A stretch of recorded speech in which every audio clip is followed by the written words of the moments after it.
TV Senado é exatamente você chegar a todos os lugares e as pessoas terem a oportunidade de ligar o aparelho e ver o que está acontecendo. E isso é importante para a cultura política das pessoas.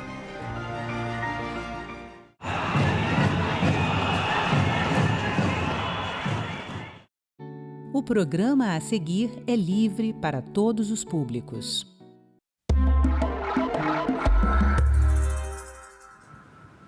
Dados do Ministério da Saúde apontam que até 2028 serão registrados 53 mil novos casos de câncer de intestino no Brasil.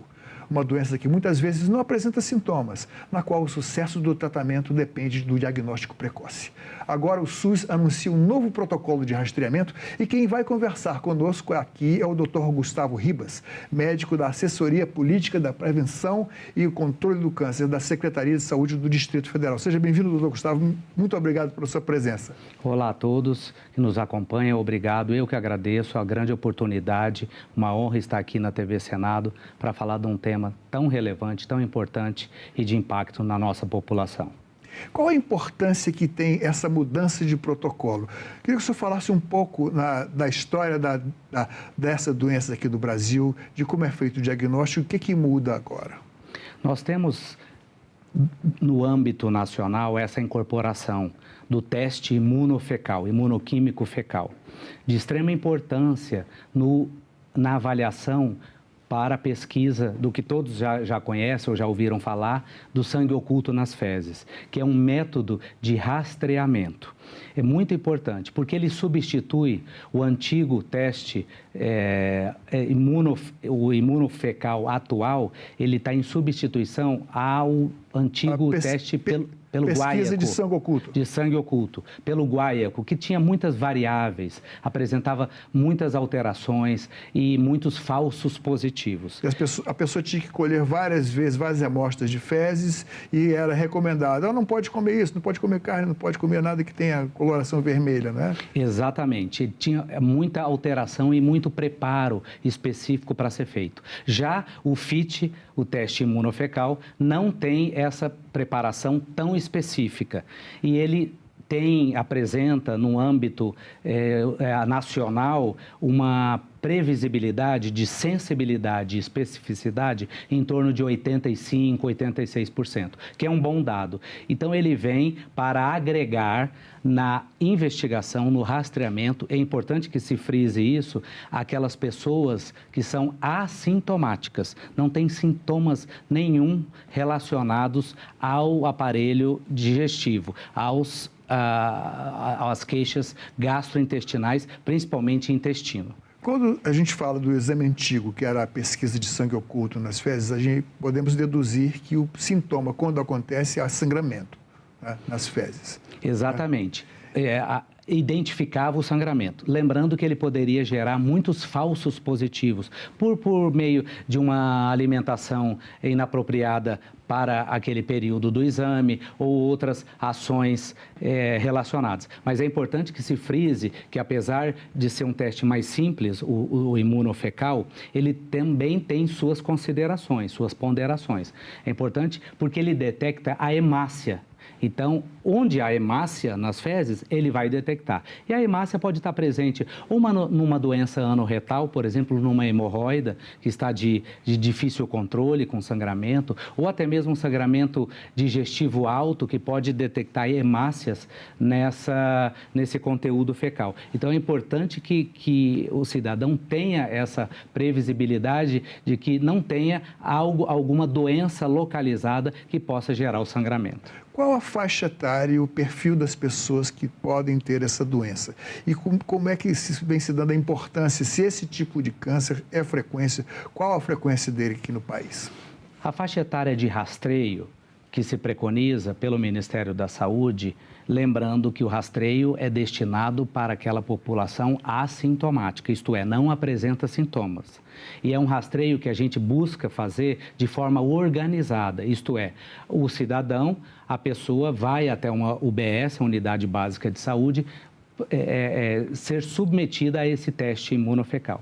A faixa etária, ela permite uma variabilidade de um controle razoável na população, que vai dos 50 aos 75 anos, que é o método importante de se avaliar. Lembrando que o câncer coloretal no país, ele é o segundo mais incidente, tanto em mulheres quanto em homens. O primeiro, obviamente, em mulheres é o câncer de mama e em homens é o câncer de próstata. Isso lembrando, sempre frisando, excetuando o câncer de pele não melanoma, que é o mais frequente no nosso país. Então, o câncer coloretal é o segundo mais incidente em ambos os gêneros aqui no país. Qual a gravidade desse tipo de câncer? É um câncer que ele se torna de impacto assistencial porque, infelizmente, ainda nós diagnosticamos em fase avançada. Esse é o grande ponto. Nós precisamos diagnosticá-lo cada vez mais em fases precoces, em fases iniciais. Isso tem um grande impacto, porque ele proporciona uma curabilidade muito maior. Para que todos tenham a ideia, se conseguirmos identificar o câncer coloretal em fase muito inicial, em fase precoce, nós conseguimos atingir taxas de cura que ultrapassam o índice de 90%. Então, quanto mais precoce, maior a chance de cura. E o fato de diagnosticá-lo numa fase avançada, nós, infelizmente, nos deparamos com casos que possam se tornar mais avançados, metastáticos, e aí a possibilidade de cura, ela cai de sobremaneira. Quais são os hábitos alimentares ou hábitos de vida que deixam a pessoa mais fragilizada, que possa contrair um câncer de intestino, câncer coloretal? Os hábitos relacionados a fatores de risco do câncer coloretal são o oposto dos hábitos saudáveis, que se preconiza muito, que se institui muito no nosso dia a dia e que está difundido na mídia. O principal deles é uma dieta balanceada, regrada, sem ultraprocessados, sem alimentos com processamento industrial muito alto, uma dieta que seja, como fator de risco, pobre em fibras, pobre em hidratação, em frutas, verduras. E outro fator muito preponderante é a atividade física. Hoje, a atividade física está comprovado, nós temos um trabalho publicado no Congresso Europeu o ano passado, que é claro em identificar a atividade física não só como fator protetor para as pessoas que não apresentam o câncer ainda, como fator protetor preventivo, mas ele é fator de prognóstico naqueles que já apresentam o câncer. Então, a atividade física associada a uma dieta balanceada, regrada, constituída de muitas fibras, alimentos como frutas, verduras, e controle da obesidade e do sedentarismo é fundamental. Às vezes as pessoas podem pensar que o câncer de intestino, eu posso fumar, por exemplo, eu posso beber, então álcool com certeza ele deve fragilizar o organismo, as defesas e pode favorecer o aparecimento. Mas o cigarro também é um fator de complicador, né? Sem dúvida. O cigarro aliado ao álcool. O álcool tem o seu fator causal muito importante em inúmeros tumores, inúmeros cânceres. E o tabagismo também. E ele tem, de uma certa forma, o impacto também na incidência do câncer coloretal, como outros que a gente conhece muito bem, como pulmão, como estômago, bexiga e toda a árvore traqueobrônquica e de cabeça e pescoço. O senhor tem uma grande experiência, o senhor é um oncologista, lida com a terapia, inclusive quando é necessário o tratamento, o senhor prescreve aqueles medicamentos bem complicados, a quimioterapia, que tem, às vezes, uma reação muito forte. E o que acontece? A perspectiva de tratamento com a quimioterapia é frequente quando é detectado o câncer de coloretal? Sem dúvida. A quimioterapia, ela é uma ferramenta de tratamento de grande importância.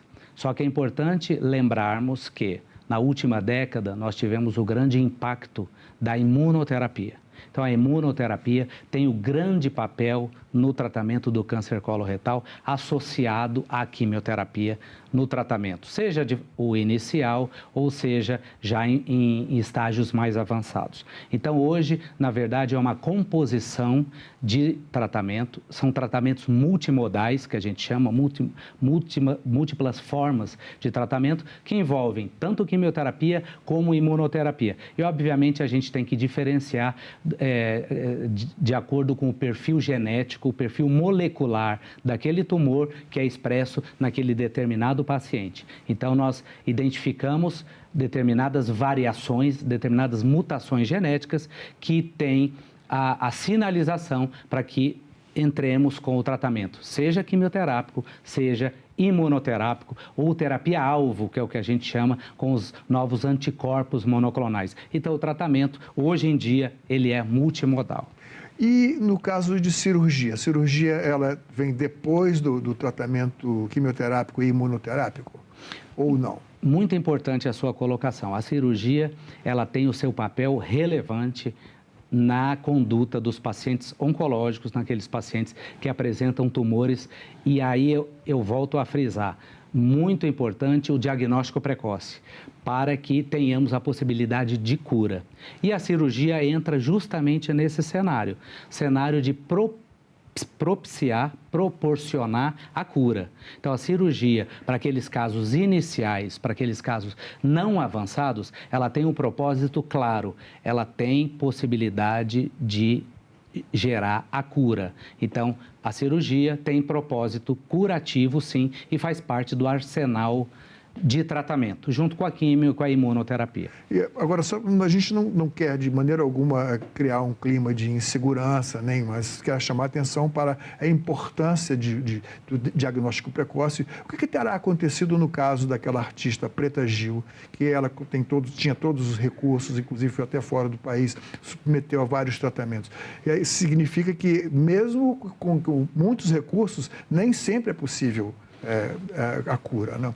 Exatamente. É a vigilância contínua, é se atentar para algum sinal ou sintoma, que agora é importante falarmos sobre, nós às vezes falávamos sobre a prevenção, sobre o FIT, o teste FIT na prevenção para aqueles assintomáticos. Mas é importante que todos tenham a clara percepção que, diante de qualquer sintoma relacionado ao aparelho digestivo, em específico o intestino, que siga um acompanhamento médico. Sejam eles alguns sinais, sangramento... Mudança no ritmo da evacuação? Exatamente, mudança no ritmo intestinal, na frequência. Isto é, um hábito intestinal que até então aquela pessoa não apresentava. Houve uma mudança, ou para mais, com uma atividade mais acelerada, ou menos, com uma obstipação que a gente fala. Outros sintomas, sangramento retal, importante frisarmos, dor abdominal, dor pélvica, cólica abdominal associado ao ato evacuatório, o hábito intestinal, novamente falando, com a sua colocação, perda de peso, aí a gente já suscita já uma avaliação mais específica, porque pode nos caracterizar uma doença mais avançada, perda de peso, uma alteração abdominal com aumento de volume abdominal, um sangramento mais evidente, mais contínuo. Então, se referindo especificamente à artista, ela provavelmente teve um quadro associado e logo já procurou o atendimento. Mas, infelizmente, como eu havia falado, muitos casos já se manifestam numa fase mais avançada, numa fase que nós não temos a percepção, a proposta clara de uma curabilidade para aquele câncer. Então, vamos voltar ao passo a passo. Da primeira, a pessoa que vai ao rastreamento, homem e mulher nessa faixa de 50 a 75 anos, recorre ao SUS, por exemplo. Agora, o SUS vai nacionalizar, digamos assim, a partir de agosto, né? Exato. Então, a pessoa chega no consultório. Aqui no DF, no Distrito Federal, já existe desde 2020, né? Exato. Uma iniciativa aqui da unidade da federação. Qual é o passo a passo desse controle? Muito importante. Só frisando a sua colocação, aqui no DF nós temos um protocolo institucional, um protocolo definido como Protocolo de Ações Programáticas na Prevenção do Câncer Coloretal. Ele foi publicado em 2020, conforme sua menção, e ele já foi atualizado agora em 2025, que já inclui o FIT para rastreamento. Então, o passo a passo. Cidadãos, indivíduos com a idade entre 50 e 75 anos, elas têm a possibilidade de fazer o rastreamento por meio dessa nova ferramenta. É gratuito. Gratuito, a qualquer UBS, aqui no Distrito Federal ou no país, a partir de agora, qualquer UBS vai oferecer a aquisição desse teste imunoquímico fecal. Entrega o recipiente, né? O material para coleta, exato, né? O recipiente. E aí ela pode fazer como método de rastreio, lembrando novamente, a pessoa que não tem nenhum sinal ou sintoma evidente de uma doença intestinal. Isso é importante porque quando ela tem algum fator hereditário, história de câncer na família, ou algum histórico de doença inflamatória intestinal, ou presença de pólipos intestinais, ou adenoma, ela já é encaminhada para uma outra etapa de diagnóstico. Mas e aí entra o papel da colonoscopia. Exatamente, porque a detecção do pólipo depende da indicação prévia. Bom, o primeiro sinal de suspeita vem com o teste imunofecal. Dando positivo, então, é encaminhado para fazer a colonoscopia. Exatamente. Esse é o fluxo. Dando positivo, encaminha-se para a colonoscopia. Colonoscopia, que já é um aparelho, né?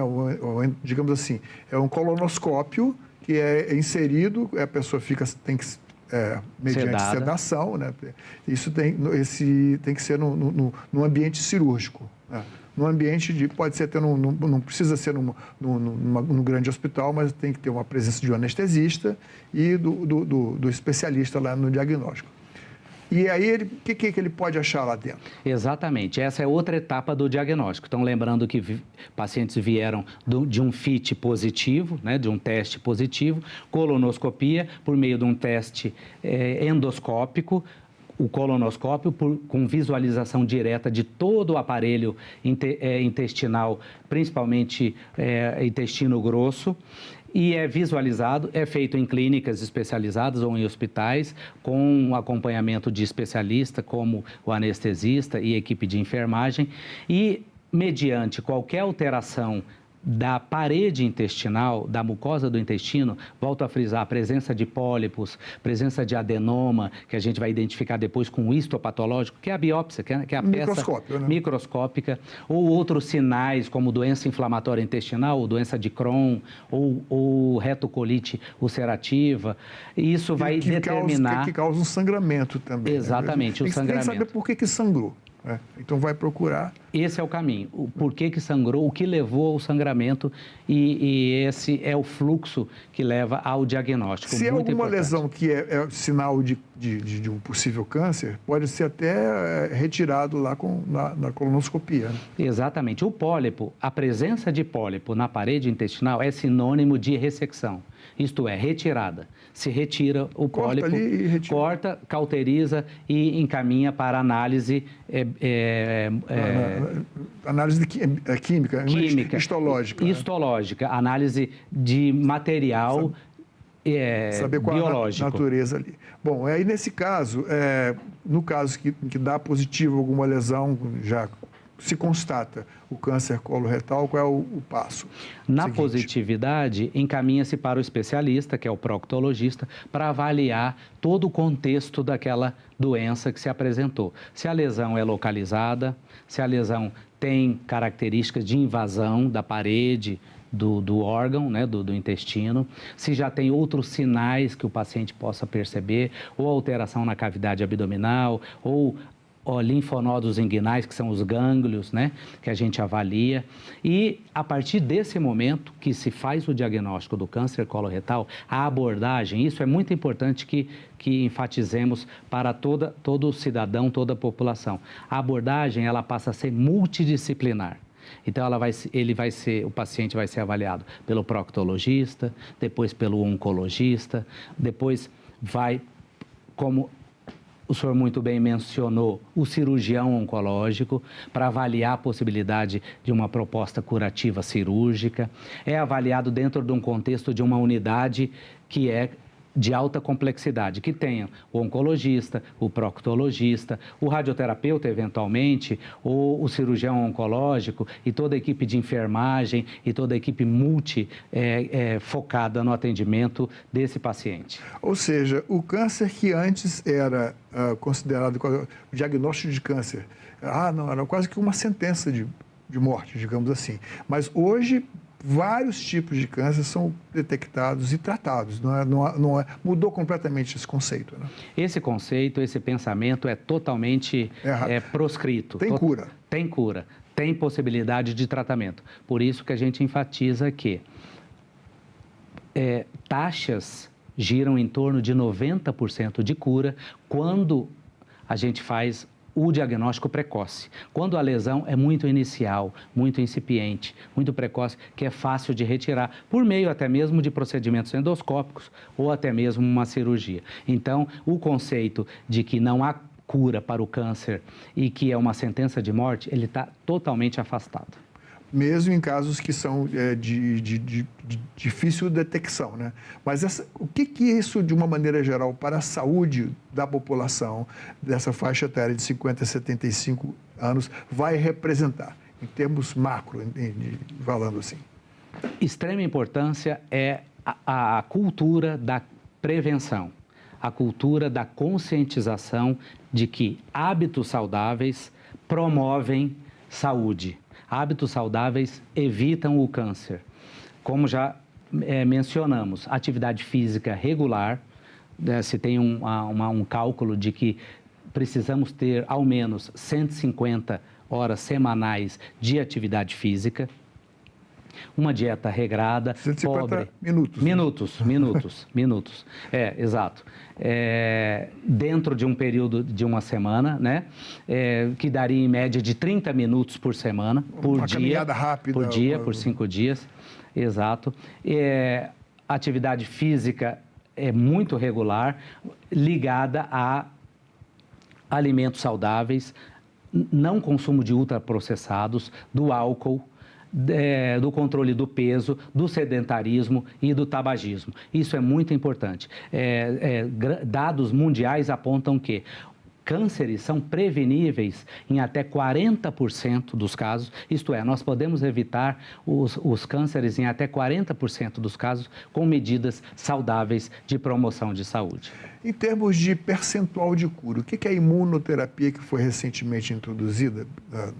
É uma medicação que faz com que as próprias células do corpo, o sistema imunológico, reaja especificamente àquele tipo de câncer, né? Em termos do câncer coloretal, a entrada da imunoterapia junto com a quimioterapia possibilitou maior índice de cura? A imunoterapia proporciona maior índice de cura e controle da doença naquelas atividades da doença que são mais avançadas, naqueles cânceres mais avançados. Então, o impacto da imunoterapia é muito importante no ganho de sobrevida e principalmente em qualidade de vida. E é muito variável de tumores para tumores, mas ela impactou na ordem de 30% a 35% um ganho de sobrevida e de controle de qualidade de vida para esses pacientes que eles levam uma vida completamente normal. Então, é um grande incremento a imunoterapia nesse cenário que precisamos controlar a doença. Eu queria lhe pedir que o senhor desse um recado naquela câmera ali para as pessoas que têm de 50 a 75 anos que busquem fazer a prevenção do câncer coloretal. Exatamente. Nessa faixa etária de 50 a 75 anos, as UBSs estão de portas abertas para recebê-los, para que se realize o teste imunofecal para a detecção de sangue oculto. É um método de rastreio, lembrando que não se tem, para que aqueles cidadãos que não tenham sintomas, sinais ou sintomas evidentes de doença. Ele tem esse teste tem uma sensibilidade de 85%, 86% e ele é muito importante na detecção de sangue para que tenhamos cada vez mais um diagnóstico precoce dessa doença que é tão impactante e é a segunda mais comum, tanto em homens quanto em mulheres, excetuando o câncer de pele.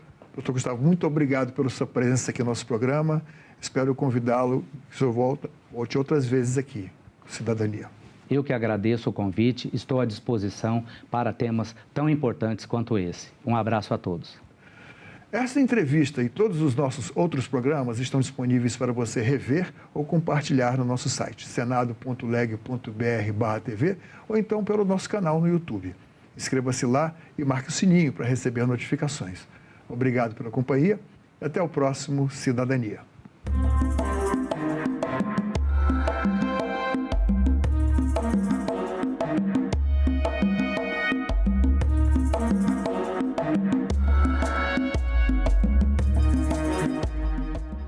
Os manifestantes conseguiram subir no prédio do Congresso.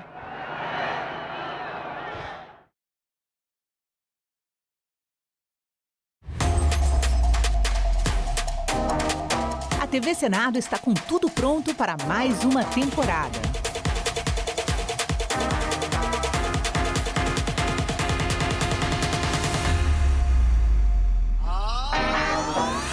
História. Em maio de 1933, 3,5% da população vão às urnas. Análise. O grande problema que a gente vive hoje é a falta de entendimento do papel da imprensa. Debate. É difícil realmente fazer chegar o conteúdo de todos os candidatos quando você está numa bolha. Combate à desinformação. Especialista em fact-checking, checagem de fatos e também jornalismo de dados. E a mais completa cobertura de eleições do Legislativo.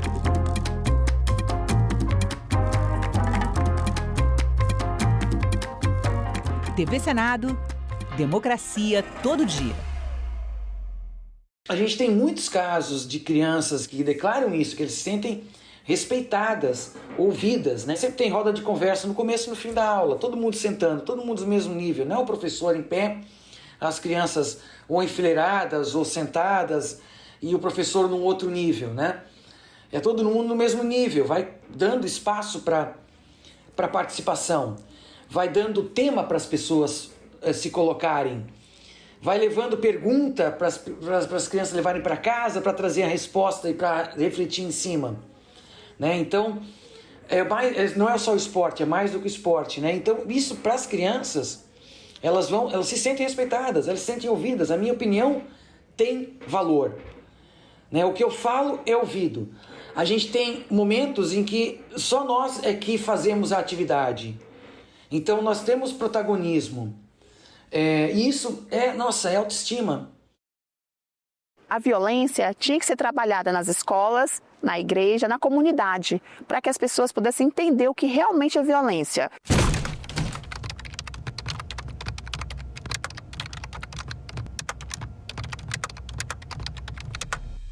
Num período de uns 8 anos, eu comecei a sofrer violência com meu marido. A minha filha viu meu ex-marido me batendo, né? Me derrubou da cadeira, me bateu.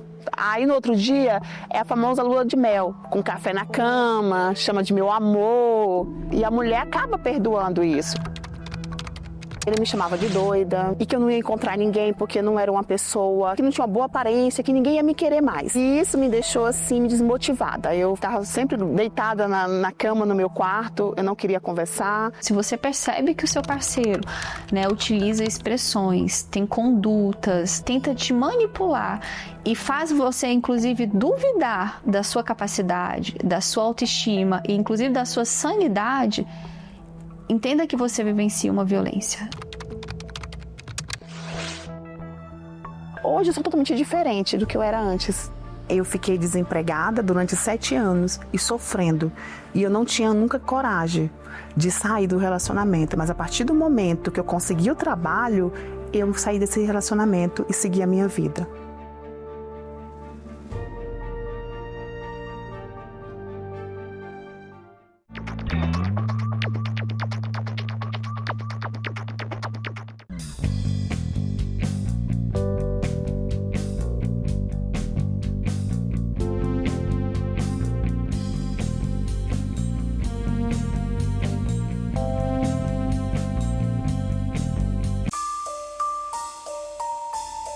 De cada 10 pessoas que presenciam atos de agressão contra a mulher, 7 são crianças.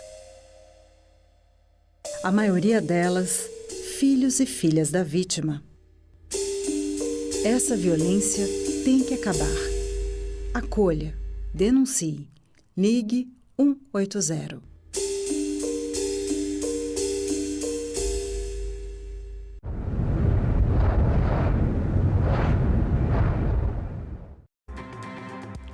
Bom dia!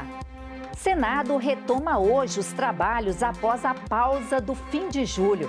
Relatório da Instituição Fiscal Independente aponta crise nas estatais. Projeto para aumentar a produção de fertilizantes no Brasil tramita no Senado.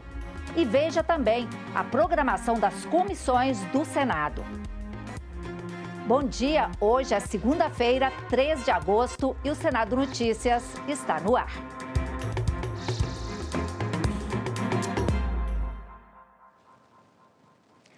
Após a pausa nos trabalhos na segunda quinzena de julho, o Senado retoma hoje as atividades. Vamos conferir a programação para esta segunda-feira. Daqui a pouco, às 9h30 da manhã, haverá reunião do Conselho de Comunicação Social do Congresso. Vai ser realizada audiência pública sobre os impactos do projeto de lei que regulamenta a inteligência artificial no Brasil. Na Comissão de Direitos Humanos, às 10 horas, mais uma audiência pública. O tema do debate é a campanha Agosto Dourado, mês do aleitamento materno, seus impactos nas práticas de saúde, nos direitos das crianças e das mães. E às 14h, o Conselho de Comunicação Social volta a se reunir. Desta vez, os conselheiros pretendem votar relatórios, além de um pedido para a realização de debate sobre regulação de redes sociais e plataformas digitais. A Instituição Fiscal Independente do Senado estima um subsídio da União a estados de quase 191 bilhões de reais em 30 anos. O valor considera o custo do Propag, programa criado em 2025 para renegociar as dívidas estaduais com juros baixos e prazos de até 360 meses. O relatório da instituição do mês de julho ainda aponta crise nas estatais. A União pode conceder um subsídio de quase 191 bilhões de reais aos estados nos próximos 30 anos. A estimativa é da Instituição Fiscal Independente, do Senado, e está no relatório de acompanhamento fiscal divulgado nesta quinta-feira. O cálculo considera o Propag, programa criado para renegociar as dívidas dos estados com a União. A nova legislação prevê parcelamento em até 360 meses, juros entre 0% e 2% ao ano e a criação de um fundo para compensar estados com menor nível de endividamento. Mesmo com as condições mais favoráveis, 7 estados não aderiram ao programa.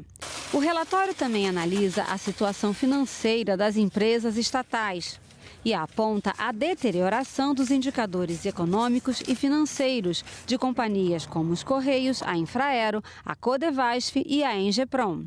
Segundo a IFE, esse cenário aumenta os riscos fiscais ao fragilizar a capacidade de distribuição de dividendos e ampliar a demanda por recursos orçamentários para empresas dependentes, entre outros pontos. Os dados mostram uma situação preocupante para algumas empresas, tanto para empresas estatais dependentes, que são aquelas que dependem de recursos do Tesouro para custeio das suas operações, quanto para as estatais não dependentes, que não precisam de recursos do Tesouro para manter as suas operações, mas muitas dessas empresas apresentam uma deterioração preocupante de indicadores nos últimos anos. O relatório também apresenta uma nova estimativa sobre o ritmo da economia brasileira. Segundo a IFE, a atividade econômica ficou 0,9% acima da capacidade considerada sustentável no primeiro trimestre de 2026, indicando uma economia aquecida. Nós atualizamos uma estimativa para o hiato do produto da economia, que consiste numa variável utilizada pelos economistas para se avaliar o grau de aquecimento da economia. Isso é muito importante para efeito de avaliação por parte de gestores. O Brasil é dos maiores exportadores de alimentos, mas as guerras que acontecem atualmente atingiram o nosso calcanhar de Aquiles. Um dos principais insumos é importado. Para reduzir essa dependência, o Senado vota neste semestre um projeto que incentiva a produção nacional de fertilizantes. O Brasil é o maior produtor mundial de soja, cana-de-açúcar, café e laranja. Mas essa produção depende muito da utilização de fertilizantes, principalmente os à base de potássio, nitrogênio e fósforo. De acordo com a Associação Nacional de Difusão de Adubos, ANDA, em 2025 foram consumidas mais de 49 milhões de toneladas de fertilizantes nas lavouras brasileiras, sendo que cerca de 43 milhões de toneladas foram importadas. Ou seja, mais de 85% dos fertilizantes utilizados vêm do exterior. Quase metade vem de países em conflito. A Rússia fornece cerca de 23% das importações brasileiras de fertilizantes. Quando o país entrou em guerra com a Ucrânia, em fevereiro de 2022, os preços dispararam. O conflito entre Estados Unidos, Israel e Irã trouxe um novo choque ao mercado de fertilizantes este ano. A paralisação das fábricas iranianas de ureia e a interrupção do fornecimento de gás israelense ao Egito diminuíram a oferta global de fertilizantes nitrogenados em aproximadamente 20%. O fechamento do Estreito de Hormuz levou o preço da ureia a picos de quase 50% de aumento. Em maio e junho, os preços chegaram a cair, mas novas tensões no Golfo Pérsico aumentaram os preços mais uma vez. Alguns insumos registraram, paz, meus senhores, aumento de até 200% nos preços internacionais, refletindo a instabilidade geopolítica e os riscos à logística global. A alta dependência externa torna o agronegócio nacional vulnerável a crises internacionais, tanto políticas como climáticas. Está em discussão aqui no Congresso um projeto de lei que tem como objetivo estimular a produção nacional de fertilizantes para reduzir a dependência externa e garantir o abastecimento do setor agrícola. A proposta institui o PROFERT, Programa de Desenvolvimento da Indústria de Fertilizantes. O texto aprovado pelo Senado em 2024 foi modificado na Câmara dos Deputados e agora vai ser votado novamente no plenário do Senado.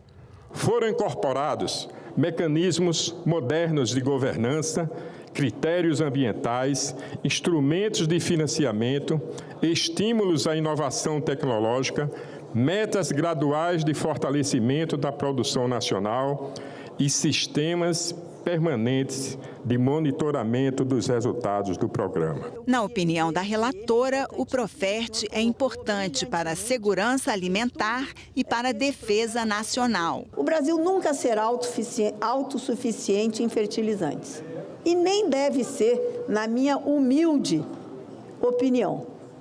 Nós vamos chegar aí a 40%, 50% de produção, mas isso é suficiente para garantir a nossa segurança num momento como esse. De acordo com o senador Laércio Oliveira, o governo se comprometeu a enviar ao Congresso um projeto de lei complementar, chamado de PLP, para garantir a adequação fiscal e segurança jurídica do PROFERT. Nós vamos votar no Senado o PLP junto com o projeto de lei e vamos mandar os dois para a sanção para dirimir as dúvidas de uma possível inconstitucionalidade na implementação desta lei para o Brasil. Eleitores com deficiência ou mobilidade reduzida terão transporte especial para chegar ao local das votações no dia das eleições. A iniciativa faz parte do programa Seu Voto Importa, organizado pelo Tribunal Superior Eleitoral em parceria com os tribunais regionais. Marleide teve poliomielite quando era criança.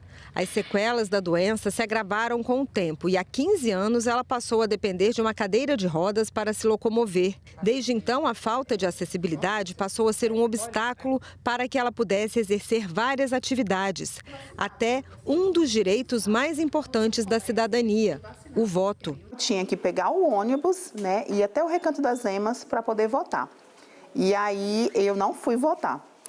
Né, pela dificuldade de de acessar o ônibus, porque na época não tinha nenhum ônibus que fazia lá, que era mais próximo, tinha que pegar o ônibus do Goiás, né, descer para a BR, pegar o ônibus do Goiás, descer na passarela, pegar outro ônibus para ir até o Recanto das Emas, para voltar. A gente que tem uma deficiência, nós às vezes fica muito restrito a várias coisas, né? A gente não tem o nosso direito de cidadania totalmente, nós somos esquecidos, nós somos invisíveis, né?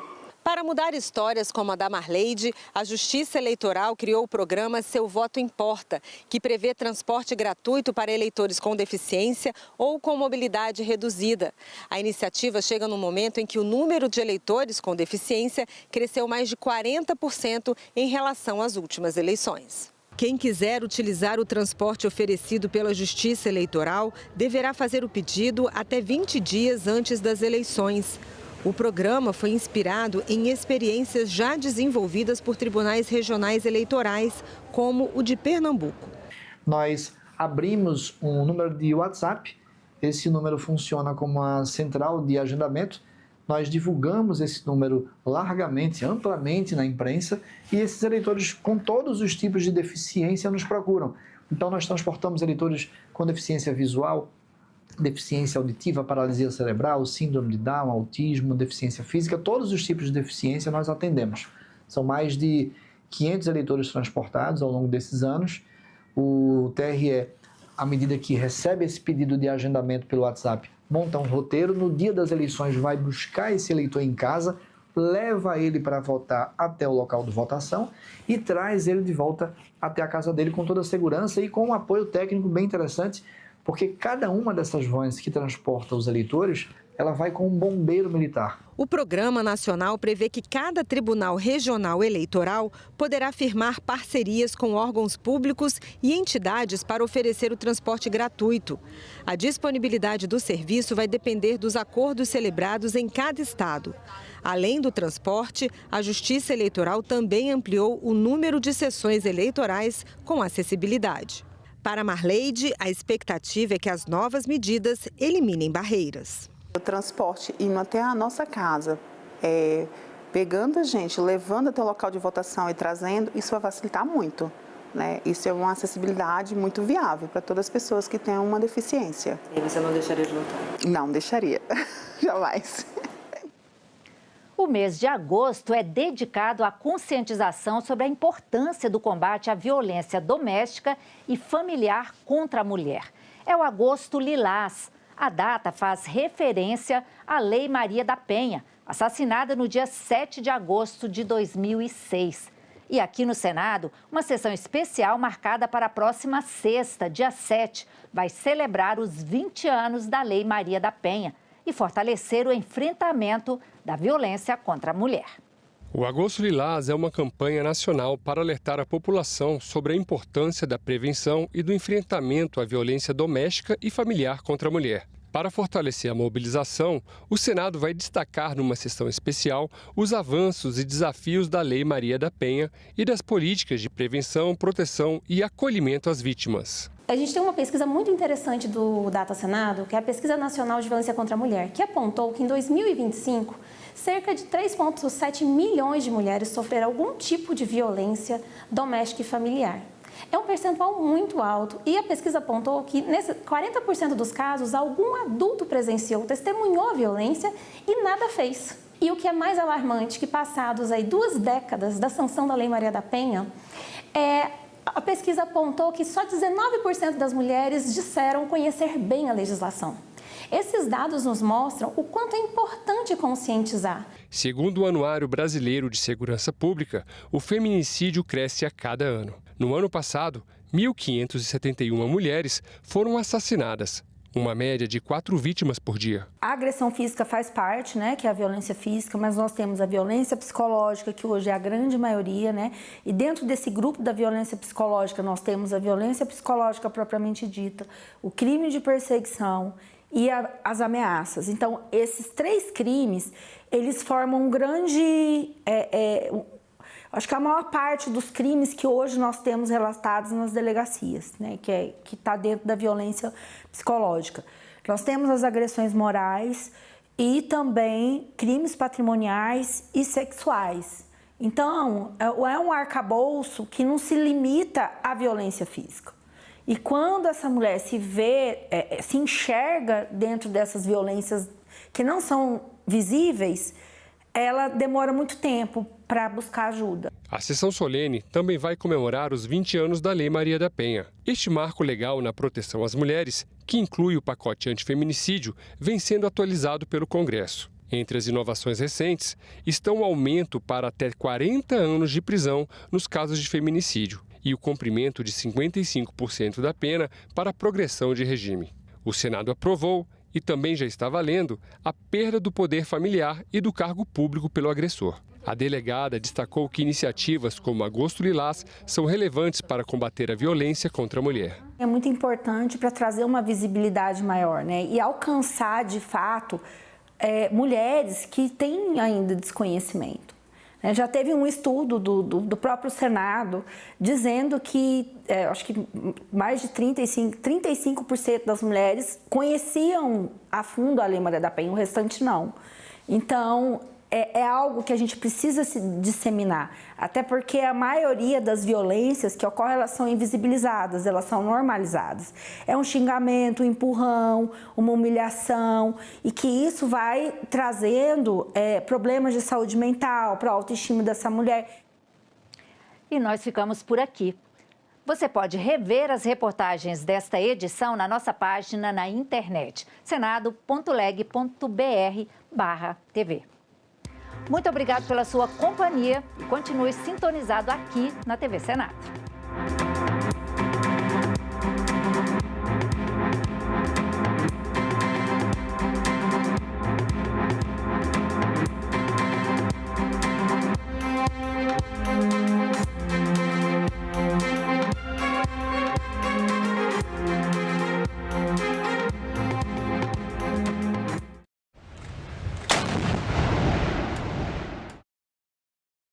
No próximo assunto de Estado Especial Eleições, vamos falar sobre desinformação e combate às fake news no período eleitoral.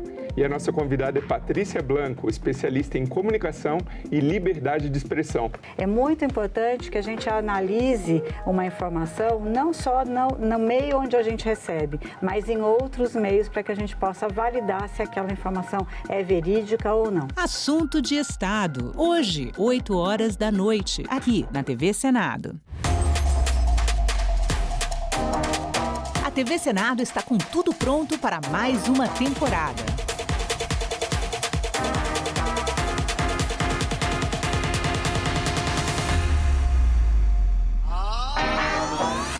História.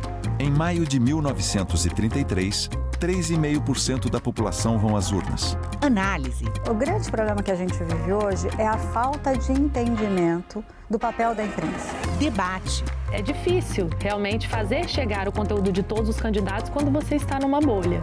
Combate à desinformação.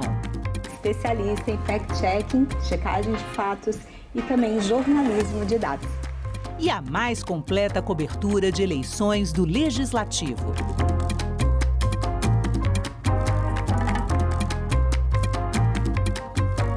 TV Senado, democracia todo dia. Calendário Eleitoral 2026.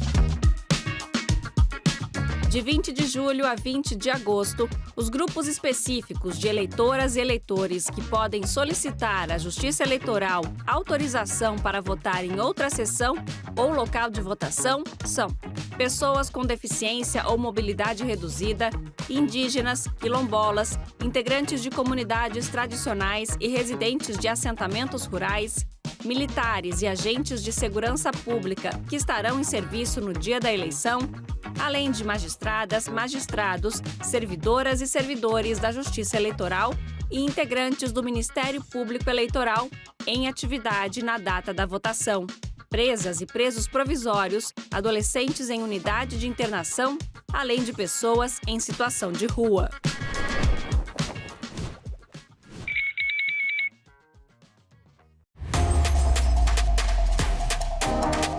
A TV Senado está com tudo pronto para mais uma temporada.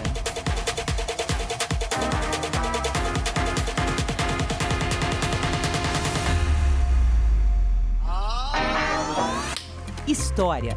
Em maio de 1933, 3,5% da população vão às urnas. Análise. O grande problema que a gente vive hoje é a falta de entendimento do papel da imprensa. Debate. É difícil realmente fazer chegar o conteúdo de todos os candidatos quando você está numa bolha. Combate à desinformação. Especialista em fact-checking, checagem de fatos e também jornalismo de dados.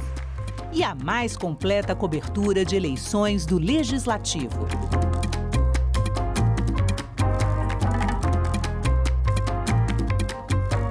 TV Senado, democracia todo dia. Um grande evento vem aí. Uma festa para milhões de pessoas e ninguém quer ficar de fora.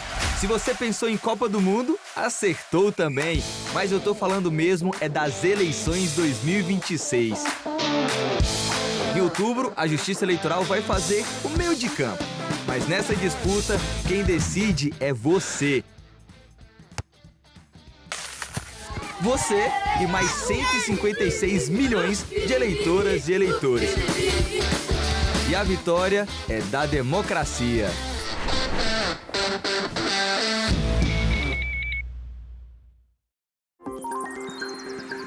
Aquele post na rede social, aquela mensagem no grupo da família, é verdade ou mentira?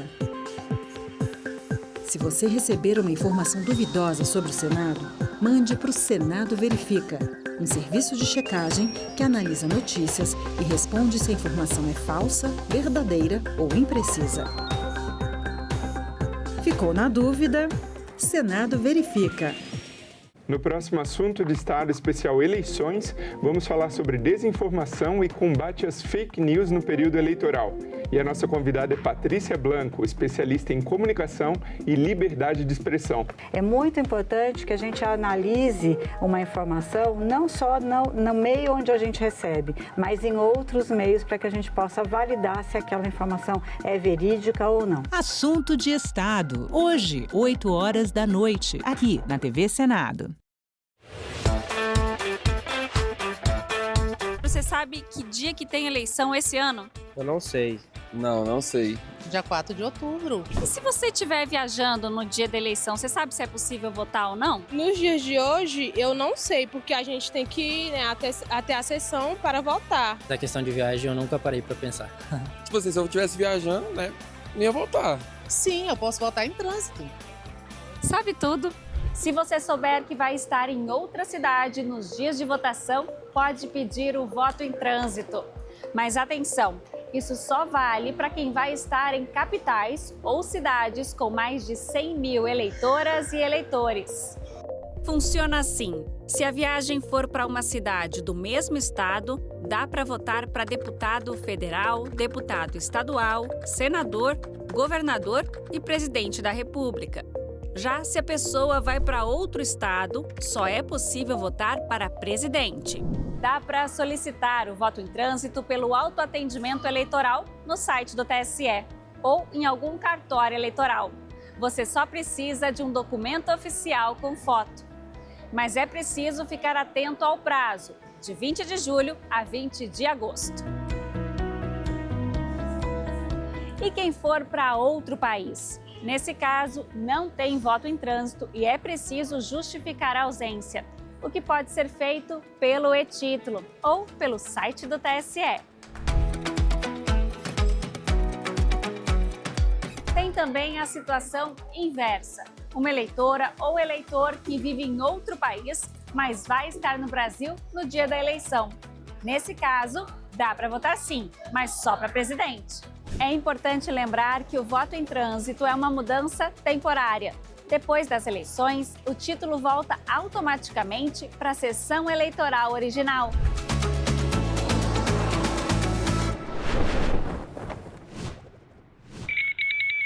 O bairro Rosário é reconhecido como o primeiro quilombo urbano do Piauí. Hemocentro Veterinário incentiva a doação de sangue de cães e gatos. Coletivo Poéticas da Meia-Noite leva teatro para a rodoviária do DF. Tudo isso você vê no Parlamento Brasil. Parlamento Brasil, toda sexta, 8 horas da noite, aqui na TV Senado. Uma mulher que domou o seu tempo, uma mulher do seu tempo. Almerinda Gama foi uma sufragista esquecida durante um tempo, mas que agora foi resgatada numa biografia escrita por Cibele Tenório. Almerinda foi uma liderança feminista nos anos 30, principalmente, a área da atuação, o período de atuação dela foi esse, no momento em que as brasileiras, as mulheres, estavam fortemente organizadas em torno do voto, a luta pelo voto feminino. Não era a primeira geração de mulheres que se engajou pelo voto, a gente tem outras, Elas foram se sucedendo, mas essa geração, que é a geração que a Almerinda fez parte, liderada pela Berta Lutz, filha do Adolfo Lutz, é uma geração muito bem sucedida, que consegue se organizar numa campanha que a gente chama de sufrágio, a campanha sufragista, que é um sinônimo para voto. E a gente sabe hoje que dentro desse grupo tinha uma nordestina. Eu comecei no arquivo da TV Difusora, em Porto Alegre, vim para Brasília para Constituinte e depois eu fui para a TV Senado. Hoje eu faço a direção do programa Leituras, que é o programa de literatura, e faço o programa de música clássica. A TV Senado é que nem esse concerto. Você chega com palco livre, branco, você só tem um piano no meio. Em volta desse piano você vai ter que montar todo o espetáculo, entendeu? Vai ter que ver a luz, você vai ter que ver a iluminação, vai ter que ver o áudio. Aos poucos você vai montando a estrutura, você vai montando o palco, você vai montando para que o grande espetáculo aconteça. E a importância da TV Senado é exatamente você chegar a todos os lugares e as pessoas terem a oportunidade de ligar o aparelho e ver o que está acontecendo. E isso é importante para a cultura política das pessoas.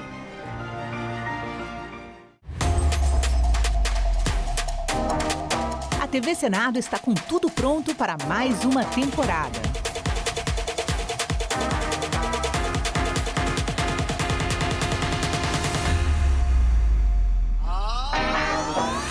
História. Em maio de 1933, 3,5% da população vão às urnas. Análise. O grande problema que a gente vive hoje é a falta de entendimento do papel da imprensa. Debate. É difícil realmente fazer chegar o conteúdo de todos os candidatos quando você está numa bolha. Combate à desinformação. Especialista em fact-checking, checagem de fatos e também jornalismo de dados. E a mais completa cobertura de eleições do Legislativo.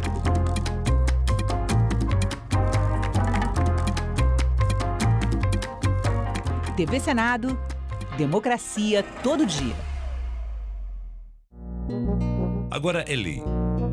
O contribuinte que ganha até R$ 5.000 mensais está isento do pagamento do imposto de renda. Já quem ganha salários acima de R$ 5.000 até R$ 7.350 tem redução de alíquotas. Para compensar os cofres públicos pela perda de arrecadação, a lei aumenta a taxação de altas rendas a partir do ganho anual de R$ 600 mil. O Senado votou, agora é lei.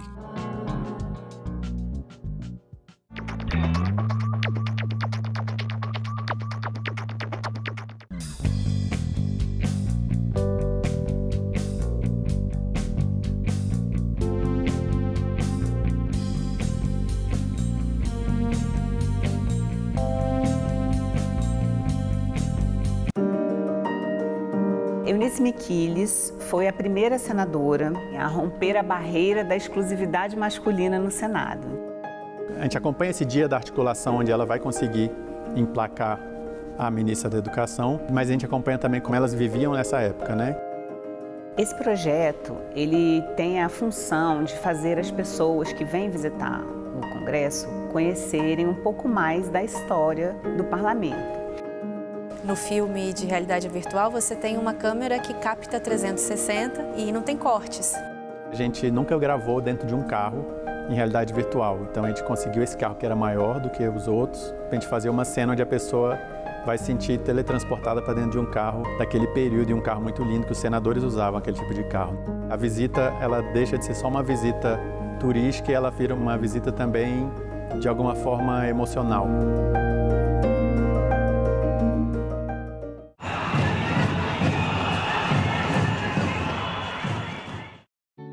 programa a seguir é livre para todos os públicos. Muitas pessoas têm a pressão de querer conquistar tudo muito cedo. As crianças estão muito assim, sem convívio social, é muito em casa, muito internet. Fazer exercício, fazer caminhada, ser alegre, ter paz. Você tem que deixar o jovem à vontade e você se colocar como amigo.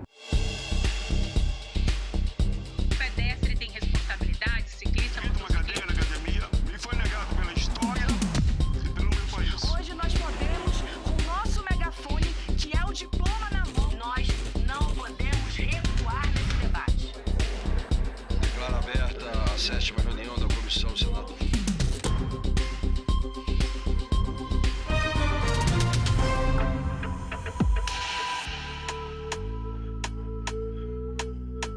Elas estão mais tristes do que eles. Em 2024, cerca de 30% dos estudantes entre 13 e 17 anos tinham esse sentimento. A vontade de se machucar de propósito também atinge mais as meninas do que os meninos. Mais de 40% dos adolescentes de 13 a 17 anos afirmaram a insatisfação com o próprio corpo. Yasmin, 8 anos nessa trajetória, cuidando de adolescentes. Quando a gente fala de saúde mental, muita coisa mudou de lá para cá? Sim, o mundo mudou, os adolescentes nessa fervilhão de crescer também vão mudando completamente, né? A gente tinha muito mais adoecimento nos adultos relacionados ao trabalho, e aí a gente vê isso atingir mais os adolescentes e até mesmo as crianças, né? Então a gente tem aí um aumento muito importante de casos de transtornos de saúde mental nos últimos anos. Isso coincide, seja por coincidência mesmo ou não, com o advento das redes sociais, mas a gente sabe que isso não é um fator único. O que se falava, o que se pensava sobre saúde mental, isso mudou radicalmente.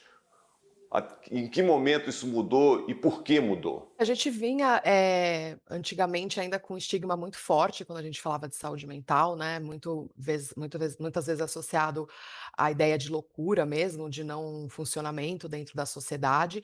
Isso vem evoluindo muito através também das manifestações sociais, do maior entendimento do que é a saúde mental, que não é só olhar para o transtorno, né? Mas olhar para ela dentro de um espectro, que você pode ter uma saúde mental ótima e do outro lado está o transtorno e você transita dentro desses eixos. O senhor foi para o plenário do Senado e começou falando que tem uma geração que está pedindo socorro e muitas vezes em silêncio.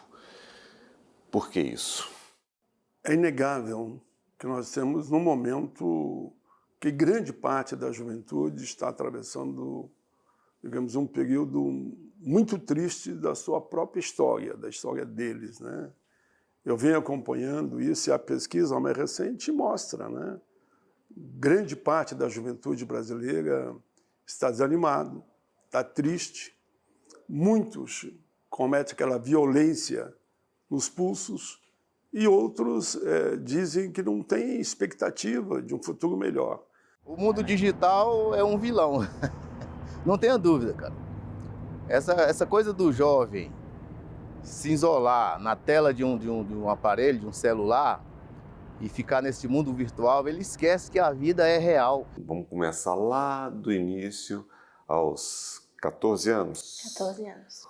O que estava acontecendo nessa época? Comecei a entrar num processo assim, de tristeza profunda. Eu sempre fui uma pessoa ansiosa, né? Assim, eu sempre tive problema com ansiedade. Mas aí a depressão, ela veio depois. Foi uma época difícil, principalmente porque eu estava na escola, né? Então, passei de aluno exemplar para ter dificuldade de estudar, ter dificuldade de me relacionar. O que mexe na cabeça desse adolescente para a gente estar falando de saúde mental?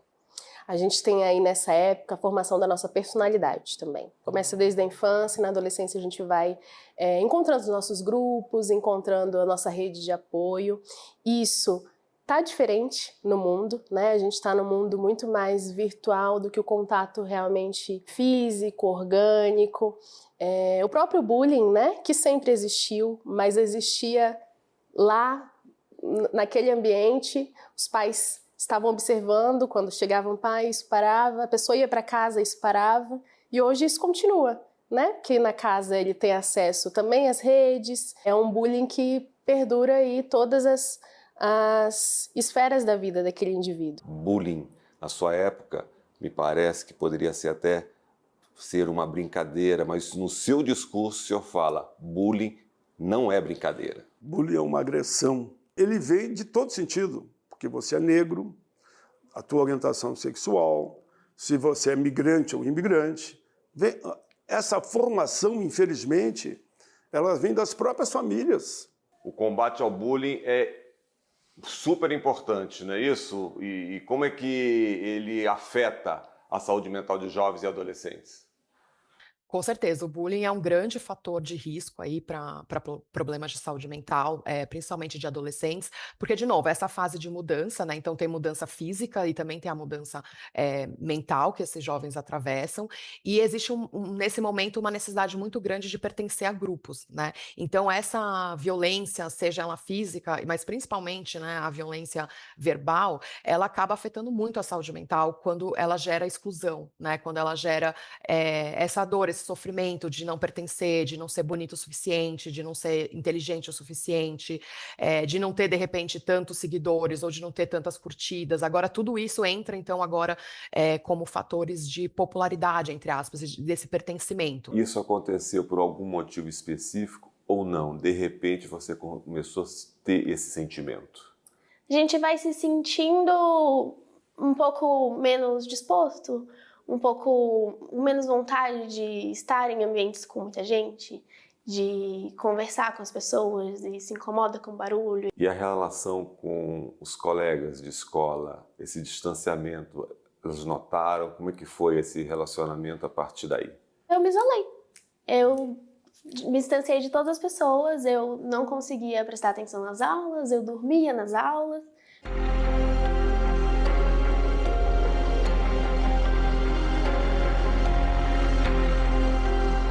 Gosto de fazer exercício, faço terapia, que eu acho que é importante. Comparado a amigos, pedindo ajuda para outra pessoa, um profissional de fato ajuda. Aquele famoso preconceito contra o psicólogo, contra o psiquiatra, já que a gente está falando de saúde mental, um tema polêmico. E aí fica mais difícil. A gente vê uma resistência do adolescente também aí, né? Mais alguém que vai concordar com meu pai, que vai dizer eu tô errado, ele tá certo. E quando a resistência vem dos pais? Mais frequente ter de adolescente, mas dos pais também é muito significativo. E aí vai entrar as outras redes de apoio. A gente tem uma história da psiquiatria que se construiu de uma forma ruim e hoje a gente tem uma outra visão, né? Já era lido como médico de doido mesmo e hoje a gente sabe que a saúde mental é primordial e que todos nós estamos suscetíveis. Há ainda preconceito quando se fala do tratamento para as famílias, inclusive, falar não, com meu filho está tudo bem, não é preciso. Há preconceito? Sim, a gente ainda tem um estigma muito grande quando fala disso. Como eu falei, a gente tem melhorado nesse sentido de falar sobre saúde mental, sobre as diferentes formas de tratamento, e isso é muito importante, mas a gente sabe que ainda tem, sim, esse estigma e muitas pessoas evitam, né, exatamente isso. Não, meu filho não tem nada, ou tipo, isso não acontece na minha família, ou a ideia de que quem precisa de tratamento é alguém mais dentro do espectro do que a gente considera, entre aspas, a loucura, né, alguém que realmente destoa demais, assim, né, do que a gente considera como normal. Às vezes é invisível isso, você sofre calado e até buscar ajuda demora muito. Como é que foi isso para você? Eu, às vezes, chegava a não querer levantar da cama 2 dias e, sabe, não querer tomar banho, não querer me alimentar. E é nessa fase que as pessoas de fora começam a lutar. Porque quem tá sentindo, né, a gente tem o sentimento de que, né, não tá tudo bem ali, mas as pessoas de fora demoram pra você perceber que a pessoa não tá bem. Então, quando chega nesse estágio de você pensar, poxa, a pessoa não tá querendo sair de casa. E aí, acho que foi assim que a minha mãe notou.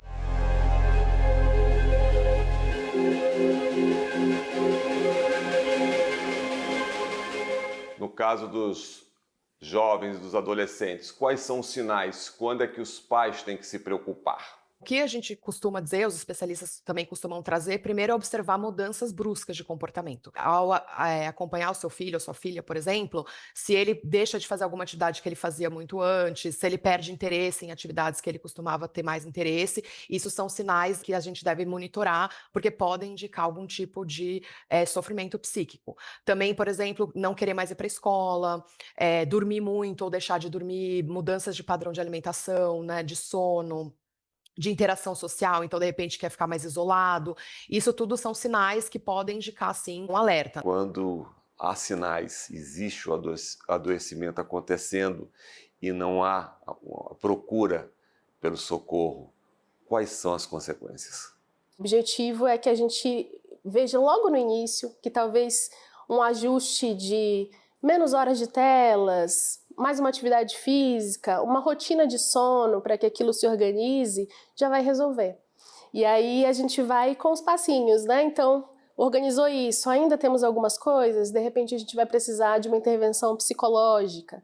E aí, em último caso, a gente vai pensar também numa medicação. Todos, sem exceção, deve procurar uma ajuda psicológica, fazer uma avaliação psicológica. Tantos transtornos hoje em dia, né, tem a depressão, a ansiedade, né, as neurodivergências, né, que entra o autismo, né, o TOD, o TDAH. A assistência da sua mãe, como é que ela entendeu tudo isso? Como é que foi a união de vocês para conseguir esse tratamento? O apoio dela foi essencial, sem dúvidas. De estar ao meu lado em todo o processo, de correr atrás de médico, de psicólogo, de medicamento, de acompanhar todo o tratamento. Os jovens também, dentro de casa, se sentem desamparados, eles não encontram nos pais, não identificam aquelas pessoas que podem ajudá-los. Eu acho que a principal violência, infelizmente, com crianças, adolescentes e idosos, vem de dentro da própria família. A forma como você trata o teu filho é que vai apontar no futuro quem ele será. Falando aqui de família, de escola, como é que cada componente desse pode ajudar? A escola tem que estar com um olhar muito afiado realmente para essas mudanças de comportamento dos jovens, mas também para discutir saúde mental e trabalhar na ideia da prevenção também. E é um lugar onde o jovem está aprendendo a socializar, é um lugar onde o jovem passa a maior parte do seu tempo, então é muito importante que a escola esteja atenta a essa questão da saúde mental, que a gente tenha profissionais que recebam treinamento para olhar para isso também. A família é fundamental, então é fundamental que os pais observem os filhos, é fundamental que os pais conversem, né? E conversar é realmente ouvir, ter diálogo aberto, criar uma relação de confiança e um vínculo importante. Conversar mesmo assim, ser aberto. Todos nós somos responsáveis e esse nós é a escola, é a família. Precisa, enquanto sociedade, também ter um olhar para essa adolescência. Criança, a gente tem um olhar mais atento, mas depois que vira adolescente parece, já... E é justamente aí que a gente tem uma ruptura.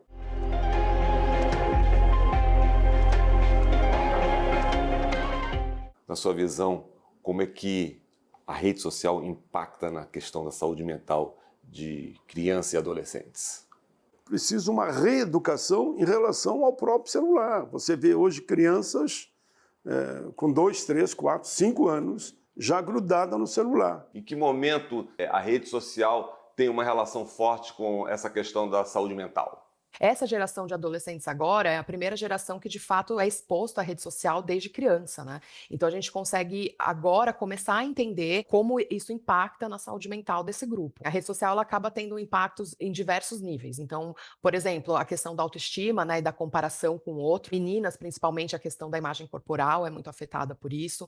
A gente tem uma maior exposição à violência, que é o tempo também que os jovens hoje ficam nas telas, né? Pode deixar de fazer uma atividade física, pode deixar de estudar, comportamentos saudáveis e que ajudam a prevenir, acabam não acontecendo mais porque o jovem prefere ficar no celular, sozinho, dentro do quarto. A internet, né, essa informação muito rápida, muito fácil, muito mais difícil lidar com isso, porque quando você pensa, já viu. Agora, curioso, você mexe com rede social profissionalmente e é onde muitas vezes essa questão da saúde mental entra forte. É um ambiente muito propício para você se comparar, para você ficar triste, para você se sentir inferior. Então, recorrer a isso, que muitas vezes, né, com o isolamento do mundo real, as pessoas recorrem às redes sociais para se confortar. Não é a melhor opção, sem dúvidas não é a melhor opção. Quando não se procura o tratamento, essa questão do sofrer pode evoluir para casos graves. Eu estou falando aqui de suicídios, de coisas muito ruins. Na adolescência, principalmente, a gente tem muito autolesão, que são adolescentes que praticam cortes, machucados, né? Coisas realmente para se prejudicar. E aí tem uma questão muito de comunicação entre eles, isso está muito mais comum do que no passado, mas é um pedido de ajuda. Como diferenciar, como fazer para que as pessoas mais jovens entendam que cada um tem o seu momento, tem o seu jeito de viver? A importância da gente ser quem a gente é e também a ideia de que a gente não precisa agradar todo mundo, né? Isso, e tá tudo bem, assim, não, essa ideia de que a gente precisa pertencer a todos os ambientes, pertencer a todos os grupos, na verdade, ela praticamente não acontece. Um dos maiores fatos foi que meu pai morreu na minha frente, né? No banheiro. Eu tinha 17 anos, aí eu tive que tirar ele do banheiro. Aí não deu uma semana, um amigo meu se matou, com depressão também. Eu falei, velho, não vou me cair nisso. A pessoa que está sofrendo tem que buscar ajuda e quem está ao lado tem que apoiar. É isso. Às vezes são pequenos prazeres que vão perdendo a graça e as pessoas de fora notam também. Então a gente não pode ignorar, a gente não dá para ignorar esses sinais. Eles começam assim, mínimos, e daí passam para algo pior, né, no isolamento total. Então é muito importante que tanto as pessoas de fora quanto quem está sentindo procure ajuda, fale com alguém, busque terapia, busque conversar com alguém próximo para entender o que está sentindo. Então essa questão da formação, da reeducação, porque dá a impressão que a sociedade avança com esse bullying, com novas tecnologias, com essa força das redes sociais, mas esqueceram de reeducar os pais, mães, e também reeducar nas escolas. É fundamental uma reeducação do respeito ao próximo. Eu digo, para o próximo aquilo que você gostaria para você e para os teus filhos. Se as pessoas passarem a fazer o bem sem olhar a quem, essa discriminação hedionda, né, que leva a esse desespero dessa juventude, seria resolvida. Qual é o conselho? O que tem que fazer? Existe uma saída? Se não causa sofrimento, estamos dentro das nossas diferenças. À medida que isso atrapalha algum dos meus funcionamentos, está me atrapalhando na escola, está me atrapalhando com a minha família, está todo mundo se afastando, meus amigos estão se afastando. Se há uma mudança desse funcionamento, aí a gente está falando talvez de um adoecimento e vale a pena procurar ajuda. Quanto mais cedo identificar uma mudança de comportamento, já agir imediatamente. Eu emendo uma segunda pergunta. Quando isso não acontece, quais são as consequências? É muito importante que, quando possível, sim, se tome a atitude o mais cedo possível, porque a gente pode buscar ajuda nesses momentos e isso pode tornar o tratamento, inclusive, mais fácil, né? Porque você já está agindo antes desses sintomas se agravarem, então, em termos de medicação, em termos de outras referências, como, por exemplo, o uso da psicoterapia, né? Outras formas de terapias também. Então, tudo isso, quanto mais cedo a gente observa essas mudanças, é melhor de agir. É o mal do século, né? Depressão, ansiedade, insônia. Como é que foi o retorno? Foi melhorando e novamente no colégio, no trabalho, enfim, como é que foi esse retorno a uma vida como você já conhecia? Algum dia eu imaginei que não valia a pena viver, sabe? E hoje eu vejo diferente, né? Eu tô bem, ainda bem que eu consegui e cheguei até aqui. Porque não foi fácil, óbvio. É muito bom ver que vale a pena.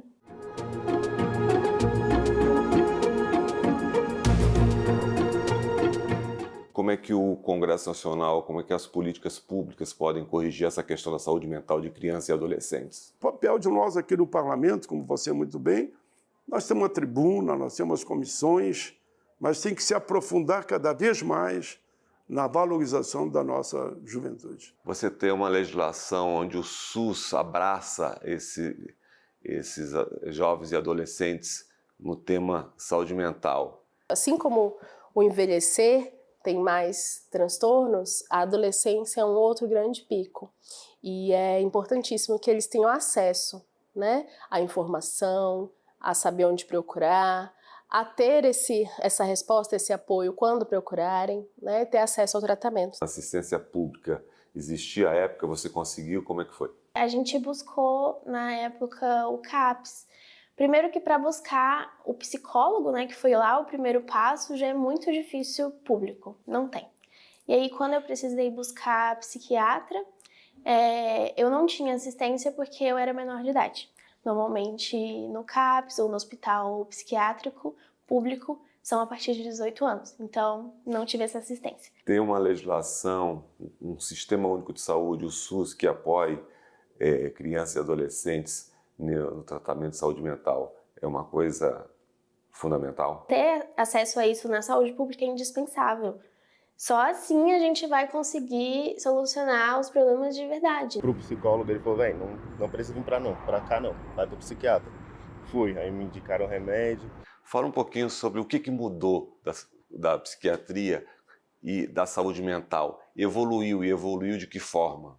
A gente tinha muito mais uma lógica manicomial. Aquele indivíduo está diferente dos outros, então ele precisa ser afastado dessa sociedade. A gente entende que o diferente faz parte e que ele não precisa se adequar. Às vezes a sociedade precisa se adequar. O medicamento está aí para nos auxiliar quando for necessário, quando o especialista achar que é preciso. Esse medicamento age de que forma? Existe? Qual é o grau de uso desse leve, moderado, grave? O tratamento ele tende a ser bem personalizado, porque a gente vai ter que considerar diversos fatores para entender qual a melhor medicação. Mas de maneira geral é isso, a medicação ajuda a lidar com esses sintomas. Importante falar que a medicação ela está aí para ajudar com certeza, ela tem seus efeitos, então é uma parte desse cuidado, uma parte importante, uma parte que quando bem usada traz resultados positivos, mas é importante a gente associar isso com outras medidas também. O ECA, o Estatuto da Criança e do Adolescente, mudou. Agora, fica assegurado o acesso a programas de saúde mental promovidos pelo SUS, com formação específica e permanente para os profissionais que atuam na prevenção e tratamento. Nós temos aí uma lei federal que acaba de ser sancionada pelo presidente Lula, que fala sobre a abertura do SUS para crianças e adolescentes para o tratamento da saúde mental. A importância. Avançando agora com essa lei aprovada no Congresso e que o presidente Lula sancionou, nós temos condições de dar esse atendimento. Em relação à saúde mental, qual seria a mensagem? Buscar essa rede de apoio é muito importante, né? Não negligenciar essa sensação, esse sentimento, não ter vergonha, não ter medo e procurar ajuda quando necessário. A gente precisa primeiro tirar a nossa régua de medir o sofrimento do outro, mas sempre ter um olhar atento e sempre procurar. Então não dá pra gente relevar. Pedir ajuda. Não sentir vergonha, não achar que vão te julgar. Pedir ajuda, falar com alguém próximo que você confie, que você possa se abrir, falar o que está sentindo. Ou, se não, buscar diretamente um apoio profissional de um psicólogo já ajuda muito. E, óbvio, para quem está de fora, não fechar os olhos, né? Porque muita gente ignora falas depreciativas, por exemplo, ignora esse isolamento, e a gente não pode fechar os olhos para isso.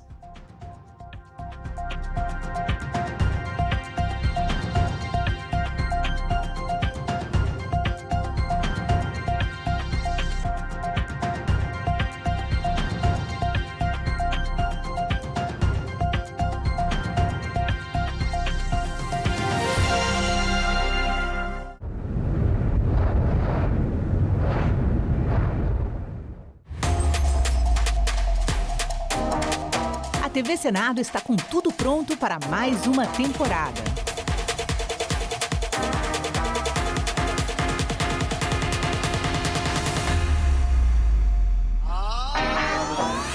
História. Em maio de 1933, 3,5% da população vão às urnas. Análise. O grande problema que a gente vive hoje é a falta de entendimento do papel da imprensa. debate. É difícil realmente fazer chegar o conteúdo de todos os candidatos quando você está numa bolha. Combate à desinformação. Especialista em fact-checking, checagem de fatos e também jornalismo de dados. E a mais completa cobertura de eleições do Legislativo.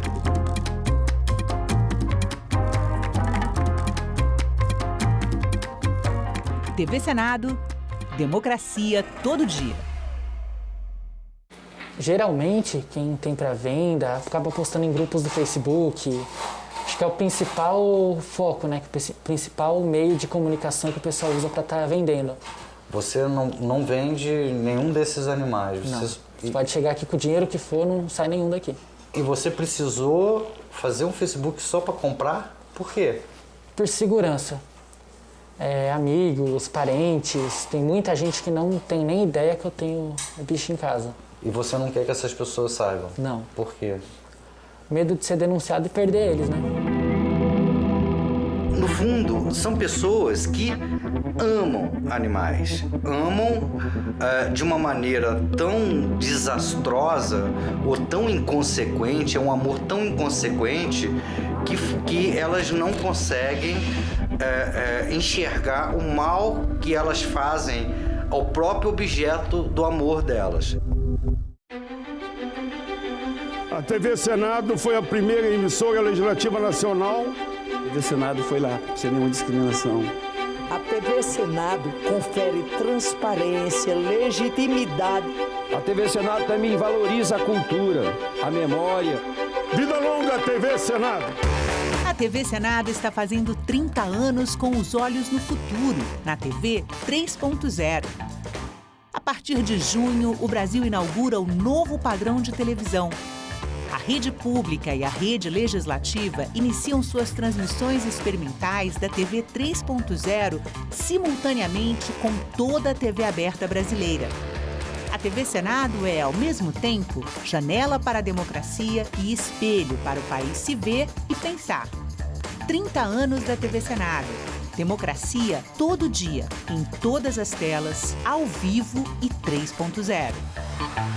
No próximo assunto de Estado Especial Eleições, vamos falar sobre desinformação e combate às fake news no período eleitoral.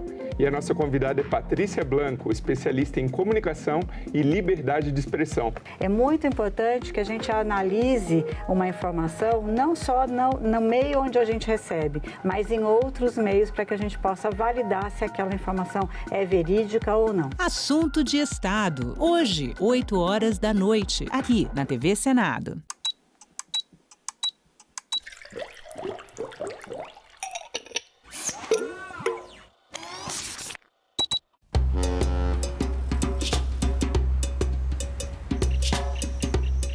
Eu sou a primeira mulher diretora do Instituto e não médica. E também, na verdade, eu sou a primeira mulher negra.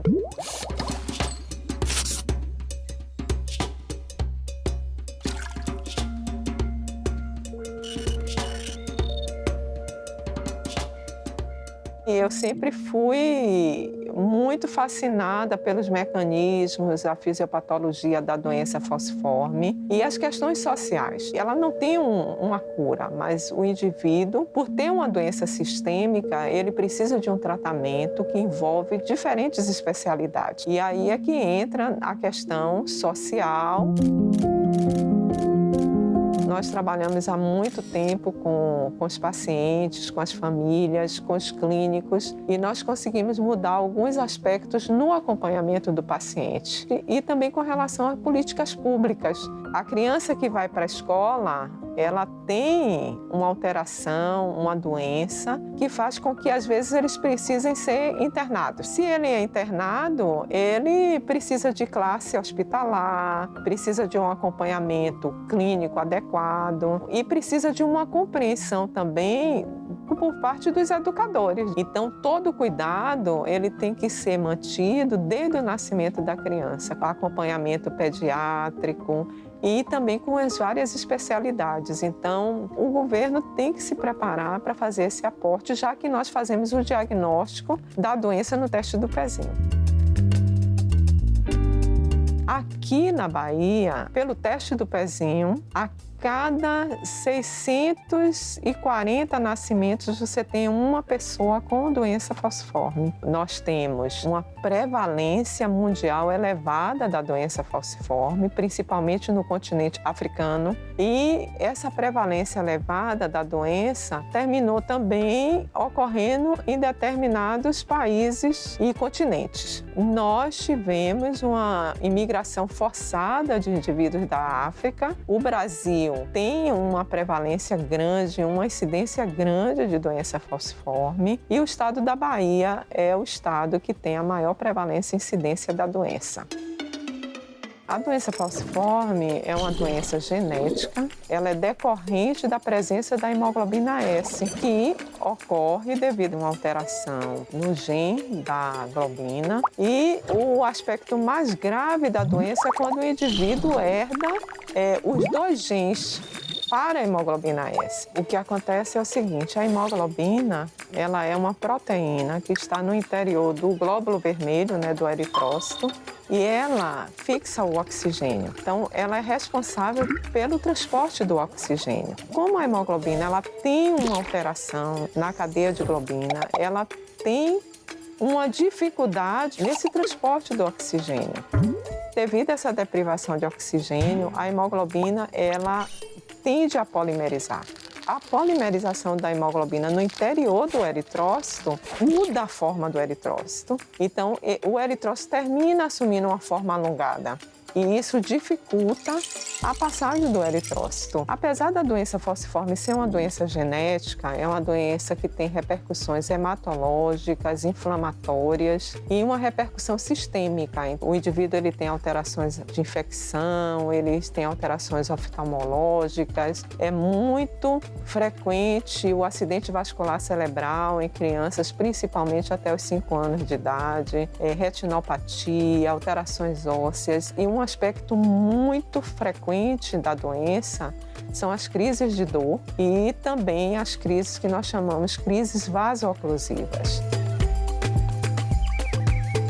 Gosto muito de história, então é a história da doença falciforme, a história da nossa Bahia, os países africanos, e toda essa história sempre me encantou. Também eu considero que é uma área em que eu consigo trazer diversidade para o laboratório, né? Tem um projeto com a África, países africanos. É importante, esse projeto foi financiado pelo CNPq. Nós trouxemos 16 alunos de pós-graduação do Benin e da Nigéria, com bolsa de pós-graduação, no estudo para desenvolver teses e dissertações no tema doença falciforme, que tenha uma doença falciforme que é caracterizada por uma alteração com a presença da hemoglobina S.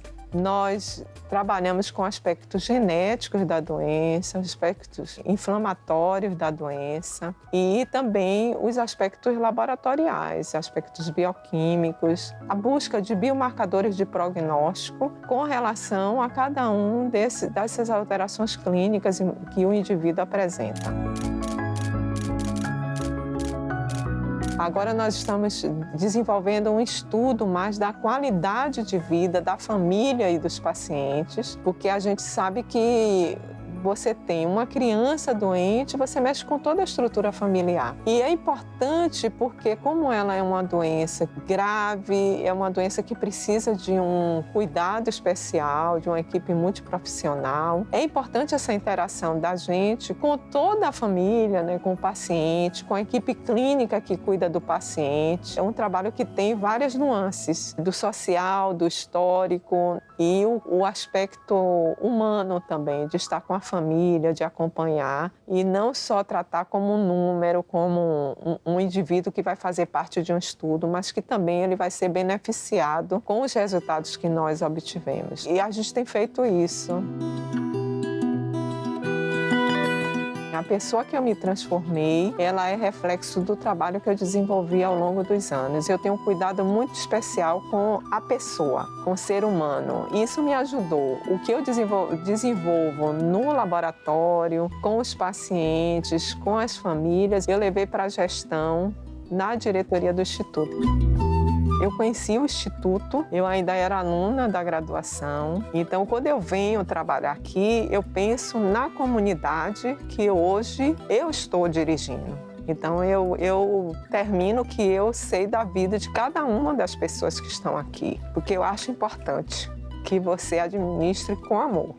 Eu digo isso e eu penso isso todo dia. Eu digo, gente, eu tenho o poder de estar aqui tomando decisões que vão afetar a vida de cada uma das pessoas. Então, eu acho que as pessoas hoje que estão no poder, elas têm que ser humanas, porque estar no poder afeta a vida das pessoas diretamente. Em cada decisão que eu tomo, eu penso primeiro na pessoa e no quanto que isso pode afetar a vida daquela pessoa, que eu acho super importante. O poder, ele tem que ser usado para o bem e não para o mal. Então é isso.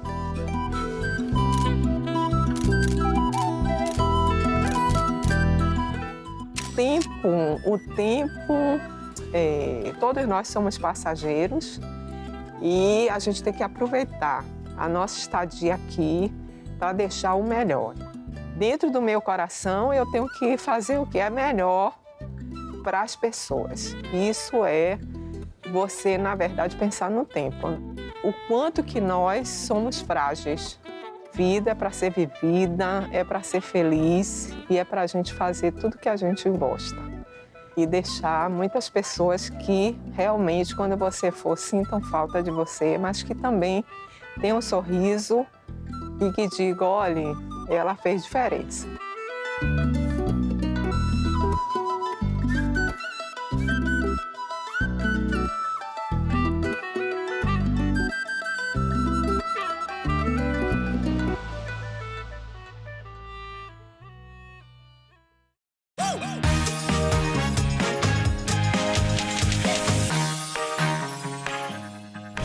Posso votar sem biometria? Eu acho que pode votar. Óbvio que não. A resposta está no capítulo 1 do Manual do Eleitor. Se seu título estiver regular, você pode votar mesmo sem a biometria cadastrada. Desde 2008, a Justiça Eleitoral usa impressões digitais para identificar o eleitorado. A identificação biométrica torna o processo eleitoral mais seguro, impede que uma pessoa vote no lugar de outra e evita a duplicidade de inscrições, por exemplo. Mesmo quem ainda não cadastrou a biometria poderá votar normalmente, com um documento oficial com foto. Para outras informações, acesse o site.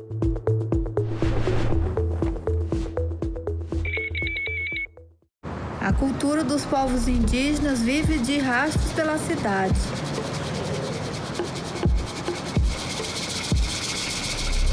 Nos nomes de ruas, nos monumentos. Parece até crueldade, depois de terem nos exterminado e proibido de falar as nossas línguas. Senadoc, neste sábado, 21h, aqui na TV Senado.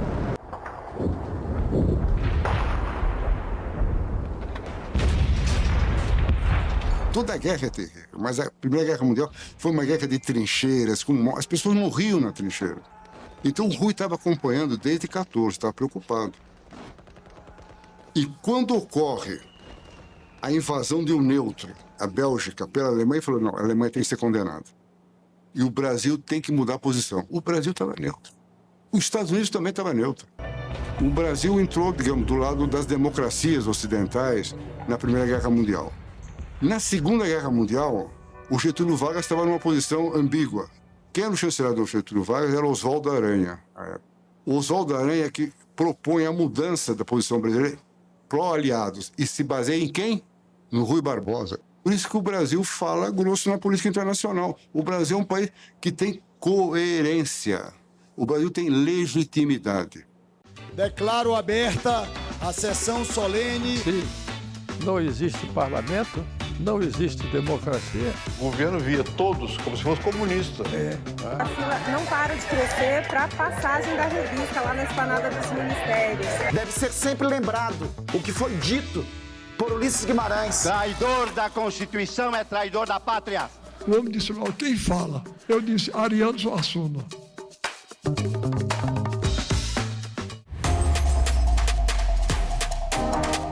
A TV Senado está com tudo pronto para mais uma temporada.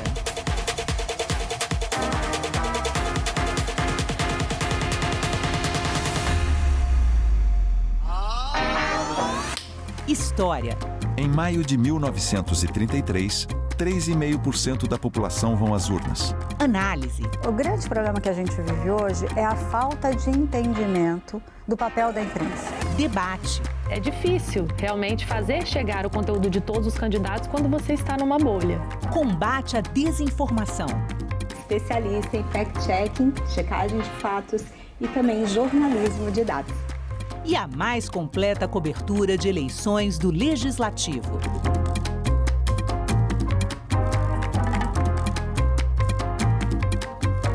TV Senado, democracia todo dia. Tem muitas mulheres que acham que a violência é só um soco, um puxão de cabelo, não. Ela se mostra de várias formas.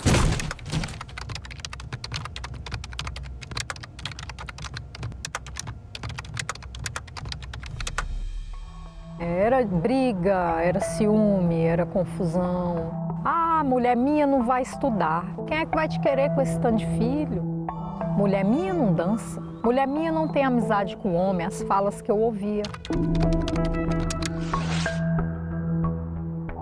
Mulher minha tem que me servir a hora que eu quiser. Se não me servir, eu vou pra rua procurar outra. Várias vezes, inclusive, eu acordei com ele em cima de mim. Se você percebe que o seu parceiro ou não aceita o seu não, insiste muito ou desrespeita o seu estado de inconsciência e de vulnerabilidade, fique alerta porque é uma violência sexual, é uma violência grave. No início eu achava ser normal, só que chegou um determinado ponto que eu falei, isso não é normal.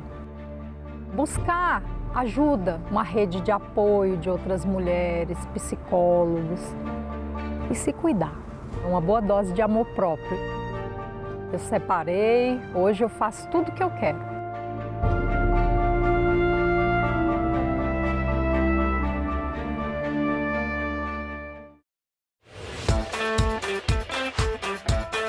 Você sabe que dia que tem eleição esse ano? Eu não sei. Não sei. Dia 4 de outubro. E se você estiver viajando no dia da eleição, você sabe se é possível votar ou não? Nos dias de hoje, eu não sei, porque a gente tem que ir até a sessão para votar. Da questão de viagem, eu nunca parei para pensar. Tipo assim, se eu estivesse viajando, não ia votar. Sim, eu posso votar em trânsito. Sabe tudo? Se você souber que vai estar em outra cidade nos dias de votação, pode pedir o voto em trânsito. Mas atenção!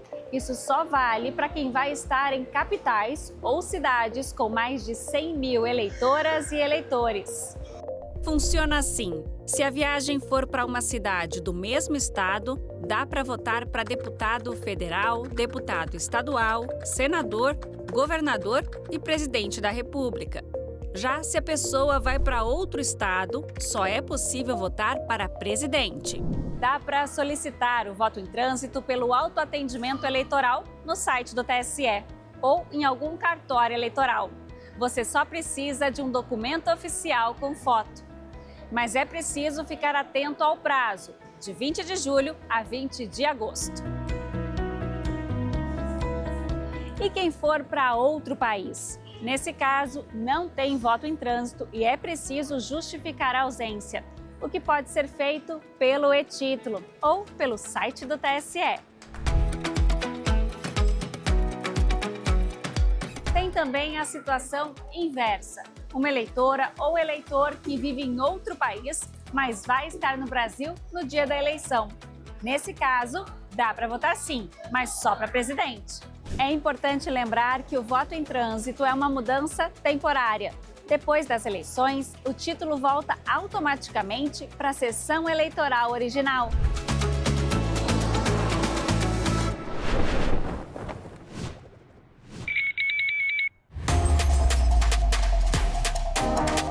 A TV Senado está com tudo pronto para mais uma temporada.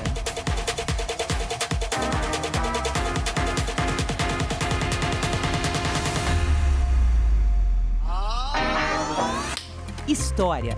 Em maio de 1933, 3,5% da população vão às urnas. Análise. O grande problema que a gente vive hoje é a falta de entendimento do papel da imprensa. Debate. É difícil realmente fazer chegar o conteúdo de todos os candidatos quando você está numa bolha. Combate à desinformação. Especialista em fact-checking, checagem de fatos e também jornalismo de dados. E a mais completa cobertura de eleições do Legislativo.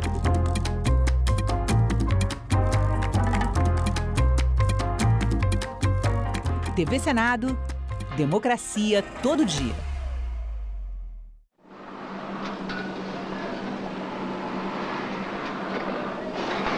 Estuve hace poco incapacitada, apenas es mi primer día que entro a trabajar. Estuve incapacitada esta semana. Dicen los doctores que se debe a lo mismo, que estoy muy nerviosa, que estoy pensando continuamente. O sea que no está aquí mi pensamiento. Pues sí, 3 niños que hay que mantener, ¿viste? Nada más. Tenemos muy poco el tiempo acá para estar en contacto con la criatura, pues 1 hora al mediodía. Inclusive nos privamos quizás de ir al comedor a comer como corresponde para venir a estar con la criatura acá. Entonces es lógico que en la tarde, en el momento que llegamos, tenemos que dividir las horas que nos quedan el resto del día para estar con el chico y preparar las cosas de la casa, porque el otro día ya hay que volver a hacer la rutina.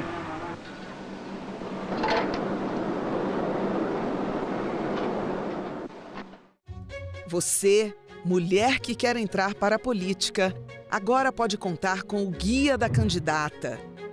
Um manual prático, feito pela Procuradoria da Mulher do Senado para ajudar em cada passo da sua jornada.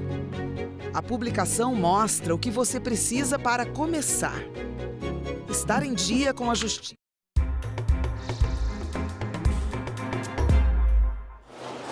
Olá, bom dia. Nós estamos ao vivo aqui pela TV Senado. Agora são 9 horas e 47 minutos e nós passamos a transmitir o Conselho de Comunicação Social, que vai debater a regulamentação da inteligência artificial. Acompanhe. Da USP, também que nos acompanha remotamente, já está online. Lucas Chiru, especialista em regulação e governança do Instituto Brasileiro de Informação em Ciência e Tecnologia, IBICIT, também remotamente. Obrigado pela participação dos 3. E Marcos Alves de Souza, secretário de Direitos Autorais e Intelectuais do Ministério da Cultura. Secretário Marcos, muito obrigado pela presença aqui conosco nesse dia. E também vai se juntar a nós daqui a pouco a Marina Pita, que é secretária adjunta da Secretaria de Políticas Digitais da Secretaria de Comunicação Social da Presidência da República. Informo que essa audiência pública será realizada em caráter interativo, com a possibilidade de participação popular.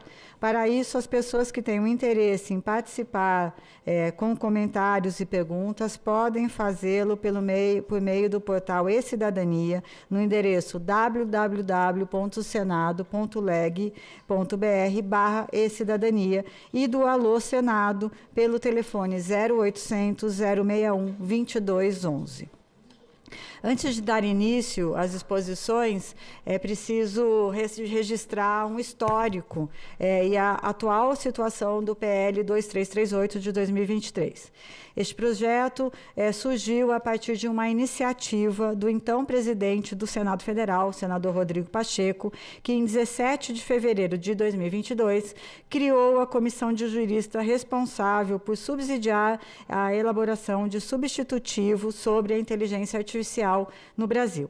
Após um ano de trabalho, a comissão, presidida pelo ministro do STJ, Ricardo Vilas Boas Cueva, aprovou o relatório elaborado também pela doutora Laura Schertel, que participava da comissão junto com outros nomes, né, tanto da academia, do setor do mundo jurídico e também do setor empresarial.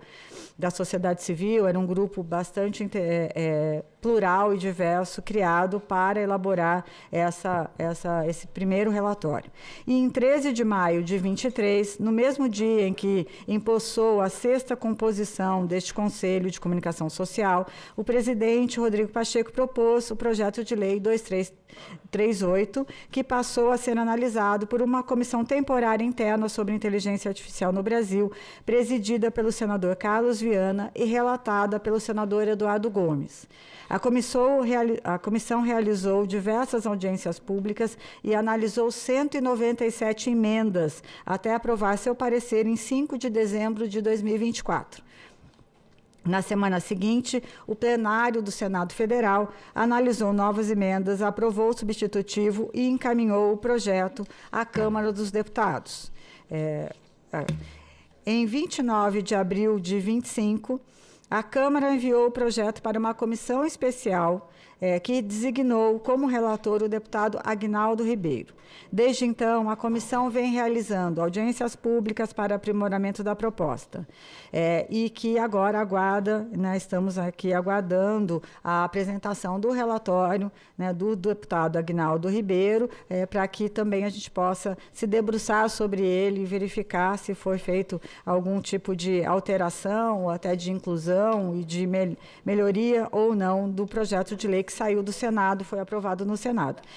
Desde então, estamos aqui esperando esse relatório ansiosamente, mas que, a partir dessa breve recapitulação, o que nós pretendemos aqui hoje com essa audiência pública é olhar para o lado no qual o Conselho é responsável, que trata-se da comunicação social, da cultura, da questão de direitos autorais, da questão do impacto ao jornalismo profissional, a profissão mesmo e a atuação da comunicação social no Brasil. Então, feita essa breve recapitulação, vamos dar início às exposições. Cada expositor terá 15 minutos para a sua fala inicial e, após o encerramento das exposições, a palavra será concedida aos conselheiros por ordem de inscrição.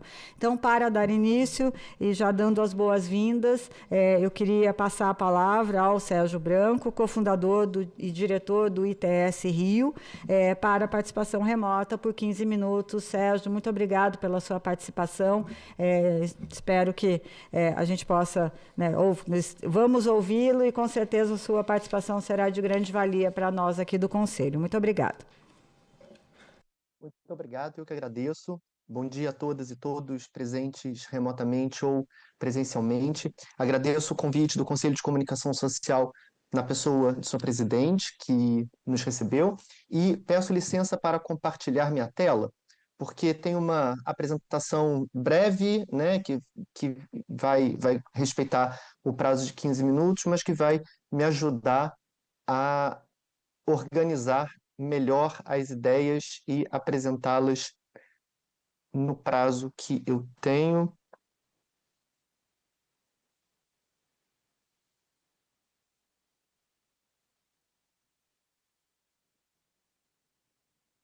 Pergunto apenas se está sendo compartilhada e, sobretudo, se está... Está a tela cheia, Está direitinho, obrigada. Perfeito. Então tá, muito obrigado. Bom, para quem não me conhece, aqui uma brevíssima informação a meu respeito, Eu sou diretor do ITS, tenho formação em Direito Civil pelo ERJ, sou atualmente professor do IBMEC, pesquisador convidado do Centro de Pesquisa em Direito Público da Universidade de Montreal, tive a oportunidade de dar aula e ser pesquisador em Sciences Po nos últimos 2 dos últimos 3 anos, tenho pós-graduação em Propriedade Intelectual pela PUC e em Cinema Documentário pela FGV, sou advogado e sou consultor também. Para tratar desse tema, que é fascinante, muito importante para todos nós, eu queria organizar a minha fala em torno de uma pergunta, como preservar um ecossistema nacional sustentável de produção de informação de qualidade em um ambiente internacional de inteligência artificial, um ambiente internacional de regulação da inteligência artificial. O PL 2338 já conta com parte dessa resposta, quando eu pergunto como preservar esse ecossistema, desenvolver e preservar um ecossistema nacional sustentável. Quando nós olhamos para o início do PL, nós temos as linhas, o norte hermenêutico, pelo qual nós devemos nos pautar. Então, no artigo 1º do PL, a gente vê que o objetivo de proteger os direitos fundamentais, estimular a inovação responsável, competitividade, garantir a implementação de sistemas seguros e confiáveis em benefício da pessoa humana, do regime democrático e do desenvolvimento social, científico, tecnológico e econômico. E no artigo 2º, nós temos diversos fundamentos, escolhi alguns, poderia ter escolhido ainda outros: centralidade da pessoa humana, respeito e promoção aos direitos humanos e aos valores democráticos, livre desenvolvimento da personalidade e liberdade de expressão, proteção de direitos culturais, proteção aos direitos de autor e conexos, inserção, integração e competitividade brasileira no mercado internacional, cooperação internacional. Então a gente vê que desde o início, né, o PL, nos seus primeiros artigos, já informa que nós precisamos buscar um equilíbrio entre a proteção a direitos privados, né, como os direitos de autor, proteção aos direitos culturais, que são direitos coletivos, mas também a competitividade brasileira no mercado internacional, lembrando, né, a cooperação internacional, lembrando que os sistemas de inteligência artificial e a regulação da inteligência artificial não se dá num vácuo, né, se dá dentro de um sistema internacional. Então, 15 minutos, né, não é um tempo muito longo, então é necessário escolher que temas abordar. Do mesmo jeito, né, que eu falei antes, seria possível abordar outros temas, mas eu queria mostrar 4 desafios para um ecossistema sustentável de comunicação: a transparência, a territorialidade, a concorrência e o jornalismo. E aí também vou falar a partir do projeto de lei, das propostas do projeto de lei. Começando então pela transparência.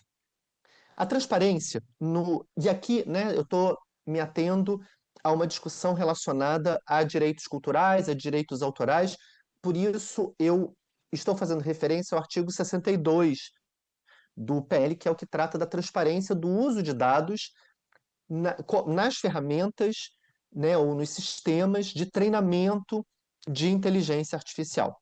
Então, a minha percepção é que a transparência tem que ser vista como um instrumento de governança da comunicação e não apenas direito dos titulares. A gente precisa promover, né, um dever de divulgação de informações agregadas sobre os dados de treinamento suficientes para gerar accountability e confiança pública, sem exigir listas inviáveis de obras.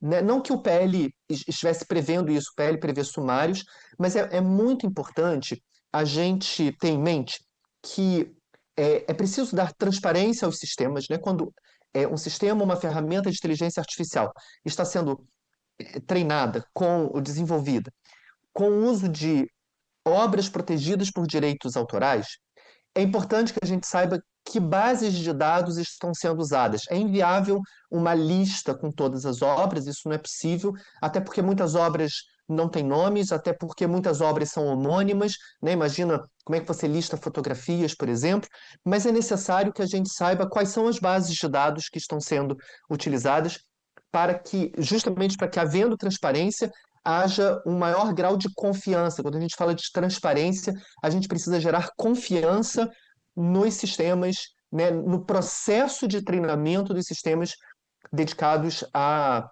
inteligência artificial. Então, eu acho que, né, o primeiro ponto que eu gostaria de ressaltar é a transparência, porque dela se gera confiança.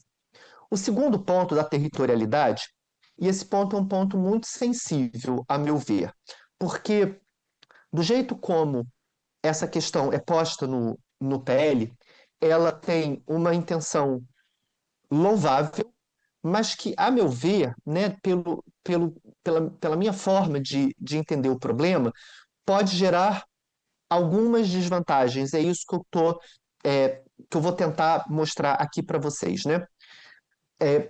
O artigo 65 do PL prevê um pagamento pelo uso de obras protegidas por direitos autorais no treinamento das ferramentas de inteligência artificial, né? Então, existe o artigo 63, que prevê limitações. Nas limitações dos direitos autorais são entendidas como usos livres das obras protegidas, mas o artigo 63, a meu ver, é bastante restritivo. A regra geral vai ser o pagamento pelo uso de obras protegidas por direitos autorais. Então, se você usa obras protegidas para fazer o treinamento de ferramentas de inteligência artificial, será necessário pagar. Contudo, me parece, né, que um regime oneroso pode deslocar o treinamento para o exterior. o Brasil poderia correr o risco de ficar sem remuneração relevante para... E aí também tem uma outra questão, né, titulares ou autores sem centros de desenvolvimento dependentes de modelos estrangeiros. Como consequência, nós podemos acabar por exportar o treinamento e importar apenas os modelos prontos, perdendo investimento e capacidade tecnológica. Por quê? Né? Porque o Brasil compete com o mercado global para o desenvolvimento de ferramentas de inteligência artificial. A União Europeia admite o Text Data Mining na mineração de textos e dados em determinadas hipóteses, em razão de uma diretiva da União Europeia de 2019. Os Estados Unidos também vêm admitindo o treinamento em determinadas hipóteses, eles não têm uma regulação como na União Europeia, né? Lá o que se verifica é se há ou não fair use no uso de obras protegidas, e algumas decisões judiciais vêm indicando que o treinamento, né, é fair use porque haveria um uso transformativo, esse é um dos critérios para se aplicar o fair use, mas também por uma questão geopolítica, eu acho improvável que os Estados Unidos entendam que não é fair use fazer text data mining com obras licitamente, é muito importante dizer isso, né? Eu estou tratando aqui de obras licitamente acessíveis na internet. E se a gente tem regras nacionais, no caso brasileiras, discrepantes, isso pode deslocar investimentos para outros países. O artigo 65, né, que eu mencionei, fala assim no seu caput: o agente de IA que utilizar conteúdos protegidos por direitos de autor e conexos em processos de mineração, treinamento e desenvolvimento de sistemas de IA deve remunerar os titulares desses conteúdos em virtude dessa utilização, devendo se assegurar. Bom, e aí vem uma lista de garantias. Um problema lateral, né, que eu vejo é que aqui corretamente, no artigo 65, fala corretamente em remunerar os titulares, porque o sistema de direitos autorais permite a cessão, a transferência de direitos patrimoniais, e no momento da exploração econômica da obra, os titulares é que são remunerados. Mas a gente sabe que a inteligência artificial pode gerar, eu vou falar sobre isso daqui a pouquinho, um efeito substitutivo, que é o output pode substituir em alguma medida as obras originais inseridas na base de dados para fazer o treinamento. E se isso acontece, o prejudicado não é apenas o titular, mas é, sobretudo, o autor, porque as suas obras, né, as obras autorais, as obras das pessoas físicas que as criaram, vão ser inseridas no sistema para fazer o treinamento, mas o resultado, o output, pode, né, vir a substituir as obras originais. E na medida em que os titulares é que são remunerados, eu não resolvo o problema dos autores, que têm suas obras utilizadas, às vezes com autorização dos titulares, porque às vezes os autores não são os titulares mais dos direitos econômicos, e os efeitos, né, substitutivos do output podem afastar o autor uma segunda vez, né, dessa vez no mercado. Então, nem toda remuneração prevista no PL chegará necessariamente aos criadores. E o problema desse deslocamento, né, do treinamento para um outro país decorre do previsto na Convenção de Berna, que é o tratado internacional de direitos autorais mais importante, né, do mundo, que foi assinado pelo Brasil, está em vigor no Brasil por conta de um decreto de 75.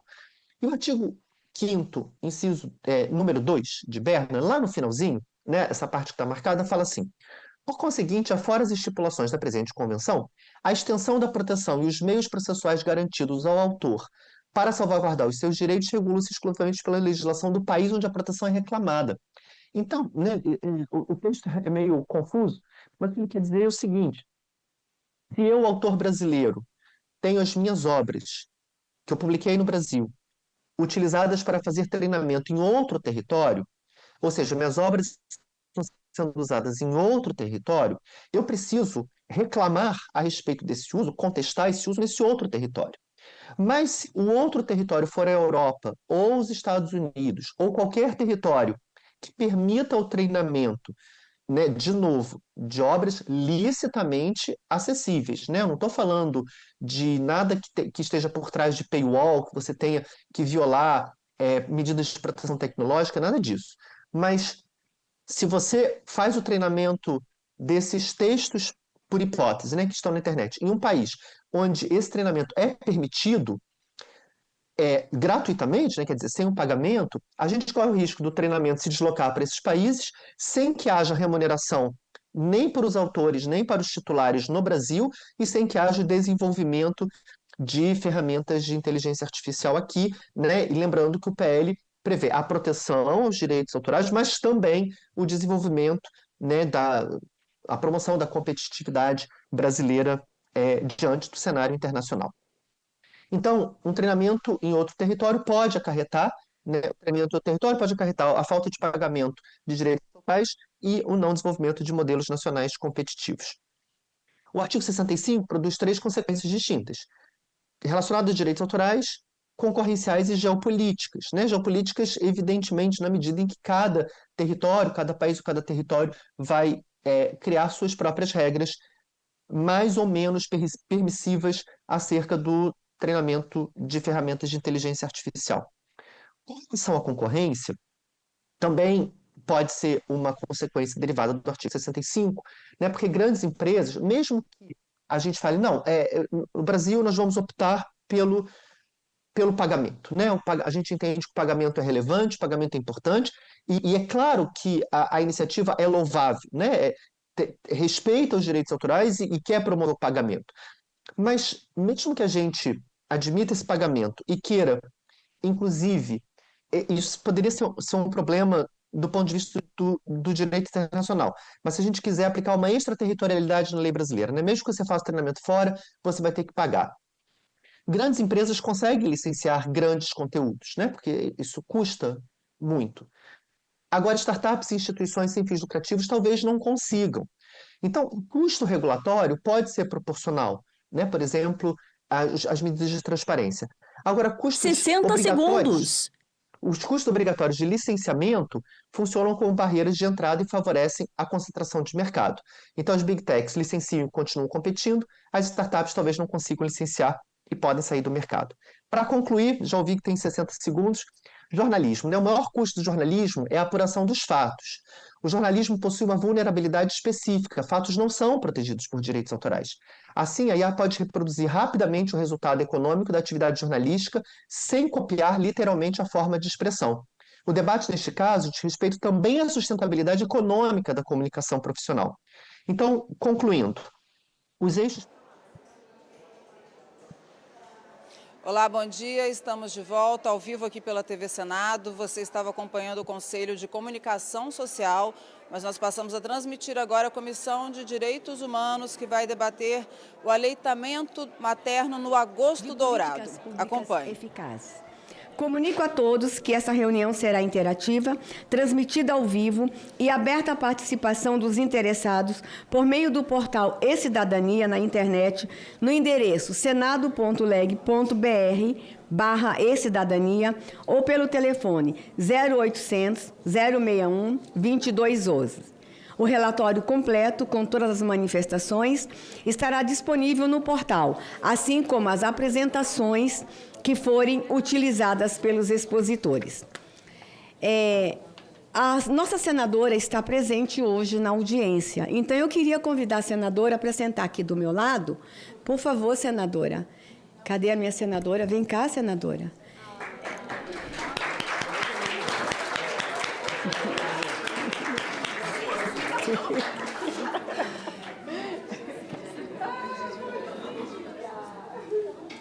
Senta aqui, senadora. Pronto. Eu não posso fazer audiência sem a senadora, gente. Ela esteve conosco em uma audiência e ocupou a mesa e falou de forma brilhante. Ficou famosa no Brasil inteiro e hoje ela voltou. Mas hoje ela não vai falar, hoje ela vai cantar, não é isso? Ela vai cantar com o coral dela. Então, mas ela tem que vir para a mesa. Lugar de senadora... Estou certa ou não estou? É na mesa, e nós hoje vamos falar de um assunto muito importante, não é, senadora? Ela sabe, nós estávamos conversando ali.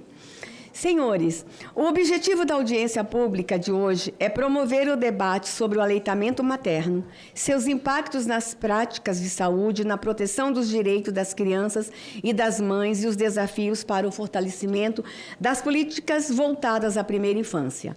A iniciativa integra as ações do Agosto Dourado, campanha instituída pela Lei 13.435 de 2017, que reconhece o leite materno como o padrão ouro da alimentação infantil e reafirma o compromisso do Estado brasileiro com a promoção, a proteção e o apoio à amamentação.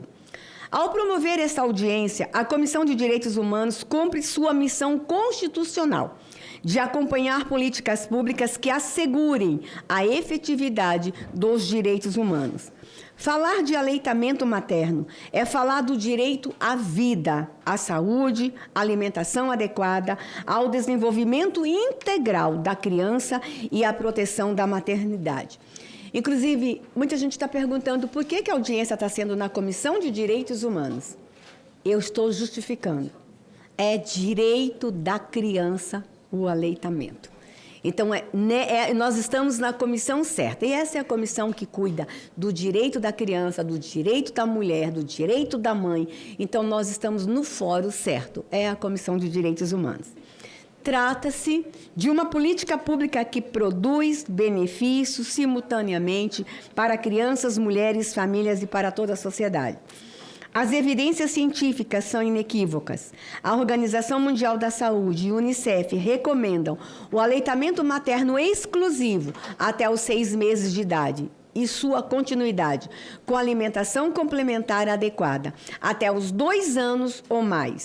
Estima-se que a ampliação dessa prática possa evitar centenas de milhares de mortes infantis e maternas em todo o mundo a cada ano, além de reduzir significativamente a incidência de infecções respiratórias, diarreias, obesidades, diabetes e outras doenças crônicas. No Brasil, embora os indicadores tenham evoluído nas últimas décadas, ainda persistem desafios importantes. Dados do Estudo Nacional de Alimentação e Nutrição Infantil e das ações de monitoramento do Ministério da Saúde demonstram que o país avançou na prevalência do aleitamento materno exclusivo, mas permanece distante da universalização recomendada pelos organismos internacionais. Persistem as desigualdades regionais, dificuldade de acesso à informação qualificada, necessidade de maior apoio às mulheres durante o pré-natal e puerpério, e obstáculos relacionados ao retorno ao trabalho e à manutenção da amamentação. Esses desafios revelam que o sucesso do aleitamento materno não depende exclusivamente da decisão individual da mãe. Ele exige uma rede articulada de proteção envolvendo os serviços de saúde, a família, os empregadores, a sociedade e o poder público. Neste contexto, políticas como a estratégia Amamenta e Alimenta Brasil, a iniciativa Hospital Amigo da Criança e, especialmente, a Rede Brasileira de Bancos de Leite Humano, constitui exemplos reconhecidos internacionalmente de boas práticas em saúde pública.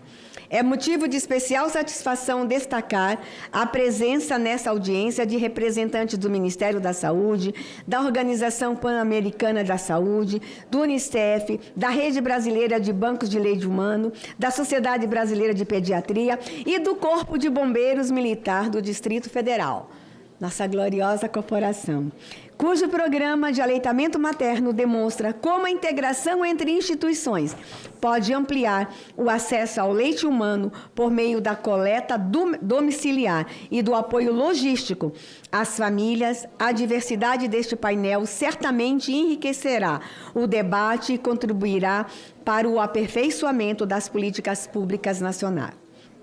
Desta forma, desejo a todos que estão nos acompanhando um momento especial, um momento que nós vamos falar de vida, de proteção à vida, de proteção à infância. Que essa audiência seja um marco. E algumas pessoas perguntam, é necessário que o parlamento esteja atento? Sim, E eu vou contar uma experiência para vocês que aconteceu há uns 15 anos atrás. Nós não tínhamos ainda o agosto lilás, o agosto dourado. Eu era só uma assessora. E eu entrei na comissão de seguridade, na época era a Comissão de Seguridade Social, Saúde, lá da Câmara dos Deputados. E tinha um projeto de lei que estava tudo articulado, ele entrou extra pauta, e era um projeto de lei que, quando eu li, falava de embalagens de leite. Eu achei estranho aquele projeto ter entrado assim. Eu não vou dizer nomes, não vou dizer estado, não vou dizer o projeto. E no projeto de lei estava dizendo o seguinte: para tirar das embalagens de leite longa-vida, aquela frase que nós conseguimos colocar com muita luta, que os nossos valorosos percussores lá atrás, na década de 80, 90, nós conseguimos colocar nas embalagens de leite. Nada substitui o aleitamento materno. Esse alimento não substitui o leite materno. Foi uma luta para colocar aquilo, vocês sabem disso. E o projeto de lei era para retirar aquela frase das embalagens de leite no Brasil. Aí eu achei estranho e fui perguntar ao pessoal, por que isso? Pergunte ao deputado autor. Eu fui lá e perguntei, deputado, por que o senhor quer retirar essa frase da embalagem de leite? Aí ele disse, porque se a gente retirar a frase, a impressão da embalagem vai ficar mais barata. Porque essa frase aqui, fica muito caro na gráfica, essa frase. Então, a gente vai tirar a frase, a embalagem vai ficar mais barata e a gente automaticamente vai baratear o custo do leite no Brasil. Eu olhei para a cara do deputado e eu disse, será que ele pensa que eu sou burra? Acho que ele pensava.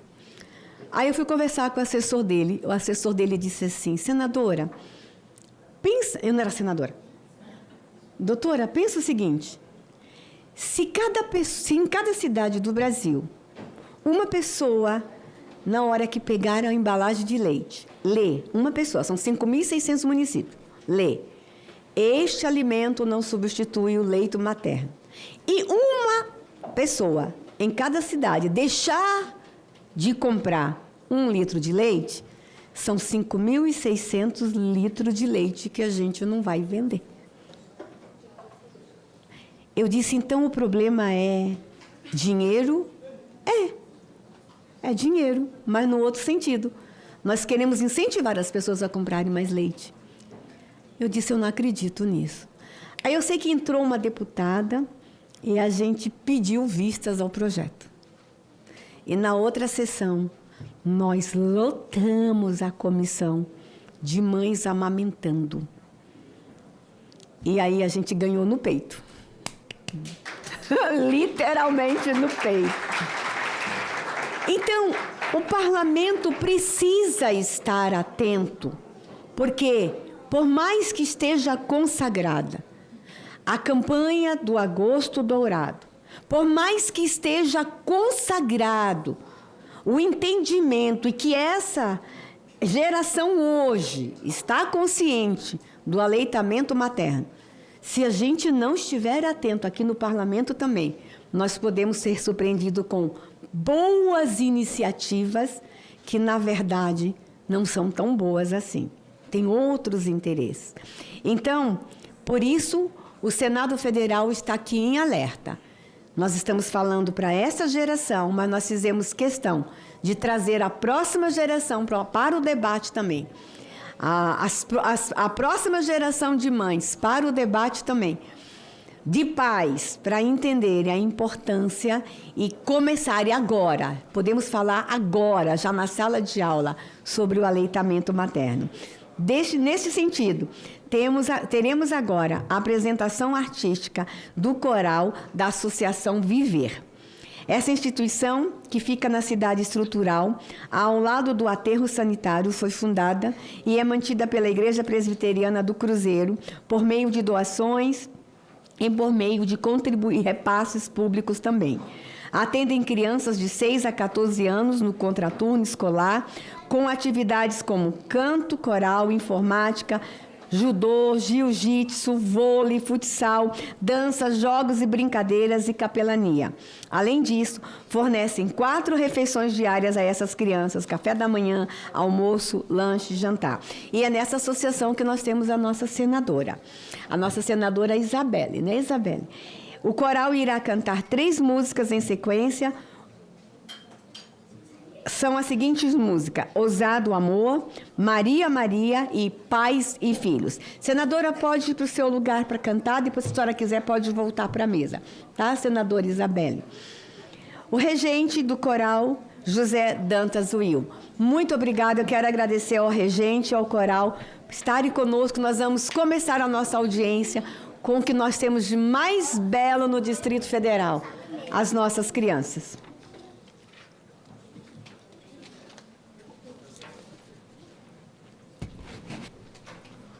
Um bom dia a todos. Bom dia a todos. O Coral Viver saúda a todos presentes, essa casa. A Vossa Excelentíssima Senadora Damares, muito obrigado por essa oportunidade.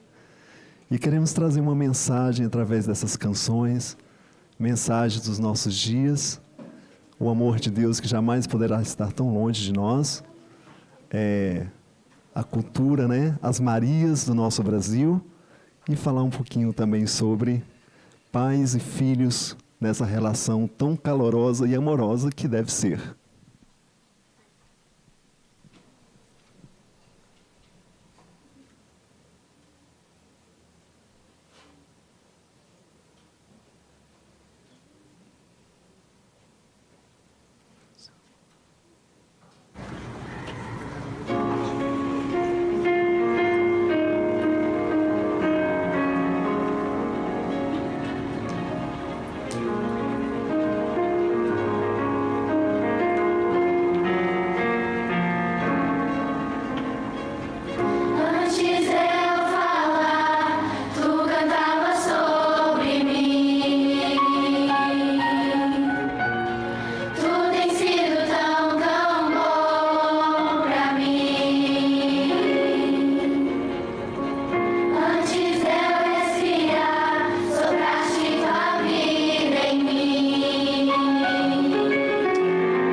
Oi. Essa é a nossa última canção. E queremos deixar aqui o convite a todos vocês a visitarem a nossa associação, a instituição Viver. Serão super bem-vindos e vocês vão conhecer mais de perto o nosso trabalho por completo, de todos os dias, no contraturno, e vai ser um prazer recebê-los.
Gente, na minha terra a gente bate palma mais alto. Bora, gente!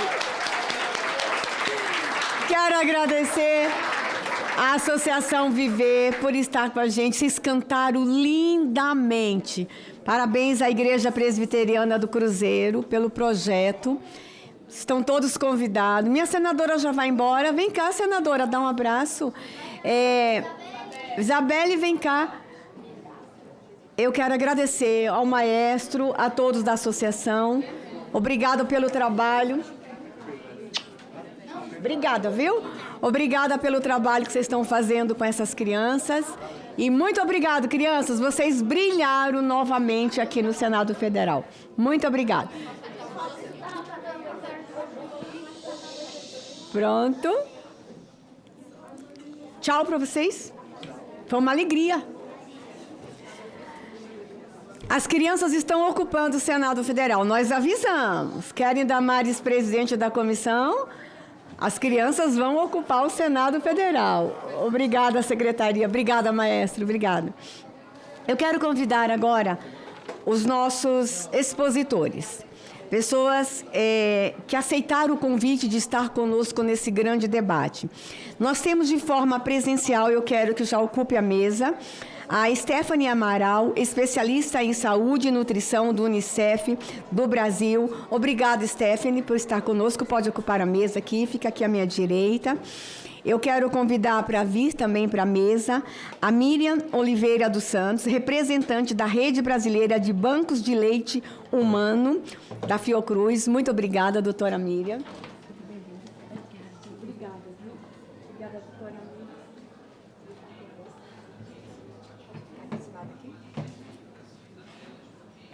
E convido para ocupar a mesa o capitão Marcos Rogério, do Alibe Barreira, capitão coordenador do Programa de Aleitamento Materno do Corpo de Bombeiros Militar do Distrito Federal. Obrigada, capitão.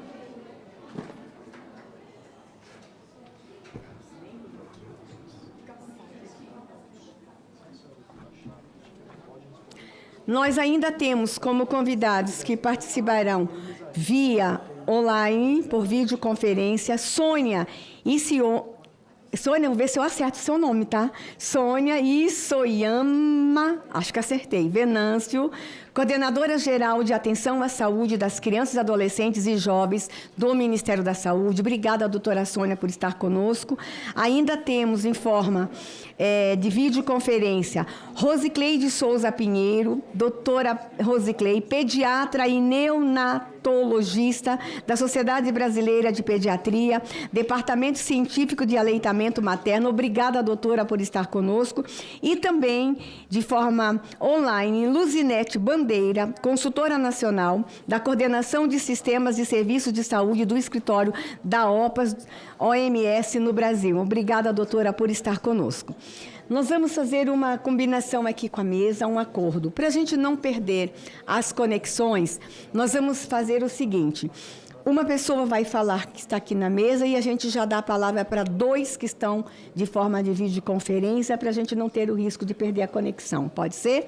Então, nós vamos começar o nosso debate ouvindo a Stephanie Amaral, especialista em saúde e nutrição do Unicef no Brasil. Na sequência, a gente vai ouvir a doutora Sônia, depois a doutora Rosicleide. Vamos fazer essa ordem de fala. Tudo bem? Algum problema? Pode ser? Combinado? Então, doutora Stephanie Amaral, 10 minutos. Seja bem-vinda. Obrigada pelo Unicef estar conosco nessa manhã. Muito obrigada, eu que agradeço, a oportunidade de estar aqui falando com vocês. Muito bom dia, senhora presidente Damares. E a todos os nossos convidados, meus companheiros de mesa, todos que estão nos escutando hoje. Acho que esse é um tema tão importante, tão bonito, e queria muito agradecer realmente esse cuidado de trazer esse tema para o debate hoje. E eu queria iniciar já a minha fala trazendo 3 pontos, entre muitos pontos que são importantes em relação ao aleitamento, mas 3 pontos que eu considero os mais importantes do porquê que a gente tem que fortalecer esse debate. Primeiro, porque é uma questão de direito, como a senhora mesmo trouxe na abertura dessa audiência, toda lactante tem o direito de amamentar e todo bebê tem o direito de receber esse que é um composto ouro, né? Não só um alimento, não vou restringir o leite materno como um alimento, porque ele é muito mais do que isso. Ele é um composto vivo, que inclusive se adapta à sua cria, né? Às necessidades da sua cria. Então, a amamentação também ela é o início da efetivação do direito humano à alimentação adequada. Tem vários benefícios já aliados à alimentação, à amamentação e como que a alimentação prossegue a partir daí. Então, é um direito, ponto, né? Nós precisamos falar sobre o direito. Em segundo lugar, porque o investimento na amamentação, ela tem um grande custo-benefício para a sociedade como um todo, né? Então, as estimativas, né, do Unicef trazem que, do Unicef, da OMS, que a ampliação da amamentação poderia evitar quase 400 mil mortes de crianças e cerca de 140 mil mortes maternas a cada ano no mundo. E que para cada dólar investido na amamentação, a gente tem um retorno aí de aproximadamente 59 dólares, devido a todos os impactos da amamentação na saúde, no desenvolvimento cognitivo da criança, né, entre outros, sem falar na diminuição dos custos também com a compra dos substitutos do leite materno. E tem que falar também do impacto ambiental, né, que o leite materno não traz em comparação com os substitutos do leite materno. E em terceiro lugar, porque apesar disso tudo que já foi falado aqui, a gente ainda tem um crescimento muito tímido da taxa de aleitamento materno exclusivo nos primeiros 6 meses, que é uma meta que a gente usa como comparação, visto que essa é a nossa grande recomendação, né, do Unicef, da OMS, dos organismos internacionais, que os bebês sejam amamentados exclusivamente pelo leite materno durante os primeiros 6 meses de vida.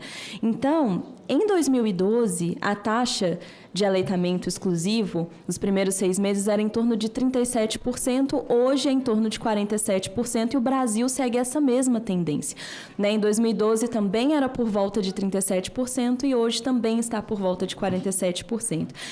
A gente tem que celebrar esse aumento dos 10 pontos percentuais, mas, né, a gente pode crescer muito mais. Então, o que acontece para a gente não ter esse aumento de algo que é tão importante? Acredito que a gente ainda tem grandes desafios, né, especialmente no que diz respeito às mulheres que amamentam, ao contexto em que elas vivem, às desigualdades que as cercam. A gente não pode falar de proteção, promoção e apoio ao aleitamento materno sem considerar as barreiras, grandes barreiras que ainda existem para o aleitamento acontecer. E aí eu queria também destacar 2 momentos que eu acho que são cruciais para o estabelecimento do aleitamento materno. Acho que o primeiro é o momento em que a mãe tem o bebê e vai para casa. Então, a gente se pergunta se tudo o que aconteceu ali durante a gestação, durante o parto, no pós-parto, né, teve esse início da amamentação na primeira hora, a mãe, a gestante, né, sua família, acompanhante, parceria, foram devidamente informados. Ela teve apoio dos profissionais de saúde, até ali a descida do leite, do que fazer, de como lidar com a amamentação, houve um olhar para a pega. Então, acho que esses são pontos fundamentais, são oportunidades que não podem ser perdidas de promoção do aleitamento materno, né? Então, acho que o Brasil já tem feito muito nesse sentido, mas ainda tem-se que fortalecer a atenção primária nesse sentido, as orientações hospitalares, a iniciativa Hospital Amigo da Criança. Então, a gente tem avançado, mas acho que esse é um momento chave. E um segundo momento chave é o retorno ao trabalho, né? Então, eu gostaria de lembrar que ainda a maioria das nossas mulheres tem uma licença maternidade apenas durante os primeiros 4 meses, né? E nessa volta ao trabalho se torna praticamente impossível continuar amamentando, principalmente se a gente fala de grandes centros urbanos, de mulheres que trabalham longas distâncias, que não têm condições favoráveis para retirada e armazenamento do leite materno. Ainda tem muitas creches, apesar, né, das legislações, que ainda não fornecem o leite materno nas creches, então ainda precisa muito de fortalecer esse ponto. E trazendo esse ponto específico da licença maternidade, eu acho que é importante trazer que essa conta não fecha, né? E que se a gente quer falar sobre ampliação dessa taxa de aleitamento exclusivo, durante os primeiros 6 meses, a gente precisa rediscutir a questão da licença maternidade e, inclusive, talvez, trazendo aí exemplo de outros países, trazer uma discussão de uma licença parental que tem sido estabelecida e que tem sido muito favorável. Então, trazendo esses desafios, eu queria também destacar que o lema da Semana Mundial de Aleitamento Materno desse ano é amamentação para um começo de vida sustentável, fortalecer o que funciona. E esse lema nos convida a olhar porque nós já sabemos que dá certo e ampliar essas ações.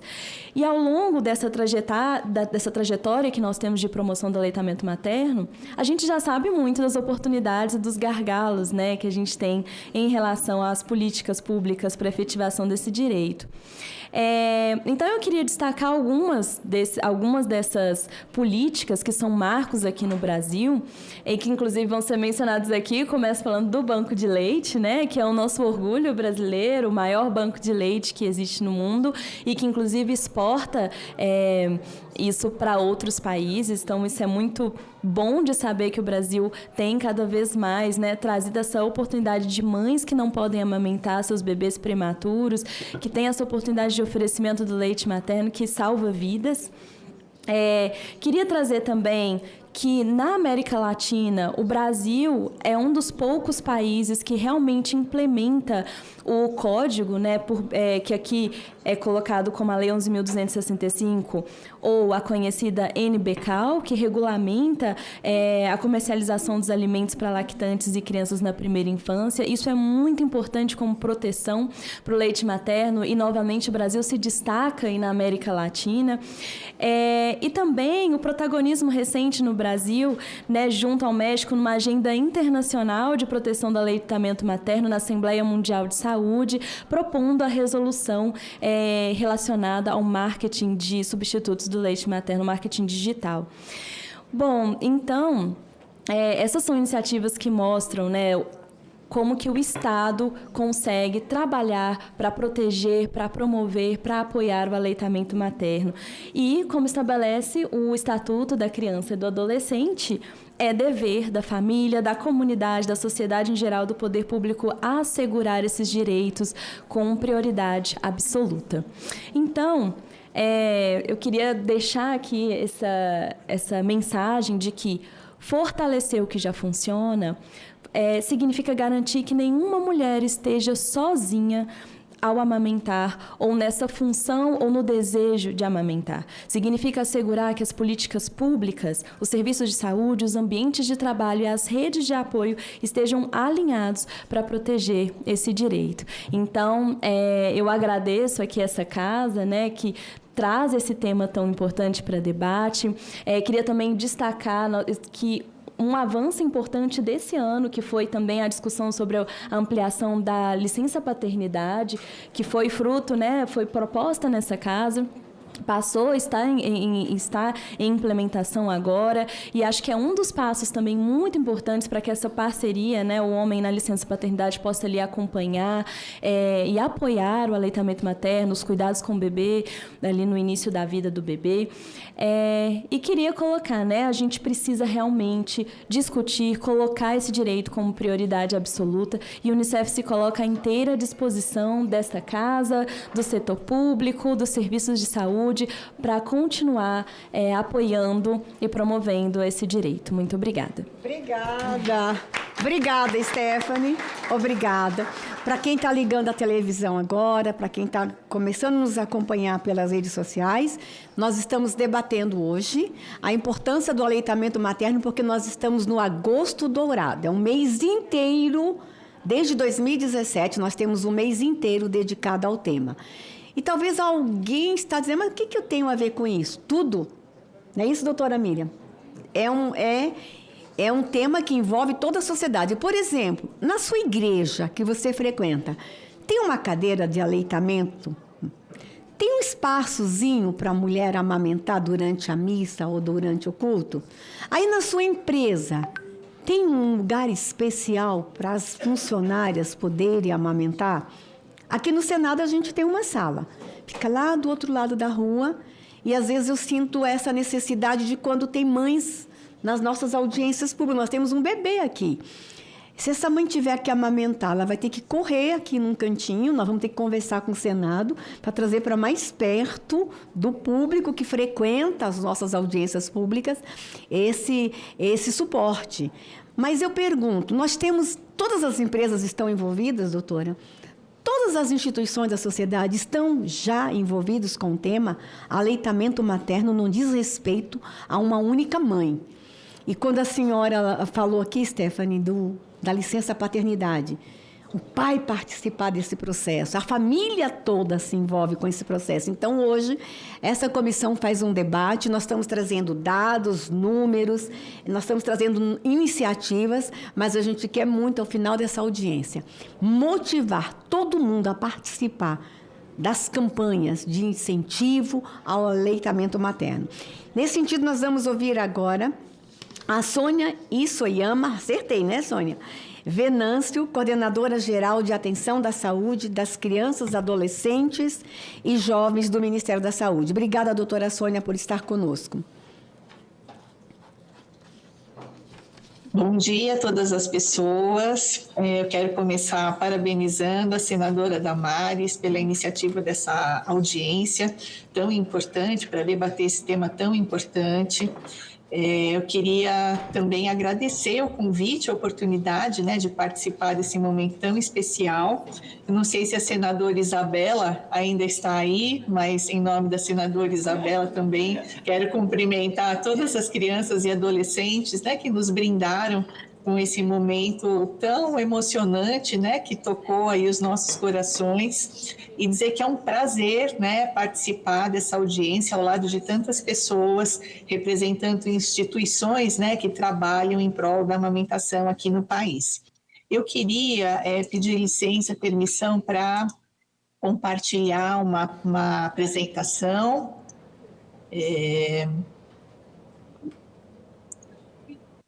Acho que vocês já conseguem ver, né, a tela compartilhada. Qualquer problema podem me avisar. Então, nós iniciamos hoje, né, o mês de agosto, começamos o mês de agosto aí comemorando a Semana Mundial da Amamentação de 2026. Então, vou falar um pouquinho, né, sobre a semana, que é um momento de grande mobilização em todo o mundo, né? Ela foi idealizada pela UABA, ela é comemorada em mais de 150 países, com esse propósito de promover, proteger e apoiar a amamentação.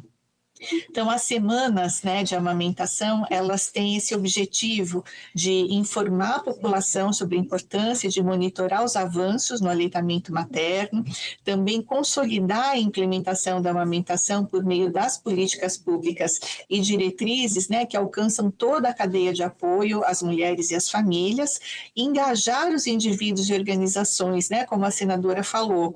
A amamentação é uma responsabilidade, né, de toda a sociedade, então o engajamento, né, de todos os indivíduos e organizações para fortalecer a colaboração e o suporte ao aleitamento materno e promover ações para melhorar a promoção, proteção e apoio, utilizando as lições aprendidas. O tema desse ano, então, é a amamentação para um começo de vida sustentável, fortaleça o que funciona, e para fortalecer o que funciona, então, a gente precisa monitorar os avanços, avaliar impactos, e também aprender com as experiências exitosas, né, com as lições aprendidas, e disseminar também essas experiências para que elas possam subsidiar as políticas públicas e as ações intersetoriais.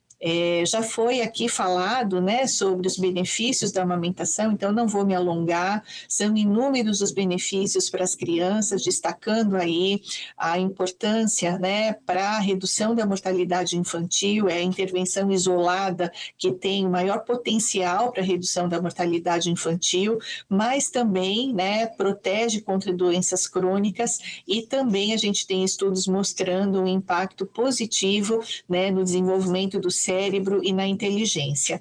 Também traz benefícios para as mulheres, então, logo após o parto, redução do risco de hemorragia, a recuperação do peso, fortalece o vínculo mãe-bebê, também previne, né, algumas doenças como câncer e doenças crônicas.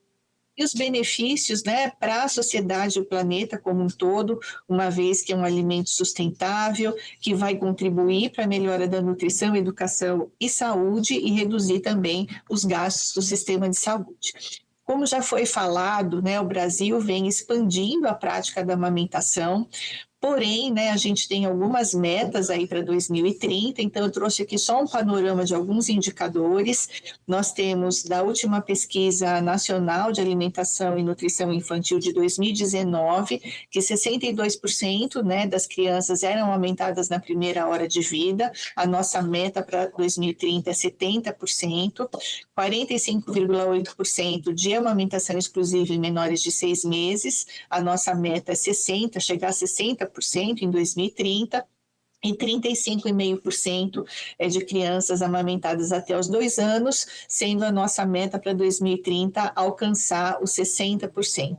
Então, nós temos que comemorar os avanços do Brasil, né? O Brasil é reconhecido como um país que vem conseguindo sucesso, né? Êxito na expansão da amamentação, mas temos aí ainda grandes desafios. E quais são esses desafios, né? A literatura mostra para a gente quais são os fatores que interferem na amamentação, quais são os determinantes da amamentação.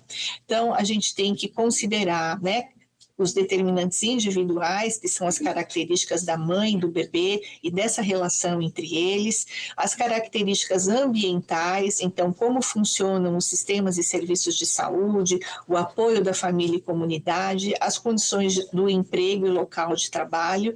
É muito importante aqui a gente falar dessas desigualdades, né, que afetam as mulheres e as famílias, e os determinantes estruturais, né, o quanto que a amamentação de fato é valorizada na sociedade, e as condições de mercado, né, a expansão do mercado das fórmulas infantis. As evidências mostram que também afetam, né, a adoção da amamentação. Para a gente enfrentar, então, né, todos esses determinantes, a gente precisa de intervenções em diversas camadas, né? A gente precisa de mobilização social, né, que é o que a gente faz no Agosto Dourado. A gente precisa de legislação, de políticas de financiamento, monitoramento, e precisamos oferecer apoio efetivo para as mulheres através do aconselhamento, apoio e manejo da lactação. Eu não vou ter tempo aqui, né, de detalhar toda essa linha do tempo, mas eu queria só destacar, então, né, que o Brasil inicia suas ações em prol da amamentação na década de 80, com o Programa Nacional de Incentivo ao Aleitamento Materno. E desde então, né, a gente vem implementando ações de proteção, como licença maternidade, a NBCAL, ações de promoção, como a Semana Mundial da Amamentação e o Agosto Dourado, também a campanha de doação de leite humano, e ações de apoio, né, efetivo às mulheres, como a Iniciativa Hospital Amigo da Criança, a IAC, Bancos de Leite, o Método Canguru e a Estratégia Amamenta e Alimenta Brasil, e também as salas de apoio à amamentação nas UBS. Eu vou passar, então, rapidamente para vocês um panorama, né, sobre essas ações que são componentes hoje do nosso Programa Nacional de Promoção, Proteção e Apoio à Amamentação. Eu quero dizer, né, que todas essas ações, elas funcionam, então elas precisam ser fortalecidas. A gente tem evidências científicas, né, do impacto que essas ações têm na amamentação.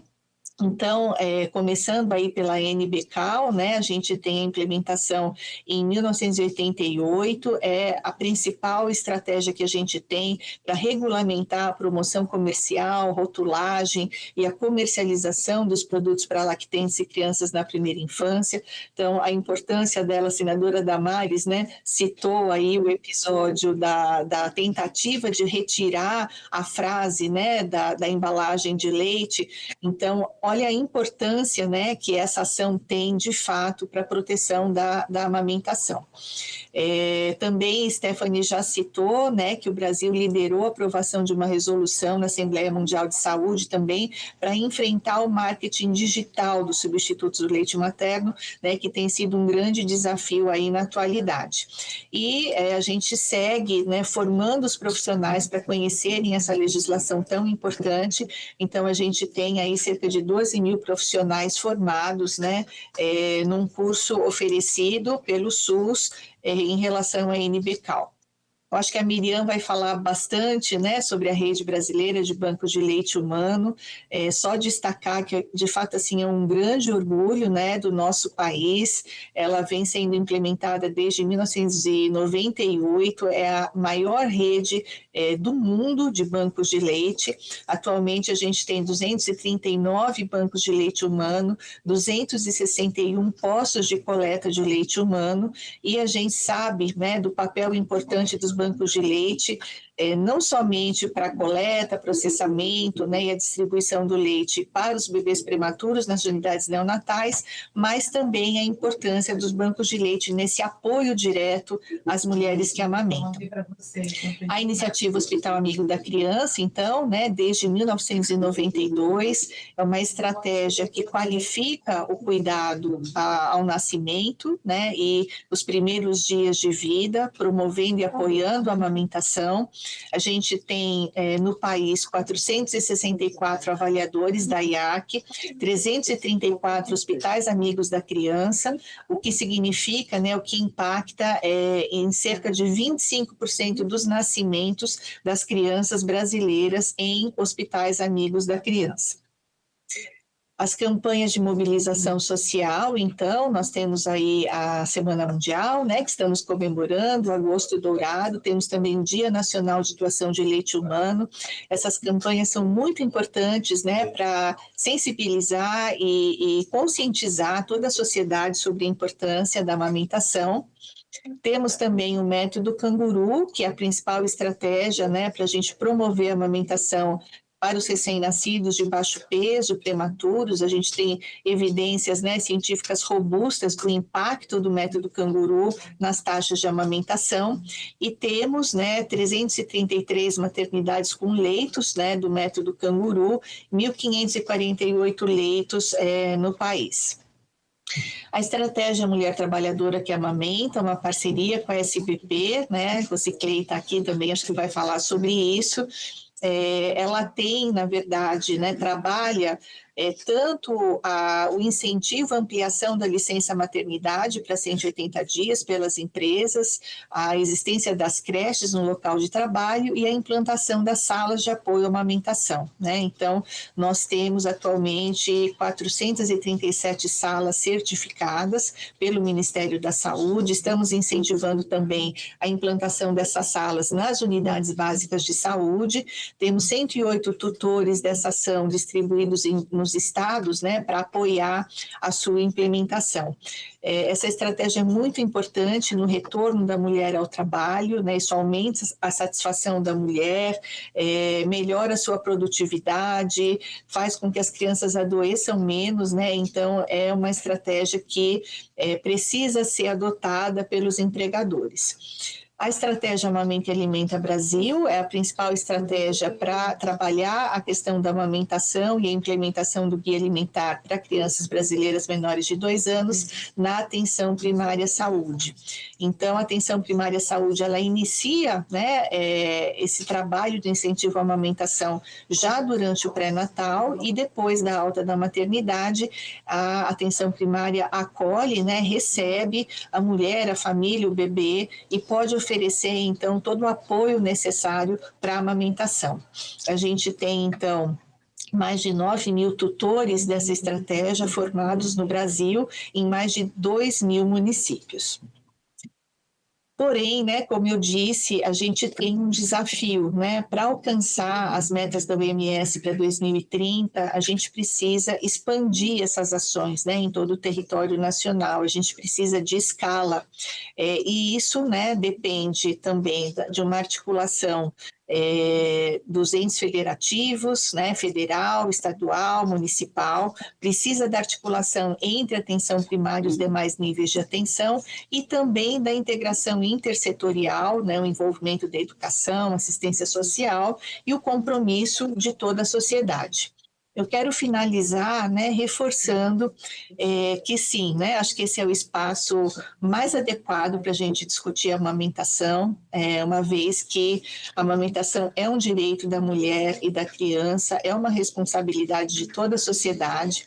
Então, eu queria só destacar aqui, né, que a gente tem na nossa legislação, no marco legal da primeira infância, né, que aprimorou o Estatuto da Criança e do Adolescente, a gente tem vários artigos que citam, né, esse direito à amamentação, então isso é muito importante, mas eu queria destacar aqui, nós estamos acompanhando um projeto de lei, o 4768 de 2019, que propõe a instituição de uma política nacional de promoção, proteção e apoio ao aleitamento materno, né, reforçando todas essas ações que estão em curso no país. Então, estamos monitorando, né, nesse momento, esse PL aguarda um despacho, né, da Secretaria Legislativa do Senado Federal, e acho que seria, né, um passo muito importante, de fato, para a gente fortalecer essa agenda no nosso país. Então, eu encerro aqui, fico à disposição. Muito obrigada. Doutora Sônia, muito obrigada.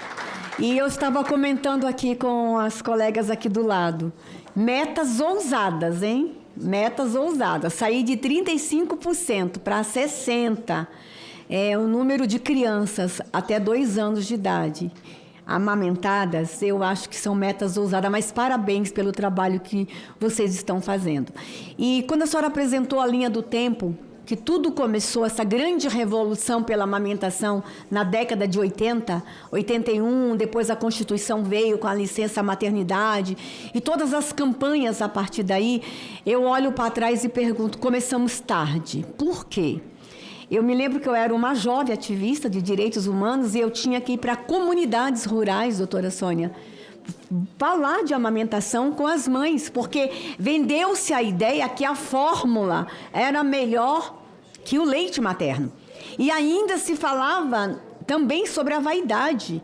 Quem amamenta, as mamas vão ficar flácidas. Foi uma luta, doutora Sônia, uma luta da gente voltar para que as mulheres voltassem a amamentar no Brasil.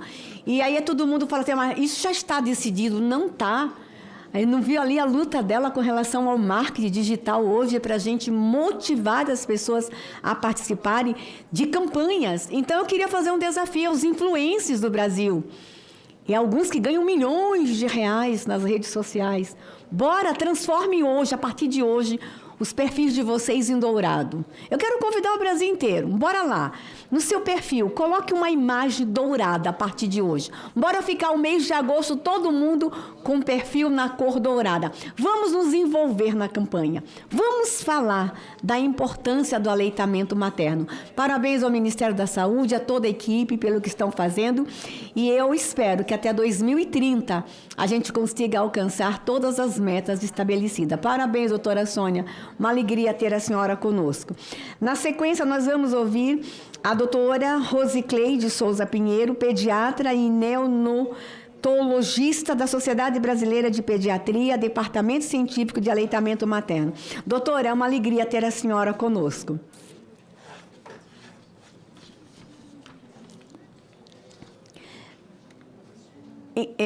Doutora, enquanto abre o microfone dela, eu queria chamar para vir à mesa, estar conosco, a Maria das Graças Cruz Rodrigues, coordenadora das políticas de aleitamento materno da Secretaria do Estado de Saúde do Distrito Federal. Obrigada por estar conosco, coordenadora. Uma alegria lhe receber. Doutora Rosicleide? Estou aqui, muito obrigada. Obrigada pelo convite. A amamentação, ela é muito mais do que um ato, é uma estratégia de saúde pública, dada a importância na repercussão da mortalidade infantil materna e o desenvolvimento de toda a população. Obrigada, senadora Damares Alves, obrigado a todos que estão aqui presentes, que são as pessoas que mais podem influenciar nesses nossos indicadores. Eu represento a Sociedade Brasileira de Pediatria, uma instituição científica e médica, a maior sociedade de especialidade do Brasil. Nós estamos há mais de 100 anos, lutando pelos direitos das crianças desde 1910, e a amamentação é uma cláusula pétrea para a gente. Nós acreditamos que o estímulo à amamentação realmente combina com o desenvolvimento sustentável. Eu vou pedir para compartilhar uma tela com vocês, eu prometo ser mais breve, até porque a doutora Sônia Venâncio já adiantou muita coisa que para a gente é fundamental, mas lembrando que esse mês, que é o mês, acho que vocês estão vendo, será? Tudo bem, né? É o Agosto Dourado, é um mês que no Brasil virou lei desde 2017, lembrando que nós também temos o Agosto Lilás, de proteção contra a violência da mulher, temos o Agosto Verde, que é a proteção da infância. Então, tudo isso vem junto com o nosso tema desse ano da Semana Mundial da Amamentação, que é o aleitamento materno para um começo de vida sustentável. O que nós podemos fazer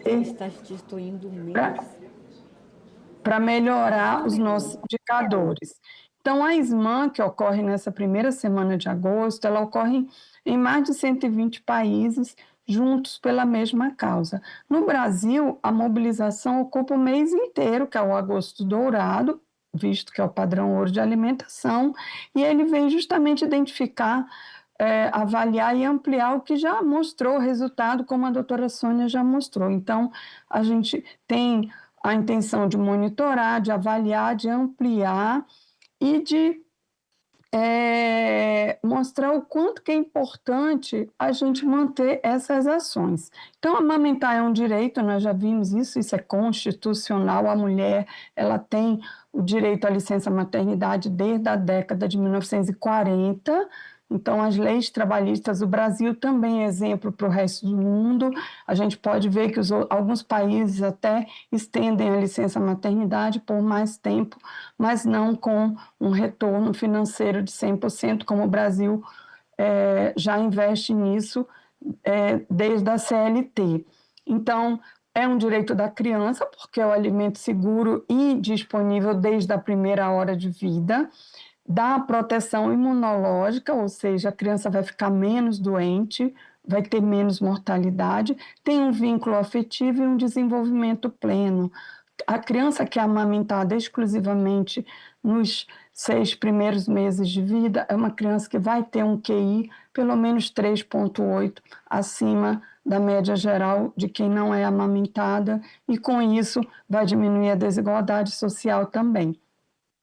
É um direito para a criança que está garantido pelo ECA, que tem direito à alimentação saudável, e lógico que para a mãe, dadas as leis trabalhistas, a gente pode ter de 120 dias de licença maternidade até 180 nas empresas que são cidadãs, que hoje no Brasil já tem mais de 25 mil empresas que aderiram ao programa Empresa Cidadã, dando direito às pausas quando ao retorno ao trabalho de 2 pausas de meia hora. Eu acho que todo profissional de saúde deve saber que a mãe tem que ter direito a essas pausas para apoiar a implantação das salas de apoio à amamentação, como a doutora Sônia já colocou também, que está dentro de uma estratégia que foi uma iniciativa do Ministério da Saúde junto com a Sociedade Brasileira de Pediatria, e a gente tem trabalhado incessantemente em várias capacitações para ter tutor. Eu sou do Amazonas, 100% das empresas no nosso polo industrial são empresas cidadãs, muitas delas já têm sala de apoio à amamentação. Então, também precisamos trabalhar para a mãe, para que ela tenha uma decisão livre, sem pressão do marketing de alimentos infantis, lembrando que fórmulas infantis são ultraprocessados, e a gente tem trabalhado incessantemente contra a obesidade, contra as doenças crônicas, e a gente incentivando o aleitamento materno, essas crianças serão mais saudáveis. Então, a amamentação já foi bem colocado, já diminui diarreia, diminui infecções respiratórias, que eram as principais causas de mortalidade infantil. De 1990 até 2020, a gente já teve uma diminuição dessa mortalidade por conta, inclusive, do incentivo à amamentação. Nós aumentamos os nossos indicadores de prevalência de aleitamento materno, mas também o aleitamento sozinho, ele pode diminuir até 13% da mortalidade infantil em crianças menores de 5 anos, mas lembrando que o professor César Victora, que é o nosso maior estudioso no Brasil, é um epidemiologista lá do Rio Grande do Sul, ele na série Lancet, em 2016, ele mostrou que pelo menos 800 mil crianças menores de 5 anos poderiam ter tido menos morte, inclusive as mortes maternas também poderiam ser menores, visto que a amamentação diminui a chance de câncer de mama, câncer de ovário.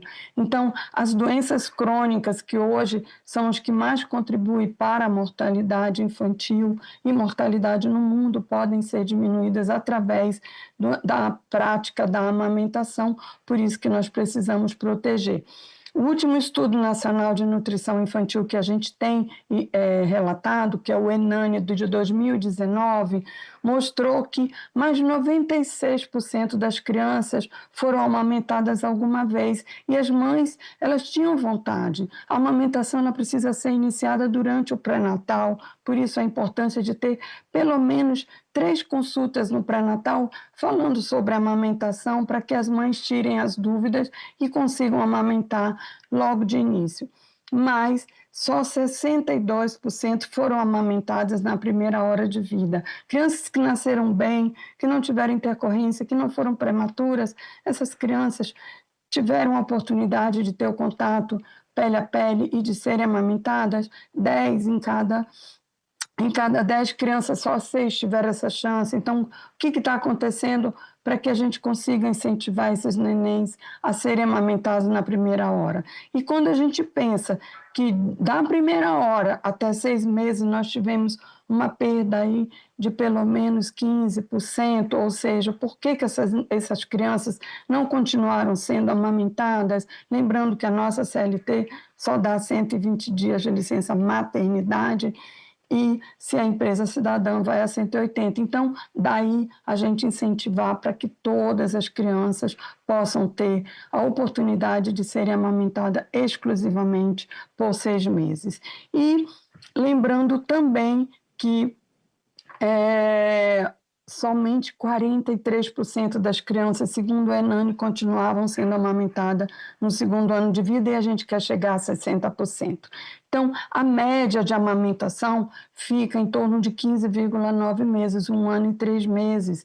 E a gente sabe que a gente quer 2 anos de amamentação para as crianças que tenham uma alimentação saudável. Então, tudo isso é uma luta, e muito obrigada, senadora, por você ter pedido essa audiência pública para a gente conscientizar essa importância. O ponto de ruptura maior é entre 4 e 5 meses. 60 segundos. Já estamos terminando. A janela crítica é quando a mãe volta ao trabalho, e com isso a gente precisa trabalhar a estratégia mulher trabalhadora que amamenta, para que a gente consiga ter igualdade social também, percebendo que as mulheres que mais recebem informação são as mulheres que mais amamentam. Então, existe essa lacuna de 25 pontos, que a doutora Sônia já falou, e a gente precisa cumprir essa meta de chegar a 70% até 6 meses. E, para isso, a gente tem que trabalhar o que já funciona no Brasil: o Hospital Amigo da Criança, o Método Canguru, os bancos de leite, Amamenta e Alimenta Brasil, aí o BAN, os 10 passos na Unidade Básica de Saúde, e a monitoração da NBK, protegendo as famílias da pressão comercial. Então, na maternidade, na atenção primária e no aconselhamento, ter uma escuta ativa, informar sozinho não sustenta, tem que ter rede de apoio. Então, a meta de 2030 não pede uma ideia nova, pede o que já funciona para que chegue em todas as famílias, e a Sociedade de Pediatria está junto dessa luta e disponível a todas as ações. Muito obrigada pela oportunidade, muito obrigada pela ação, e que a gente consiga alcançar a nossa meta para o desenvolvimento sustentável. Doutora, obrigada, doutora. E quero lhe cumprimentar pelos slides, ficaram lindos. E eu quero informar quem está nos acompanhando que todo o material apresentado aqui ficará à disposição de qualquer cidadão, vai estar no portal da comissão. E vocês viram que os slides trazem aí aulas. Tem um slide daquele, dá um debate de mestrado e doutorado, apenas um slide que a senhora apresentou.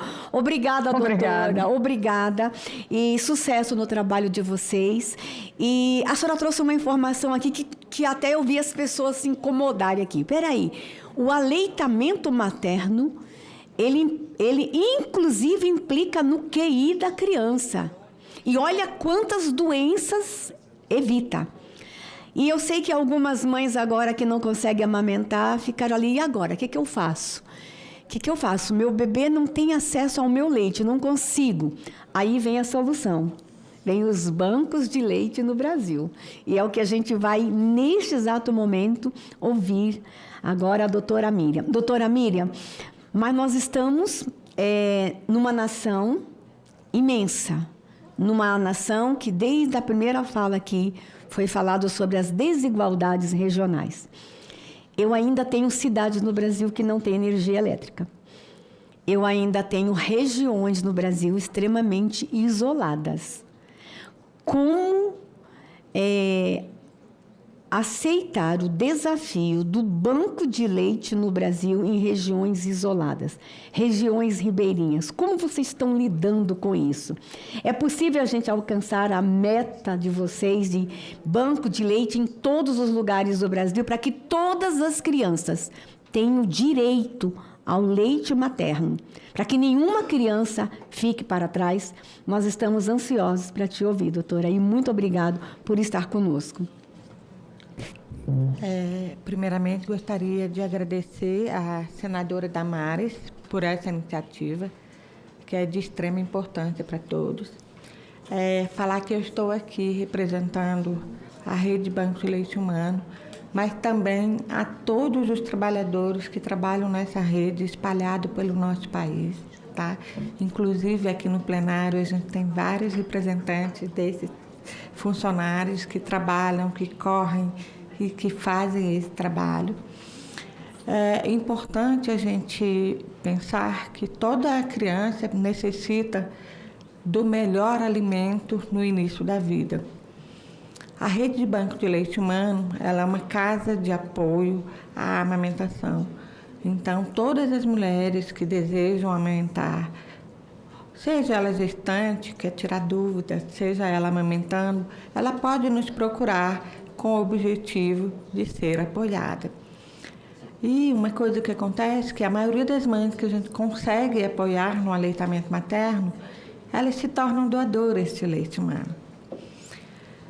Nós estamos presentes em todo o território nacional e ligadas às unidades neonatais, principalmente. Por quê? Esse bebê de risco, esse bebê que está internado na UTI neonatal, muitas vezes eles nascem antes porque a mãe tem algum problema na gestação. Então, nos primeiros momentos, essa mãe ela não está apta, ela não consegue, pela própria sua saúde, oferecer o seu leite para o seu bebê. E, às vezes, esse bebê também não tem condições de sugar o seio.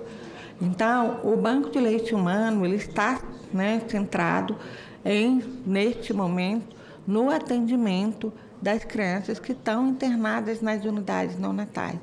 É lógico que a gente gostaria de poder atender a todos os bebês, a todas as mães. Mas, para isso, a gente precisa, a primeira coisa, é melhorar a amamentação no nosso país. Então, quando a gente pensa que o Agosto Dourado, a Semana Mundial da Amamentação, é para fortalecer o que funciona, a Rede de Banco de Leite Humano do Brasil é uma coisa que funciona. O Dr. João Aprígio, que é o idealizador e, vamos dizer assim, é o que alavanca e que leva a gente todos os dias a novos desafios.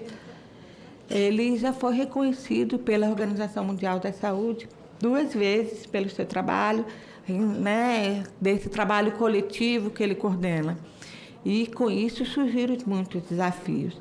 Então, hoje, nós estamos presentes do Iapoque ao Chuí, em todas as unidades da federação, mais concentradas próximos às maternidades de risco, onde os estados, as unidades da federação se organizam para que essas mulheres que têm gestação de risco tenham seus bebês nesses locais. A gente tem também, além dos 239 bancos de leite humano, nós temos 261 postos de coleta, que fazem toda a questão do apoio à amamentação e fazem a coleta e mandam para o banco para ser pasteurizado, para ser distribuído. Eu creio que esse é um grande desafio, né? Nós temos um país continental, mas, ao mesmo tempo, a gente conseguiu avançar muito, né? A rede de banco de leite humano é a primeira rede temática do SUS. A gente, desde lá da década de 90, que a gente se conecta, o Sul e tudo, do Sul ao Norte, do Centro-Oeste ao Nordeste ao Sudeste. A gente tem a região Sudeste como a região que mais tem banco de leite humano, sendo o estado de São Paulo, né, o local que mais tem banco de leite humano no mundo. E isso é um orgulho muito grande para nós brasileiros. Mas eu acho que o nosso grande desafio é apoiar as mães para que elas consigam amamentar, porque nós só vamos ter leite para poder distribuir para as outras mães se a gente tiver amamentação. Então, o que a gente quer deixar bem claro e à disposição é que essa disposição que a gente tem da rede, que somos unidades de saúde, que fazem esse apoio à amamentação, e também nos seus municípios, nos seus estados, essa rede também está disponível para fazer capacitação dos profissionais de saúde, da atenção primária, secundária, da comunidade, porque existe muito o apoio da comunidade para a mãe amamentar é de extrema importância, senadora. E a senhora que tem esse trajeto da sua vida de trabalhar também com comunidade sabe disso, que a comunidade faz a diferença. Então, como rede, nós temos que pensar nisso. Esse trabalho é um trabalho, não é um trabalho individual, é um trabalho coletivo, é um trabalho de pessoas, é criado esse vínculo, né? E a gente tem muito a agradecer à Fundação Oswaldo Cruz, porque a Fundação Oswaldo Cruz, que é o berço e que é a mantenedora de todo esse projeto, que faz investimento, que corre e que luta, né, pela melhoria da saúde das nossas crianças. E que a gente realmente tenha condições de apoiar a todos os estados, né, a ter, dentro das suas maternidades de risco, onde essas mulheres são atendidas, a gente tenha condição de ter a rede BLH lá implantada. Obrigada. Obrigada, doutora amiga, obrigada.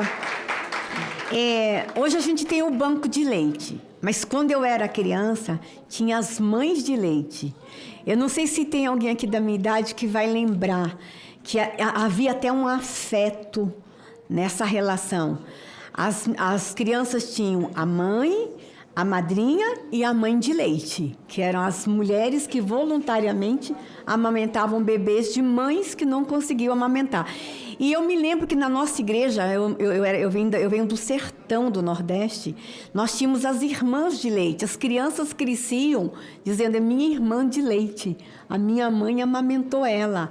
Eu fui amamentado pela mãe dela. Então, era uma relação de afeto. E a gente, uma época que nós não tínhamos os bancos de leite, a gente incentivava as mães de leite. Então, olha, as mães que estão nos assistindo, seja mãe de leite. Se você tem leite, doe seu leite. Imagine um bebê que está precisando e os bancos, às vezes, o estoque fica lá embaixo. Bora falar também de doação. E como é que a gente faz para doar? Daqui a pouco a gente vai ouvir aqui o nosso capitão. Como é que a gente busca esse leite? Aqui no DF, como é que funciona? Mas olha quanta coisa no agosto dourado a gente pode falar, doutora. Quanta coisa. Bora ser mãe de leite. Bora adotar um bebê que a mãe não está conseguindo amamentar. Vamos ajudar nesse processo. E olha, é direito da criança. Eu quero falar que é direito da mãe, mas é direito da criança também. Nós vamos ouvir agora, de forma online, para a gente não perder a conexão, a Luizete Bandeira, consultora nacional da Coordenação dos Sistemas de Serviço de Saúde do escritório da OPAS aqui no Brasil. Obrigada, doutora, por estar conosco, uma alegria. E vamos embora falar das mães de leite agora também. Bom dia, vocês me escutam? Sim. Obrigada, é um prazer estar com vocês nessa audiência. Obrigada, senadora, pelo convite. Em nome do nosso representante do escritório da OPAS aqui no Brasil, gostaria de agradecer essa oportunidade. Eu vou só compartilhar uma apresentação, vocês podem me falar se é possível visualizar? Sim, já estamos visualizando, doutora. Ok. Bom, então, trouxe o tema da campanha e as políticas recomendadas internacionalmente para avançar, que já foram faladas de maneira brilhante por diferentes colegas, diferentes instituições aqui. Vou procurar ser o mais rápida possível. Então, a gente tem evidências concretas sobre a importância de investir em aleitamento materno, o quanto que isso salva vidas e promove o desenvolvimento econômico sustentável, os indicadores regionais e globais e as políticas, de fato, recomendadas por serem eficazes para aumentar as taxas de aleitamento materno. Então, a gente tem aí os benefícios já citados pela senadora, por minhas colegas, Rociclei, Sônia, a melhora da saúde e do desenvolvimento das crianças, então aumenta em cerca a 3 a 4 pontos do quociente de inteligência, né, a amamentação exclusiva, maior escolaridade, maior produtividade, economias mais fortes vão se estabelecer a partir disso, além de redução dos custos para os sistemas de saúde. E aí, como a senadora comentou, a melhora para a saúde das mulheres é inegável, né? Então, a gente saiu daquele imaginário da década de 80 para clara conscientização baseada em evidência que o aleitamento materno reduz o risco de câncer de mama e de ovários e melhora a saúde das mulheres. Então, além de trazer todos esses benefícios para a saúde da criança, também traz para a saúde materna e contribui para os alcances dos Objetivos de Desenvolvimento Sustentável de inúmeras maneiras, seja como bem-estar e saúde, educação, trabalho, redução de desigualdades, tudo isso que já foi falado, né? Então, a gente tem o aleitamento materno é fundamental para uma primeira infância saudável, para o pleno desenvolvimento da criança, e é fundamental para um país que busca melhores condições de vida para todos, né? Sem deixar ninguém para trás, reduzindo, então, as desigualdades. Bom, aqui eu trouxe os dados do mundo e da região, né? Então, a gente tem ainda um longo caminho para alcançar as metas até 2030, pactuado pelos países Estados-membros na Assembleia Mundial da Saúde do ano passado. E o Brasil tem uma liderança internacional em relação às políticas de aleitamento materno, mas ainda precisa investir mais para alcançar essas metas. A gente vê um aumento das taxas de aleitamento materno exclusivo em diferentes países. O Brasil é um dos países líderes nesse aumento das taxas. E aqui eu trouxe, então, as políticas recomendadas para proteger, promover e apoiar o aleitamento materno. Então, a Semana Mundial de Aleitamento Materno deste ano é muito clara, fortalecer o que funciona. E o que funciona? a gente já sabe o que funciona. E como que a gente sabe? Com base em evidências. Então, aumentar o investimento em aleitamento materno aumenta até 58% as taxas de aleitamento materno exclusivo. Aumentar as licenças remuneradas, os intervalos remunerados, as instalações no local de trabalho, uma revisão sistemática aponta que aumenta até 52% das taxas de aleitamento materno exclusivo. Implementar os 10 passos para o sucesso da amamentação das maternidades, a iniciativa Hospital Amigo da Criança, aumenta até 45% as taxas de aleitamento materno. Então, a gente precisa continuar fortalecendo a implementação do Código Internacional de Comercialização de Substitutos, melhorar o aconselhamento, especialmente na atenção primária, também nos diferentes níveis de atenção, reforçar o apoio da comunidade, é fundamental, isso já foi falado também, monitorar o progresso dessas políticas e apoiar o aleitamento materno e a alimentação complementar saudável em emergências, né? Então, a rede brasileira de bancos de leite humano vem mostrando que isso é possível junto com o Ministério da Saúde, como, por exemplo, na resposta à crise climática do Rio Grande do Sul. Então, e vem apoiando que outros países também façam isso, né? Para que esse recurso terapêutico esteja disponível para os recém-nascidos prematuros e de baixo peso em emergências e a gente salve vidas, né? Então, esse também é um desafio.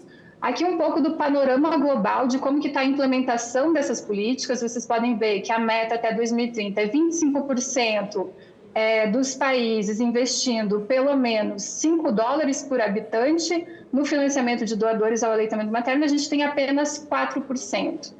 A implementação integral do código com legislações substancialmente alinhadas ao código, que é o caso do Brasil, mas apenas 17% dos países possuem legislações substancialmente alinhadas ao código, e a meta é que sejam 40% até 2030. E vai aqui mostrando as metas e o quanto que ainda está aquém a implementação no nível global. Então, a gente precisa continuar priorizando audiências como essa, a Semana Mundial, o trabalho do Ministério da Saúde, da Sociedade Brasileira de Pediatria, Unicef, dos parlamentares. Tudo isso é o que vai fazer diferença para que a gente consiga reverter, alcançar essas metas de fato. Então, aqui, se referindo ainda a essas 8 políticas e como que está a implementação no nível global. E qual é o chamado para a ação que a Organização Mundial da Saúde, o Unicef, o Coletivo Global de Aleitamento Materno fazem para esse ano, né? Já foi falado também pelas colegas, acelerar e ampliar a escala dessas políticas, né? Então, implementar e fiscalizar o Código Internacional, a NBCAL, incluindo a regulamentação do marketing digital e a promoção cruzada, ampliar a proteção da maternidade em locais de trabalho, inclusive as mulheres em condição de trabalho informal, e implementar mecanismos de monitoramento e prestação de contas. Sistemas de saúde que ofereçam apoio de alta qualidade ao aleitamento materno nos diferentes níveis de atenção, o aconselhamento qualificado, a formação dos profissionais, a continuidade do cuidado desde a gravidez até os primeiros anos de vida e ambientes familiares e comunitários de apoio, com esse aconselhamento de base comunitária e apoiar adolescentes, mães que trabalham e outros grupos vulnerabilizados a enfrentar as barreiras de acesso, as barreiras, os determinantes sociais e ambientais para que se tenha essa oferta de aleitamento materno de maneira adequada. Aumentar o investimento é inegável, então é necessária essa atuação cada vez mais integrada dos diferentes setores, incluindo a amamentação nos planos de desenvolvimento, de saúde, de nutrição, alinhando ao investimento das agendas de educação, trabalho, crescimento econômico, porque é isso que é o impacto real do aleitamento materno, ele impacta no crescimento econômico do país, e investir nessas políticas abrangentes, né? Ampliar as intervenções, dar escala a essas intervenções comprovadas. Quanto mais investimento, mais vidas serão salvas, o capital humano será mais forte teremos mais retornos econômicos a longo prazo, maior bem-estar e maior qualidade de vida. Então, é necessário fortalecer as parcerias, acho que esse momento aqui representa isso, então agradecer mais uma vez por essa oportunidade. 60 e que segundos. a gente tenha cada vez mais força para trabalhar e mobilizar recursos de maneira conjunta. O chamado que a OPAS faz nessa semana é a proteção ao aleitamento materno diante da crescente influência do marketing digital. Então, a partir do momento que uma mulher se torna gestante, ela é acessada por diferentes mídias, por diferentes meios de comunicação digital, o que interfere a sua capacidade de escolha. Então, é necessário agir e essa proteção, apoio e promoção do aleitamento materno, além de ser um imperativo de saúde, é um dos investimentos mais inteligentes que um país pode fazer para investir no desenvolvimento econômico sustentável.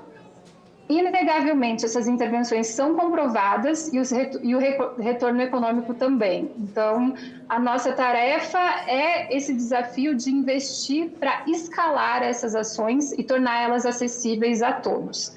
Sozinho, nenhum ator consegue suprir essa lacuna de investir em aleitamento materno.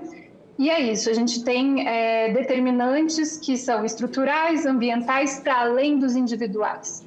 Uma mulher sozinha não é capaz, ela não pode estar sozinha, né? Quando todos apoiam as mães, a amamentação é mais fácil. Então, eu convido todos a acessar nossas redes sociais para conferir os materiais da semana desse ano e fico à disposição para esse excelente debate. Obrigada, doutora Luizete, muito obrigada, muito obrigada. Mas eu queria lhe fazer uma pergunta. Nós enfrentamos muita desinformação nessa era digital. E nós passamos muito isso com relação às vacinas, né? A gente teve, inclusive, queda de crianças vacinadas em vacinas consagradas, como sarampo, como poliomielite. A pergunta é, doutora Luizete, a gente sabe que há desinformação sobre aleitamento, e isso está se escalando. Existe um monitoramento sobre a desinformação, sobre o aleitamento? Existe algum grupo de trabalho sobre a desinformação? Eu não vi nenhum debate nas casas legislativas nos últimos anos. Fala-se sobre a desinformação em diversas áreas, mas eu não ouvi nada sobre aleitamento materno. Vocês têm algum monitoramento específico sobre a desinformação nas redes sociais, doutora? Obrigada, senadora, pela pergunta, muito importante, né, nesse cenário atual que a gente enfrenta. O que nós viemos trabalhando junto com o Unicef, que é uma agência parceira, é justamente no monitoramento das estratégias de marketing digital, que nada mais são do que táticas agressivas de marketing que colocam as mães, as famílias, em dúvidas sobre a efetividade do aleitamento materno. Então, no momento em que você se encontra vulnerável, né? Eu sou mãe, sei como é esse período pós-parto, né? Em que a gente está com dúvidas em relação à continuidade do trabalho, porque muitas vezes a gente, né? Quando que eu vou estar pronta para voltar ao trabalho? E num momento muito vulnerável em que essas informações agressivas, não baseadas em evidências, então a gente pode falar de desinformação, e esse relatório foi baseado num monitoramento em 8 países, né? Olhando para como que essas informações chegam para as mulheres e cuidadores e o quanto que elas afetam essa prática do aleitamento materno ou comprometem a prática exclusiva do aleitamento materno. Então, a gente vem trabalhando justamente olhando para essas práticas e na última Assembleia Mundial da Saúde, como dito pela minha colega Stephanie, o Brasil foi um dos líderes, junto com o México e outros países, na aprovação de uma resolução subsequente ao Código Internacional de comercialização de substitutos do leite materno, que justamente incentiva os países a avançarem nessa proteção a esse marketing agressivo, marketing digital agressivo relacionado à amamentação. Doutora, obrigada. Eu acho que foi extremamente enriquecedora a sua fala. Muito obrigada. Além da Associação Viver, está conosco aqui no plenário também o Instituto Mão Solidária. E eu quero agradecer por vocês estarem participando conosco. Eu sei que vocês têm um horário para sair. Quando precisarem sair, fiquem à vontade, mas muito obrigada. E são mães que estão aqui com a gente, mães que lá na ponta estão fazendo um trabalho incrível também sobre o aleitamento materno. Obrigado por estarem conosco. Além do Instituto Mão Solidária, está conosco Lilian Silva Favilha, gerente de assistência multidisciplinar do Hospital Regional da Asa Norte, da Secretaria do Estado de Saúde do DF, Ivanida Paixão Santana, diretora de contatos da Associação Viver, Andressa também da Associação Viver, Levander Francisco Pedrosa, diretor comercial da Astem Comércio, Representações e Serviços, empresa especializada no fornecimento e manutenção de equipamentos médicos hospitalares, Raquel Rosane Meirelles, assessora parlamentar do Corpo de Bombeiros, Alci Malaquias, conselheira fiscal da Associação Viver. Nós temos Marcos Rogério Barreira, coordenador do Programa de Aleitamento Materno do Corpo de Bombeiros, do DF, Maria Helena, chefe do Serviço do Banco de Leite Humano aqui do IGES, Hospital Regional de Santa Maria, Natália Oliveira, membro da Secretaria Executiva da Rede Brasileira de Banco de Leite Materno, Raquel Medeiros, representante do Hospital Materno Infantil de Brasília, a GAMIB, que a gente é apaixonado pela GAMIB, Natália Conceição Clarentino, chefe do Centro de Referência do Banco de Leite Materno, Luísa de Marilac Queiroz, responsável pelo Instituto Mão Solidária, Vanusa, gerente multidisciplinar do Hospital Regional da Asa Norte, Thaís, enfermeira obstetra do Hospital Regional de Planaltina, Sebastiana Neide de Oliveira, Banco de Leite do Hospital Regional de Planaltina. Muito obrigado pela presença de todos. Nós vamos ouvir agora um homem. Que bom ter um homem aqui no debate conosco. O capitão Marcos Rogério do Alibe Barreira, capitão coordenador do Programa de Aleitamento Materno do Corpo de Bombeiros Militar do Distrito Federal. Capitão, é uma honra recebê-lo e queremos entender como que o Corpo de Bombeiros participa do Banco de Leite aqui no DF, do Programa de Aleitamento Materno aqui no Distrito Federal. Seja bem-vindo.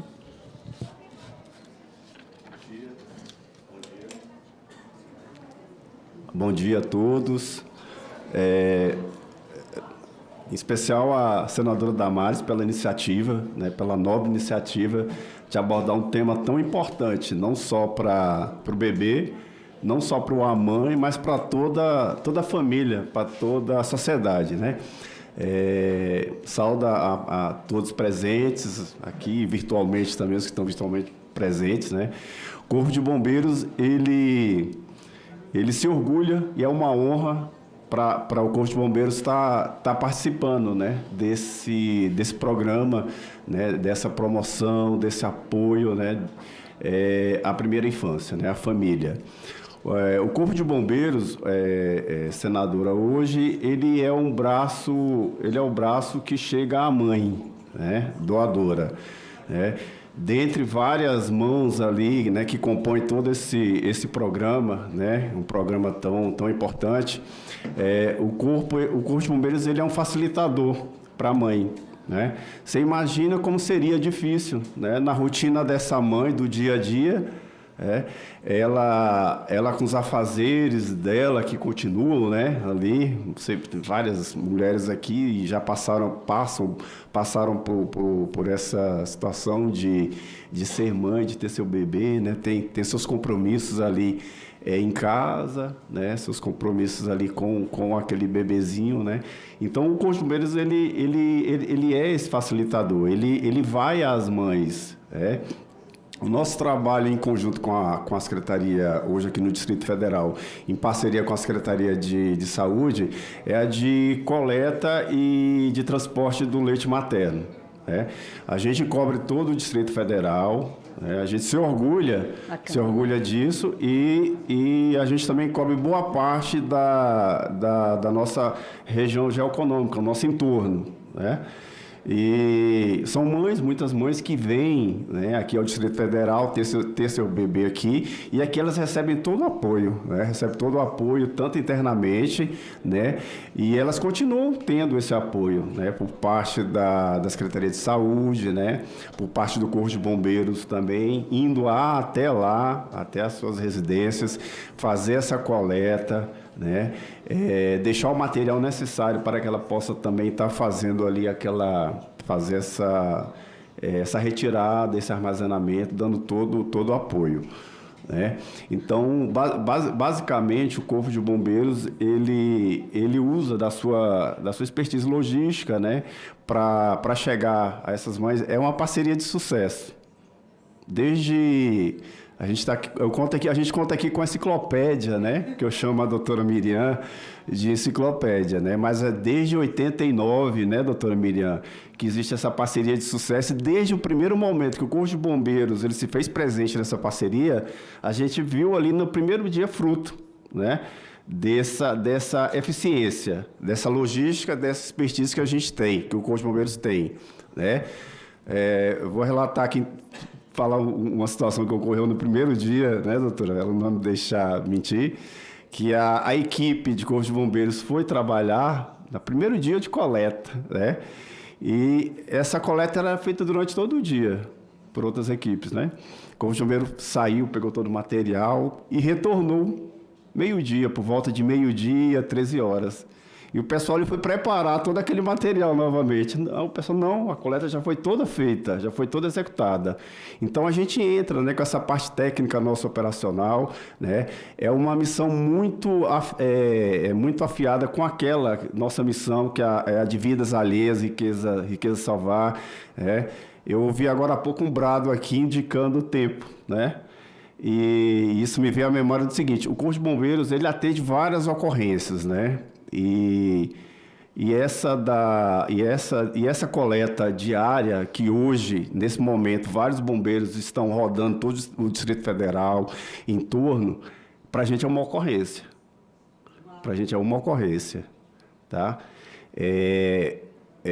Esse brado aqui é o brado do bebê. Eu me emociono porque a gente já foi... Minha esposa já precisou desse serviço, né? E foi muito bem recebida, e isso facilitou demais nossa vida, porque essa dificuldade da mãe, ela reflete para toda a família. E a gente absorve quem é pai, quem é família, quem está próximo, e vê essa dificuldade sem poder ajudar, a gente se entristece. E quando a gente soube, muito depois, né, que a gente tinha... o Estado hoje ele oferece esse serviço, ele é gratuito, né? Como é que a mãe pode, né, receber esse atendimento?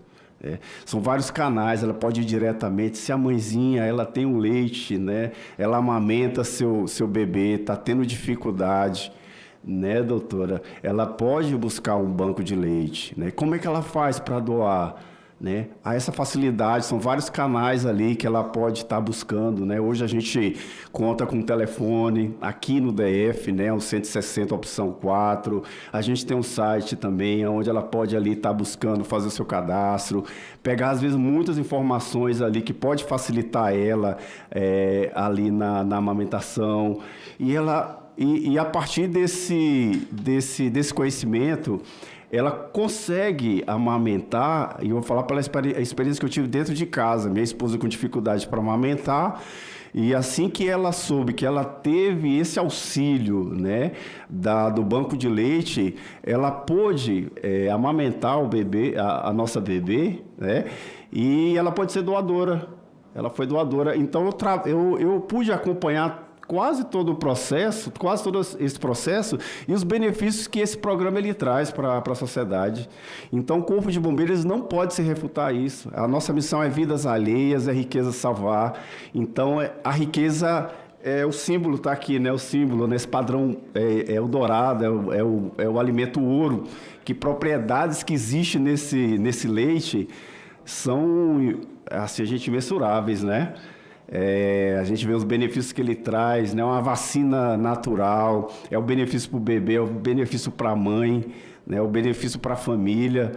E para o Corpo de Bombeiros, né, é a riqueza e a vida a salvar todo dia, de a gente saber que esse leite, o destino desse leite, né, para trazer um alento ali para a mãe, né, para alimentar aquele bebê, para nutrir aquele bebê.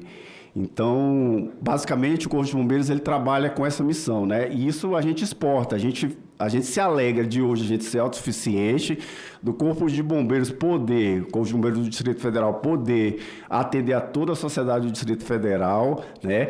E só que a gente não se tranquiliza com isso. A gente, né, doutora Miriam, Graça, todos os presentes aqui, todas as pessoas que apoiam, né, que promovem esse programa, a gente tem buscado ampliar cada vez mais, né?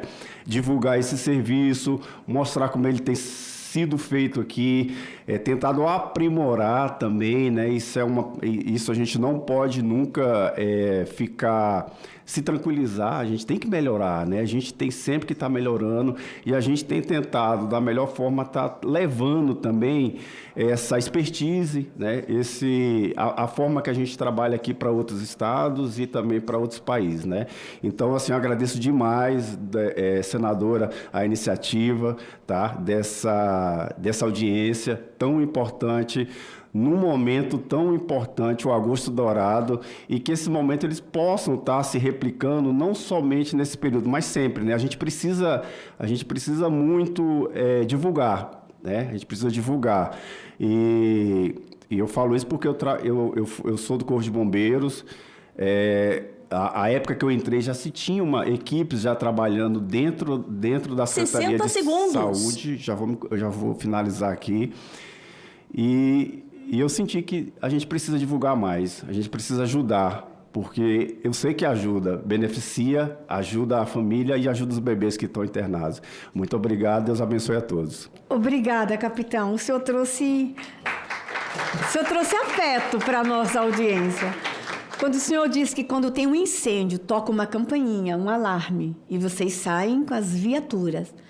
Mas para o leite, a campainha é o choro de fome de um bebê. Isso é muito lindo, né? Isso é muito lindo. Parabéns. Mas só uma pergunta, capitão. Vocês só buscam para quem está doando ou vocês levam para quem está amamentando, para o bebezinho? Vocês só fazem a coleta do leite ou levam para o bebê que precisa? O leite coletado, na verdade, ele é para suprir aqueles bebês que estão internados, tá? Estão internados. Nas UTIs, nas maternidades, né? A gente não leva o leite, a gente recolhe. Sim. Somente. E ali, dentro do banco de leite, depois eu acho que o pessoal aqui, a Graça, ela pode falar com mais propriedade, esse leite ele é beneficiado lá dentro dos bancos de leite, é pasteurizado e ali ele é distribuído para os bebês. Depois a Graça, a doutora Mirella pode falar depois, né? A intenção, hoje o projeto, né, que se tem, que eu recentemente, né, achei muito interessante, da gente expandir, não só abastecer aqueles bebês que estão internados, né, que estão na maternidade, mas também abrir essa possibilidade de estar nutrindo esses bebês, né, que por algum motivo ainda não conseguem amamentar diretamente na sua mãe. Ok, doutor, obrigada, capitão, que alegria. Então, quer dizer que entre uma mãe e um bebê, uma mãe que está doando e um bebê, nós temos um bombeiro. Parabéns, parabéns, que orgulho de vocês. Nós vamos para o final de nossa audiência, ouvindo a Maria das Graças Cruz Rodrigues. Maria das Graças, ela é a coordenadora das políticas de aleitamento materno da Secretaria do Estado de Saúde, aqui do DF. Maria das Graças, aquelas pessoas que estão nos escutando agora, ainda tem preconceito de algumas pessoas dizerem: eu não quero o leite de uma outra mulher. Eu não sei a origem, eu não sei como esse leite está armazenado, não sei como foi coletado. Você pode dizer para as pessoas que estão nos assistindo que o programa é seguro, que o leite, quando é coletado, tem todo um procedimento, um cuidado, e que esse leite vai chegar de forma segura no bebê que precisa? Muito obrigada por estar com a gente nessa manhã.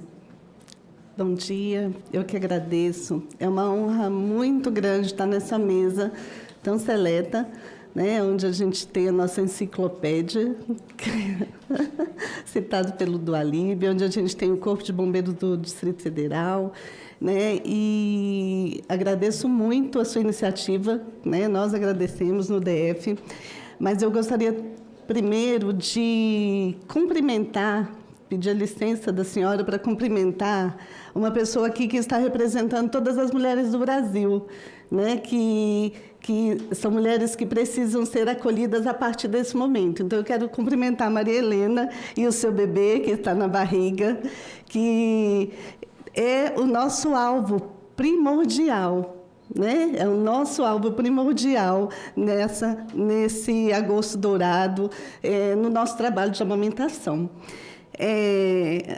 Como já foi dito, o aleitamento materno não é questão de saúde, né? É uma questão muito maior, diz respeito a uma responsabilidade que deve ser compartilhada pelo Estado, pela sociedade, pelo serviço de saúde, sim, mas também pelos empregadores, pela família, pelos amigos, pelos vizinhos. Então, o aleitamento materno é algo que deve ser mensurado de forma global, né? Como a nossa rede já é. E quando a gente fala de aleitamento materno e de doação de leite humano, a gente sempre pensa só naquele produto que vai para um banco de leite e que é distribuído para um bebê. Mas para que isso aconteça, como a doutora Miriam já falou, é necessário que a mulher amamente. É necessário que mulheres como a Maria Helena sejam orientadas no pré-natal. E é isso que é fortalecer o que dá certo, né? Então, a gente precisa fortalecer o pré-natal, fortalecer os profissionais que fazem esse pré-natal. A gente precisa fortalecer as unidades, os hospitais, para que eles ofereçam para a mulher o que ela precisa naquela hora do parto, depois que o neném nascer, né? Já foi falado sobre a primeira hora de vida, né? Quando só 60% dos bebês, muito pouco, a mãe está ali, a mãe e o bebê, se esse bebê está bem, essa mãe está bem, precisa ser incentivada essa primeira hora de vida. A mãe pode exigir isso na hora do parto? Pode. No primeira hora eu quero amamentar? E nós estamos orientando as mães a fazerem esse pedido, a exigir esse direito? É no pré-natal que ela vai saber disso. Se ela for orientada no pré-natal, ela vai saber o direito, que é questão de direito. Essa mãe tem o direito de amamentar na primeira hora, então ela precisa ser orientada. Então, isso é que fortalecer isso vai trazer muito mais benefícios. Nós vamos ter menos dificuldade de amamentação, né? Então, a gente precisa fortalecer profissionais para que eles atuem no momento que a mãe precisa, desde o pré-natal até o acompanhamento dessa amamentação depois que ele nascer. Deixa eu olhar minha colinha aqui, gente. E aí a gente falou da rede de banco de leite, né? A gente fala da rede. A rede é algo que promove a amamentação. E 70% do nosso trabalho é isso, promover a amamentação. Não é fazer a coleta do leite, processar esse leite. É promover a amamentação. E a gente promove quando uma mulher que teve esse bebê prematuro, ou doente, ou de baixo peso, ela se sente acolhida ali porque o seu bebê recebeu o que ele precisava. O que ela não consegue dar por estar fragilizada depois de um parto prematuro, depois que descobre que seu bebê tem algum problema de saúde. Então, essa mulher ela está sendo apoiada, sendo oferecido um leite próprio para aquele bebê. E esse leite é, sim, seguro, né? A gente pode garantir, nós temos uma rede global de banco de leite humano, que já foi falado, que exporta tecnologia para os outros países. E nós temos normas técnicas que garantem a segurança desse leite. Esse leite ele é processado, ele tem controle de qualidade e ele é distribuído de acordo com a necessidade desse bebê. Então, é garantida, sim, a segurança desse leite. Nenhuma mãe precisa se preocupar com a qualidade, viu? Mas ainda existem mulheres que nunca ouviram falar desse projeto. Ainda existem mulheres que nunca ficaram sabendo que existe um banco de leite, que existe uma equipe preparada para apoiar a amamentação dela. Hoje, 2026, existem mulheres que não sabem. E o que a gente precisa fortalecer, então? Fortalecer o que funciona. É exatamente divulgar na mídia, como o Dalib falou, precisa se divulgar. Por quê? Porque os nossos inimigos, porque são inimigos, porque estão promovendo outro tipo de alimentação para esses bebês, né? Estão dizendo que os alimentos que eles produzem são substitutos do leite humano e não são. Essas pessoas têm muito dinheiro para fazer essa divulgação desse produto deles. E a amamentação não. A amamentação precisa ser divulgada. Nós precisamos fortalecer essas mulheres quando a gente oferece para elas a informação de que ela tem onde buscar apoio, que ela pode buscar apoio nos bancos de leite, na UBS, que no Brasil inteiro existem bancos de leite, são 239 bancos de leite, 271 postos de coletas que prestam assistência a essas mulheres. Quando a senhora perguntou sobre aquele pessoal da Ribeirinho, tem os profissionais que podem apoiar aquela mulher a amamentar, mesmo que ela lá não tenha um banco de leite ou um posto de coleta. Existem os profissionais que precisam de capacitação, precisam ser vistos como objetivo de capacitação para serem preparados para apoiar aquela mulher. Porque muitas vezes aquela mulher não precisa de leite, ela só precisa de orientação, ela só precisa saber posicionar o seu bebê no colo, saber qual é a pega adequada, né? Então, o que nós precisamos fortalecer hoje é o profissional que está na ponta, apoiando essas mulheres, oferecendo informação que eles precisam e que essa mulher precisa para conseguir sanar as dificuldades de aleitamento materno que ela tem. E precisamos, sim, dessa divulgação, precisamos, sim, de eventos como esse, né? Eventos como esse que mostram para o Brasil inteiro. Tá? E aí, como a minha chefe mor aqui, doutora Miriam, falou do João Aprígio, eu não posso deixar de falar dela, né? Eu tenho uma honra muito grande de estar representando a Secretaria de Saúde, porque aqui no Distrito Federal nós temos políticas que promovem o aleitamento materno, que são um modelo para o Brasil, né? Aqui no DF nós temos uma lei que nenhum hospital que tem unidade neonatal pode deixar de ter um banco de leite ou um posto de coleta. Todos têm que ter, para que eles possam oferecer apoio às mulheres, para que eles possam oferecer o leite humano para esses bebês. E isso foi protegido, né? Teve uma luta muito grande da doutora Miriam. Então, eu quero agradecer em público aqui, diante do Brasil inteiro, o trabalho de 20 anos que a doutora Miriam fez para que essas políticas fossem mantidas, para fortalecer o que estava dando certo e que nós desejamos que continue dando certo. Muito obrigada. Obrigada, doutora Graça. Então, nós podemos chamar a doutora Miriam de nossa mãe de leite, mãe do leite, né? Vamos para o final da audiência. Eu vou devolver para todos que falaram, inclusive quem está online, por 2, 3 minutos para agradecimentos e considerações finais. Mas eu queria dizer que nós tivemos a participação online. Misael, de São Paulo, ele pergunta, se algum de vocês quiserem responder uma dessas perguntas, ele pergunta como o Agosto Dourado vai ampliar a consciência sobre a amamentação e apoiar com bancos de leite as mães que não conseguem amamentar. Eu acho que isso já foi respondido durante a audiência. Francis, do Rio Grande do Sul, quais medidas podem reduzir o desmame precoce, especialmente entre mães de primeira viagem? Fantástica pergunta. Renata, do DF, que parcerias podem ampliar o apoio às famílias no período pós-parto e de amamentação? Rogério, de São Paulo, fez o seguinte comentário: todo programa para aproximação materno-infantil deve ser planejado e ou melhorado para melhor se criar um ambiente familiar. Sueli, do Espírito Santo, quais políticas públicas podem ajudar mais mães a manter a amamentação pelo tempo recomendado? Henrique, do DF, como debater o incentivo do aleitamento sem ignorar mulheres em tratamento de câncer de mama? Bela pergunta. Misael, de São Paulo, como o Agosto Dourado pode ajudar a cobrar dos municípios a criação de mais salas de apoio à amamentação nos espaços públicos e empresas? E aqui, Laura, do DF, comenta: o apoio familiar, profissional e institucional é fundamental para o sucesso da amamentação. Público participando.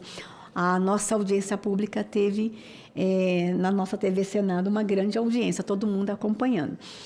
Vou devolver a palavra para a Stephanie Amaral, representante da Unicef. 2 minutos, 3 no máximo, a Stephanie, para agradecimentos e considerações finais.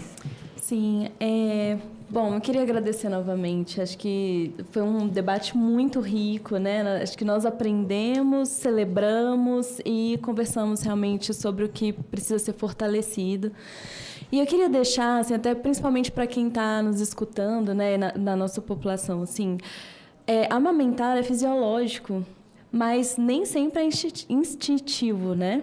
Então, existem vários desafios, tanto pela questão de dor, pela questão de dificuldade de pega do bebê, como também das nossas crenças, né? Do que a gente coloca na nossa cabeça, do que vem da nossa sociedade, incluindo, por exemplo, a partir de 1 ano de idade, como que algumas pessoas julgam, inclusive, a amamentação, né? Então, é importante que as mulheres que estão nos escutando, as famílias, os parceiros, os homens, né, que estão com suas mulheres e que também são pais, que saibam que as mulheres têm onde procurar um apoio. 60 segundos. Qualquer dificuldade em relação à amamentação, como aqui foi falado, tem os bancos de leite, tem os profissionais de saúde, tem os agentes comunitários de saúde. Nós, no Brasil, temos aí uma gama de profissionais que podem fazer essa orientação. E que a gente tenha realmente, né, todos os serviços operando para promover e proteger o aleitamento materno, que uma mulher não saia, né, de um hospital, de uma maternidade já com uma prescrição de fórmula infantil, que a gente sabe que isso acontece por interferência da indústria de produção desses produtos, né? E é isso, acho que juntos, né, governo, Ministério da Saúde, os serviços, as famílias, todos nós temos um papel muito importante nessa promoção do aleitamento materno. Obrigada. Obrigada, Stephanie. Vamos devolver a palavra à doutora Sônia Issoyama Venâncio, coordenadora geral de atenção à saúde das crianças do Ministério da Saúde. Doutora Sônia, só lhe contar um segredo. Eu era muito jovem e eu falava de amamentação e eu não tinha as informações científicas que vocês têm. Aí eu ia para a zona rural e falava o seguinte com as mães: vocês já viram uma vaca no curral fazendo mingau para dar para o bezerro? Não. Então, tá vendo? Se a vaca não faz mingau, por que você tem que fazer o mingau? Porque havia uma época que se substituía o leite materno, doutora Maíra, pelo mingau de farinha de mandioca. Porque era o que as mães na região rural tinham.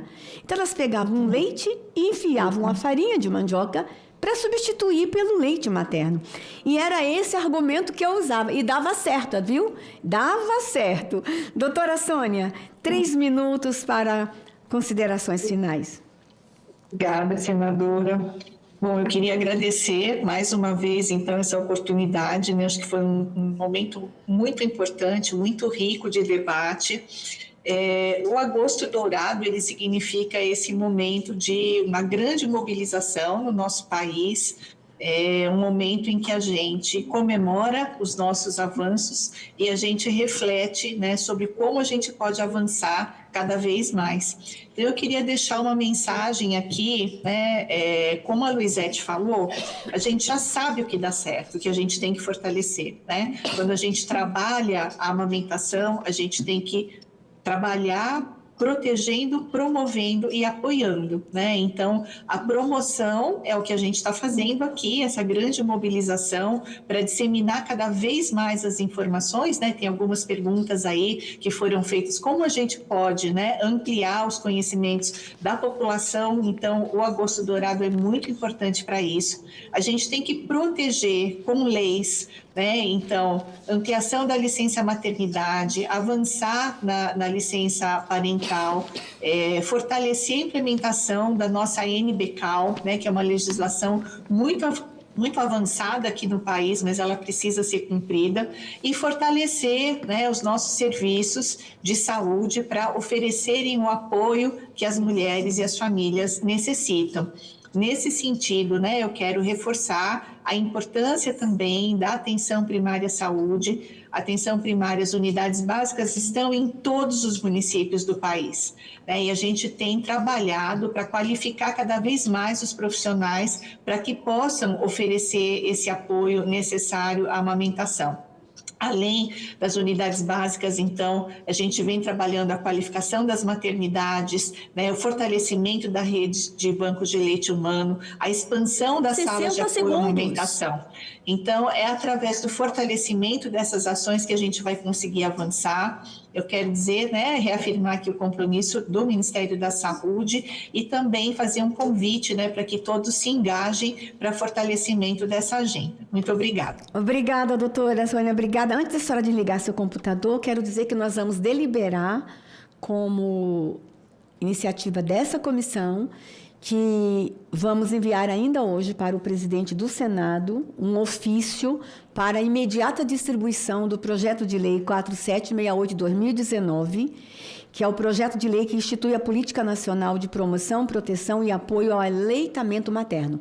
E vou dizer mais uma coisa, doutora Sônia, eu vou lutar para ser relatora desse projeto e vou lhe dar mais uma promessa aqui. Fazer mais uma promessa. Nós vamos aprovar antes do final do ano de 2026. Nós vamos lutar para aprovar esse projeto de lei. Conversei com a Stephanie, como é que pode um projeto de lei dessa importância, desde 2019, tramitando nas casas e a gente não aprova. Então, eu prometo, doutora Sônia, vamos fazer aqui um grande mutirão. Eu quero o apoio de todos vocês. Nós vamos lutar para aprovar no Senado, até o final de 2026, o projeto de lei 4768 de 2019. É uma promessa que faço para a senhora e para toda a sua equipe, doutora. Vamos ouvir agora a doutora Rosicleide Souza Pinheiro para considerações finais. Doutora Rosicleide.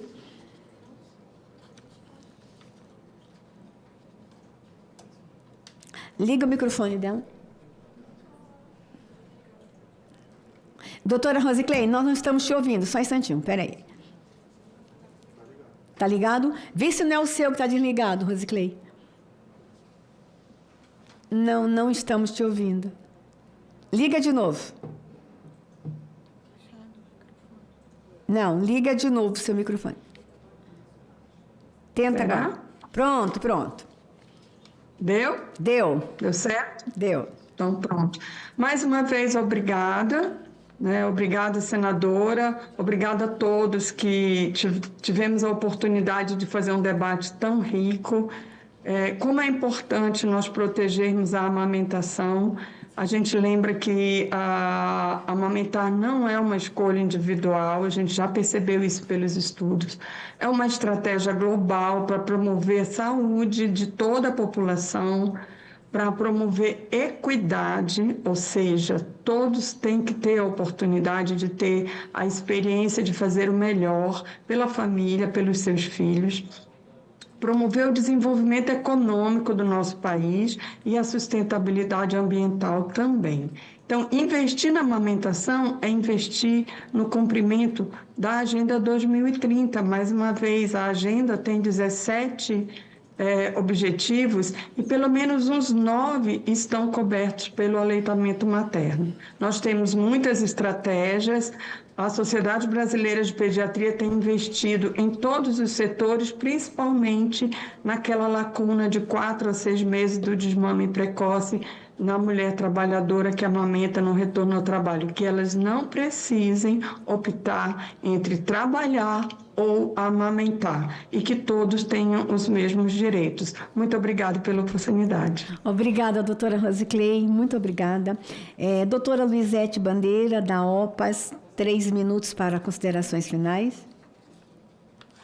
Obrigada mais uma vez, parabéns pela realização dessa audiência. 60 segundos. Tão importante. Acho que as perguntas são excelentes, né? E a semana desse ano faz esse chamado, né? Que é aumentar o investimento nas políticas que funcionam, que a gente sabe que fazem diferença, que mudaram a realidade de diferentes países, como o Brasil, e que esse investimento precisa do compromisso de todos. Então, seja o parlamentar, municipal, estadual, federal, as emendas parlamentares, os governos nos diferentes níveis interfederativos, a sociedade, as famílias, a gente precisa priorizar o aleitamento materno. A senadora falou sobre desinformação, que aconteceu com a imunização.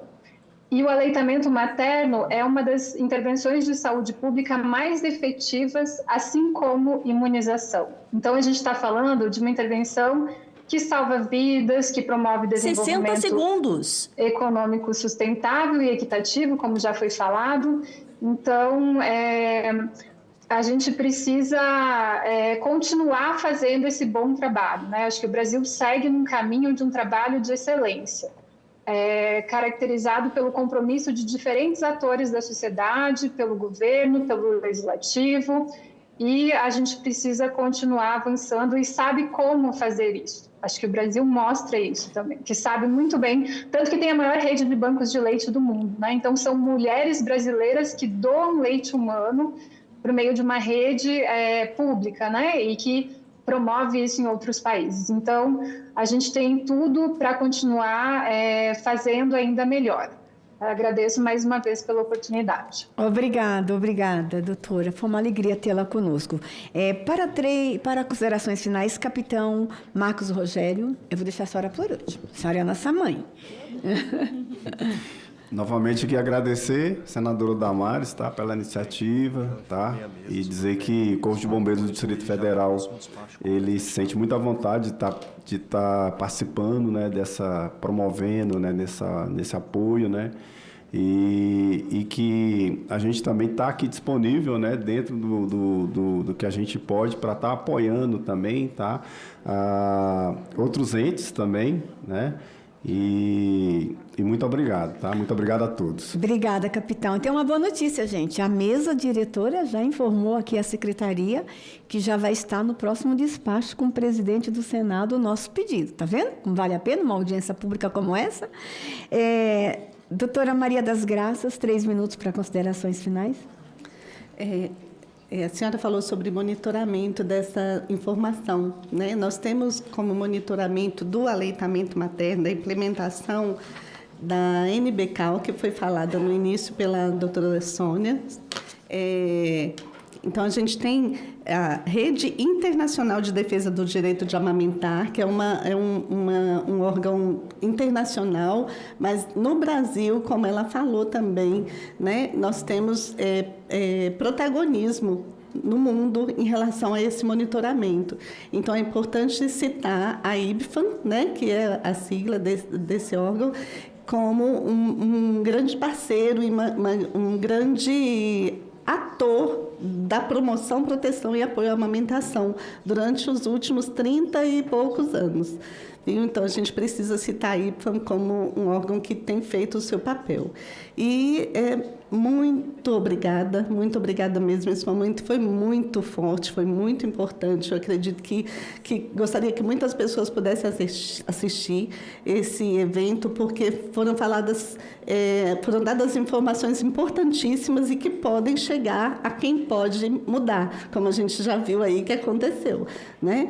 Quero citar o Corpo de Bombeiros também, como um exemplo para o Brasil todo, né? Como o capitão falou, o Corpo de Bombeiros atua no DF inteiro, com 80% da nossa coleta, quase mais de 80%, quase 90% da coleta é do DF, porque nós temos hospitais privados que também fazem coleta, então eles não atuam.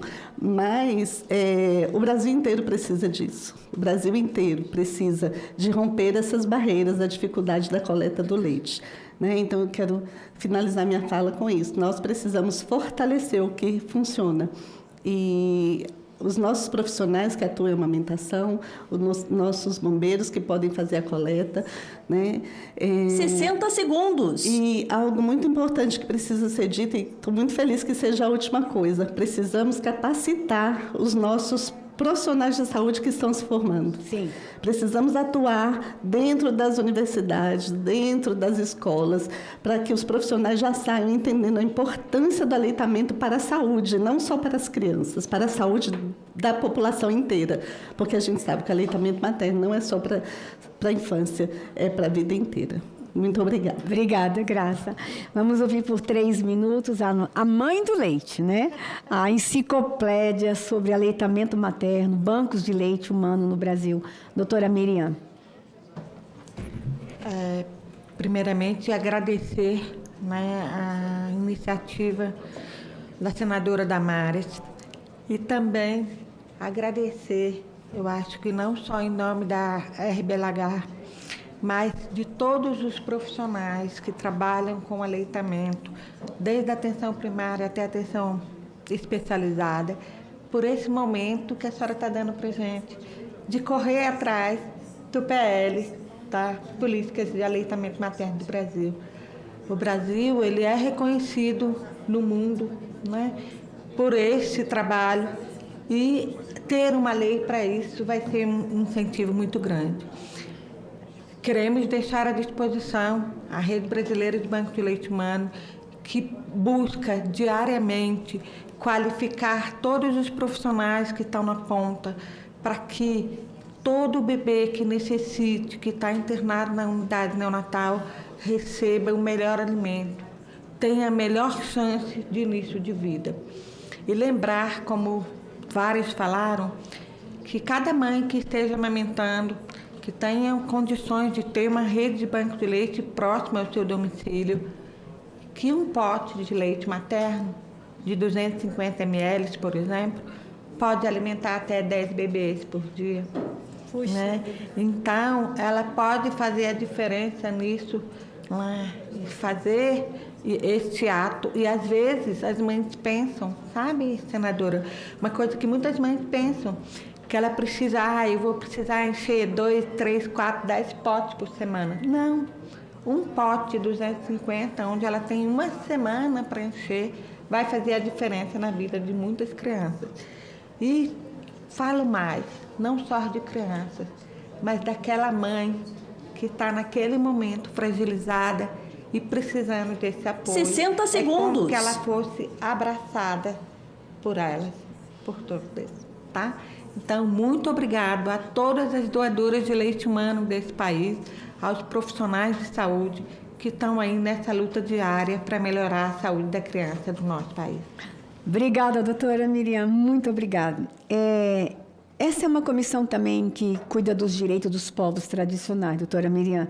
Doutora Sônia, aproveitar que a senhora ainda está presente, o CISVAM, o Sistema de Vigilância Alimentar e Nutricional do Ministério da Saúde, não tem atualizado o seu relatório de acesso ao público no recorte de aleitamento materno de comunidades tradicionais indígenas. Os relatórios são somente de 2015 a 2022. Não estão sendo lançados os dados de 23, 24, 25 e 26. Isso eu sei que não é responsabilidade da sua secretaria, é lá da Secretaria Nacional de Saúde Indígena. Mas a gente vai fazer um encaminhamento também, doutora Sônia, para que esses dados sejam atualizados. E especialmente agora eu quero manifestar a minha preocupação. As aldeias estão tendo acesso à internet.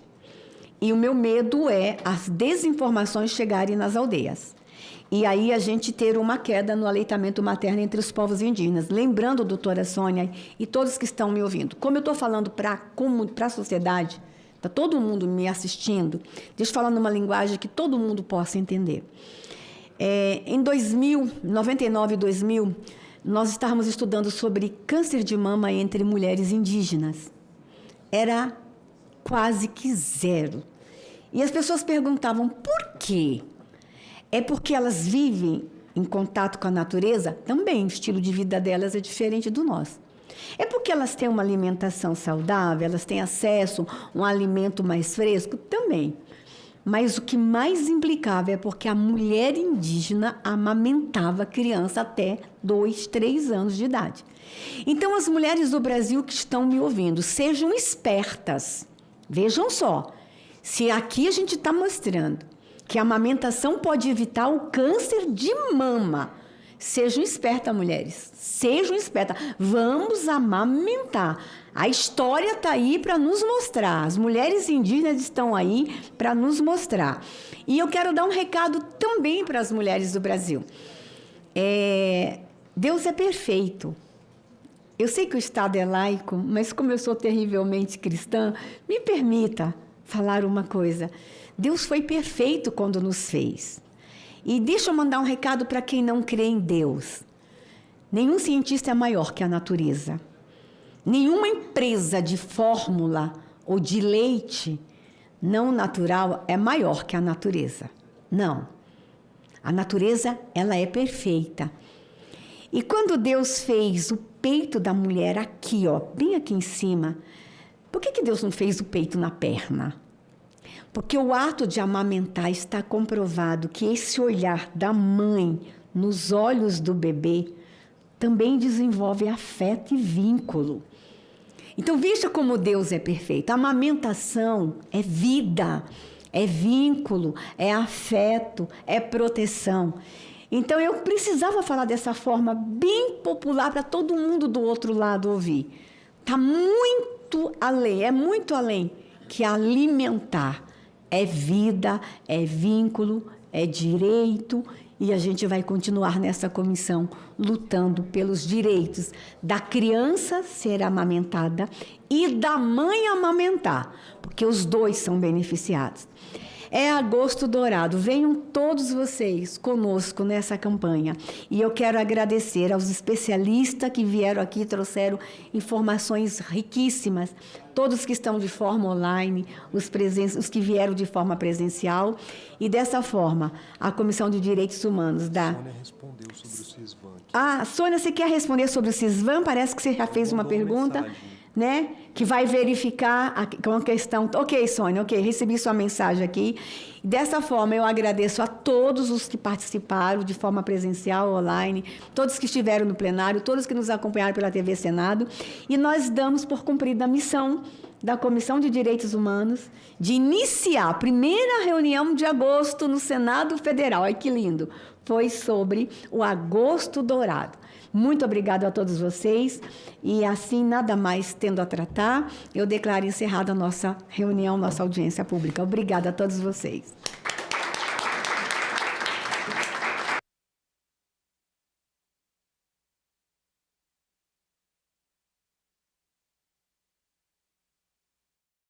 Olá, boa tarde. Você acompanhou a atividade legislativa na manhã de hoje. Nós vamos falar agora um pouquinho sobre eleições. Eleitores com mobilidade reduzida ou deficiência terão transporte especial para ir votar no dia das eleições. A iniciativa faz parte do programa Seu Voto Importa, organizado pelo Tribunal Superior Eleitoral em parceria com os tribunais regionais. Marleide teve poliomielite quando era criança. As sequelas da doença se agravaram com o tempo e há 15 anos ela passou a depender de uma cadeira de rodas para se locomover. Desde então, a falta de acessibilidade passou a ser um obstáculo para que ela pudesse exercer várias atividades, até um dos direitos mais importantes da cidadania, o voto. Tinha que pegar o ônibus, né, e ir até o Recanto das Emas para poder votar. E aí eu não fui votar. Né, pela dificuldade de acessar o ônibus, porque na época não tinha nenhum ônibus que fazia lá, que era mais próximo, tinha que pegar o ônibus do Goiás, né, descer para a BR, pegar o ônibus do Goiás, descer na passarela, pegar outro ônibus para ir até o Recanto das Emas, para votar. A gente que tem uma deficiência, nós às vezes fica muito restrito a várias coisas, né? A gente não tem o nosso direito de cidadania totalmente, nós somos esquecidos, nós somos invisíveis, né? Para mudar histórias como a da Marleide, a Justiça Eleitoral criou o programa Seu Voto Importa, que prevê transporte gratuito para eleitores com deficiência ou com mobilidade reduzida. A iniciativa chega no momento em que o número de eleitores com deficiência cresceu mais de 40% em relação às últimas eleições. Quem quiser utilizar o transporte oferecido pela Justiça Eleitoral deverá fazer o pedido até 20 dias antes das eleições. O programa foi inspirado em experiências já desenvolvidas por tribunais regionais eleitorais, como o de Pernambuco. Nós abrimos um número de WhatsApp, esse número funciona como uma central de agendamento. Nós divulgamos esse número largamente, amplamente na imprensa e esses eleitores com todos os tipos de deficiência nos procuram. Então nós transportamos eleitores com deficiência visual, deficiência auditiva, paralisia cerebral, síndrome de Down, autismo, deficiência física, todos os tipos de deficiência nós atendemos. São mais de 500 eleitores transportados ao longo desses anos. O TRE, à medida que recebe esse pedido de agendamento pelo WhatsApp, monta um roteiro, no dia das eleições vai buscar esse eleitor em casa, leva ele para votar até o local de votação e traz ele de volta até a casa dele com toda a segurança e com um apoio técnico bem interessante, porque cada uma dessas vans que transporta os eleitores, ela vai com um bombeiro militar. O Programa Nacional prevê que cada Tribunal Regional Eleitoral poderá firmar parcerias com órgãos públicos e entidades para oferecer o transporte gratuito. A disponibilidade do serviço vai depender dos acordos celebrados em cada estado. Além do transporte, a Justiça Eleitoral também ampliou o número de sessões eleitorais com acessibilidade. Para Marleide, a expectativa é que as novas medidas eliminem barreiras. O transporte indo até a nossa casa, pegando a gente, levando até o local de votação e trazendo, isso vai facilitar muito, né? Isso é uma acessibilidade muito viável para todas as pessoas que têm uma deficiência. E você não deixaria de votar? Não deixaria, jamais. E ainda falando sobre eleições, hoje começa a primeira Semana Nacional do Sistema Eletrônico de Votação, promovida pelo TSE para combater a desinformação. Hoje, às 5h30 da tarde, o TSE vai abrir a urna ao vivo e o evento vai ser transmitido por emissoras públicas e você pode conferir também aqui na TV Senado. E agora a gente vai falar um pouquinho sobre a volta das atividades. Depois de 15 dias de recesso, os parlamentares estão de volta e hoje a gente tem às 14 horas da tarde o Conselho de Comunicação Social, que vai se reunir novamente para votar relatórios e também vai votar o pedido de um debate para a regulação de redes sociais e plataformas digitais. E esse foi o nosso boletim. A gente volta a qualquer momento com mais informações. Até já.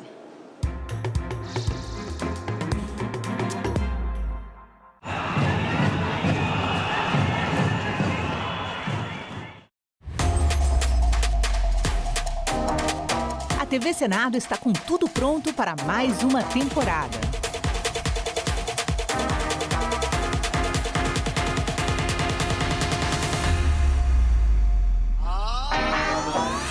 História. Em maio de 1933, 3,5% da população vão às urnas. Análise. O grande problema que a gente vive hoje é a falta de entendimento do papel da imprensa. Debate. É difícil realmente fazer chegar o conteúdo de todos os candidatos quando você está numa bolha. Combate à desinformação. Especialista em fact-checking, checagem de fatos e também jornalismo de dados. E a mais completa cobertura de eleições do Legislativo.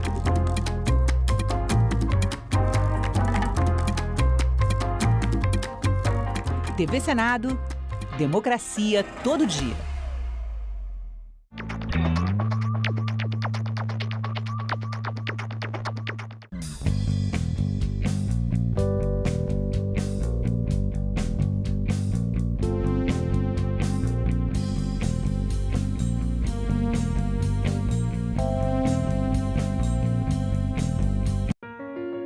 Eu sou Olívia Dias Moreira Duarte, sou jornalista e sou supervisora de qualidade de programação aqui no setor de Vivo e Íntegras da TV Senado. O que a gente faz, basicamente, é captar e transmitir tudo que é atividade legislativa aqui no Senado Federal. A pessoa que vai sentar à noite e assistir uma TV comercial do jornal mais assistido do país, ela vai assistir uma coisa que foi captada aqui por esse setor da TV Senado. A transparência é o principal produto que o Vivo oferece, a transparência pública. Então a TV, eu acho que ela contribui com a democracia e com a cidadania mesmo. Você vê a diversidade desse país, a cultura desse país, em que você está valorizando a política, em que você está valorizando o diálogo, o debate. Então eu tenho orgulho de trabalhar nesse veículo e eu tenho orgulho de trabalhar com essa equipe.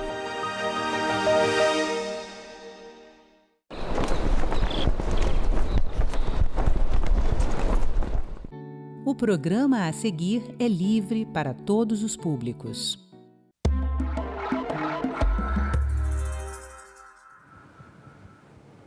O Arquivo do Senado Federal completou 200 anos em 2026. Ele foi criado na primeira sessão ordinária do Senado do Império, como responsável pela guarda de toda a documentação produzida. Os projetos de lei, diários, anais do Senado e do Congresso Nacional, todos estão sob os cuidados do arquivo. Memória viva da história legislativa brasileira.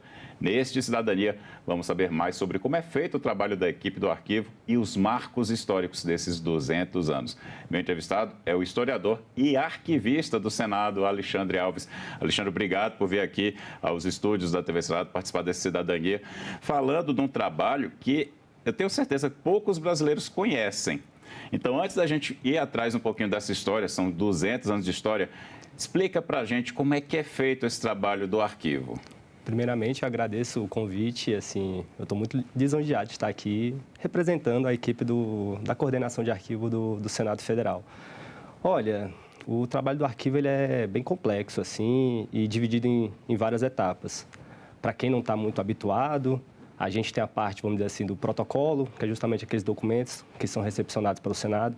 Nós temos o arquivo intermediário, que é justamente aquele espaço onde os documentos ficam aguardando um tempinho ali, esperando talvez ser eliminados ou ser guardados permanentemente, ou seja, para o resto da nossa história. Antes de você continuar, não esquece os próximos passos não, mas eu fiquei pensando, o que é que faz essa separação do material que vai ser eliminado e do material que vai ser guardado? Olha, eu gosto de pensar, enfim, o documento de arquivo ou o arquivo não como algo distante da gente, porque provavelmente você também, nós podemos ser vistos, na verdade, como arquivos também, porque nós produzimos documentos, nós recebemos documentos e também nós guardamos documentos.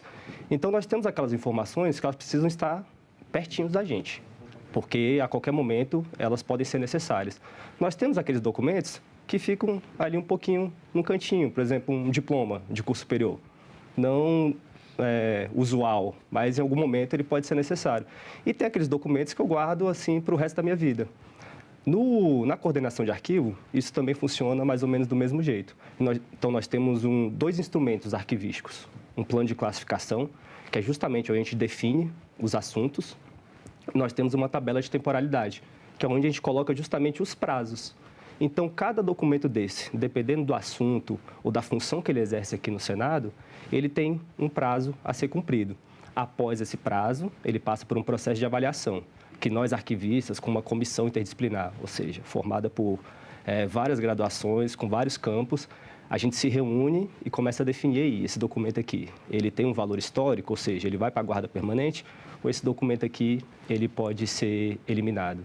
Então, vamos dizer assim, o arquivo, os arquivistas, eles são responsáveis justamente por cumprir essas funções, de receber o documento, de classificar o documento, de avaliar, ou seja, estabelecer prazos, e caso esse documento ele seja importante à história e à memória, ele tem que ser guardado, como eu disse, para o resto da vida. Então, a gente fica justamente responsável também por essa guarda, por essa custódia. E eu te interrompi aí na cadeia desse processo todo. Então, selecionou, viu que esse arquivo, que esse documento é importante ser arquivado, ser preservado, ser guardado. Isso. Quais são os passos seguintes? Os passos seguintes é como eu disse.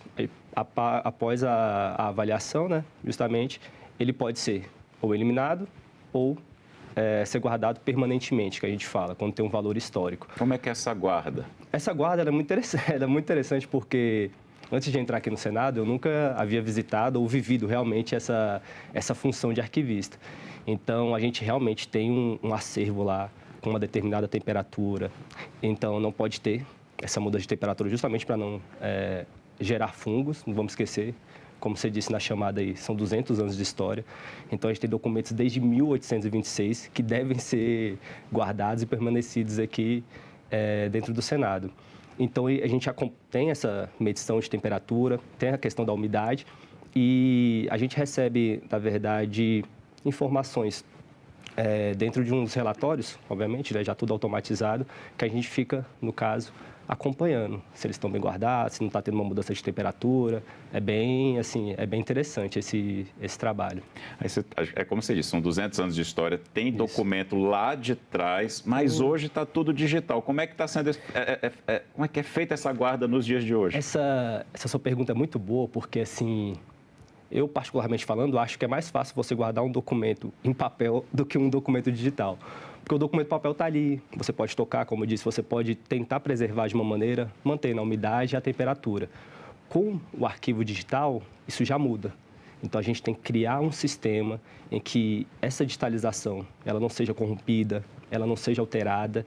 E dentro desse processo, porque o nosso papel aqui como arquivista é justamente fazer esse meio de campo entre a documentação e o público externo e até mesmo interno.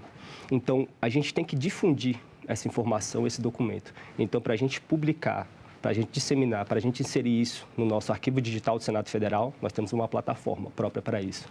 Para a gente difundir essa informação, a gente tem que seguir, vamos dizer assim, os pré-requisitos arquivísticos e digitais, que aqui a gente tem um núcleo próprio para isso. Gente, a impressão que dá é que só gente muito organizada pode trabalhar no setor de vocês, né? Não, assim, eu não vou falar, né? Porque se eu falar que eu estou sendo desorganizado, ainda mais quando eu estou no período de estágio probatório, eu posso ser exonerado. Mas, assim, realmente, a gente tem que ter realmente um cuidado. Como você disse na chamada, a gente está cuidando da história, da memória do país. Então, assim, quem escolhe esse cargo realmente de arquivista é alguém preocupado com a informação e principalmente com essa preservação da história e da memória. Alexandre, a gente começou o programa falando um pouquinho do lado arquivista, mas eu quero explorar o teu lado historiador. Vamos aqui agora contar, porque assim, na cabeça da gente, poxa, não dá para construir a história sem guardar o que é importante, e o arquivo faz isso com todo cuidado. Mas existia essa cultura lá atrás, poxa, 200 anos do arquivo do Senado. Eles tinham essa noção dessa importância? Conta um pouquinho de como surgiu esse arquivo. É muito interessante essa sua pergunta, de novo, porque quando a gente lida com uma instituição bicentenária, a gente consegue ver realmente essas nuances, essas diferenças dentro de uma perspectiva maior. Então, já indo assim, vamos dizer assim, para alguns casos históricos do Senado Federal, por exemplo, o Senado Federal, não sei se você sabe, ele foi atacado durante a Guerra da Armada, em 1894. E o arquivo, especificamente, foi atingido por armas de calibre 70. Isso está tudo documentado. E quando os senadores se viram diante da situação, está no relatório da presidência de 1895, eles colocam assim, olha, o arquivo ele é muito importante para a nossa história política. Então, não tinha essa visão ainda, os senadores da época, de uma documentação importante para a história do Brasil.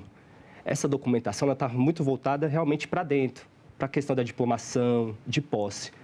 E já indo para um outro momento da nossa história, eu também não sei se você sabe, mas o arquivo, quando ele veio do Rio para Brasília... Não queriam trazer, não é? Justamente, ele não queria ter vindo. Conta essa história direitinho. Vocês queriam ficar perto da praia, Justamente, né? Mas apesar de querer ficar perto da praia, enfim, o Rio de Janeiro, é muito interessante que o PRS 6 de 1960, o projeto de resolução, que justamente... foi iniciado para o arquivo do Rio de Janeiro, né, o arquivo do Senado, não vir para Brasília. E o mais interessante é que na justificação eles colocam assim, o arquivo do Senado não deve vir para Brasília porque ele tem que ficar no que os senadores da época viam como centro cultural, no caso, o Rio de Janeiro. Por quê? Porque tinha que ficar perto da Academia Brasileira de Letras, da Biblioteca Nacional, do Museu Histórico Nacional. Então, apesar de o arquivo que não era para ter vindo, eu acho esse momento muito importante, muito significativo para a história do arquivo, porque pelo menos, não vou falar que é o primeiro momento, mas é assim, um momento mesmo em que os senadores viram que aquela documentação do arquivo do Senado, como eu disse, era importante para a história do Brasil, sabe? Então, assim, que bom que o arquivo veio e que bom que teve essa mudança de perspectiva, sabe? É muito interessante isso. Eu concordo contigo. Até brinquei com essa questão da praia, mas eu sabia que eles tinham um argumento para tentar deixar lá. Mas é importante que o arquivo esteja aqui, perto do local onde funciona o Senado, né? Eu acho que o poder legislativo, ele se fortalece com a presença desse registro constante que vocês fazem aqui. É uma segurança histórica para a gente. Porque, você não perguntou ainda, mas o que é o documento de arquivo? A gente fala muito da questão de ser importante para a história e para a memória. Mas o documento de arquivo, vamos dizer assim, arquivisticamente falando, ele é uma informação que serve para provar uma determinada atividade. A questão da história e da memória, ela vem posteriormente, depois de cumprida essa função inicial. Então, como você comentou, a atividade parlamentar legislativa ela é muito dinâmica. Ela tem que ser rápida, então o arquivo ele tem essa função realmente de ajudar nessa tomada de decisão. Como eu disse, é muito dinâmico, é muito rápido. Então, o arquivo do Senado, quando não veio para Brasília, eles criaram um serviço aqui, mas justamente por conta dessa distância, das tecnologias e da comunicação da época, ele acabou realmente vindo para cá, porque o documento de arquivo, ele tem que estar próximo da gente. Ele demorou a vir, Alexandre? Conta um pouquinho, esmiuça um pouquinho essa história. Não tem, a gente ainda está pesquisando, não tem uma data específica, sabe? Mas como eu disse, isso daí foi no início, né? Foi assim, porque o Lauro Portela, que era o diretor de arquivo da época, ele já tinha feito um relatório super interessante, falando que o arquivo tinha que ficar aqui no Palácio Central, já tinha desenhado realmente o lugar da conservação, já tinha colocado alguns elevadores, um espaço de consulta. Então, quando a gente se deparou com esse projeto pedindo que o arquivo ficasse, foi algo assim que eu acho que foi decidido ali muito rapidamente. Inclusive, dentro do projeto, tem um requerimento de urgência. Então, os senadores que queriam que ele ficasse no Rio, realmente estavam, realmente que ele ficasse lá e permanecesse. Assim, a gente não tem uma data muito específica. O arquivo do Senado realmente se mudou tal data, mas assim, a partir ali da década de 1960, quando a gente pesquisa os documentos, quando a gente vê algumas fotos, a gente já vê que ele estava aqui, povo já, enfim, né, já estava aqui. Não demorou muito, isso não é demorou certo, muito, né? porque não tem como eu disse, o documento de arquivo ele tem que estar próximo da gente. Vamos olha, não só para quem está em casa, mas para mim também, para as pessoas terem noção das preciosidades que vocês guardam lá. Por exemplo, eu vou entregar uma que eu sei. A Lei Áurea está com vocês, né? Está guardada no arquivo. Não só a Lei Áurea, a gente brinca lá no arquivo que a gente tem o processo legislativo completo da Lei Áurea. Então, a Lei Áurea, para quem não sabe, é justamente a lei que aboliu a escravidão formalmente no país. E ela está guardada aqui com a gente. Mas não é só a Lei Áurea. A gente brinca lá de novo no arquivo que a gente tem o que vocês, vamos dizer assim, tem a gosto do freguês. O que vocês quiserem a gente tem lá. Porque realmente é um arquivo muito, muito rico, muito vasto. E assim, aqueles documentos mais conhecidos, vamos dizer assim, eles se iniciaram na Câmara. Então, por força de lei, eles têm que ser guardados depois aqui como casa revisora no Senado. Então, a gente tem, como eu disse, o processo completo da Lei Áurea, a gente tem o Estatuto da Pessoa com Deficiência, a gente tem a Lei Maria da Penha, a Lei de Cotas, e assim, realmente pensando no lado arquivístico, Lei de Acesso à Informação, Lei Geral de Proteção de Dados, que são mais recentes, né, justamente porque essa informação está se tornando cada vez mais dinâmica, digital, enfim. Então, assim, o que você imaginar, a gente tem lá, porque são 200 anos de história. Isso é maravilhoso. Agora, qualquer pessoa pode visitar? Existe, porque assim, tem um local onde vocês trabalham que é para a gente ter acesso mesmo. Isso. É um trabalho muito sério, muito importante. Mas existe uma área que o brasileiro comum ou os turistas que vêm de outros países e querem conhecer podem visitar e ter acesso controlado a essas preciosidades? Sim, com certeza. É só mandar um e-mail para a gente, arquivo@senado.leg.br. A gente só pede uns 2 ou 3 dias ali de antecedência, justamente para a gente se organizar. A gente pede que quando mande esse e-mail, a pessoa fale um pouquinho da trajetória de vida, enfim, se é aqui de Brasília, se não é, qual que é a sua graduação, justamente para a gente tentar fazer uma visita mais temática. E, assim, é muito legal de você ter perguntado isso, porque antes de entrar aqui no Senado, eu já era servidor público. E eu sentia falta justamente de ver esse público, de ver essa sociedade brasileira. Então, assim, a questão das visitas é justamente o momento que eu vejo as pessoas, seja pesquisadores, seja curiosos, seja escolas, universidades, assim, é bem interessante. Então, assim, citam-se mais que convidadas e convidados. É só mandar um e-mail para a gente, arquivo@senado.leg.br. Vou reforçar esse e-mail mais uma vez, se vocês puderem botar nos créditos aí, arquivo@senado.leg.br. Você manda, explica direitinho a intenção da visita, qual é a sua ideia, quem você é, às vezes quer levar estudantes, manda um e-mail para a equipe do arquivo e marca a data certa que você vai ser bem recebido, né, Alexandre? Com certeza, estamos lá de portas abertas. Vamos pegar um pouquinho aqui dessa história. Eu vou explorar esse teu lado historiador. Estamos aqui para isso. Eu sei que o arquivo ele foi criado no dia 1º de junho, é isso, né? É isso. Essa é a data, né? Isso. Então, me fala, foi a definição da data foi porque foi a primeira vez que foi citado ou não? Ele já existia e falaram, não, mas a gente vai instituir o dia 1º de junho. Como foi que surgiu essa data? Olha, a gente começou a conversar lá entre a gente mesmo. Então, o arquivo ele já estava previsto no projeto constitucional de 1823. Depois, ele foi previsto também na Constituição outorgada de 1824. Mas essa questão do 1º de junho é que foi a primeira vez em que 2 senadores realmente pensaram assim, gente, a gente tem que mandar essa documentação para o arquivo.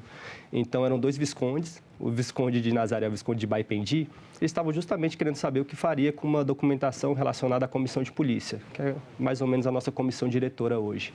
Eles falaram, não, gente, a gente pode aguardar um pouco para decidir e vamos enviar essa documentação, ainda mais que era algo relacionado ao orçamento, vamos enviar essa documentação para o nosso arquivo. Então, foi daí que a gente escolheu essa data, sendo o 1º de junho de 1826, como sendo o nosso aniversário. E outra curiosidade, o arquivo tem um nome, e é Arquivo Cora Coralina, uma poeta brasileira. Isso. Eu sou poeta, adoro poesia, então... E a gente pensa, poxa, Cora Coralina, a gente pensa, por que na biblioteca? Porque o arquivo é Cora Coralina. Porque o arquivo, né? Essa pergunta também é boa, porque justamente por conta dos nossos 200 anos, a gente foi tentar resgatar um pouquinho dessa nossa trajetória. E, segundo a Lei 10.745, de 2003, 2004, então, foi instituído o Ano da Mulher. Então, por quê foi iniciada essa lei? Porque eles queriam justamente mudar um pouco dessa face do Senado. Porque se você passar aqui pelas galerias, enfim, para os outros serviços, geralmente os homens são homenageados. Então, foi votado o projeto de resolução, foi, na verdade, proposto o projeto de resolução 1 de 2004, justamente por conta desse Ano da Mulher, querendo batizar o arquivo do Senado como Cora Coralina. Mas só com a resolução 37 de 2008, ou seja, anos tempinho depois, é que realmente foi feita essa homenagem à Cora Coralina. Homenagem justíssima. Justíssima. Eu também fiquei me perguntando, assim, no projeto, eu tenho que pesquisar mais um pouquinho. Mas no processo da exposição de motivos, enfim, a justificação não tem uma escolha, assim, a Cora Coralina por conta disso. Mas, enfim, é uma das principais poetas brasileiras. E toda essa questão de memória, história, enfim, de informação, eu acho que o nome é mais do que bem-vindo e casou muito bem. É maravilhoso. Imagina, o arquivo ser batizado com o nome de uma das grandes poetas brasileiras. Eu acho fantástico também. É uma honra. É muito legal mesmo. Deixa eu te perguntar uma coisa agora. Eu vou começar a provocar. Claro. A gente fala sempre que o Brasil é um país sem memória. Sim. O arquivo nacional, qualquer arquivo, o arquivo do Senado é memória viva, é história viva. O brasileiro, a sociedade brasileira, ela consegue perceber a importância do arquivo, a importância do trabalho que vocês fazem? Vocês percebem uma mudança nessa cultura? Olha, eu respondendo à primeira questão, não gosto muito de falar que o brasileiro ou qualquer nação não tem memória, porque se não houver memória, a gente não tem nem Estado, a gente não tem povo, a gente não tem governo, a gente não tem território, porque a memória, a história é justamente esse elo, é isso que nos constrói. Por mais, por exemplo, hoje foi a primeira vez que eu te vi e a gente tem algum tipo de conexão justamente por conta dessa história e dessa memória em comum, que o arquivo e o documento de arquivo, ele realmente é uma base. A questão das pessoas conhecerem o papel do arquivista ou não, ela é um pouco complexa. Em relação ao documento de arquivo, eu acho que as pessoas não conseguem enxergar que a todo momento a gente tem que provar, vamos dizer assim, que a gente é. Para entrar aqui, por exemplo, a gente precisa de um crachá. Para conseguir uma vaga de emprego, a gente tem que ter um diploma. Enfim, o documento de arquivo é importante, mas como ele é muito usual, as pessoas muitas vezes elas não se dão conta da importância dele. E sobre o arquivista, especificamente, tem mudado muito essa noção, essa visão sobre o nosso papel. Até pelo próprio concurso, foram nomeados 15 novos arquivistas nesse último concurso. Então, já mostra essa mudança aqui dentro do Senado. Reconhecimento da importância, sim, do trabalho de vocês. Muito. E o que não é comum. Mas, diante da administração pública, assim, a gente vai acompanhando os editais, a gente vai vendo que está tendo essa procura, que estão ocorrendo nomeações e previsões anteriormente, né? E também estão surgindo muitas empresas privadas, assim, justamente porque, como eu disse, o documento de arquivo ele tem que estar perto. Só que, assim, não basta ele estar perto. Ele tem que estar organizado, justamente para a gente conseguir tomar uma decisão de uma maneira mais rápida e justamente mais precisa, mais eficaz também. Então, assim, eu acredito que esteja mudando muito essa perspectiva, essa visão em relação à arquivologia, ao arquivo. Eu concordo contigo, acho o trabalho, sempre achei importante e nesse momento que a gente vive de pós-verdade, e para você que está em casa reforçar esse conceito de pós-verdade, é um conceito muito recente, né? Tem pouco mais de 10 anos, foi considerado em 2016 a palavra mais importante do ano de 2016 pelo dicionário de Oxford, que é que a história passa a ser questionada, né? E isso embaseia até o conceito de fake news, que o brasileiro já conhece muito bem do que se trata. Então, o trabalho de vocês ganha mais força ainda, né, Alexandre, nesse cenário de pós-verdade, onde as pessoas querem questionar os fatos históricos e os registros do arquivo. Justamente, essa questão da pós-verdade, como você bem pontuou, é justamente que aqueles espaços ditos de conhecimento, universidades, escolas, o próprio jornalismo, ele passou a ser muito questionado. Então, assim, o que é a verdade, pensando nessa questão que você colocou? Se a verdade, vamos dizer assim, não existe, se eu não posso tocar essa verdade, se eu não posso, vamos dizer assim, que cada um realmente tem sua opinião, o que mais se aproxima da verdade é justamente o documento de arquivo, porque ele justamente é uma prova de uma determinada atividade. Então, assim, obviamente que eu tenho meus posicionamentos, você também com certeza tem, mas assim, toda vez que, aqui uma opinião bastante pessoal, toda vez que você se posicionar, se colocar, tem um documento de arquivo do lado, porque pelo menos ali você vai estar mais embasado. O embasamento é fundamental nesses dias de pós-verdade. Sim, justamente. Deixa eu te perguntar, a gente falou rapidamente, pincelou sobre tecnologia e como isso está mudando aos poucos. Vou no passo além. Tecnologia, mundo digital, inteligência artificial. Como é que está o trabalho hoje e o que é que vocês que trabalham como arquivistas já conseguem vislumbrar do trabalho de vocês para o futuro? Olha, a inteligência artificial, inclusive tem um outro concurso que agora o nome nem era mais arquivista, era arquivista digital, justamente para você ver como é que está essa questão da tecnologia, tá fazendo parte do nosso dia a dia. Em relação à inteligência artificial, ela não pode ser vista como uma inimiga por nós arquivistas, sabe? Se a inteligência está aí, ela está justamente para nos apoiar, mas não para ferramenta, né? Justamente, isso para qualquer profissão, não para substituir essa profissão, essa função, essa atividade. Então, pensando como arquivista, aqui no Senado a gente começou um trabalho justamente de classificação.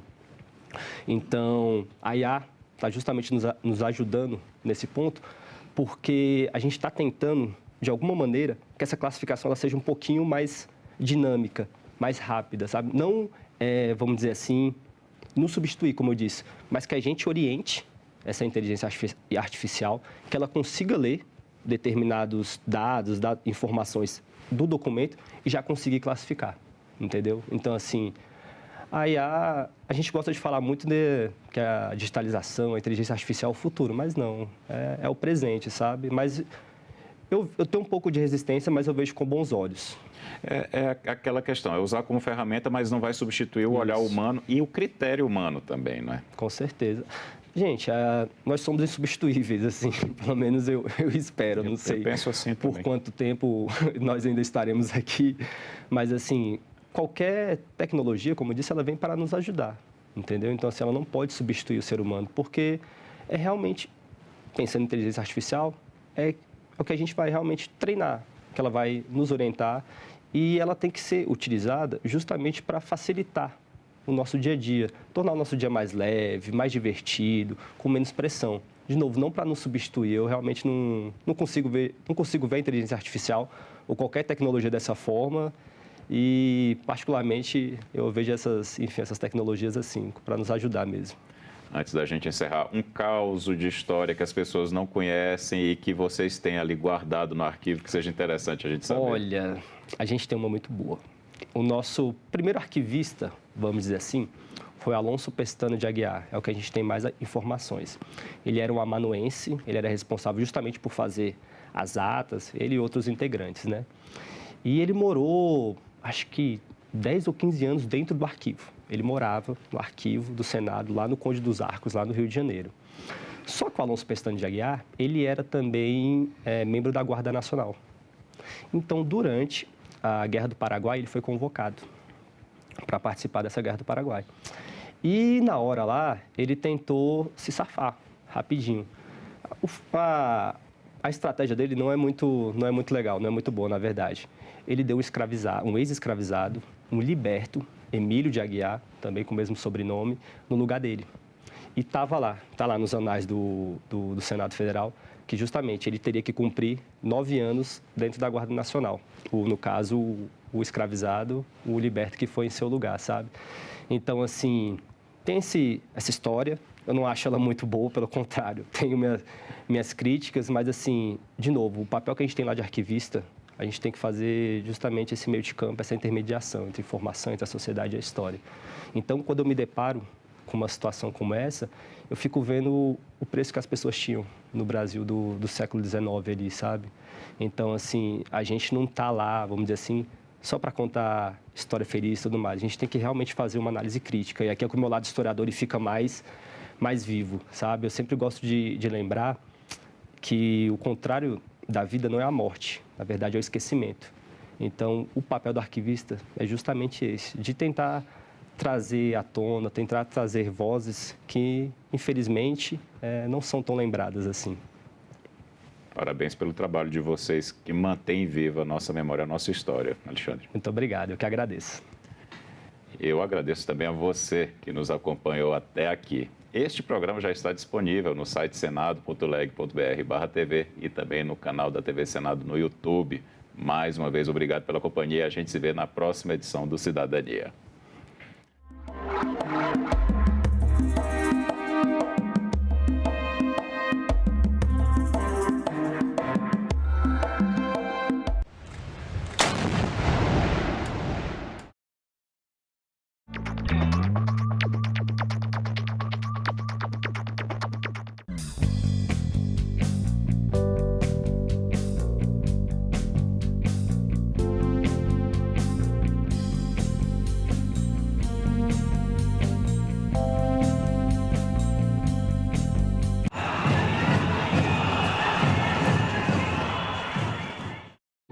O programa a seguir é livre para todos os públicos. Muitas pessoas têm a pressão de querer conquistar tudo muito cedo. As crianças estão muito assim, sem convívio social, é muito em casa, muito internet. Fazer exercício, fazer caminhada, ser alegre, ter paz. Você tem que deixar o jovem à vontade e você se colocar como amigo. O pedestre tem responsabilidade, ciclista... Fiz uma cadeira na academia, me foi negado pela história e pelo meu país. Hoje nós podemos, com o nosso megafone, que é o diploma na mão, nós não podemos recuar nesse debate. Declaro aberta a 7ª reunião da Comissão do Senado.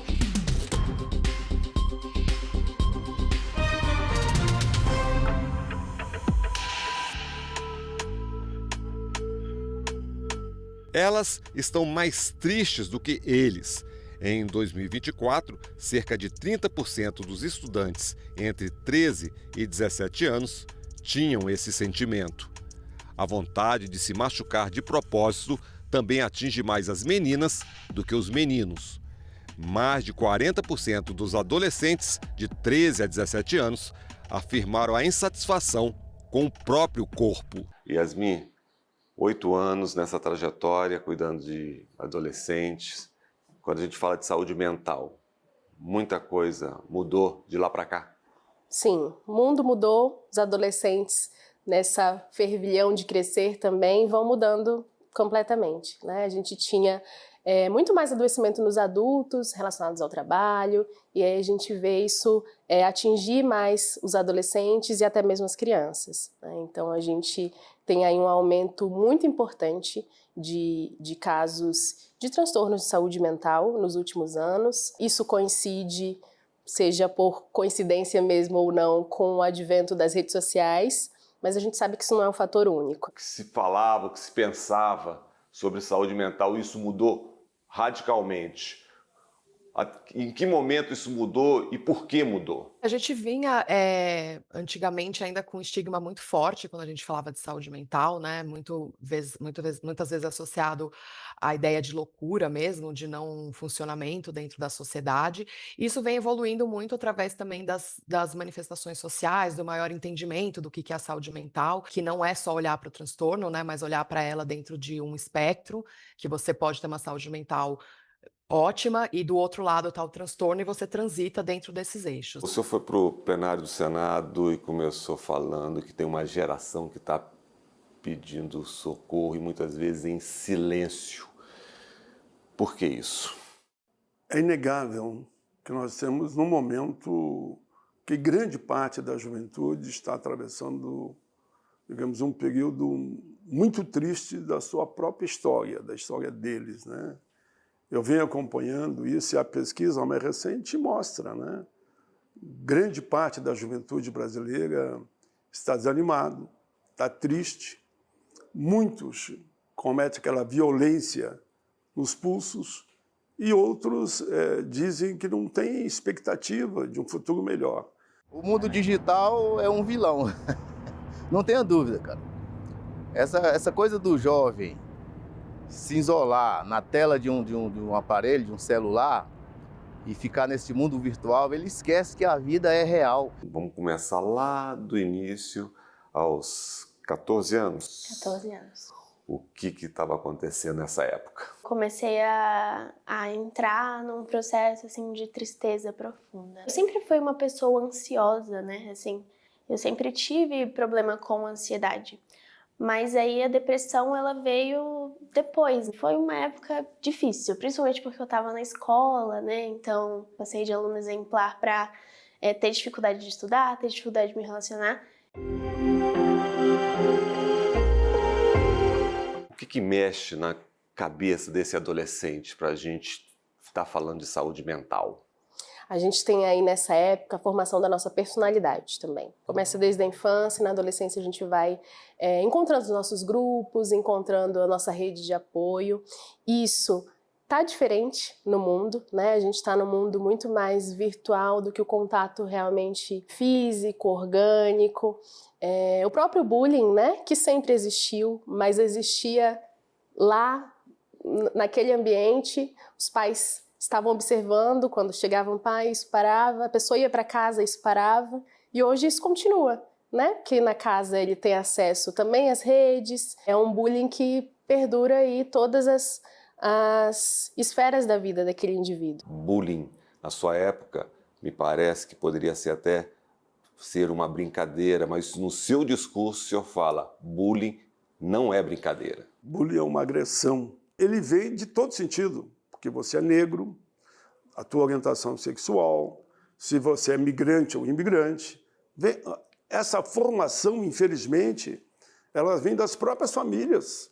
O combate ao bullying é super importante, não é isso? E como é que ele afeta a saúde mental de jovens e adolescentes? Com certeza, o bullying é um grande fator de risco aí para problemas de saúde mental, principalmente de adolescentes, porque, de novo, essa fase de mudança, né? Então tem mudança física e também tem a mudança mental que esses jovens atravessam, e existe nesse momento uma necessidade muito grande de pertencer a grupos, né? Então essa violência, seja ela física, mas principalmente, né, a violência verbal, ela acaba afetando muito a saúde mental quando ela gera exclusão, né? Quando ela gera essa dor, esse sofrimento de não pertencer, de não ser bonito o suficiente, de não ser inteligente o suficiente, de não ter, de repente, tantos seguidores ou de não ter tantas curtidas. Agora, tudo isso entra, então, agora como fatores de popularidade, entre aspas, desse pertencimento. Isso aconteceu por algum motivo específico ou não? De repente, você começou a ter esse sentimento?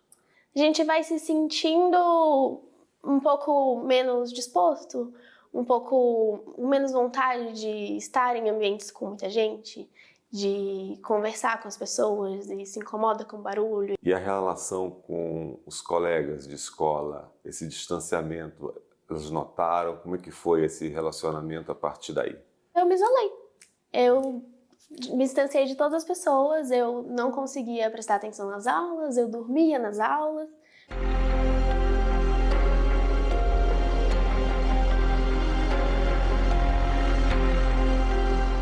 Gosto de fazer exercício, faço terapia, que eu acho que é importante. Comparado a amigos, pedindo ajuda para outra pessoa, um profissional de fato ajuda. Aquele famoso preconceito contra o psicólogo, contra o psiquiatra, já que a gente está falando de saúde mental, um tema polêmico. E aí fica mais difícil. A gente vê uma resistência do adolescente também aí, né? Mais alguém que vai concordar com meu pai, que vai dizer eu tô errado, ele tá certo. E quando a resistência vem dos pais? Mais frequente ter de adolescente, mas dos pais também é muito significativo. E aí vai entrar as outras redes de apoio. A gente tem uma história da psiquiatria que se construiu de uma forma ruim e hoje a gente tem uma outra visão, né? Já era lido como médico de doido mesmo, e hoje a gente sabe que a saúde mental é primordial e que todos nós estamos suscetíveis. Há ainda preconceito quando se fala do tratamento, para as famílias, inclusive, falar: ah, não, com meu filho está tudo bem, não é preciso. Há preconceito? Sim, a gente ainda tem um estigma muito grande quando fala disso. Como eu falei, a gente tem melhorado nesse sentido de falar sobre saúde mental, sobre as diferentes formas de tratamento, e isso é muito importante, mas a gente sabe que ainda tem, sim, esse estigma e muitas pessoas evitam, né, exatamente isso. Ah, não, meu filho não tem nada, ou tipo, isso não acontece na minha família. Ou a ideia de que quem precisa de tratamento é alguém mais dentro do espectro do que a gente considera, entre aspas, a loucura, né, alguém que realmente destoa demais, assim, né, do que a gente considera como normal. Às vezes é invisível isso, você sofre calado e até buscar ajuda demora muito. Como é que foi isso para você? Eu, às vezes, chegava a não querer levantar da cama 2 dias e, sabe, não querer tomar banho, não querer me alimentar. E é nessa fase que as pessoas de fora começam a notar, porque quem tá sentindo, né, a gente tem o sentimento de que, né, não tá tudo bem ali, mas as pessoas de fora demoram pra você perceber que a pessoa não tá bem. Então, quando chega nesse estágio de você pensar, poxa, a pessoa não tá querendo sair de casa. E aí, acho que foi assim que a minha mãe notou.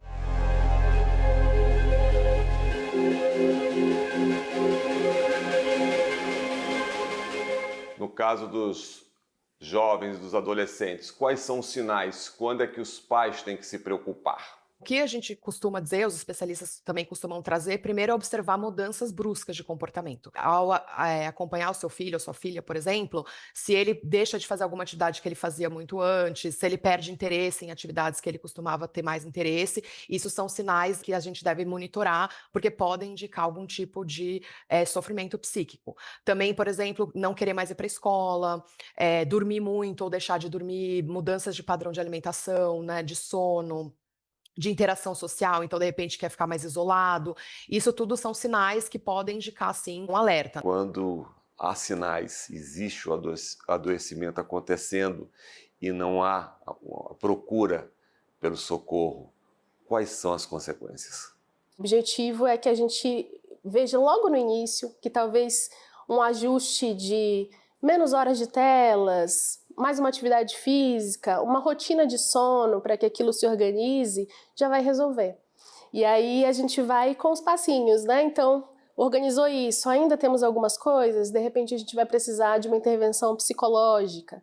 E aí, em último caso, a gente vai pensar também numa medicação. Todos, sem exceção, deve procurar uma ajuda psíquica, fazer uma avaliação psicológica. Tantos transtornos hoje em dia, né? Tem a depressão, a ansiedade, né? As neurodivergências, né? Que entra o autismo, né? O TOD, o TDAH. A assistência da sua mãe, como é que ela entendeu tudo isso? Como é que foi a união de vocês para conseguir esse tratamento? O apoio dela foi essencial, sem dúvidas. De estar ao meu lado em todo o processo, de correr atrás de médico, de psicólogo, de medicamento, de acompanhar todo o tratamento. Os jovens também, dentro de casa, se sentem desamparados, eles não encontram nos pais, não identificam aquelas pessoas que podem ajudá-los. Eu acho que a principal violência, infelizmente, com crianças, adolescentes e idosos, vem de dentro da própria família. A forma como você trata o teu filho é que vai apontar no futuro quem ele será. Falando aqui de família, de escola, como é que cada componente desse pode ajudar? A escola tem que estar com um olhar muito afiado realmente para essas mudanças de comportamento dos jovens, mas também para discutir saúde mental e trabalhar na ideia da prevenção também. E é um lugar onde o jovem está aprendendo a socializar, é um lugar onde o jovem passa a maior parte do seu tempo, então é muito importante que a escola esteja atenta a essa questão da saúde mental, que a gente tenha profissionais que recebam treinamento para olhar para isso também. A família é fundamental, então é fundamental que os pais observem os filhos, é fundamental que os pais conversem, né? E conversar é realmente ouvir, ter diálogo aberto, criar uma relação de confiança e um vínculo importante. Conversar mesmo assim, ser aberto. Todos nós somos responsáveis e esse nós é a escola, é a família. Precisa, enquanto sociedade, também ter um olhar para essa adolescência. criança, a gente tem um olhar mais atento, mas depois que vira adolescente, parece, já... E é justamente aí que a gente tem uma ruptura.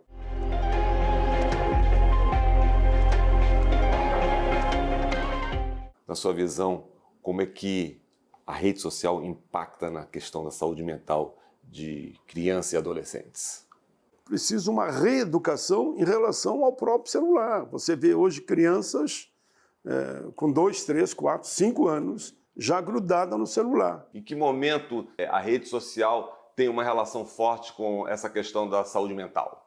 Essa geração de adolescentes agora é a primeira geração que, de fato, é exposta à rede social desde criança, né? Então, a gente consegue agora começar a entender como isso impacta na saúde mental desse grupo. A rede social, ela acaba tendo impactos em diversos níveis. Então, por exemplo, a questão da autoestima, né, e da comparação com o outro. Meninas, principalmente, a questão da imagem corporal é muito afetada por isso.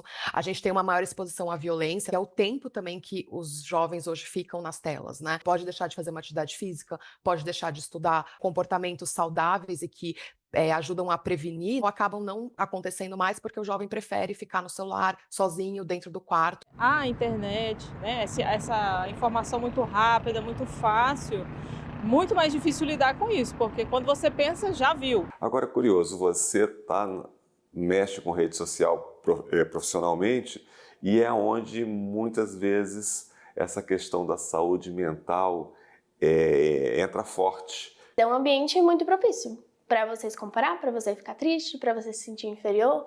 Então, recorrer a isso, que muitas vezes, né, com o isolamento do mundo real, as pessoas recorrem às redes sociais para se confortar. Não é a melhor opção, sem dúvidas, não é a melhor opção.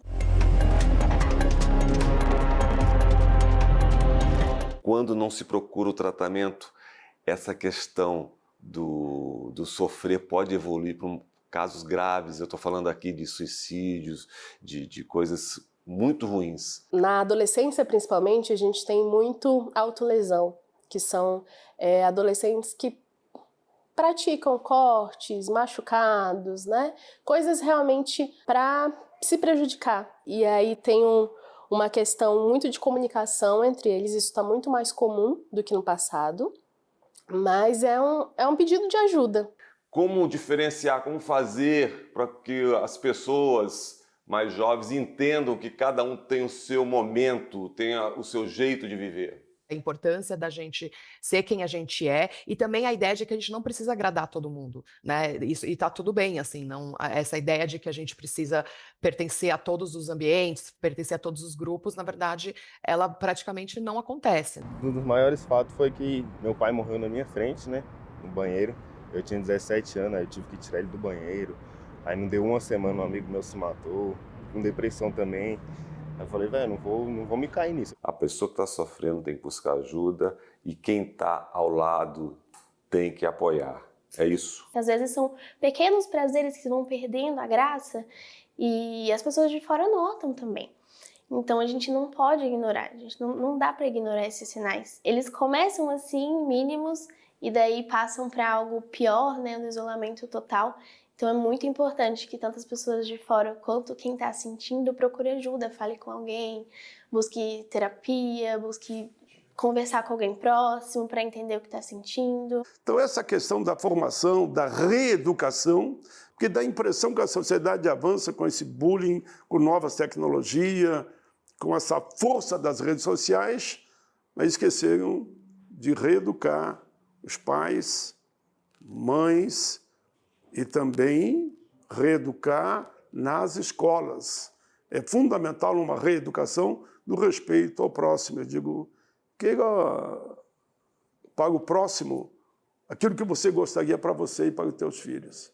Se as pessoas passarem a fazer o bem sem olhar a quem, essa discriminação hedionda, né, que leva a esse desespero dessa juventude, seria resolvida. Qual é o conselho? O que tem que fazer? Existe uma saída? Se não causa sofrimento, estamos dentro das nossas diferenças. À medida que isso atrapalha algum dos meus funcionamentos, está me atrapalhando na escola, está me atrapalhando com a minha família, está todo mundo se afastando, meus amigos estão se afastando. Se há uma mudança desse funcionamento, aí a gente está falando talvez de um adoecimento e vale a pena procurar ajuda. Quanto mais cedo identificar uma mudança de comportamento, já agir imediatamente. Eu emendo uma segunda pergunta. Quando isso não acontece, quais são as consequências? É muito importante que, quando possível, sim, se tome a atitude o mais cedo possível, porque a gente pode buscar ajuda nesses momentos e isso pode tornar o tratamento, inclusive, mais fácil, né? Porque você já está agindo antes desses sintomas se agravarem. Então, em termos de medicação, em termos de outras referências, como, por exemplo, o uso da psicoterapia, né? Outras formas de terapias também. Então, tudo isso, quanto mais cedo a gente observa essas mudanças, é melhor de agir. É o mal do século, né? Depressão, ansiedade, insônia. Como é que foi o retorno? Foi melhorando e novamente no colégio, no trabalho, enfim, como é que foi esse retorno a uma vida como você já conhecia? Algum dia eu imaginei que não valia a pena viver, sabe? E hoje eu vejo diferente, né? Eu tô bem, ainda bem que eu consegui e cheguei até aqui. Porque não foi fácil, óbvio. É muito bom ver que vale a pena.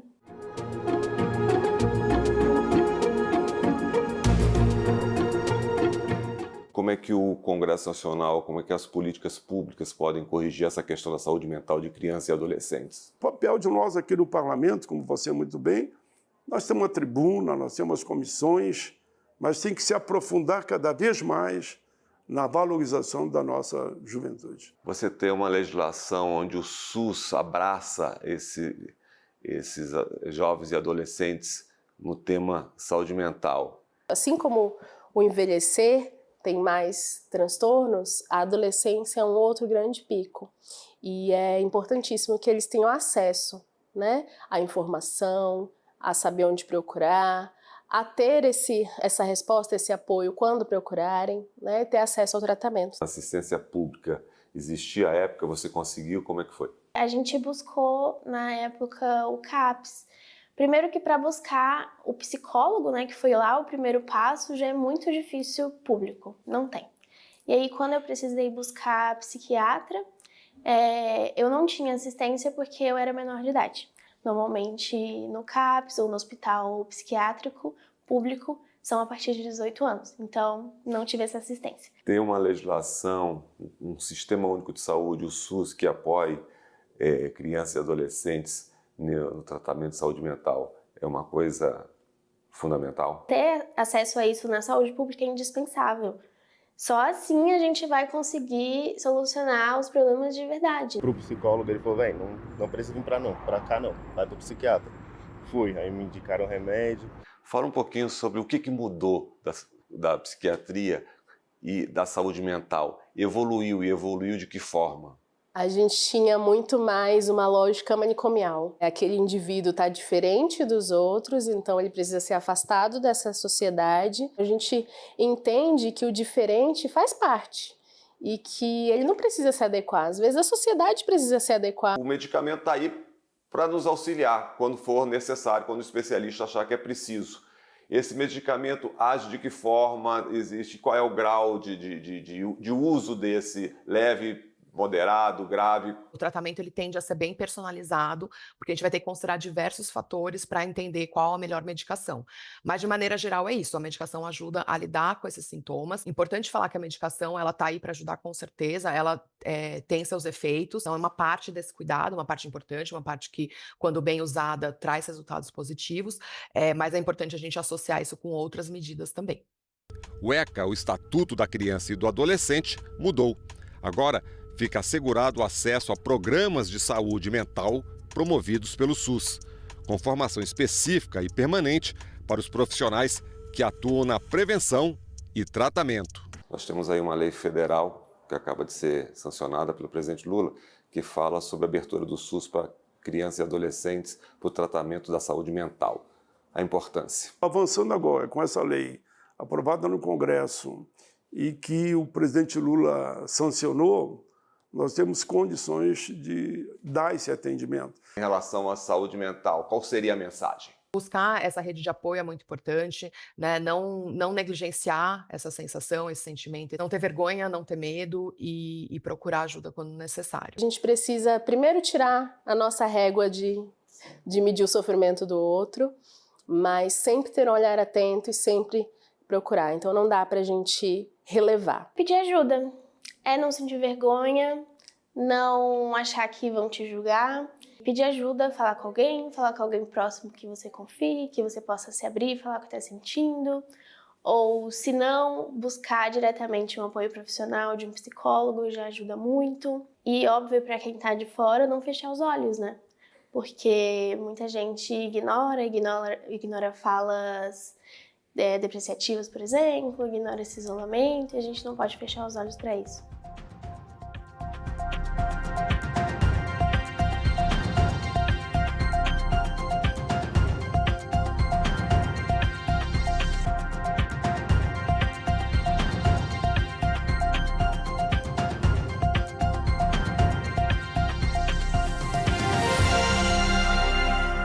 Os manifestantes conseguiram subir no prédio do Congresso.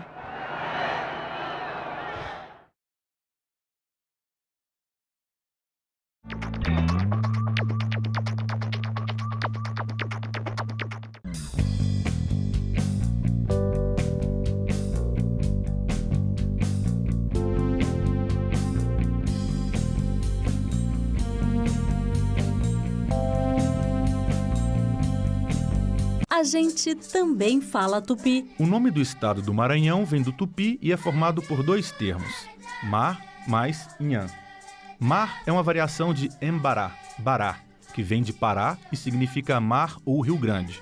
A outra parte da palavra é nhan, que quer dizer correnteza. Então Maranhão virou Maranhão, que tem na origem o significado de mar grande ou mar que corre. A gente também fala tupi.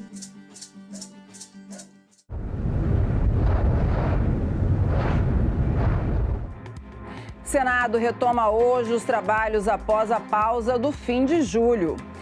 Relatório da Instituição Fiscal Independente aponta crise nas estatais. Projeto para aumentar a produção de fertilizantes no Brasil tramita no Senado. E veja também a programação das comissões do Senado.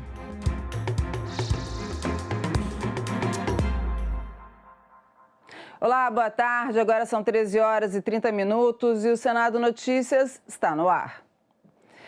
Estamos na Semana Mundial da Amamentação e o Senado Federal trouxe o tema para o debate nacional. No Brasil, a amamentação é o destaque durante o mês inteiro com o chamado Agosto Dourado. E a Comissão de Direitos Humanos realizou hoje uma audiência pública. A Organização Mundial da Saúde orienta a alimentação exclusiva com leite materno até os 6 meses de vida dos bebês. E a continuidade com a alimentação suplementar adequada até os 2 anos. Estima-se que a ampliação dessa prática possa evitar centenas de milhares de mortes infantis e maternas em todo o mundo a cada ano, além de reduzir significativamente a incidência de infecções respiratórias, diarreias, obesidades, diabetes e outras doenças crônicas. Dados do Ministério da Saúde mostram que no Brasil os indicadores melhoraram nas últimas décadas, mas ainda existem desafios relevantes. Eles são provocados por problemas como desigualdades sociais e regionais, dificuldades de acesso às informações e a falta de apoio às mulheres durante o pré-natal. Esses desafios revelam que o sucesso do aleitamento materno não depende exclusivamente da decisão individual da mãe.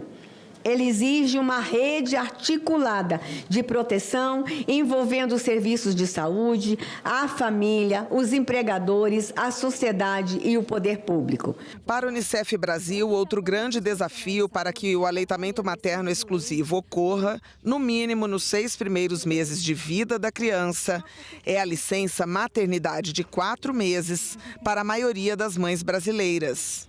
É importante trazer que essa conta não fecha, né? Que se a gente quer falar sobre ampliação dessa taxa de aleitamento exclusivo, durante os primeiros 6 meses, a gente precisa rediscutir a questão da licença maternidade e, inclusive, talvez, trazendo aí exemplo de outros países, trazer uma discussão de uma licença parental que tem sido estabelecida e que tem sido muito favorável. A representante do Ministério da Saúde apresentou o quadro de ações nacionais sobre o aleitamento e chamou a atenção para uma lista de intervenções já identificadas e que precisam ser realizadas para que mães e crianças sejam ainda mais beneficiadas. A gente precisa de intervenções em diversas camadas, né? A gente precisa de mobilização social, né? Que é o que a gente faz no Agosto Dourado. A gente precisa de legislação, de políticas de financiamento, monitoramento e precisamos oferecer apoio efetivo para as mulheres através do aconselhamento, apoio e manejo da lactação. Lembrando que o professor César Victora, que é o nosso maior estudioso no Brasil, é um epidemiologista lá do Rio Grande do Sul, ele na série Lancet, em 2016, ele mostrou que pelo menos 800 mil crianças menores de 5 anos poderiam ter tido menos morte, inclusive as mortes maternas também poderiam ser menores, visto que a amamentação diminui a chance de câncer de mama, câncer de ovário. Então, as doenças crônicas, que hoje são as que mais contribuem para a mortalidade infantil e mortalidade no mundo, podem ser diminuídas através da prática da amamentação. Os impactos da inteligência artificial sobre os direitos autorais e o jornalismo foram debatidos em audiência do Conselho de Comunicação Social, um órgão auxiliar do Congresso para estudos e debates nesse tema. A proposta que cria o marco legal da inteligência artificial já foi aprovada pelo Senado e está parada na Câmara dos Deputados. A audiência pública debateu os impactos desse projeto na comunicação social. E o secretário de Direitos Autorais do Ministério da Cultura disse que, mesmo sem a regulamentação, já houve demissões na área da comunicação. Segundo ele, ferramentas que oferecem resumos produzidos por IA reduzem o acesso aos sites de notícias, afetam a remuneração dos produtores de conteúdo e reforçam a necessidade de proteger os direitos autorais. Ele disse ainda que disputas envolvendo o uso de conteúdos jornalísticos no treinamento de sistemas de IA tendem a ser judicializadas. Quais são essas violações? Minerar é reproduzir. Então, isso é um direito exclusivo, aí uma violação. Tokenizar é outra reprodução, mais uma violação. Inclusão em base de dados, mais uma violação, porque é um direito exclusivo do titular. O jornalismo, que já vem sofrendo há muitos anos, ele precisa de celeridade na aprovação de um projeto que estimule que o mercado se organize rapidamente. Para o diretor do Instituto de Tecnologia e Sociedade, Sérgio Branco, um dos principais desafios da regulamentação da inteligência artificial é garantir a transparência sobre os dados que são utilizados nos sistemas de IA. Quando um sistema, uma ferramenta de inteligência artificial está sendo treinada, desenvolvida, com o uso de obras protegidas por direitos autorais, é importante que a gente saiba que bases de dados estão sendo usadas. É inviável uma lista com todas as obras, isso não é possível, até porque muitas obras não têm nomes, até porque muitas obras são homônimas, né? Imagina como é que você lista fotografias, por exemplo, mas é necessário que a gente saiba quais são as bases de dados que estão sendo utilizadas justamente para que, havendo transparência, haja um maior grau de confiança. Fomenta iniciativas culturais, como, por exemplo, atividades de atualização, editais de eventos, editais de outras finalidades e também uma remuneração direta aos trabalhadores criativos, como, por exemplo, uma renda básica universal para os criativos. E a gente tem exemplo disso tudo no Brasil. Tem o FNDCT, para a parte tecnológica, o FNC para a parte cultural e também tem previsão constitucional e também em lei federal para a parte da renda básica. Então, esse é um tipo de modelo que ele não se sobrepõe, ele não acumula, ele não é uma substituição do direito autoral, mas ele busca lidar com algo que o direito autoral não consegue, que é o impacto sistêmico nos criativos, e ele busca atingir os criadores como um todo. A pesquisadora Silvana Bahia, da Universidade de São Paulo, defendeu a educação midiática como uma política pública permanente. A educação midiática precisa ocupar um lugar muito mais central na implementação do marco legal da IA. E quando eu estou falando de educação midiática, eu não estou falando de ensinar pessoas a escrever melhores comandos para conversar com uma inteligência artificial. Eu estou falando em desenvolver autonomia informacional.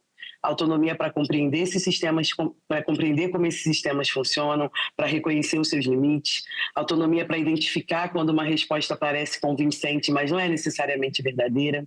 E autonomia para perguntar quais fontes foram utilizadas. O que eu acho muito curioso é a gente ter um discurso de que a inteligência artificial vai nos resolver todos os problemas da humanidade, vai curar todas as doenças e que, portanto, nós não podemos encostar na inteligência artificial, ela precisa ser absolutamente livre, mas ela não pode resolver o problema que ela mesma cria.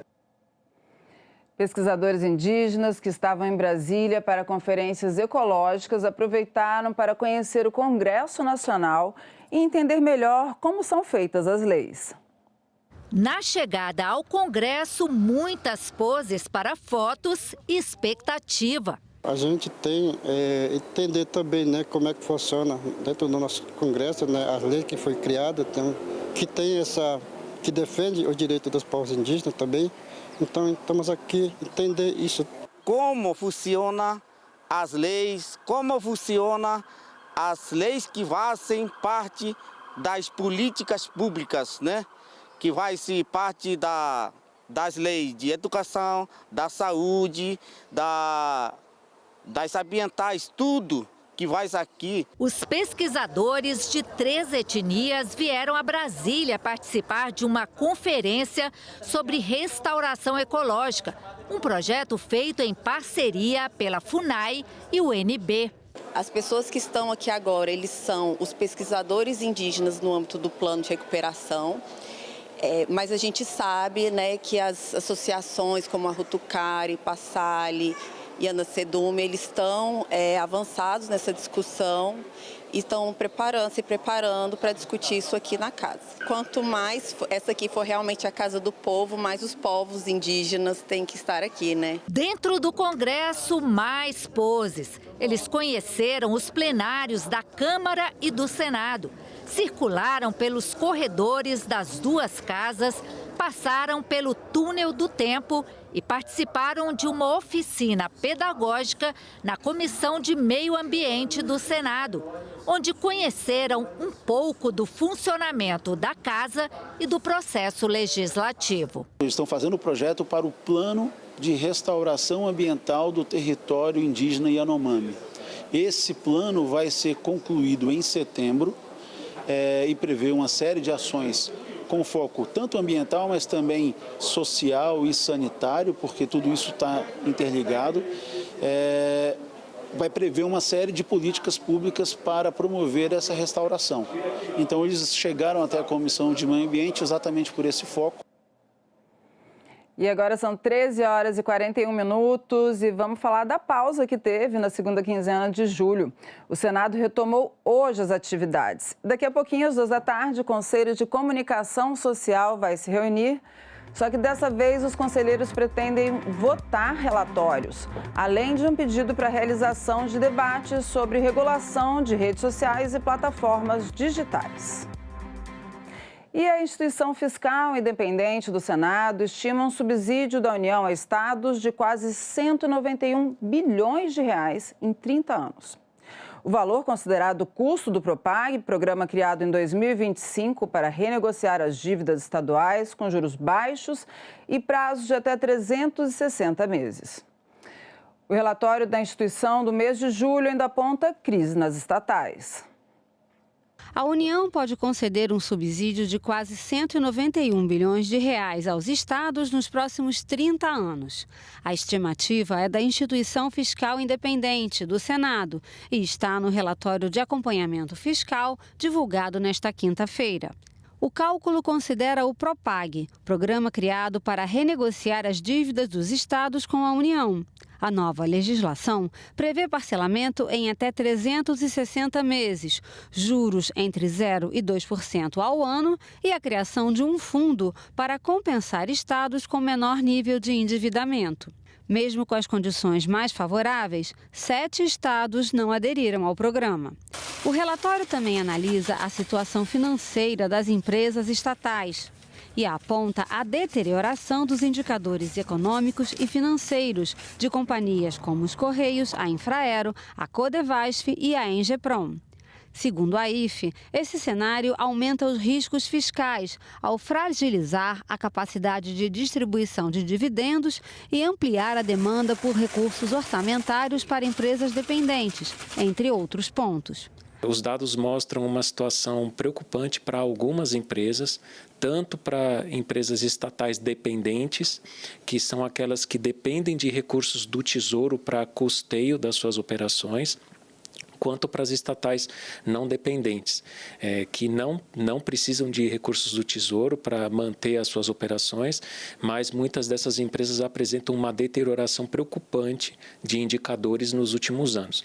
O relatório também apresenta uma nova estimativa sobre o ritmo da economia brasileira. Segundo a IFE, a atividade econômica ficou 0,9% acima da capacidade considerada sustentável no primeiro trimestre de 2026, indicando uma economia aquecida. Nós atualizamos uma estimativa para o hiato do produto da economia, que consiste numa variável utilizada pelos economistas para se avaliar o grau de aquecimento da economia. Isso é muito importante para efeito de avaliação por parte de gestores. E olha só, o Brasil é um dos maiores exportadores de alimentos. Mas as guerras que acontecem atualmente atingiram o nosso ponto fraco. Um dos principais insumos é importado. E para reduzir essa dependência, o Senado vota neste semestre um projeto que incentiva a produção nacional de fertilizantes. O Brasil é o maior produtor mundial de soja, cana-de-açúcar, café e laranja. Mas essa produção depende muito da utilização de fertilizantes, principalmente os à base de potássio, nitrogênio e fósforo. De acordo com a Associação Nacional de Difusão de Adubos, ANDA, em 2025 foram consumidas mais de 49 milhões de toneladas de fertilizantes nas lavouras brasileiras, sendo que cerca de 43 milhões de toneladas foram importadas. Ou seja, mais de 85% dos fertilizantes utilizados vêm do exterior. Quase metade vem de países em conflito. A Rússia fornece cerca de 23% das importações brasileiras de fertilizantes. Quando o país entrou em guerra com a Ucrânia, em fevereiro de 2022, os preços dispararam. O conflito entre Estados Unidos, Israel e Irã trouxe um novo choque ao mercado de fertilizantes este ano. A paralisação das fábricas iranianas de ureia e a interrupção do fornecimento de gás israelense ao Egito diminuíram a oferta global de fertilizantes nitrogenados em aproximadamente 20%. O fechamento do Estreito de Hormuz levou o preço da ureia a picos de quase 50% de aumento.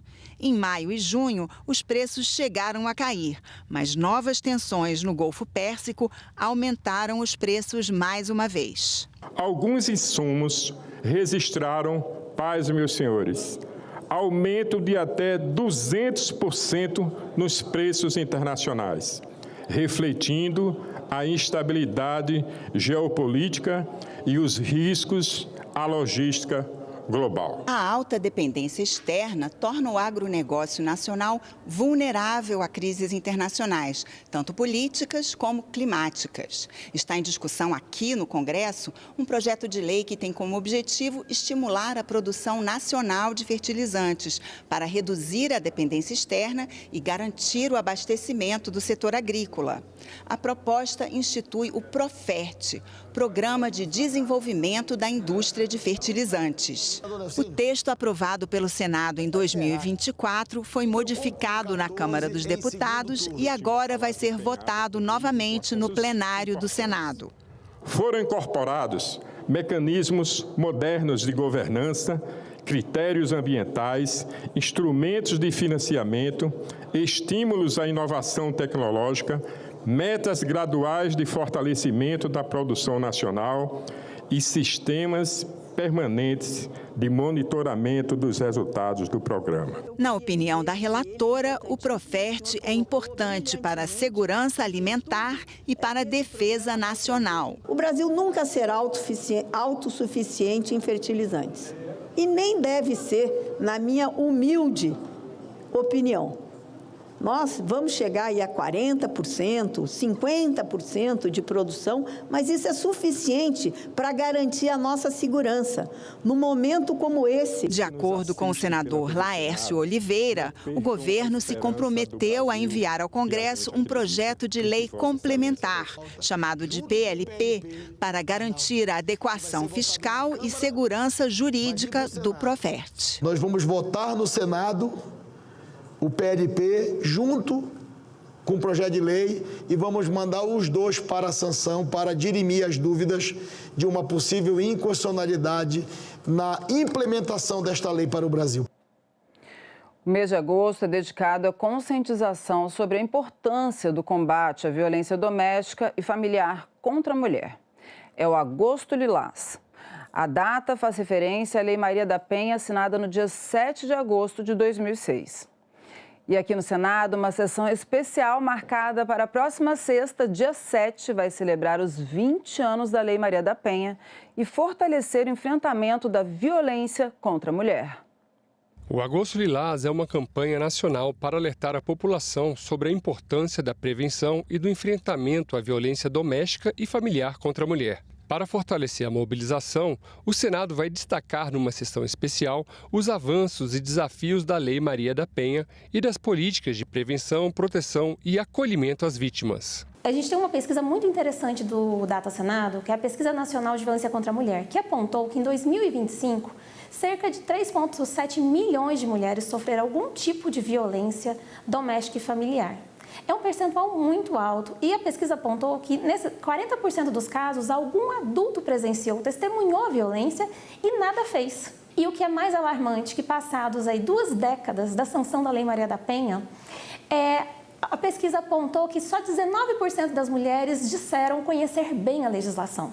Esses dados nos mostram o quanto é importante conscientizar. Segundo o Anuário Brasileiro de Segurança Pública, o feminicídio cresce a cada ano. No ano passado, 1.571 mulheres foram assassinadas, uma média de 4 vítimas por dia. A agressão física faz parte, que é a violência física, mas nós temos a violência psicológica, que hoje é a grande maioria, E dentro desse grupo da violência psicológica, nós temos a violência psicológica propriamente dita, o crime de perseguição e as ameaças. Então, esses 3 crimes, eles formam um grande... acho que a maior parte dos crimes que hoje nós temos relatados nas delegacias, que está dentro da violência psicológica. Nós temos as agressões morais e também crimes patrimoniais e sexuais. Então, é um arcabouço que não se limita à violência física. E quando essa mulher se vê, se enxerga dentro dessas violências que não são visíveis, ela demora muito tempo para buscar ajuda. A sessão solene também vai comemorar os 20 anos da Lei Maria da Penha. Este marco legal na proteção às mulheres, que inclui o pacote antifeminicídio, vem sendo atualizado pelo Congresso. Entre as inovações recentes estão o aumento para até 40 anos de prisão nos casos de feminicídio e o cumprimento de 55% da pena para a progressão de regime. O Senado aprovou e também já está valendo a perda do poder familiar e do cargo público pelo agressor. A delegada destacou que iniciativas como Agosto Lilás são relevantes para combater a violência contra a mulher. É muito importante para trazer uma visibilidade maior, e alcançar, de fato, mulheres que têm ainda desconhecimento. Já teve um estudo do próprio Senado dizendo que, acho que mais de 35% das mulheres conheciam a fundo a Lei Maria da Penha, o restante não. Então, é algo que a gente precisa se disseminar, até porque a maioria das violências que ocorrem, elas são invisibilizadas, elas são normalizadas. É um xingamento, um empurrão, uma humilhação, e que isso vai trazendo problemas de saúde mental para a autoestima dessa mulher. Eleitores com deficiência ou mobilidade reduzida terão transporte especial para chegar ao local das votações no dia das eleições. A iniciativa faz parte do programa Seu Voto Importa, organizado pelo Tribunal Superior Eleitoral em parceria com os tribunais regionais. Marleide teve poliomielite quando era criança. As sequelas da doença se agravaram com o tempo e há 15 anos ela passou a depender de uma cadeira de rodas para se locomover. Desde então, a falta de acessibilidade passou a ser um obstáculo para que ela pudesse exercer várias atividades, até um dos direitos mais importantes da cidadania, o voto. Tinha que pegar o ônibus, né, e ir até o Recanto das Emas para poder votar. E aí eu não fui votar. Né, pela dificuldade de acessar o ônibus, porque na época não tinha nenhum ônibus que fazia lá, que era mais próximo, tinha que pegar o ônibus do Goiás, né, descer para a BR, pegar o ônibus do Goiás, descer na passarela, pegar outro ônibus para ir até o Recanto das Emas, para votar. A gente que tem uma deficiência, nós às vezes fica muito restrito a várias coisas, né? A gente não tem o nosso direito de cidadania totalmente, nós somos esquecidos, nós somos invisíveis, né? Para mudar histórias como a da Marleide, a Justiça Eleitoral criou o programa Seu Voto Importa, que prevê transporte gratuito para eleitores com deficiência ou com mobilidade reduzida. A iniciativa chega no momento em que o número de eleitores com deficiência cresceu mais de 40% em relação às últimas eleições. Quem quiser utilizar o transporte oferecido pela Justiça Eleitoral deverá fazer o pedido até 20 dias antes das eleições. O programa foi inspirado em experiências já desenvolvidas por tribunais regionais eleitorais, como o de Pernambuco. Nós abrimos um número de WhatsApp, esse número funciona como uma central de agendamento. Nós divulgamos esse número largamente, amplamente na imprensa e esses eleitores com todos os tipos de deficiência nos procuram. Então nós transportamos eleitores com deficiência visual, deficiência auditiva, paralisia cerebral, síndrome de Down, autismo, deficiência física, todos os tipos de deficiência nós atendemos. São mais de 500 eleitores transportados ao longo desses anos. O TRE, à medida que recebe esse pedido de agendamento pelo WhatsApp, monta um roteiro, no dia das eleições vai buscar esse eleitor em casa, leva ele para votar até o local de votação e traz ele de volta até a casa dele com toda a segurança e com um apoio técnico bem interessante, porque cada uma dessas vans que transporta os eleitores, ela vai com um bombeiro militar. O Programa Nacional prevê que cada tribunal regional eleitoral poderá firmar parcerias com órgãos públicos e entidades para oferecer o transporte gratuito. A disponibilidade do serviço vai depender dos acordos celebrados em cada estado. Além do transporte, a Justiça Eleitoral também ampliou o número de sessões eleitorais com acessibilidade. Para Marleide, a expectativa é que as novas medidas eliminem barreiras. O transporte indo até a nossa casa, pegando a gente, levando até o local de votação e trazendo, isso vai facilitar muito, né? Isso é uma acessibilidade muito viável para todas as pessoas que têm uma deficiência. E você não deixaria de votar? Não deixaria, jamais. E ainda falando sobre eleições, hoje começa a primeira Semana Nacional do Sistema Eletrônico de Votação, promovido pelo TSE para combater a desinformação. Hoje, a partir das 5h30 da tarde, o TSE vai abrir uma urna eletrônica ao vivo. O evento vai ser transmitido por emissoras públicas e você pode acompanhar tudo aqui na TV Senado. E na volta do recesso, os servidores do Senado se depararam com uma novidade, um grande painel que celebra a arte e a diversidade. De longe dá para ver o grande painel que encheu de cores a parede desse prédio onde funcionam alguns setores do Senado. A novidade chamou a atenção. Desde o início, quando cercaram aqui, colocaram aquele toldo aqui, eu fiquei pensando o que eles vão colocar nessa parede. Foram rabiscando e consegui ler as palavras. Foi até uma novidade, né? Viu o mural e achei muito legal, bem bonito, né? Realmente foi uma surpresa, né? Não sabia que ia ter e realmente muito bonito. A ideia não é só embelezar esse local por onde circulam muitas pessoas. A intenção é celebrar a arte e também valores como respeito, solidariedade, acolhimento e equidade. Eu fui vendo os desenhos que foram criados, as imagens, né? Tem aqui um cadeirante, a gente vê crianças, acolhimento, mãos dadas, né? Então tudo tem um sentido. Como diz, a vida da gente precisa realmente todas essas palavras aqui dentro e fora. A muralista brasiliense Natália Carneiro foi quem deu vida ao projeto, a partir de um convite do Senado. A ideia era fazer um mural, uma arte que trouxesse elementos de diversidade, acolhimento, equidade de gênero. Então faz parte de uma campanha contra o assédio também. É um tema tão pesado e a gente queria trazer isso de forma mais leve. Então a gente teve a ideia de fazer um mural com cores coloridas, cores alegres. Era uma parede que as pessoas passavam e era só uma parede branca. E agora é uma parede que tem cor, tem vida, tem uma mensagem. O projeto do mural faz parte de um trabalho que o Senado já vem fazendo há mais de 10 anos. A busca de uma cultura organizacional que valorize a diversidade, combata todo tipo de violência, valorize as pessoas e crie um ambiente saudável. O Senado já tem esse compromisso com a igualdade, com a valorização das pessoas, faz parte da Carta de Compromissos do Senado. Então, quando a gente coloca um mural desse também no local visível, a gente reforça essa mensagem para a sociedade e para as pessoas que aqui trabalham também.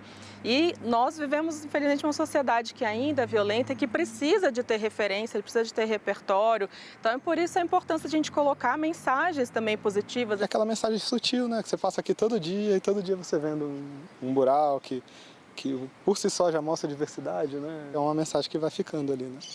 Que vai ecoando ali. Assim, é um orgulho que não sei nem me expressar direito, assim, porque imagina a gente na Zona Cívica de Brasília, no Senado Federal, e eu colocando aqui minha arte num assunto que é tão relevante, um assunto que também me diz respeito a todo mundo, então poder expressar esse assunto na minha arte, fazendo um mural de praticamente 70 metros quadrados e aqui no centro de Brasília, é uma honra absurda, assim. Que bacana, né? Nós voltamos a qualquer momento com mais informações ao vivo sobre as notícias do Senado. E lembrando que hoje, a partir das 5h30 da tarde, você acompanha aqui a transmissão de abertura de uma urna eletrônica promovida pelo TSE. Enquanto isso, acompanhe nosso site senado.leg.br/TV e também as nossas redes sociais. Até já!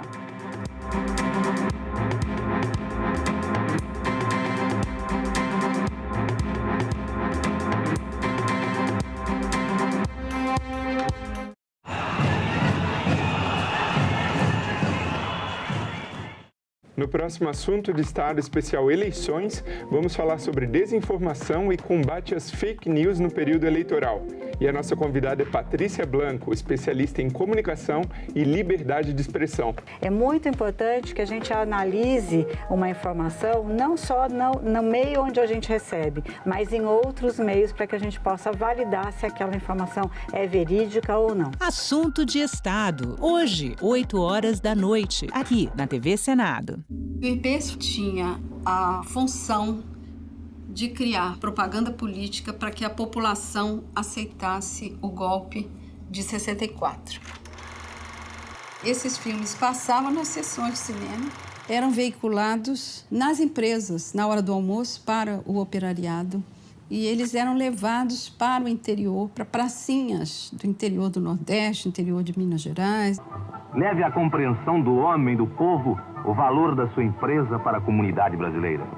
Media operations, labor operations, helping to support strikes, planting false articles in the newspapers, that kind of thing, which frankly is the CIA's bread and butter in a lot of countries where it's trying to orchestrate instability and overthrow. Não havia nem um minuto no Brasil, das 24 horas do dia, em que não houvesse uma emissora financiada pelo IBAT dizendo algo contra o presidente João Goulart. O bairro Rosário é reconhecido como o primeiro quilombo urbano do Piauí. Hemocentro Veterinário incentiva a doação de sangue de cães e gatos. Coletivo Poéticas da Meia-Noite leva teatro para a rodoviária do DF. Tudo isso você vê no Parlamento Brasil. Parlamento Brasil, toda sexta, 8 horas da noite, aqui na TV Senado. A TV Senado está com tudo pronto para mais uma temporada.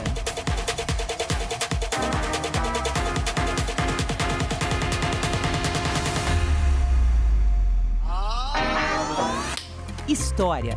Em maio de 1933, 3,5% da população vão às urnas. Análise. O grande problema que a gente vive hoje é a falta de entendimento do papel da imprensa. Debate. É difícil realmente fazer chegar o conteúdo de todos os candidatos quando você está numa bolha. Combate à desinformação. Especialista em fact-checking, checagem de fatos e também jornalismo de dados. E a mais completa cobertura de eleições do Legislativo.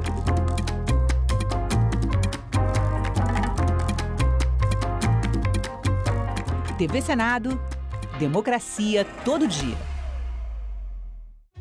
Você, mulher que quer entrar para a política, agora pode contar com o Guia da Candidata. Um manual prático, feito pela Procuradoria da Mulher do Senado para ajudar em cada passo da sua jornada. A publicação mostra o que você precisa para começar. Estar em dia com a Justiça Eleitoral, garantir sua filiação a um partido e o domicílio eleitoral 6 meses antes da eleição. Lá, você descobre como garantir os recursos para a sua campanha, como os 30% do fundo eleitoral e do tempo de rádio e TV, que são seus por direito. O material também ensina a organizar a campanha, cuidar da segurança na internet e o que fazer em casos de violência política. Acesse o guia na página da Procuradoria do Senado na internet. Basta clicar em Publicações no alto da página e selecionar o Guia da Candidata. É informação rápida e segura para você ocupar o seu lugar na política, porque não existe democracia sem a sua participação.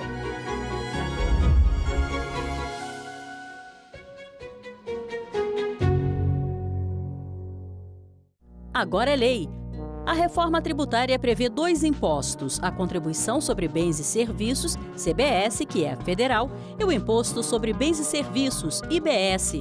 De competência dos estados e municípios, a CBS vai substituir 3 impostos atuais, PIS, COFINS e IPI, enquanto o IBS será cobrado no lugar do ICMS e ISS. A nova lei detalha ainda as reduções e isenções dos impostos. O Senado votou, agora é lei. A TV Senado foi a primeira emissora legislativa nacional. A TV Senado foi lá, sem nenhuma discriminação. A TV Senado confere transparência, legitimidade. A TV Senado também valoriza a cultura, a memória. Vida longa, TV Senado! A TV Senado está fazendo 30 anos com os olhos no futuro, na TV 3.0. A partir de junho, o Brasil inaugura o novo padrão de televisão. A rede pública e a rede legislativa iniciam suas transmissões experimentais da TV 3.0 simultaneamente com toda a TV aberta brasileira. A TV Senado é, ao mesmo tempo, janela para a democracia e espelho para o país se ver e pensar. 30 anos da TV Senado. Democracia todo dia, em todas as telas, ao vivo e 3.0. A cultura dos povos indígenas vive de rastros pela cidade.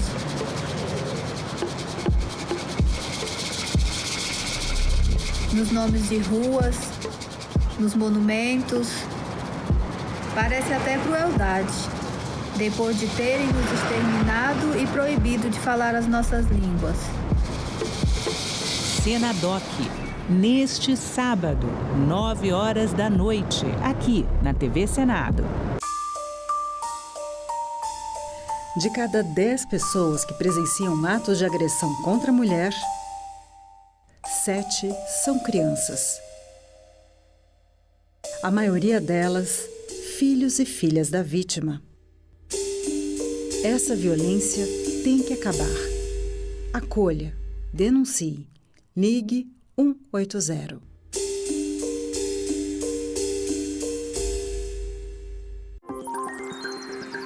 Aquele post na rede social, aquela mensagem no grupo da família, é verdade ou mentira?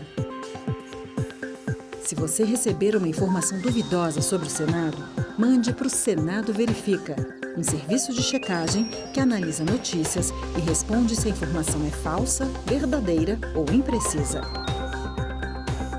Ficou na dúvida? Senado Verifica. Agora é lei.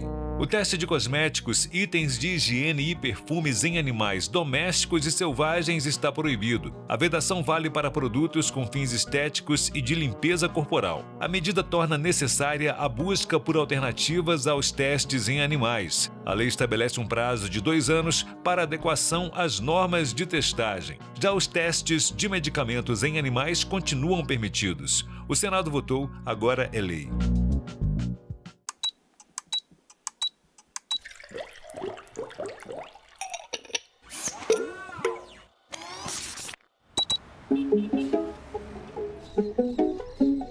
É o que eu sempre falo com os meus alunos, assim, que a ciência a gente faz por etapas, né?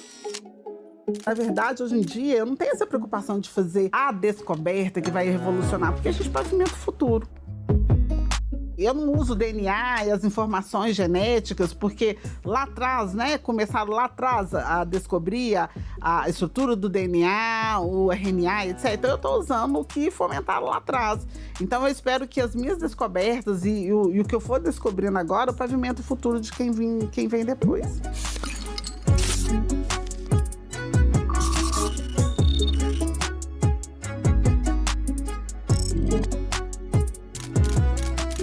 Para quem não conhece o câncer de ovário, é uma doença extremamente silenciosa, insidiosa. A maioria das mulheres vão a óbito, assim, muito rápido, porque elas respondem mal ao tratamento da platina. Como ele é muito silencioso, a mulher só descobre.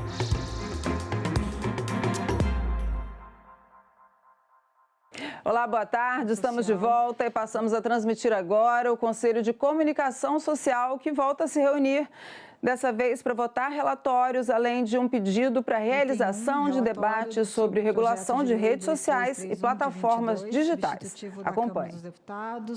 Da Comissão de Relatoria, formada pelos conselheiros Valderez Donzelli, Caio Loures e Carlos Magno.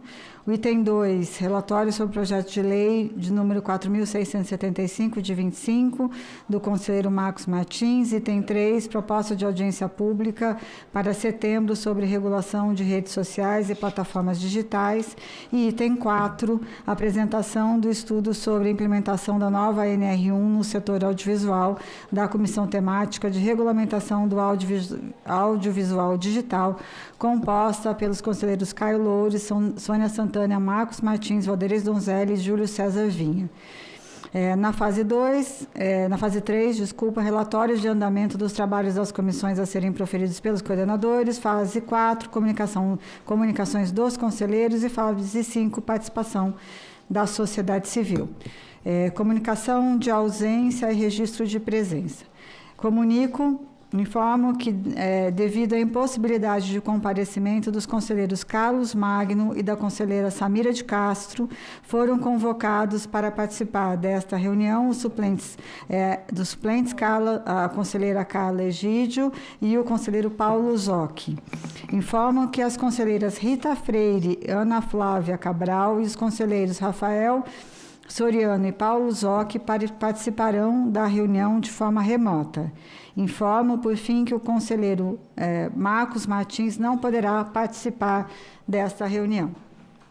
Registro ainda a presença do senhor Renato Lima, assessor do padre Eduardo Doguete, que fará uso da palavra durante a fase de participação da sociedade civil.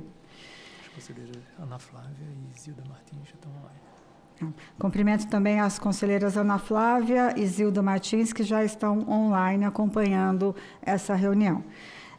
Essa reunião será realizada em caráter interativo, com a possibilidade de participação popular. Para isso, as pessoas que tenham interesse em participar com comentários ou perguntas podem fazê-lo por meio do portal E-Cidadania, no endereço www.senado.leg.br/e-cidadania e do Alô Senado pelo telefone 0800 061 2211. Comunico às senhoras e senhores conselheiros e conselheiras que temos sobre a mesa da presidência para apreciação as atas da 10ª e 11ª reuniões de 2026 enviadas com antecedência por e-mail.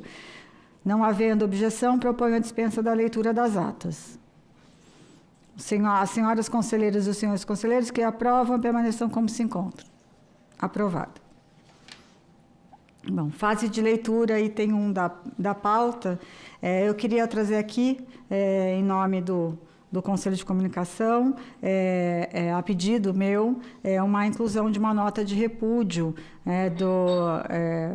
e até trazer aqui para vocês de algo que aconteceu na semana passada, que foi fruto também de uma nota de repúdio emitida e divulgada pela ABET e pela ANJ, que repudia os ataques recentes proferidos contra mulheres jornalistas, em especial as declarações de conteúdo misógino dirigidas à jornalista Miriam Leitão. Queria ressaltar que os insultos e a banalização da violência sexual configuram um discurso de ódio e não está protegido pela liberdade de expressão, como já decidiram a ONU e o STF, por afrontar a dignidade da pessoa humana e incitar diretamente a discriminação, a hostilidade e a violência. Sem dar atenção ou engajamento a quem proferiu os ataques, gostaríamos de propor que o CCS prestasse solidariedade à jornalista Miriam Leitão e às demais jornalistas atingidas, e esperamos que as autoridades competentes adotem as medidas necessárias para a apuração dos fatos e para a responsabilização dos envolvidos. Acho que é importante a gente sempre repudiar esses ataques. O exercício da profissão de jornalista já tem sido algo de extremo risco, e mais especificamente para jornalistas mulheres esse risco aumenta. Nós tivemos aqui na audiência passada a participação de jornalistas que sofreram violência. No dia 3 de maio, quando nós tivemos o Dia Mundial da Liberdade de Imprensa, a própria participação da jornalista Basília Rodrigues, que trouxe aqui o nível de ataques que ela sofre. Então, eu acho que é muito importante que a gente repudie veementemente esses ataques e cobre das autoridades a punição devida para quem profere esses ataques. Então, queria só deixar essa nota de repúdio aqui em nome do Conselho. Encaminhamento às matérias aprovadas. Informo que no dia 7 de julho, foi enviado ao presidente do Congresso Nacional, senador Davi Alcolumbre, e ao deputado federal Raymond, o relator do projeto, a recomendação do Conselho de Comunicação Social número 1, de 2026, que recomenda o arquivamento dos projetos de lei 1424 de 26 e 473 de 25, que foi aprovado na última reunião. Informo também que no dia 7 de julho, foi enviado ao presidente do Congresso Nacional, senador Davi Alcolumbre, e ao senador Oriovisto Guimarães, relator da PEC, o parecer do Conselho de Comunicação Social do Congresso Nacional número 2, de 26, que trata da proposta de emenda à Constituição número 67 de 23, que acrescenta o parágrafo 7º ao artigo 220 da Constituição Federal para dispor sobre liberdade de imprensa, também devidamente aprovado na última reunião. O item 3 da pauta trata-se da indicação para o evento de lançamento de guia sobre o ECA Digital.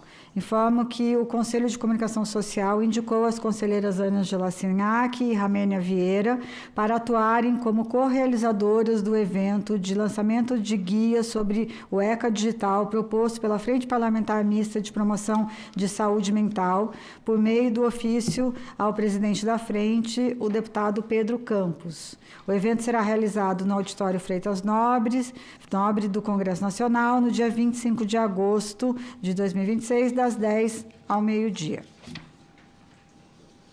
O item 4 da pauta desse item é o ofício da FENAGE. Em 20 de julho, recebemos o ofício número 57 de 2026 da FENAGE, solicitando a inclusão, na reunião de setembro, de um espaço destinado ao lançamento da pesquisa Condições de Trabalho e Saúde Mental dos Jornalistas no Brasil, de 2026, elaborado pela Fundacentro. O estudo reúne evidências sobre os impactos das atuais condições de trabalho na saúde física e mental dos jornalistas no Brasil, oferecendo subsídios para o aperfeiçoamento de políticas públicas voltadas à promoção de ambientes laborais saudáveis, à prevenção do adoecimento e ao fortalecimento da liberdade de imprensa. O ofício sugere que a apresentação seja feita por Norian Segato, secretário adjunto de Saúde e Segurança da FENAGE, e por uma das pesquisadoras responsáveis pela elaboração do relatório da Fundacentro, possibilitando ao Conselho conhecer os principais resultados da pesquisa e debater seus desdobramentos. Acho que nós podemos deliberar sobre isso durante o momento de deliberação. Bom, o item 5 da pauta é a resposta da Consultoria Legislativa do Senado Federal. Em 29 de julho, nós recebemos o ofício número 80 de 86 da Consultoria Legislativa do Senado Federal, em resposta ao requerimento que enviamos pedindo a avaliação de legitimidade, de viabilidade regimental e estrutural da inclusão do Conselho de Comunicação Social entre os órgãos destinatários das comunicações de indisponibilização de conteúdo sem ordem judicial, que trata o projeto 3283 de 2025. O ofício da consultoria conclui que, entre aspas, a previsão de notificação do CCS em caso de remoção de conteúdo publicado na internet sem ordem judicial é compatível com as atribuições do órgão, sobretudo ao fornecer subsídios para a elaboração de estudos e pareceres sobre liberdade de manifestação do pensamento, da criação, da expressão e da informação. A profundidade de análise dos dados recebidos, naturalmente, deve respeitar a atual estrutura do órgão, sobretudo do seu quadro técnico. Ainda que seja possível conceber a necessidade de um futuro incremento no quadro técnico do CCS, essa possibilidade não nos parece ser uma imposição natural e necessária da proposição em análise. O ofício foi enviado a todos os conselheiros por e-mail e consulto, aqui se devemos formar uma comissão de relatoria para elaborar um parecer sobre o PL 3283 de 2025. Eu acho que esse é um item aqui que a gente vai precisar discutir também, então eu coloco aqui para a gente já iniciar esse debate, colho aqui inscrição para a manifestação dos conselheiros, caso haja. Conselheiro Caio. Só lembrando que nós havíamos pedido feito essa consulta à consultoria legislativa, até para entender se o Conselho teria competência para analisar e, entendo competência, a estrutura técnica necessária e espaço para que a gente pudesse analisar. E qual seria a resposta do Conselho em relação a isso? Porque a gente precisa entender qual seria a demanda do Conselho, como que nós responderíamos a essa nova demanda. Então, deixo aqui para que a gente possa iniciar essa discussão. Conselheiro Caio, por favor. Senhora Presidenta, colegas conselheiros, retomo o requerimento número 1 de 2026, referente ao projeto de lei número 3.283 de 2025, que altera o Marco Civil da Internet e, por emenda aprovada na Comissão de Direitos Humanos do Senado, inclui este Conselho entre os órgãos a serem comunicados quando um provedor tornar indisponível conteúdo publicado na internet sem ordem judicial. Naquele requerimento, condicionamos a realização de audiência pública e a constituição de grupo de trabalho à prévia manifestação da consultoria legislativa sobre a legitimidade e a viabilidade dessa nova atribuição. A manifestação chegou com a nota informativa número 2.719 de 2026, e, em síntese, a consultoria não aponta impedimento, considera a notificação compatível com as competências e com a natureza consultiva do órgão, e registra que a proposição, por si, não impõe obrigações estruturais ao Conselho. A nota, porém, não encerra o debate, nem poderia. Restam questões que só o diálogo com os demais órgãos indicados no projeto pode esclarecer. O que cada destinatário fará com as comunicações recebidas, como evitar sobreposição de papéis, que salvaguardas se aplicam a dados pessoais e a informações ligadas a investigações em curso, e que uso este conselho, órgão consultivo, deverá dar a essas informações. Cumprida a condição estabelecida no requerimento, solicito à mesa o encaminhamento da audiência pública ali prevista, com a finalidade de discutir a matéria com os demais entes envolvidos no projeto, o CNJ, o CNMP, a OAB e o órgão de controle externo da atividade de inteligência. Ouvidos também os provedores e entidades do setor, as entidades de comunicação e de jornalismo, a ANPD e especialistas. Na sequência, conforme o requerimento, o grupo de trabalho poderá consolidar as contribuições em estudo a ser oferecido à Comissão de Constituição e Justiça. É um encaminhamento que submeto ao plenário. Obrigado. Mais alguém? O pedido de audiência pública já tinha sido aprovado, então precisamos agora estabelecer uma data para a realização dessa audiência pública e a formação, então, do grupo de trabalho, para que, eu acho que hoje a gente deveria formar o grupo de trabalho, não é isso, Valmar? Então, acho que a gente precisaria, então, estabelecer a data da audiência pública e a formação ou da comissão de relatoria ou do grupo de trabalho mesmo. Talvez já estabelecer uma comissão de relatoria, né, para a gente avaliar.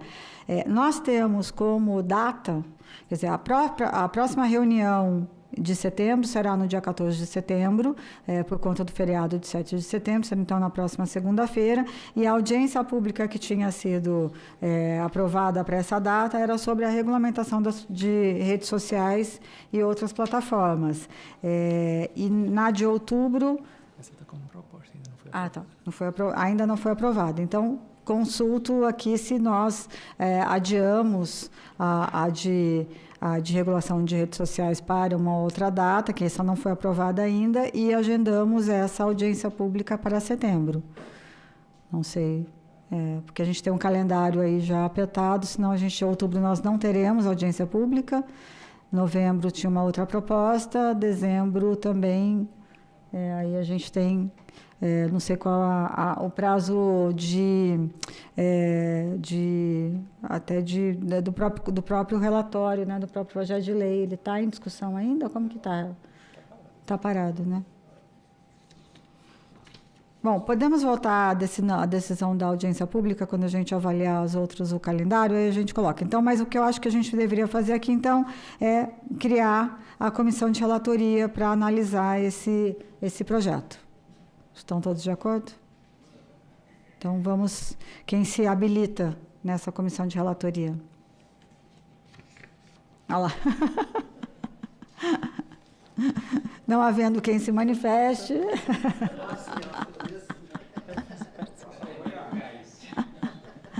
Então, a conselheira Ângela, nossa vice-presidente, o conselheiro Caio, e falta mais uma pessoa. Agora precisamos de um lado do lado patronal aqui. Flávio, tá ótimo. Então, Caio, Ângela e Flávio.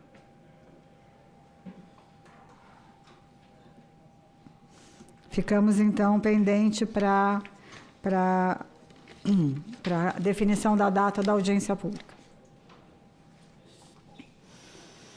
Bom, o item 6, requerimento sobre a comunicação pública em período eleitoral. Informo que os conselheiros Caio Loures, Fernando Cabral, Paulo Zocchi, Ramênia Vieira, Rita Freire e Samira de Castro apresentaram requerimento para a inclusão em pauta e submissão ao plenário da realização de estudo com designação de relator ou de comissão de relatoria sobre o tema comunicação pública em período eleitoral. Alcance das vedações do artigo 73, o que é o ICV? Inciso 6º, a linha B, da Lei 9.504 de 97, em relação ao conteúdo jornalístico das empresas públicas de comunicação. O objetivo é o de elaborar parecer conclusivo e recomendações ao Congresso Nacional voltadas ao aperfeiçoamento da legislação para as próximas eleições. Queria colocar esse requerimento em discussão. Acho que o Paulo já está online. A Samira está online. Samira, você gostaria de se manifestar a respeito disso, desse tema?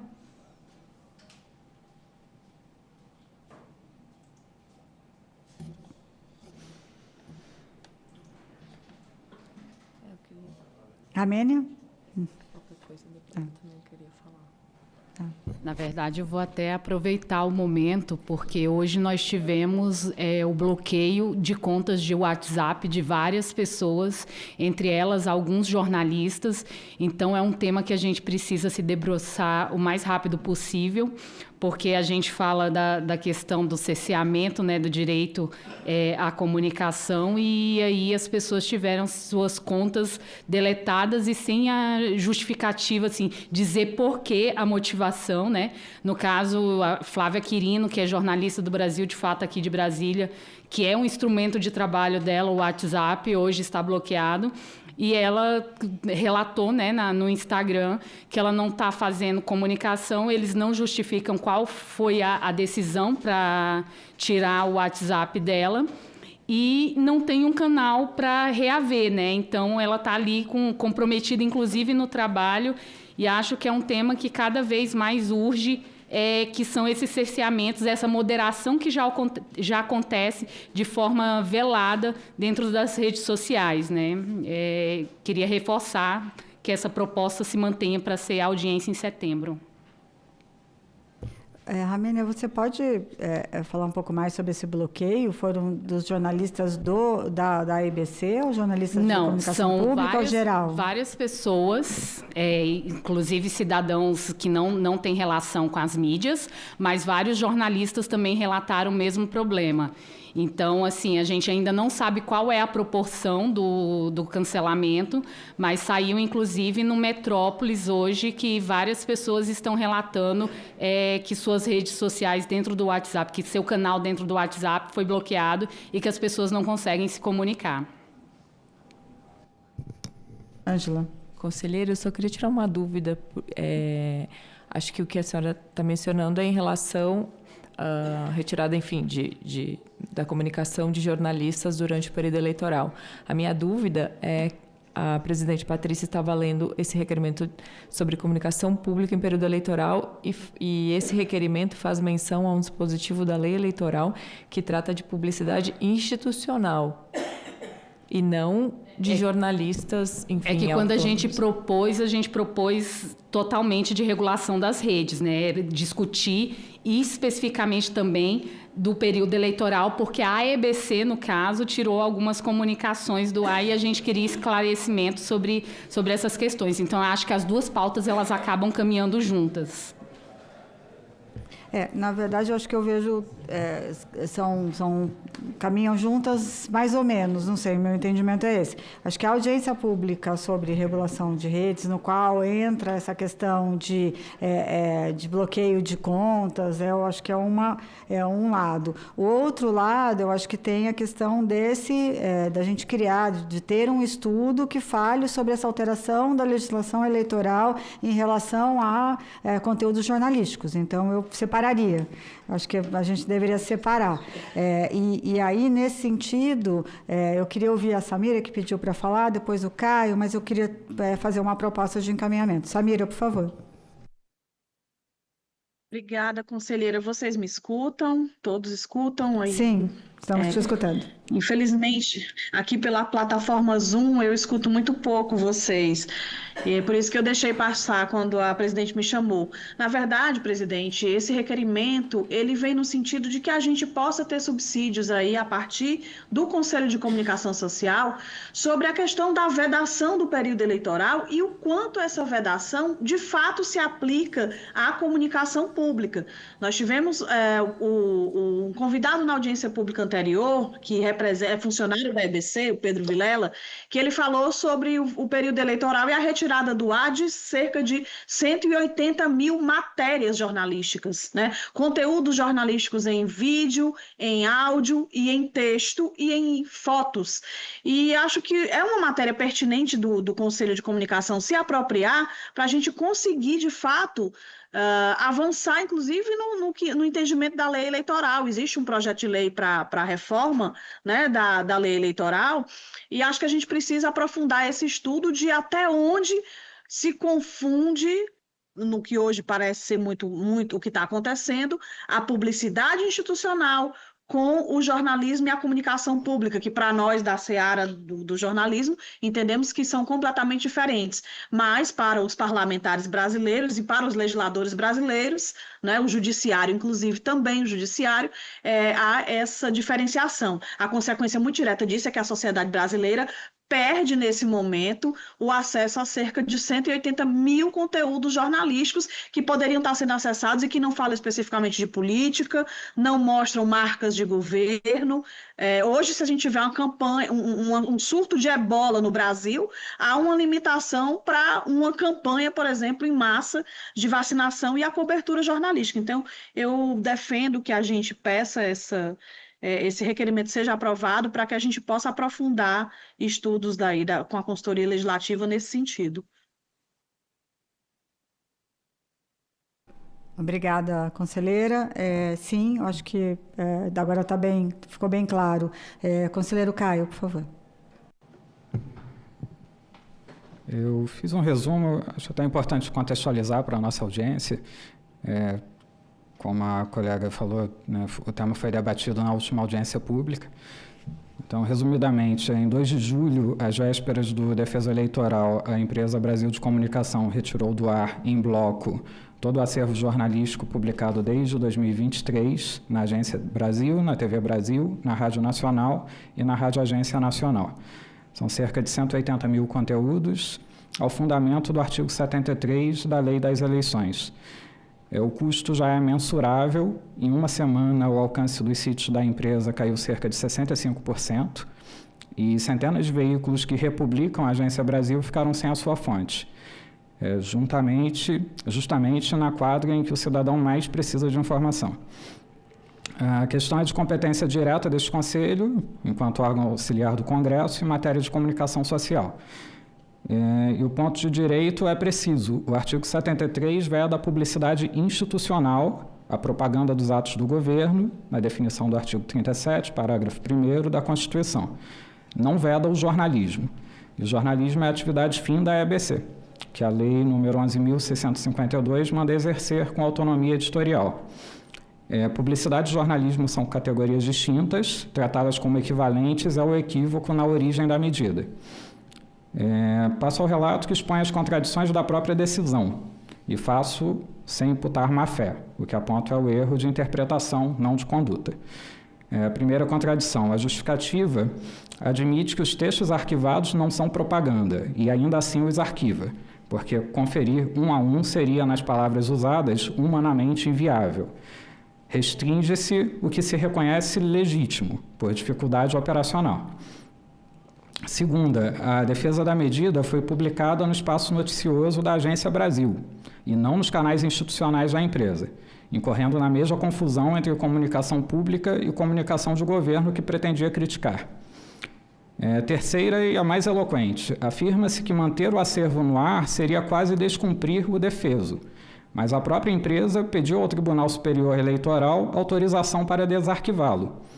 Quem pede para republicar admite que a retirada foi escolha e não imposição da lei.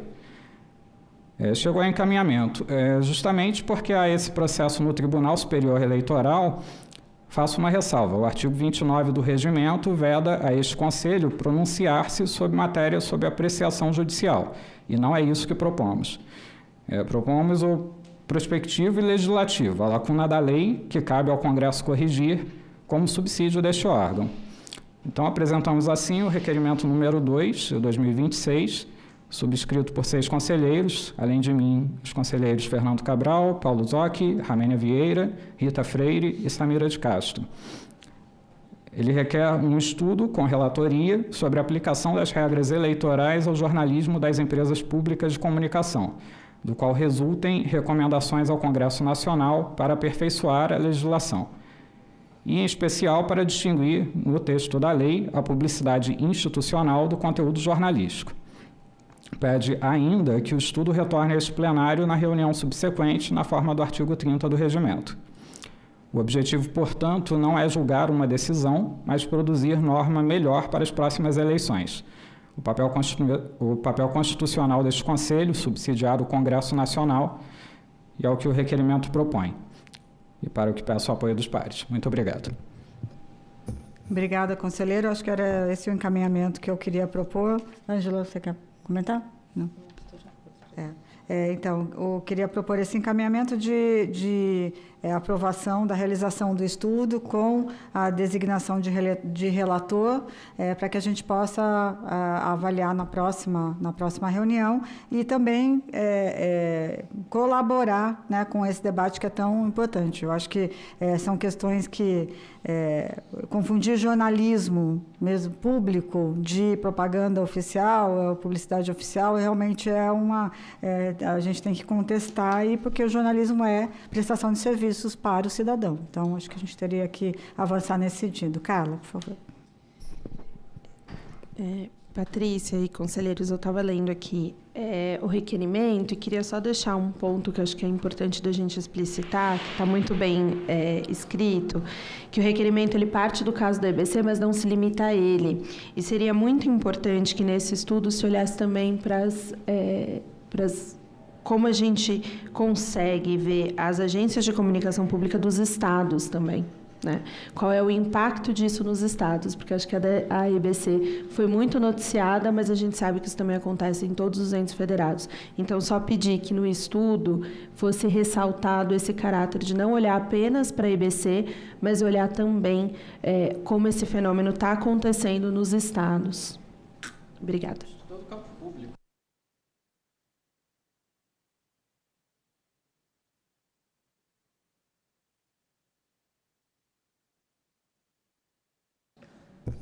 Não, obrigada, Carla. Desculpa, eu estava discutindo aqui questões de regimento aqui. Bom, então, acho que a questão toda aqui, não havendo mais... Alguém mais quer discutir esse tema? Então, não havendo mais quem queira discutir, a gente coloca, então, em votação o requerimento, que é para a realização de estudo com a designação de relator. Então, eu primeiro queria... consultá-los, se todos de acordo com a aprovação do requerimento, se todos concordarem, permaneçam como se encontram. Então, o requerimento para realização de estudo aprovado. Agora, partimos para a designação de relator. Alguém se inscreve para relator? A conselheira Ângela. Pode ser. Alguém mais se inscreve? Mas aí, então, a gente deveria criar uma comissão de relatoria, que com participação de mais membros, ou só definição de relator? Acho que melhor, então. A Rita e a Ângela são da sociedade civil. Tem que ser uma das duas. Não, então deixa ela, mas eu posso colaborar, entrar em contato com ela, eu colaboro. Mas ela não está presente, né? Ela não está presente. Ela não está nem online. Não, a Rita não está online, então, não. Então, acho que a gente poderia definir o seguinte, a Ângela como relatora e com o suporte da Rita, para fazer essa troca, como tem que ser um conselheiro relator do estudo, e a Rita pode participar também como contribuição. Porque para a comissão de relatoria a gente teria que ter 3 membros, um de cada setor, então acho que isso cria um problema maior. Então, a Ângela participa. Está ótimo. Então, a relatora, conselheira Ângela Sinhac, com o apoio do Caio Loures e da Rita Freire. Aprovado, então. Aprovado o requerimento número 2 de 2026, então fica definido os conselheiros, a conselheira Ângela Sinhac. Eu queria voltar ao item 3 da pauta, que eu passei direto, me equivoquei aqui, achando que a gente voltaria a esse tema mais na frente, que é a questão a indicação para o evento do lançamento do guia do ECA Digital, e para isso eu passo a palavra para a conselheira Ângela. Obrigada, presidente. Eu só gostaria de trazer algumas informações. A conselheira Ramênia e eu já fomos designadas aqui, né, como representantes do Conselho para a correalização do evento que ocorrerá no dia 25.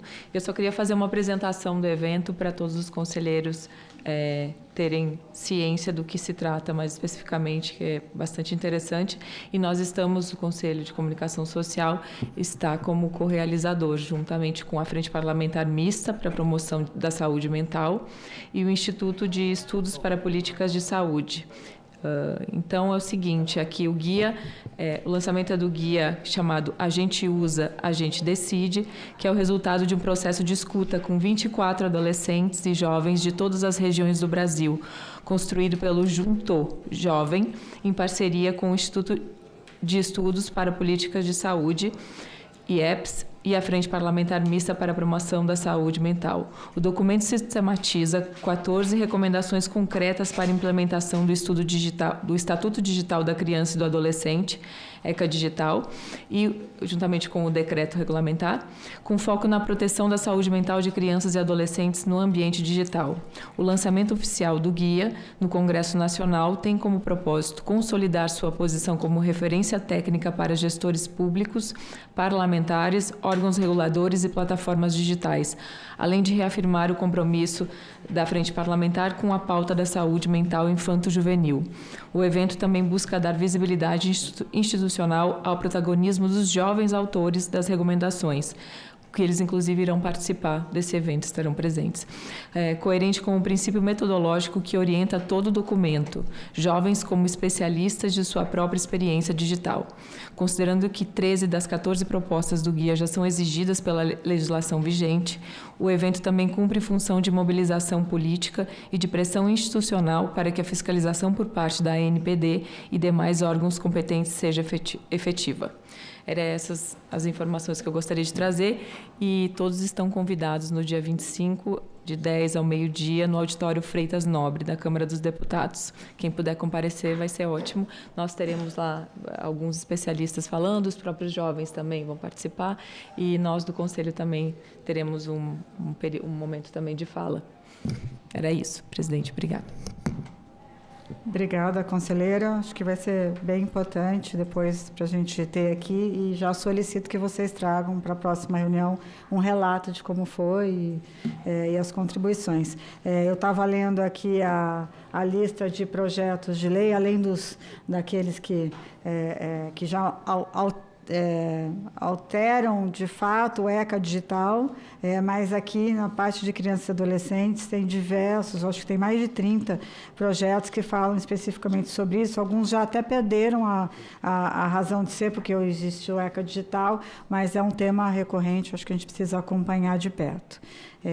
Então, acho que esse é o ponto. Muito obrigada. Consulto se algum conselheiro gostaria de se manifestar sobre os assuntos do período do expediente, antes de passarmos para a ordem do dia. Então, vamos lá. Hoje tem papel, gente, desculpa, eu estou confusa aqui com tanto papel. Estou aqui, daqui a pouco eu vou usar a mesa inteira. Dizem que é uma questão de criatividade, quem espalha papel na mesa. Hoje eu estou muito criativa. Bom, o item 1 da ordem do dia é o relatório sobre o projeto de lei 2331, de 22, substitutivo da Câmara dos Deputados, da Comissão de Relatoria, formada pelos conselheiros Valderez Donzelli, Caio Loures e Carlos Magno.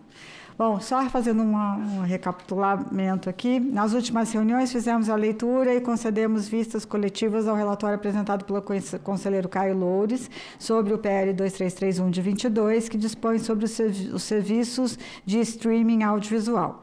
Os próximos passos serão a discussão e a votação do relatório, que, se aprovado, será convertido em parecer do Conselho de Comunicação Social a ser enviado ao Congresso Nacional. Então, coloca aqui em discussão o relatório, passando a palavra inicialmente para a Comissão de Relatoria.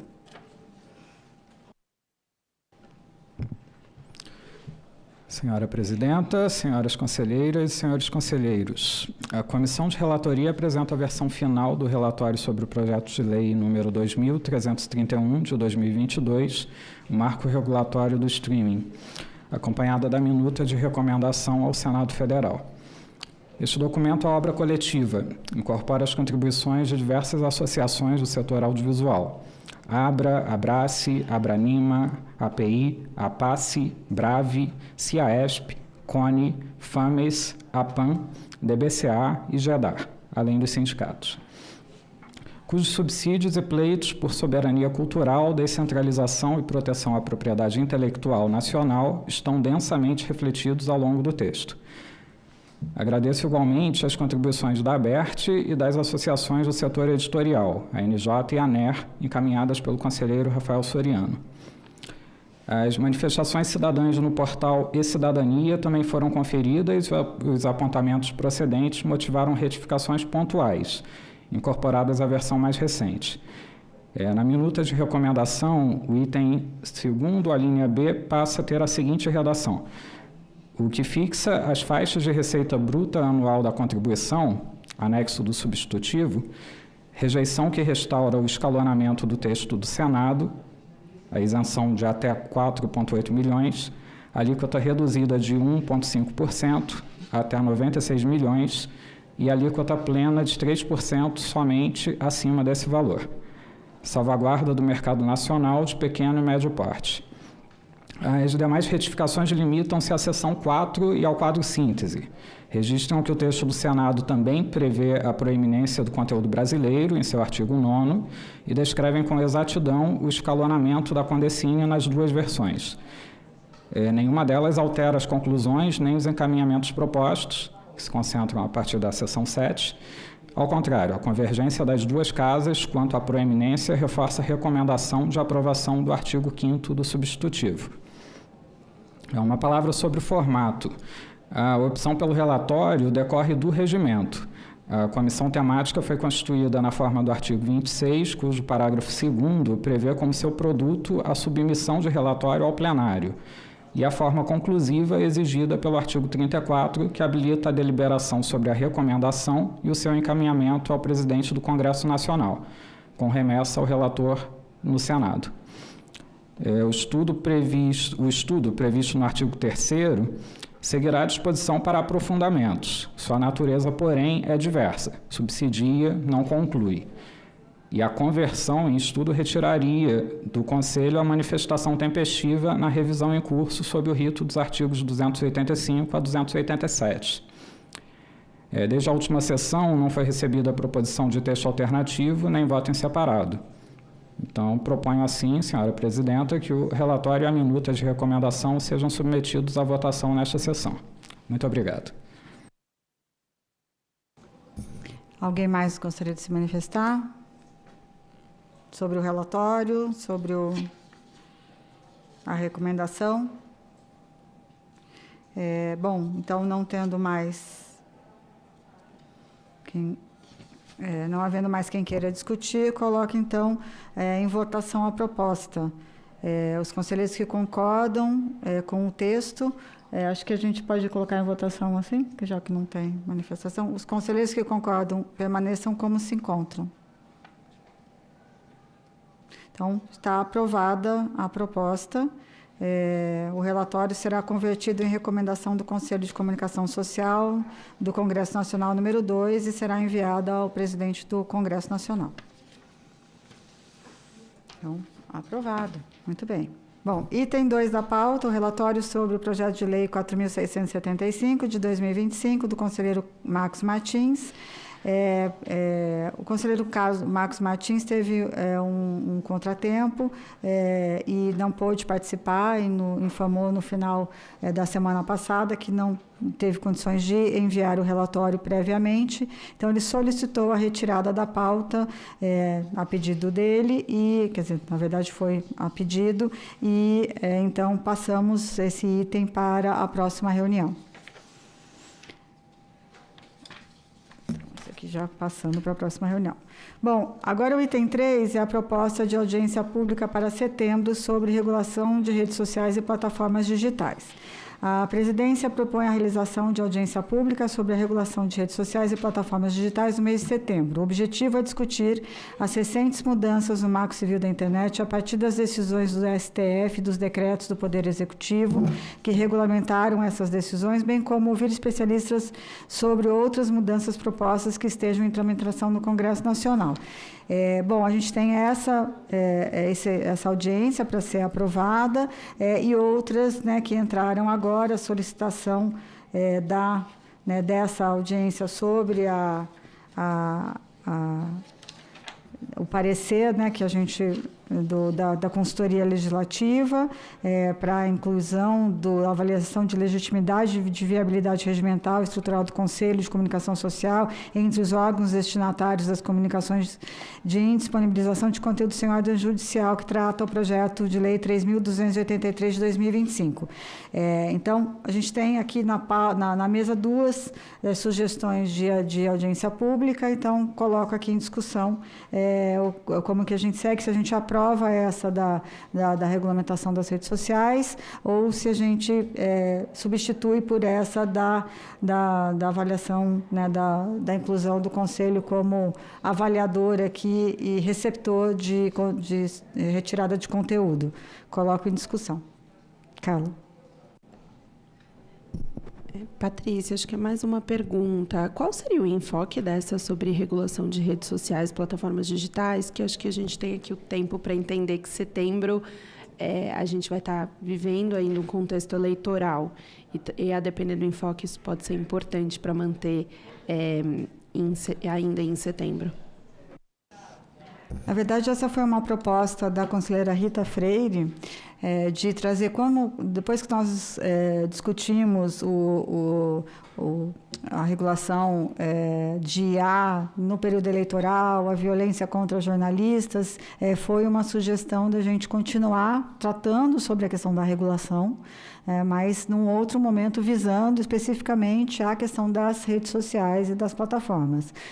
Entendo que o período não é um período muito propício para uma discussão que possa gerar um atrito ou até uma confusão de entendimento sobre o papel do Conselho nesse momento. A ideia era continuar com o tema regulação, para que a gente pudesse avaliar os impactos de cada um desses meios, não só no processo eleitoral, mas em todas as questões.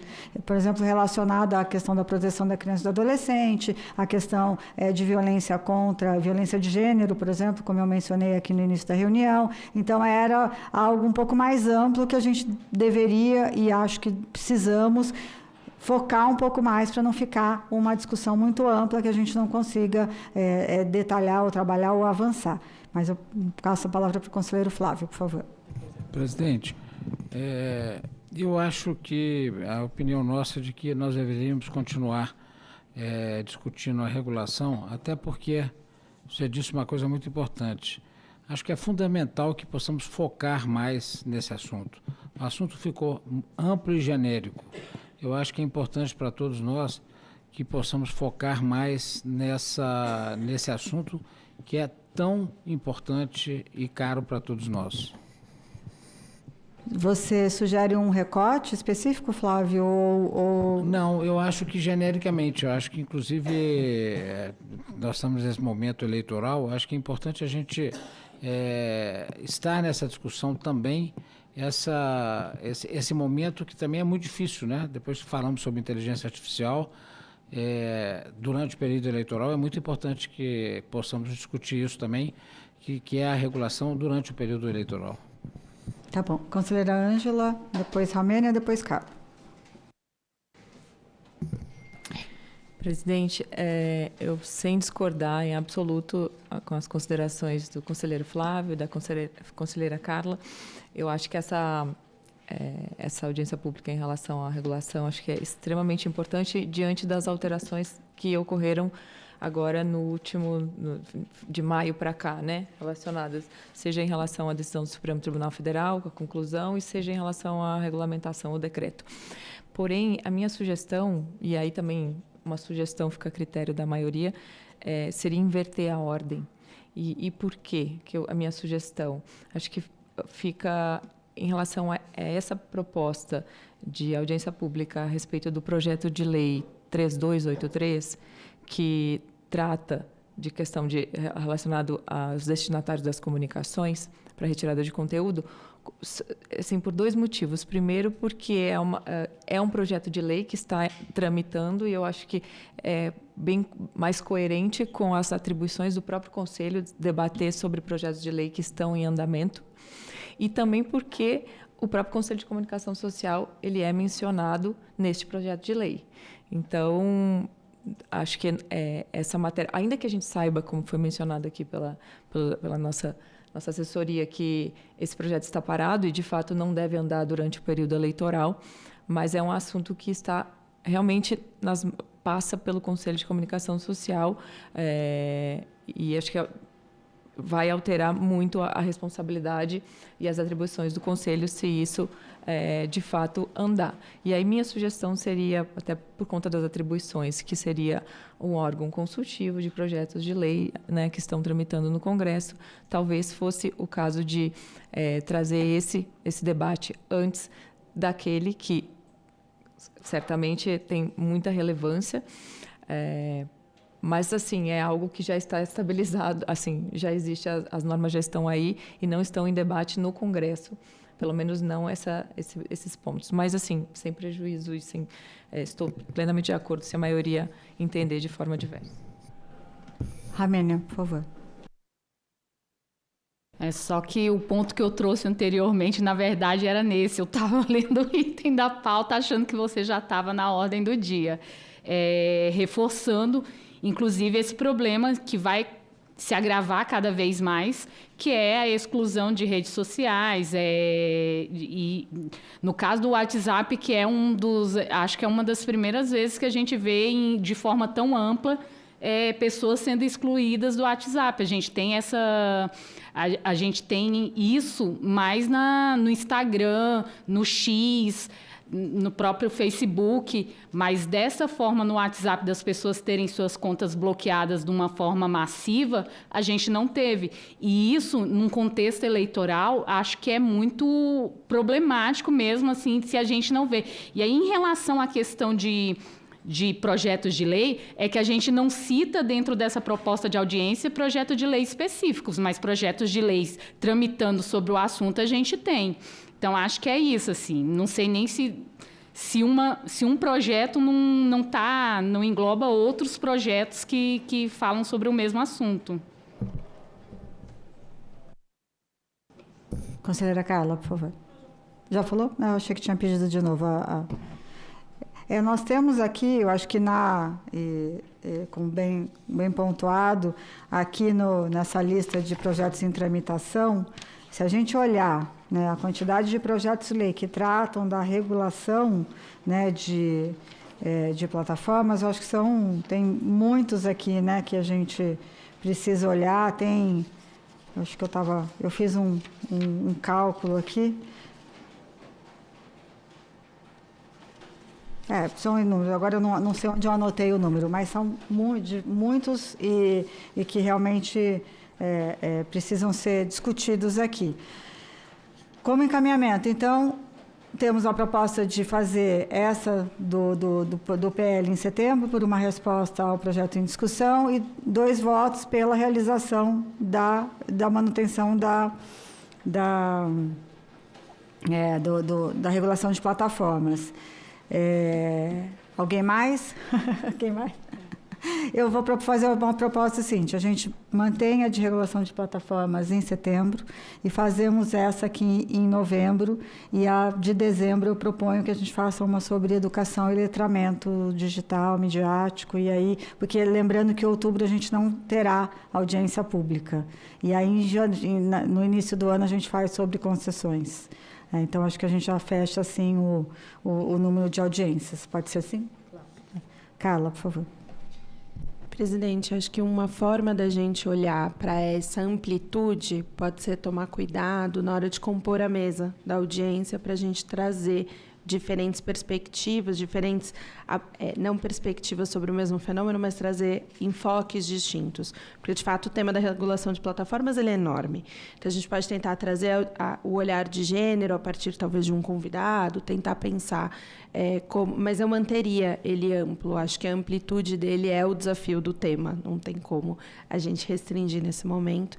E queria reforçar a questão do contexto eleitoral. Acho que tem sido muito preocupante a derrubada de perfis e trazer isso para a audiência. Acho que vai ser bem oportuno. Ramília. Nessa questão de ampliar, inclusive, eu acho que a gente ainda não dialogou com as plataformas. Acho que seria interessante também trazê-las para ouvir até como é que está. Porque a gente sabe que o TSE assinou um acordo, mas esse acordo não prevê nenhuma punição, nada, né? E a gente quer saber como as plataformas estão pensando no contexto eleitoral, como é que elas vão seguir, né? Tanto dessa moderação de conteúdo, quanto nesse cancelamento de contas, né? Então, acho que seria interessante da gente ouvi-las. Bom, aprovado, então, o item 3 da pauta, sobre a proposta de audiência pública para setembro, sobre regulação de plataformas e redes sociais e plataformas digitais. Então, solicito que os conselheiros enviem sugestões de nomes até a próxima segunda-feira, dia 10 de agosto, para que a presidência possa selecionar os expositores e enviar os convites. E na audiência pública de novembro, sobre a resposta da consultoria legislativa, e aí a gente pede, então, nas próximas reuniões, para o envio de sugestões de nome. Bom, item 4 da pauta, apresentação de estudo sobre a implementação da nova NR1 no setor de audiovisual, da Comissão Temática de Regulamentação do Audiovisual Digital, composta pelos conselheiros Caio Loures, Sônia Santana, Marcos Martins, Valderez Donzelli e Júlio César Vinha. Então, aqui houve um pedido da comissão de retirada da pauta, então voltaremos a analisar esse tema na reunião de setembro.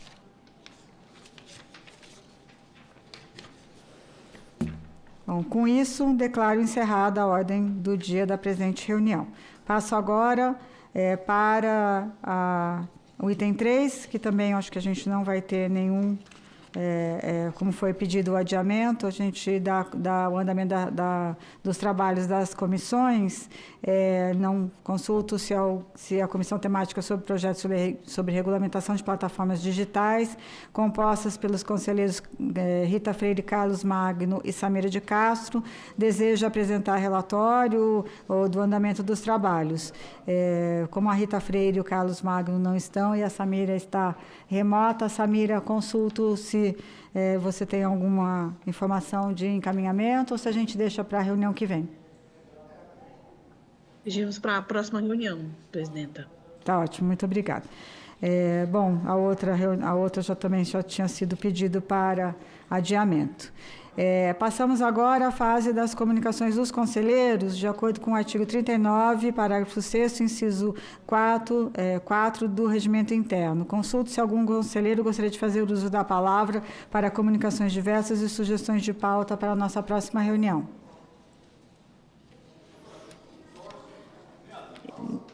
Conselheira Carla, por favor. Eu gostaria de verificar a possibilidade da gente se debruçar sobre o documento da Unesco, a consulta que a Unesco fez sobre remuneração de jornalismo por conteúdo digital, né? Conteúdo no ambiente digital. É uma consulta da Unesco que, infelizmente, o prazo se encerrou na semana passada, mas é um documento que traz todo um panorama e acho que tem muito a ver com os debates que foram realizados no ano passado em relação à remuneração do jornalismo, mas um pouco também sobre o debate da IA que foi realizada hoje. Pode ser um documento para a gente ou se debruçar enquanto estudo ou realizar uma apresentação. Você poderia trazer na próxima reunião um relatório sobre esse estudo e compartilhar com todos? Então, já incluído na pauta da próxima reunião. Participação da sociedade civil, como informado no início da reunião, passo a palavra ao senhor Renato Lima, assessor do padre Eduardo Dorghetti, para a manifestação. Muito boa tarde, senhora presidente, Patrícia, vice-presidente Ângela e aos demais conselheiros deste colegiado. A pedido do Padre Eduardo, eu trago aqui 2 convites que depois serão encaminhados formalmente. São 2 sessões solenes em homenagem aos 45 anos da Associação do Senhor Jesus, que é a detentora da outorga de radiodifusão da TV Século XXI. Na Câmara será no dia 9 de outubro, no Senado será no dia 9 de outubro, iniciativa do senador Marcos Pontes, do PL de São Paulo, e na Câmara será no dia 11 de novembro, iniciativa do deputado Márcio Onaiser, do Solidariedade do Maranhão. Então, os convites serão enviados depois para a assessoria aqui do Conselho, mas já fica aí o convite dessas 2 sessões solenes aos 45 anos da Associação do Senhor Jesus. O padre veio dos Estados Unidos para o Brasil, é um pioneiro da evangelização pela radiodifusão, né, católica. Então, ele faz esse convite, não pôde estar hoje, estará amanhã em Brasília. Ele vem para uma outra sessão solene na quarta-feira, que também aproveito aqui e faço o convite. A bancada católica vai realizar na quarta-feira agora, às 11 da manhã, na Câmara, uma sessão solene para homenagear os 45 anos da exortação apostólica Familiares Consórcio e 10 anos da exortação apostólica Amoris Laetitia. Amoris Laetitia, do Papa Francisco, e Familiares Consórcio, do Papa São João Paulo II. As 2 falam sobre a importância da família. Então, também a bancada católica faz o convite aqui ao Conselho de Comunicação Social. Muito obrigado.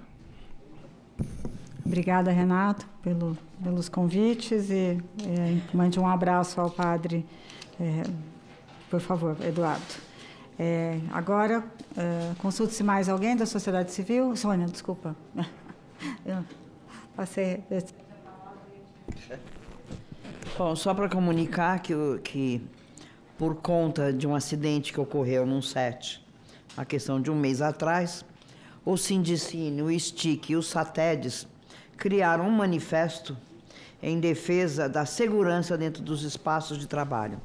Esse manifesto já está com 2.300 assinaturas, sendo mais de 120 assinaturas de sindicatos internacionais, todos eles apoiando um trabalho mais forte em cima do processo de segurança na produção audiovisual, seja em streaming, processo incentivado ou publicidade.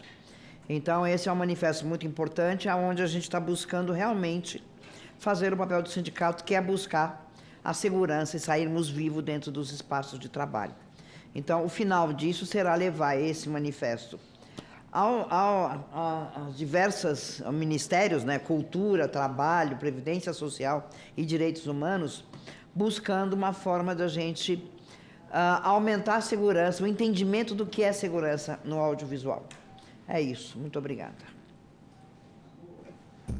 Obrigada, conselheira Sônia. Eu passo agora, então, a leitura de manifestações da sociedade civil recebidas pelo portal E-Cidadania do Senado Federal. Tem algumas perguntas aqui. Uma a respeito, Matheus, do Distrito Federal, sobre o PL 2331, que debatemos hoje de manhã, garante mais editais para a produção cultural, chamamentos públicos, 2331 é o que a gente aprovou agora, devido à alta arrecadação gerada pelo novo tributo. O Edson de São Paulo terá protocolo de responsabilização às empresas quando o usuário for prejudicado por fraudes. Ele não incentivará a produção de audiovisual educativo, do streaming também. A Graziela do Rio de Janeiro, quais as principais propostas para, de fato, regularizar as plataformas digitais e principalmente as redes sociais? Eu acho que esse tema vai ser debatido na audiência pública de setembro, Graziela. A Camille de Santa Catarina, quais os principais desafios para implementar as exigências da NR1 em produções audiovisuais que costumam ter equipes temporárias? Acho que esse tema também ficou para a reunião de setembro. O Henrique, do Distrito Federal, havia uma época em que só podíamos postar uma foto por dia. E se a regulação trouxesse limites para todas as redes? Acho que esse é um tema que vai ser discutido na próxima reunião, mas limitar a postagem de fotos por dia, eu acho que é um cerceamento à liberdade de expressão, à liberdade de manifestação. Isso a Patrícia falou. Francis, do Rio Grande do Sul, o PL prevê mecanismos para evitar abuso de poder econômico das plataformas digitais? Acho que é uma pergunta a ser feita também na reunião que vem. A Evelyn, do Paraná, quais os efeitos da NR1 pode trazer para as condições de trabalho no setor audiovisual? Acho que tema para a próxima reunião. Temos muitos. Olha, voltem no mês que vem, dia 14 de setembro. Comentários. A Luara, do Distrito Federal, o debate deve buscar equilíbrio entre segurança jurídica, competitividade e direitos dos usuários. Renata, do Distrito Federal, fake news ameaçam a democracia. Regulação é um instrumento de proteção do Estado de Direito. O Júlio, do Rio de Janeiro, regulação das redes sociais deve visar, sobretudo, as divulgações de cunho científico e profissional, fiscalizando as pseudociências. De fato, é um tema muito amplo, né, Flávio Carla, que a gente amplia demais o espectro aqui. O Vitor, de São Paulo, é evidente que as plataformas devem ser controladas, especialmente ao que se refere às fake news intencionais e aos acessos a vulneráveis. Ou seja, a audiência pública do mês que vem gerará muito interesse, será de extrema importância, e então eu solicito aos conselheiros que encaminhem o mais rápido possível sugestões de nomes para que a gente possa avançar nesse assunto. E antes de encerrar a ordem do dia, um tema que ficou parado, que eu deixei de tocar e ia voltar, é a questão da resposta ao ofício da FENAGE, que sugere aqui a apresentação do estudo da Fundacentro sobre os impactos das atuais condições de trabalho da saúde física e mental dos jornalistas no Brasil. O ofício sugere que a apresentação seja realizada pelo Norian Segato, secretária adjunto de Saúde e Segurança da FENAGE, por uma das pesquisadoras responsáveis pela elaboração do relatório da Fundacentro. Então, eu queria propor aqui que a gente tivesse essa apresentação do estudo na parte da reunião ordinária. No período da tarde, a gente designaria algo em torno de 30 minutos para a apresentação do estudo, para que a gente não abra uma audiência pública a respeito desse tema, mas que todos os conselheiros tivessem ciência sobre esse importante estudo aqui. Então, coloco em discussão, se todos de acordo, da gente incluir esse tema como um item da pauta da reunião de setembro. Então, colocamos isso como item na pauta, convidando, então, o Norian Segato e uma das pesquisadoras responsáveis pela elaboração do relatório na Fundacentro. Lembrando que essa apresentação pode ser remota, da forma como fizemos na audiência passada com os dois convidados da conselheira Rita Freire. Então, isso facilita o nosso processo aqui. E ganhamos tempo também com a apresentação do estudo. Então, atendidas as finalidades da pauta, declaro encerrados os trabalhos da 13ª reunião de 2026 do Conselho de Comunicação Social do Congresso Nacional, já convocando a 14ª e 15ª reuniões de 26 para o dia 14 de setembro, às 9h30. Está encerrada a reunião. Muito obrigada.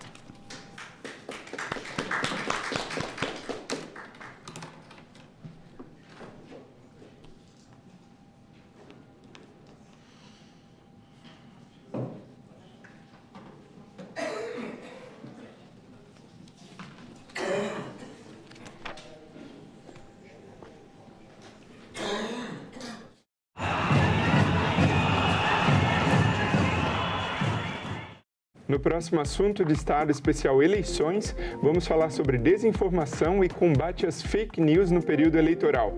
E a nossa convidada é Patrícia Blanco, especialista em comunicação e liberdade de expressão. É muito importante que a gente analise uma informação não só no meio onde a gente recebe, mas em outros meios para que a gente possa validar se aquela informação é verídica ou não. Assunto de Estado. Hoje, 20h, aqui na TV Senado. O IPES tinha a função de criar propaganda política para que a população aceitasse o golpe de 64.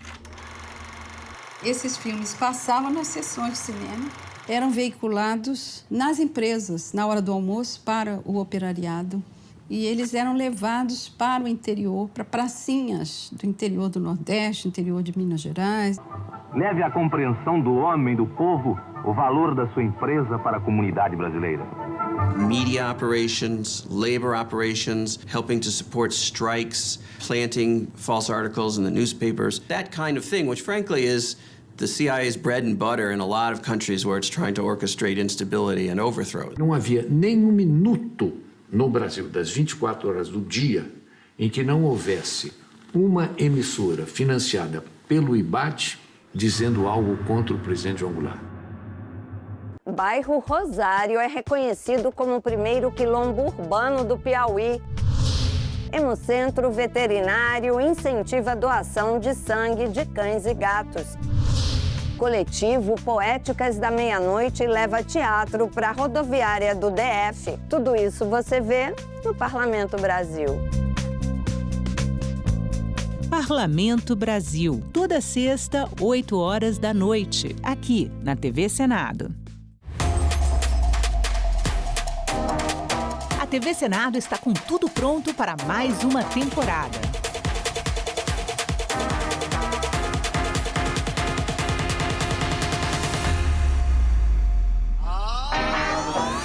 História.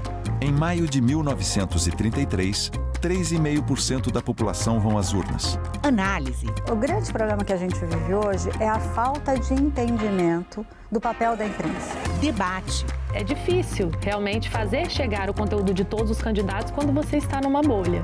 Combate à desinformação. Especialista em fact-checking, checagem de fatos e também jornalismo de dados. E a mais completa cobertura de eleições do Legislativo.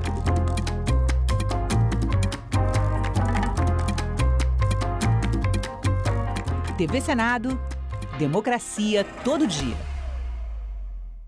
Agora é lei. A reforma tributária prevê 2 impostos, a Contribuição sobre Bens e Serviços, CBS, que é federal, e o Imposto sobre Bens e Serviços, IBS. De competência dos estados e municípios, a CBS vai substituir 3 impostos atuais, PIS, COFINS e IPI, enquanto o IBS será cobrado no lugar do ICMS e ISS. A nova lei detalha ainda as reduções e isenções dos impostos. O Senado votou, agora é lei. A TV Senado foi a primeira emissora legislativa nacional. A TV Senado foi lá, sem nenhuma discriminação. A TV Senado confere transparência, legitimidade. A TV Senado também valoriza a cultura, a memória. Vida longa, TV Senado! A TV Senado está fazendo 30 anos com os olhos no futuro, na TV 3.0. A partir de junho, o Brasil inaugura o novo padrão de televisão. A rede pública e a rede legislativa iniciam suas transmissões experimentais da TV 3.0 simultaneamente com toda a TV aberta brasileira. A TV Senado é, ao mesmo tempo, janela para a democracia e espelho para o país se ver e pensar. 30 anos da TV Senado. Democracia todo dia, em todas as telas, ao vivo e 3.0. A cultura dos povos indígenas vive de rastros pela cidade.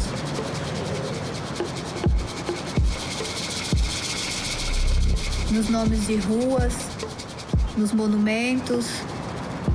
Parece até crueldade, depois de terem nos exterminado e proibido de falar as nossas línguas. Senadoc, neste sábado, 9 horas da noite, aqui na TV Senado.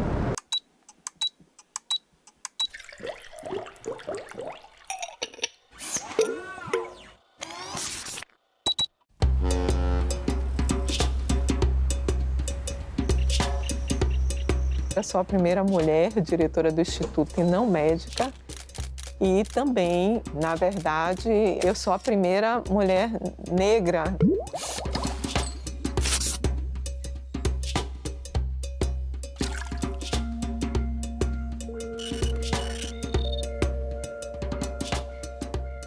eu sempre fui muito fascinada pelos mecanismos, a fisiopatologia da doença falciforme e as questões sociais. Ela não tem uma cura, mas o indivíduo, por ter uma doença sistêmica, ele precisa de um tratamento que envolve diferentes especialidades. E aí é que entra a questão social.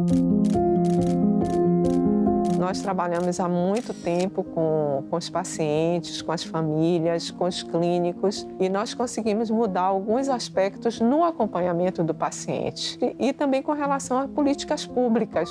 A criança que vai para a escola, ela tem uma alteração, uma doença que faz com que às vezes eles precisem ser internados. Se ele é internado, ele precisa de classe hospitalar, precisa de um acompanhamento clínico adequado e precisa de uma compreensão também por parte dos educadores. Então, todo cuidado ele tem que ser mantido desde o nascimento da criança, com acompanhamento pediátrico e também com as várias especialidades. Então, o governo tem que se preparar para fazer esse aporte, já que nós fazemos o diagnóstico da doença no teste do pezinho.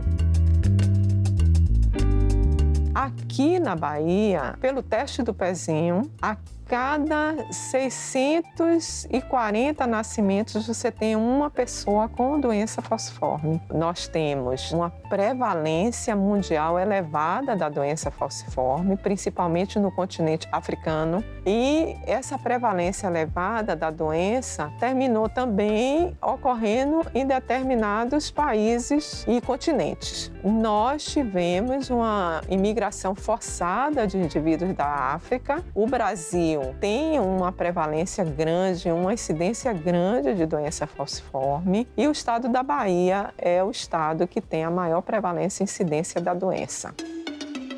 A doença falciforme é uma doença genética, ela é decorrente da presença da hemoglobina S, que ocorre devido a uma alteração no gene da globina. E o aspecto mais grave da doença é quando o indivíduo herda os dois genes para a hemoglobina S. O que acontece é o seguinte, a hemoglobina ela é uma proteína que está no interior do glóbulo vermelho, do eritrócito, e ela fixa o oxigênio. Então, ela é responsável pelo transporte do oxigênio. Como a hemoglobina ela tem uma alteração na cadeia de globina, ela tem uma dificuldade nesse transporte do oxigênio.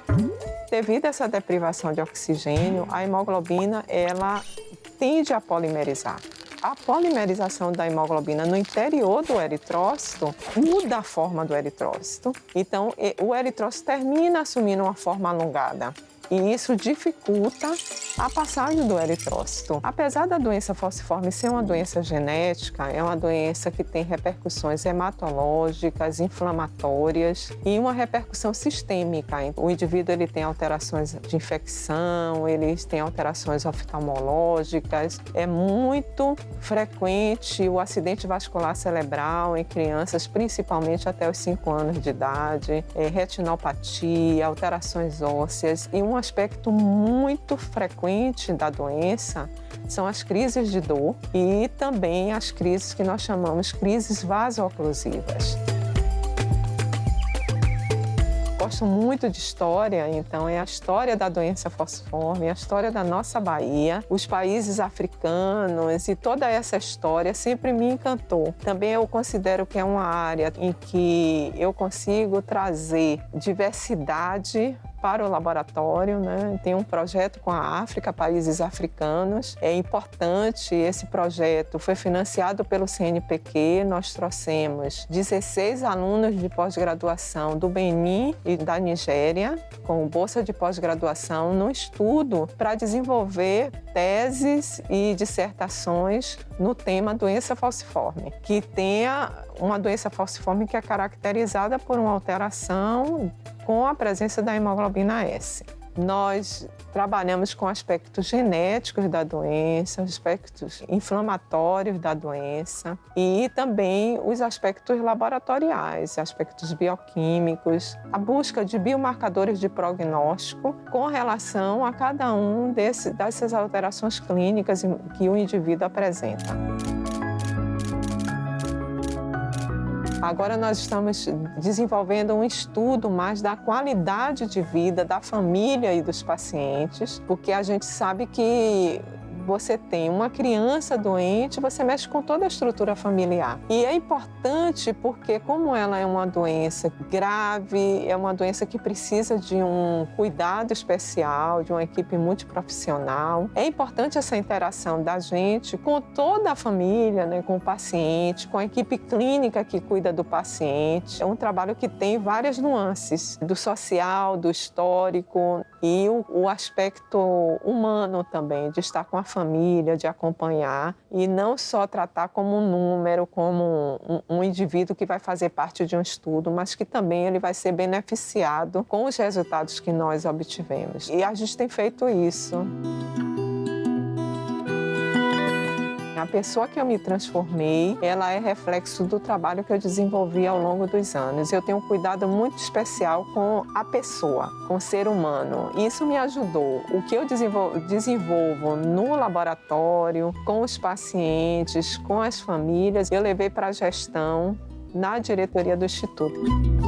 Eu conheci o Instituto, eu ainda era aluna da graduação, então quando eu venho trabalhar aqui, eu penso na comunidade que hoje eu estou dirigindo. Então eu termino que eu sei da vida de cada uma das pessoas que estão aqui, porque eu acho importante que você administre com amor.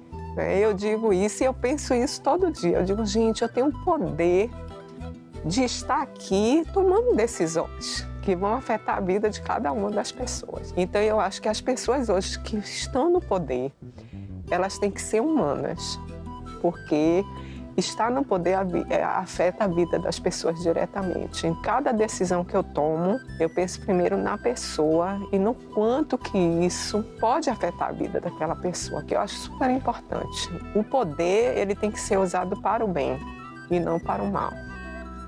Então, é isso.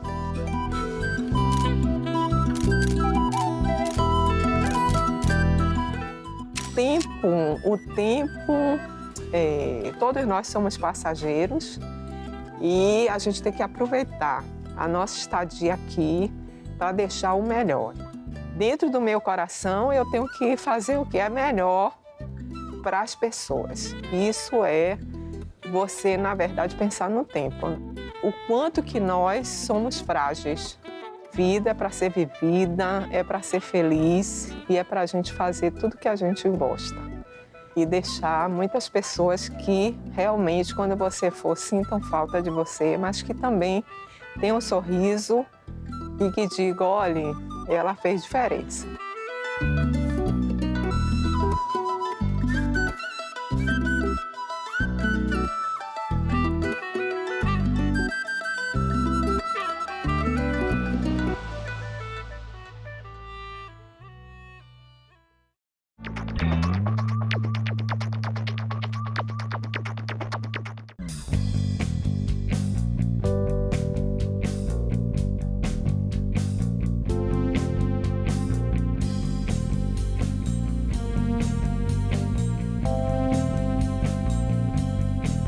A gente também fala tupi. O nome do estado do Maranhão vem do tupi e é formado por dois termos, mar mais nhan.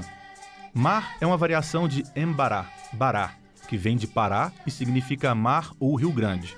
A outra parte da palavra é nhan, que quer dizer correnteza. Então Maranhão virou Maranhão, que tem na origem o significado de mar grande ou mar que corre. A gente também fala tupi. Os manifestantes conseguiram subir no prédio do Congresso.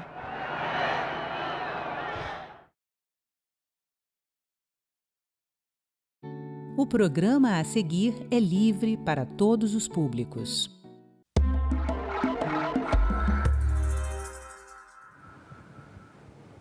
O Arquivo do Senado Federal completou 200 anos em 2026. Ele foi criado na primeira sessão ordinária do Senado do Império, como responsável pela guarda de toda a documentação produzida. Os projetos de lei, diários, anais do Senado e do Congresso Nacional, todos estão sob os cuidados do arquivo. memória viva da história legislativa brasileira. Neste Cidadania, vamos saber mais sobre como é feito o trabalho da equipe do arquivo e os marcos históricos desses 200 anos. Meu entrevistado é o historiador e arquivista do Senado, Alexandre Alves. Alexandre, obrigado por vir aqui aos estúdios da TV Senado participar desse Cidadania, falando de um trabalho que eu tenho certeza que poucos brasileiros conhecem. Então, antes da gente ir atrás um pouquinho dessa história, são 200 anos de história, explica pra gente como é que é feito esse trabalho do arquivo.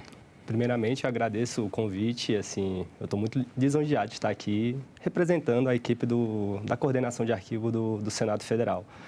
Olha, o trabalho do arquivo ele é bem complexo, assim, e dividido em várias etapas. Para quem não está muito habituado, a gente tem a parte, vamos dizer assim, do protocolo, que é justamente aqueles documentos que são recepcionados pelo Senado. Nós temos o arquivo intermediário, que é justamente aquele espaço onde os documentos ficam aguardando um tempinho ali, esperando talvez ser eliminados ou ser guardados permanentemente, ou seja, para o resto da nossa história. Antes de você continuar, não esquece os próximos passos não, mas eu fiquei pensando, o que é que faz essa separação do material que vai ser eliminado e do material que vai ser guardado? Olha, eu gosto de pensar, enfim, o documento de arquivo ou o arquivo não como algo distante da gente, porque provavelmente você também, nós podemos ser vistos, na verdade, como arquivos também. Porque nós produzimos documentos, nós recebemos documentos e também nós guardamos documentos. Então, nós temos aquelas informações que elas precisam estar pertinho da gente, porque a qualquer momento elas podem ser necessárias. Nós temos aqueles documentos que ficam ali um pouquinho num cantinho, por exemplo, um diploma de curso superior. Não usual, mas em algum momento ele pode ser necessário. E tem aqueles documentos que eu guardo assim para o resto da minha vida. Na coordenação de arquivo, isso também funciona mais ou menos do mesmo jeito. Então, nós temos dois instrumentos arquivísticos. Um plano de classificação, que é justamente onde a gente define os assuntos. Nós temos uma tabela de temporalidade, que é onde a gente coloca justamente os prazos. Então, cada documento desse, dependendo do assunto ou da função que ele exerce aqui no Senado, ele tem um prazo a ser cumprido.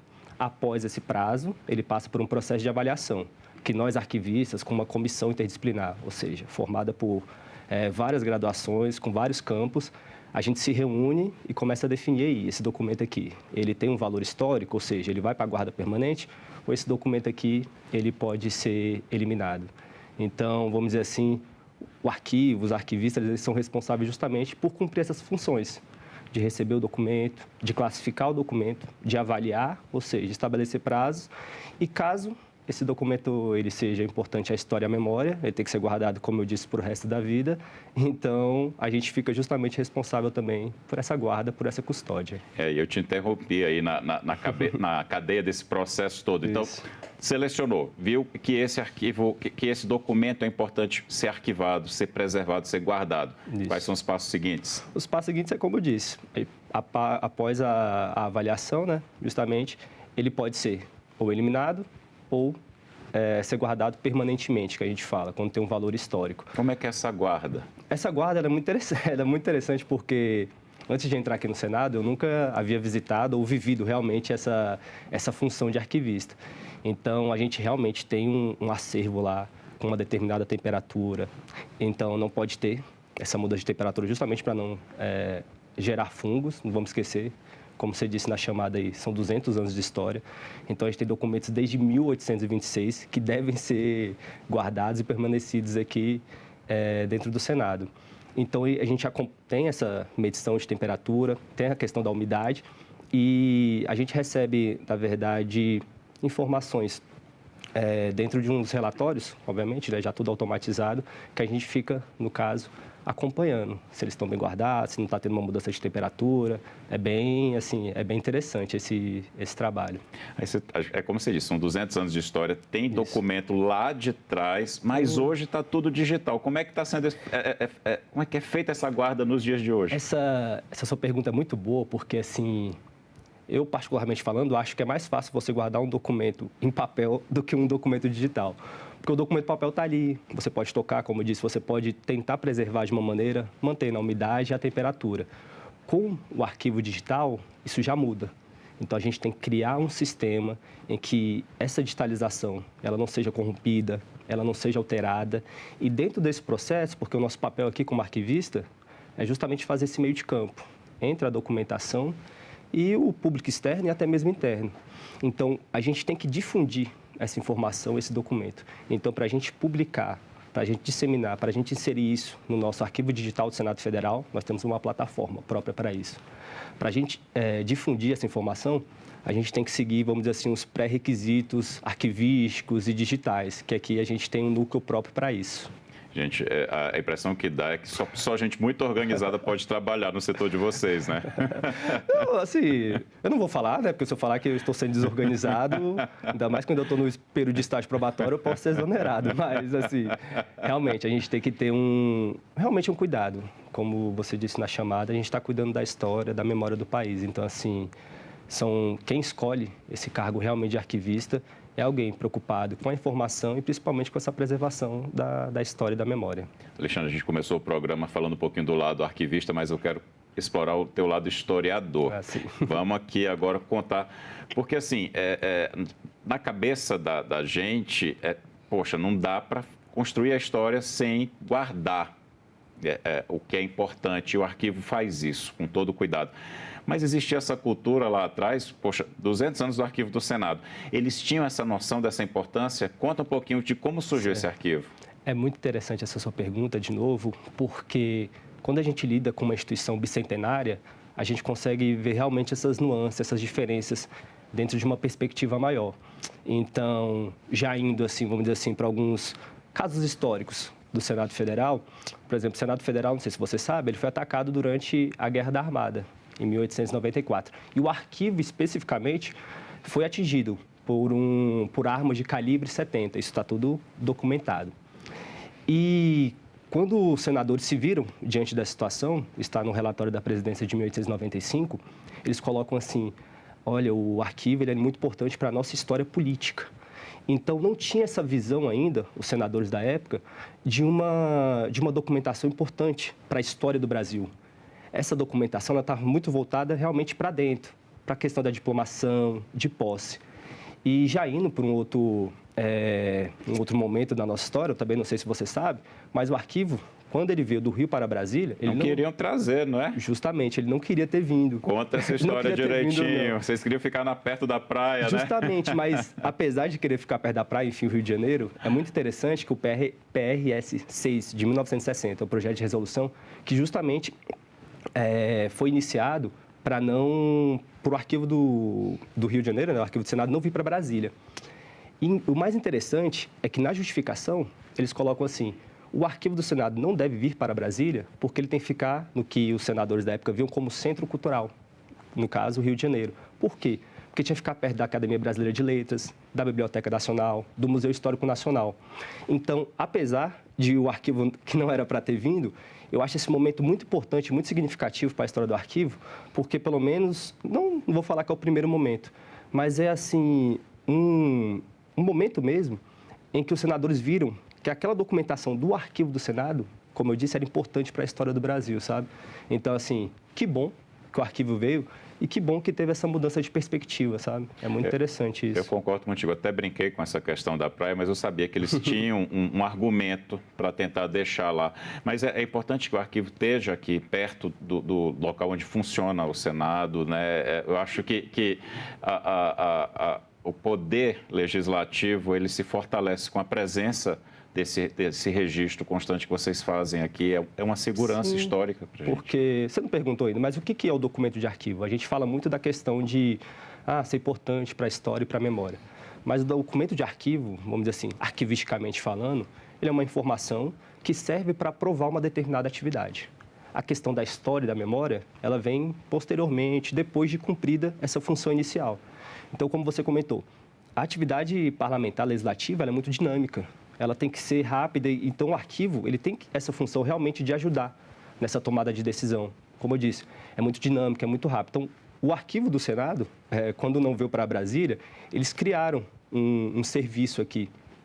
Mas justamente por conta dessa distância, das tecnologias e da comunicação da época, ele acabou realmente vindo para cá porque o documento de arquivo, o arquivo ele tem que estar próximo da gente. Ele demorou a vir, Alexandre? Conta um pouquinho, esmiuça um pouquinho essa história. Não tem, a gente ainda está pesquisando, não tem uma data específica, sabe? Mas como eu disse, isso daí foi no início, né? Foi assim, porque o Lauro Portela, que era o diretor de arquivo da época, ele já tinha feito um relatório super interessante, falando que o arquivo tinha que ficar aqui no Palácio Central, já tinha desenhado realmente o lugar da conservação, já tinha colocado alguns elevadores, um espaço de consulta. Então, quando a gente se deparou com esse projeto pedindo que o arquivo ficasse, foi algo assim que eu acho que foi decidido ali muito rapidamente. Inclusive, dentro do projeto, tem um requerimento de urgência. Então, os senadores que queriam que ele ficasse no Rio, realmente estavam, que ele ficasse lá e permanecesse. Assim, a gente não tem uma data muito específica. O arquivo do Senado realmente se mudou, tal data. Mas, assim, a partir ali da década de 1960, quando a gente pesquisa os documentos, quando a gente vê algumas fotos, a gente já vê que ele estava aqui, já estava aqui. Não demorou muito, isso é certo, Não demorou muito, né? porque não tem como eu disse, o documento de arquivo ele tem que estar próximo da gente. Vamos olha, não só para quem está em casa, mas para mim também, para as pessoas terem noção das preciosidades que vocês guardam lá. Por exemplo, eu vou entregar uma que eu sei. A Lei Áurea está com vocês, né? Está guardada no arquivo. Não só a Lei Áurea, a gente brinca lá no arquivo que a gente tem um processo legislativo completo da Lei Áurea. Então, a Lei Áurea, para quem não sabe, é justamente a lei que aboliu a escravidão formalmente no país. E ela está guardada aqui com a gente. Mas não é só a Lei Áurea. A gente brinca lá de novo no arquivo que a gente tem, o que vocês, vamos dizer assim, tem a gosto do freguês. O que vocês quiserem a gente tem lá. Porque realmente é um arquivo muito, muito rico, muito vasto. E assim, aqueles documentos mais conhecidos, vamos dizer assim, eles se iniciaram na Câmara. Então, por força de lei, eles têm que ser guardados depois aqui como casa revisora no Senado. Então, a gente tem, como eu disse, o processo completo da Lei Áurea, a gente tem o Estatuto da Pessoa com Deficiência, a gente tem a Lei Maria da Penha, a Lei de Cotas, e, assim, realmente, pensando no lado arquivístico, Lei de Acesso à Informação, Lei Geral de Proteção de Dados, que são mais recentes, né, justamente porque essa informação está se tornando cada vez mais dinâmica, digital, enfim. Então, assim, o que você imaginar, a gente tem lá, porque são 200 anos de história. Isso é maravilhoso. Agora, qualquer pessoa pode visitar? Existe, porque assim, tem um local onde vocês trabalham que não é para a gente ter acesso mesmo. Isso. É um trabalho muito sério, muito importante.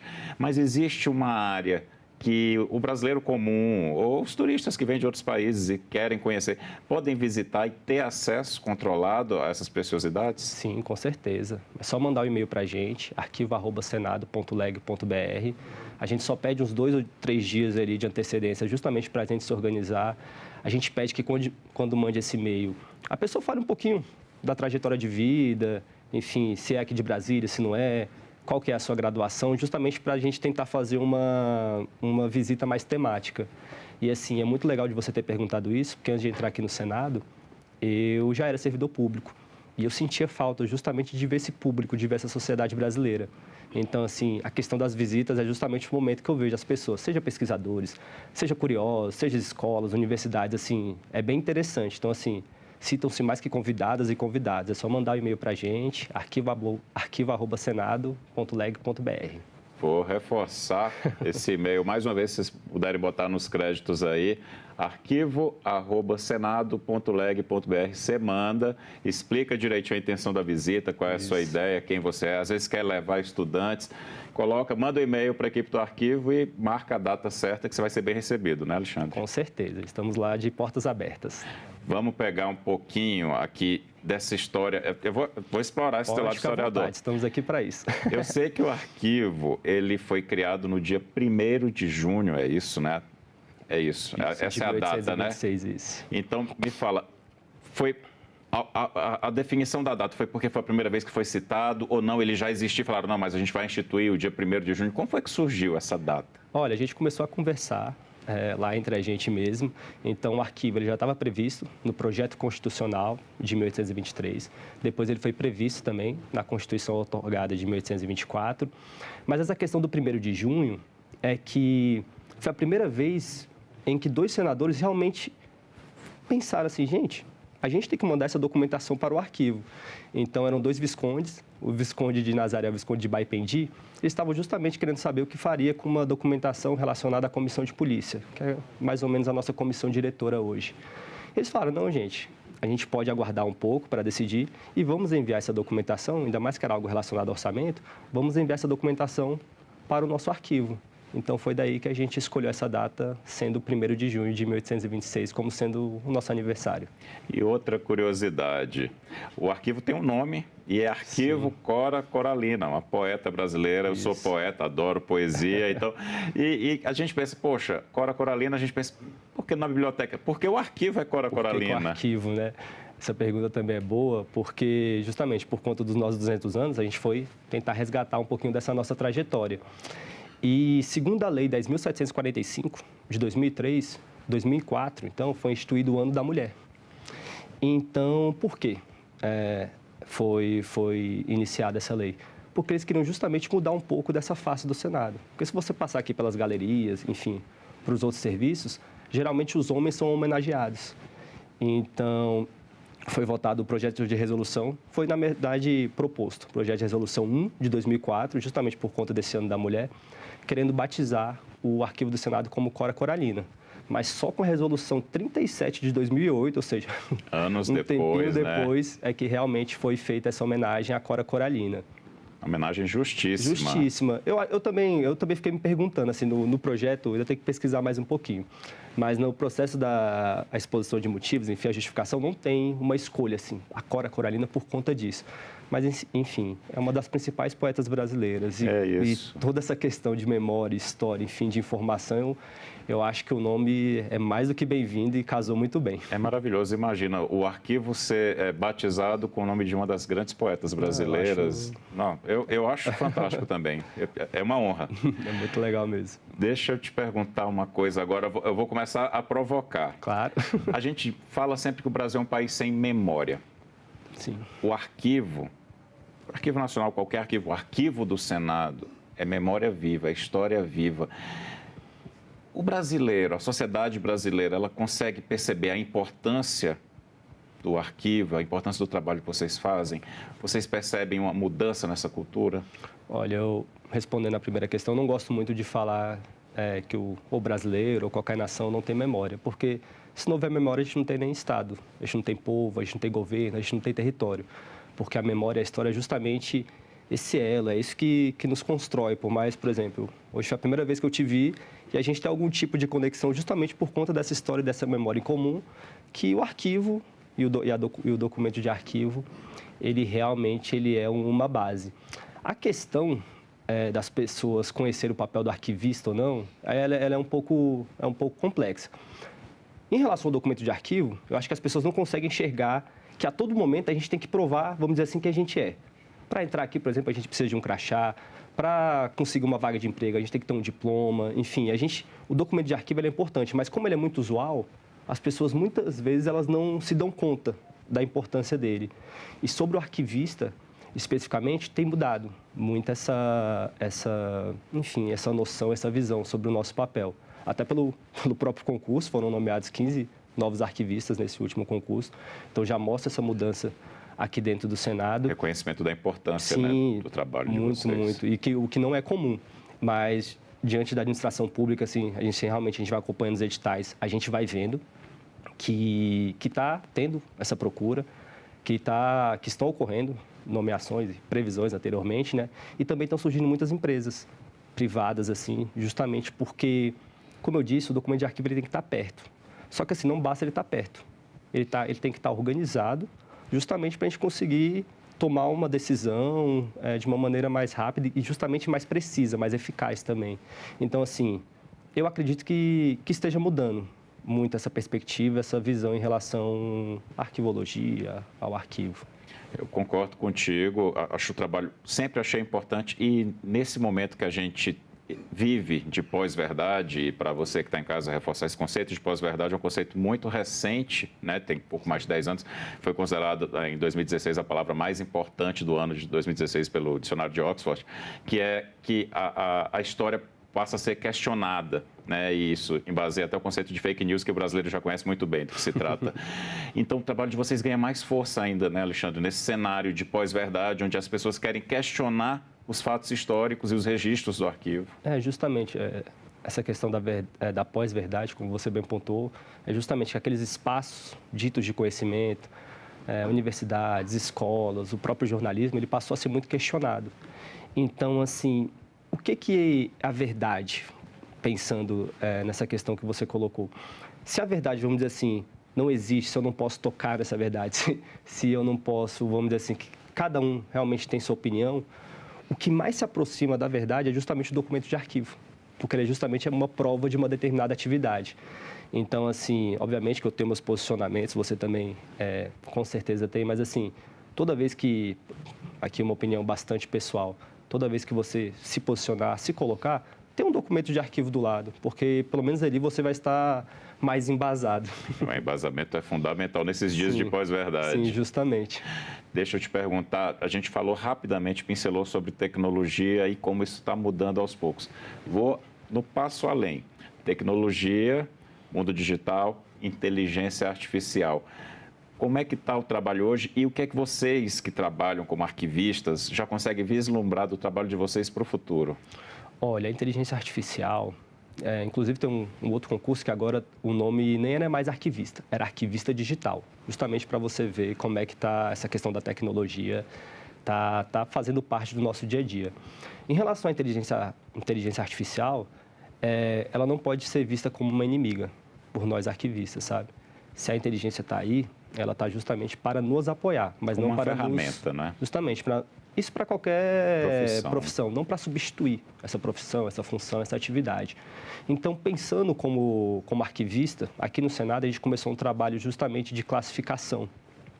Então, a IA está justamente nos ajudando nesse ponto, porque a gente está tentando, de alguma maneira, que essa classificação ela seja um pouquinho mais dinâmica, mais rápida, sabe? Não, vamos dizer assim, nos substituir, como eu disse, mas que a gente oriente essa inteligência artificial, que ela consiga ler determinados dados, informações do documento e já conseguir classificar, entendeu? Então, assim, a IA, a gente gosta de falar muito que a digitalização, a inteligência artificial é o futuro, mas não, é o presente, sabe? Mas eu tenho um pouco de resistência, mas eu vejo com bons olhos. É aquela questão, é usar como ferramenta, mas não vai substituir o olhar humano e o critério humano também, não é? Com certeza. Gente, nós somos insubstituíveis, assim, pelo menos eu espero, não sei. Eu penso assim por também. Quanto tempo nós ainda estaremos aqui, mas assim, qualquer tecnologia, como eu disse, ela vem para nos ajudar, entendeu? Então, assim, ela não pode substituir o ser humano, porque é realmente, pensando em inteligência artificial, é o que a gente vai realmente treinar, que ela vai nos orientar e ela tem que ser utilizada justamente para facilitar o nosso dia a dia, tornar o nosso dia mais leve, mais divertido, com menos pressão. De novo, não para nos substituir, eu realmente não consigo ver a inteligência artificial ou qualquer tecnologia dessa forma e, particularmente, eu vejo essas tecnologias assim, para nos ajudar mesmo. Antes da gente encerrar, um caos de história que as pessoas não conhecem e que vocês têm ali guardado no arquivo que seja interessante a gente saber. Olha, a gente tem uma muito boa. O nosso primeiro arquivista, vamos dizer assim, foi Alonso Pestano de Aguiar, é o que a gente tem mais informações. Ele era um amanuense, ele era responsável justamente por fazer as atas, ele e outros integrantes, né? E ele morou, acho que 10 ou 15 anos dentro do arquivo. Ele morava no arquivo do Senado, lá no Conde dos Arcos, lá no Rio de Janeiro. Só que o Alonso Pestano de Aguiar, ele era também membro da Guarda Nacional. Então, durante a Guerra do Paraguai, ele foi convocado para participar dessa Guerra do Paraguai. E, na hora lá, ele tentou se safar rapidinho. A estratégia dele não é muito legal, não é muito boa, na verdade. Ele deu um ex-escravizado, um liberto, Emílio de Aguiar, também com o mesmo sobrenome, no lugar dele. E está lá nos anais do Senado Federal, que justamente ele teria que cumprir 9 anos dentro da Guarda Nacional. No caso, o escravizado, o liberto que foi em seu lugar, sabe? Então, assim, tem essa história Eu não acho ela muito boa, pelo contrário, tenho minhas críticas, mas assim, de novo, o papel que a gente tem lá de arquivista, a gente tem que fazer justamente esse meio de campo, essa intermediação entre informação, entre a sociedade e a história. Então, quando eu me deparo com uma situação como essa, eu fico vendo o preço que as pessoas tinham no Brasil do século XIX ali, sabe?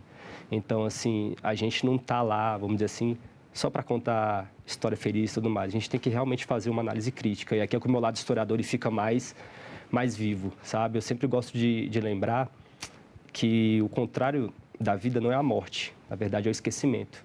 Então, o papel do arquivista é justamente esse, de tentar trazer à tona, tentar trazer vozes que, infelizmente, não são tão lembradas assim. Parabéns pelo trabalho de vocês que mantém viva a nossa memória, a nossa história, Alexandre. Muito obrigado, eu que agradeço. Eu agradeço também a você que nos acompanhou até aqui. Este programa já está disponível no site senado.leg.br/TV e também no canal da TV Senado no YouTube. Mais uma vez, obrigado pela companhia. A gente se vê na próxima edição do Cidadania.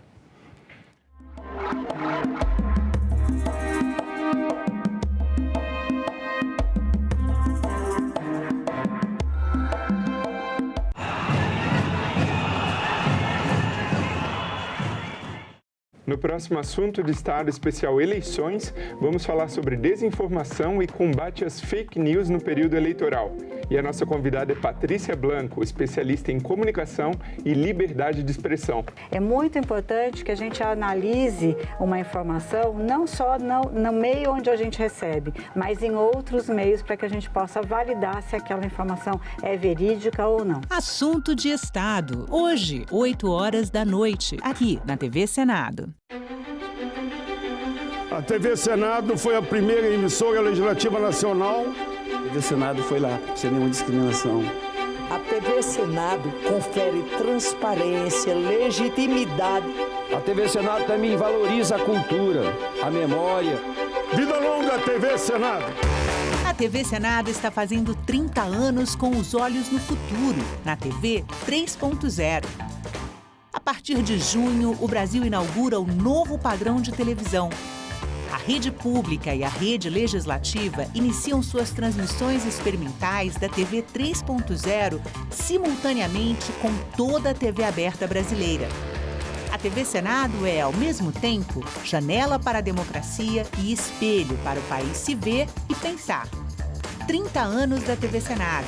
Democracia todo dia, em todas as telas, ao vivo e 3.0. Bairro Rosário é reconhecido como o primeiro quilombo urbano do Piauí. Hemocentro Veterinário incentiva a doação de sangue de cães e gatos. Coletivo Poéticas da Meia-Noite leva teatro para a rodoviária do DF. Tudo isso você vê no Parlamento Brasil. Parlamento Brasil, toda sexta, 20h, aqui na TV Senado. Você, mulher que quer entrar para a política, agora pode contar com o Guia da Candidata. Um manual prático, feito pela Procuradoria da Mulher do Senado para ajudar em cada passo da sua jornada. A publicação mostra o que você precisa para começar. Estar em dia com a Justiça Eleitoral, garantir sua filiação a um partido e o domicílio eleitoral 6 meses antes da eleição. Lá, você descobre como garantir os recursos para a sua campanha, como os 30% do fundo eleitoral e do tempo de rádio e TV, que são seus por direito. O material também ensina a organizar a campanha, cuidar da segurança na internet e o que fazer em casos de violência política. Acesse o guia na página da Procuradoria do Senado na internet.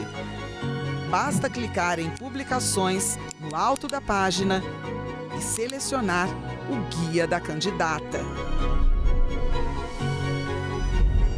É informação rápida e segura para você ocupar o seu lugar na política. Porque não existe democracia sem a sua participação.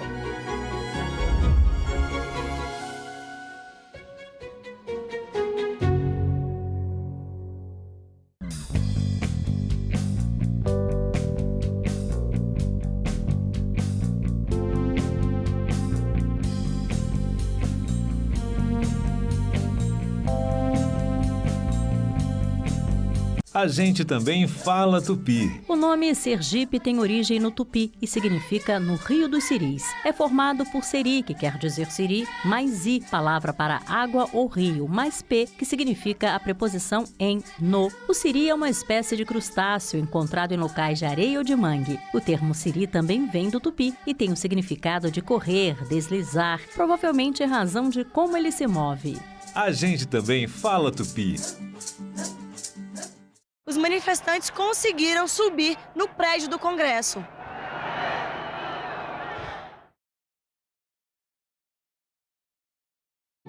O programa a seguir é livre para todos os públicos.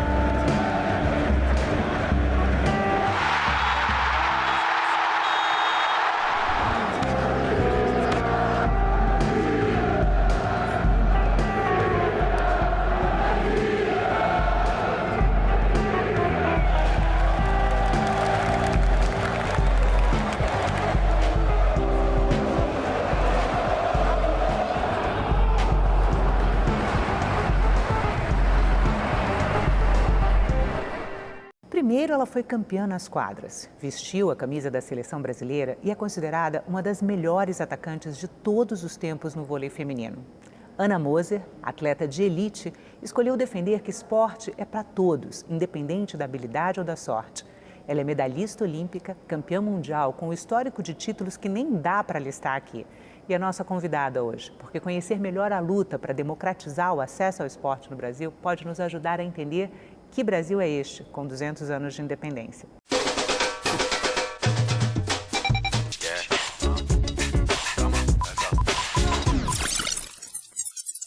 Ana, muito obrigada por participar aqui do nosso programa. É um prazer poder conversar com você. Prazer é meu. Prazer é meu. E eu queria abrir te perguntando, que Brasil é este, com 200 anos de independência, no esporte? É uma história toda, é uma grandiosidade, né? Um tempo muito maior do que a gente dá conta, né? A gente mal e mal dá conta do nosso tempo hoje, né? E esse momento que a gente vive no mundo é realmente um teste muito grande, né? Para a fé das pessoas. E aí, dizendo assim, até pós-pandemia, porque o que a pandemia trouxe foi um acordar, um despertar para a necessidade ou da importância da saúde. Muita gente se despertou para a necessidade da atividade física. Mas a gente ainda vive num mundo em que atividade física, esporte, para saúde, para lazer, para convivência, ainda é muito dispensável, né? Então, mesmo a gente tendo recebido a Olimpíada, a Copa do Mundo no Brasil muito recentemente, não foi isso que mudou nada em termos de relevância e de existência do esporte para todos, né? Como você disse na abertura.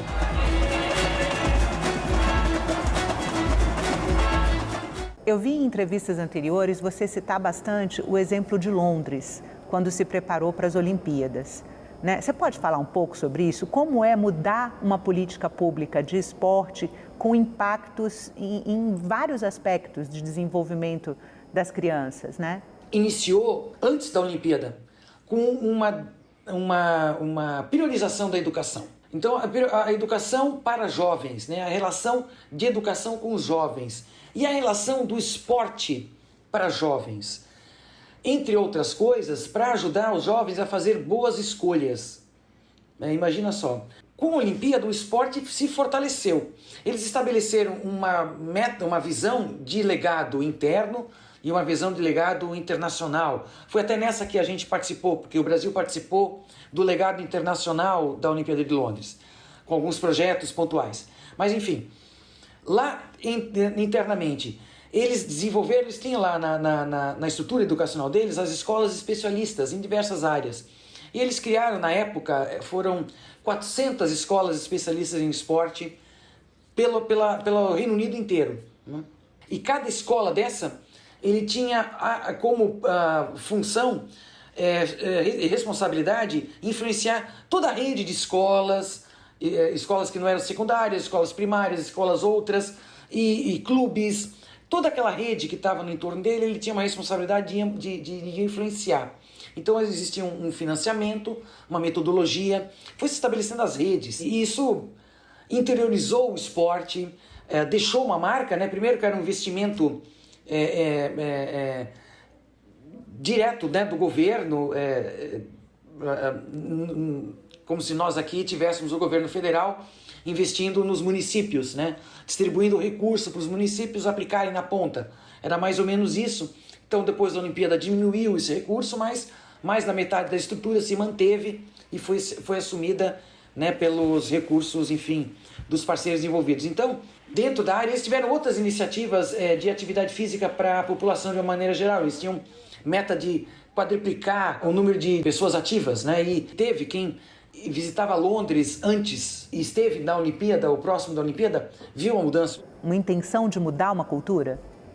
De uma intenção de botar, no caso, né, essa estratégia das escolas, botar no dia a dia dos jovens práticas esportivas e que ele tivesse ele crescesse nesse ambiente esportivo e que essa vivência dentro desse ambiente esportivo de desafios, superações, aprendizados, tudo que o esporte dá para essa juventude, né? Autoestima,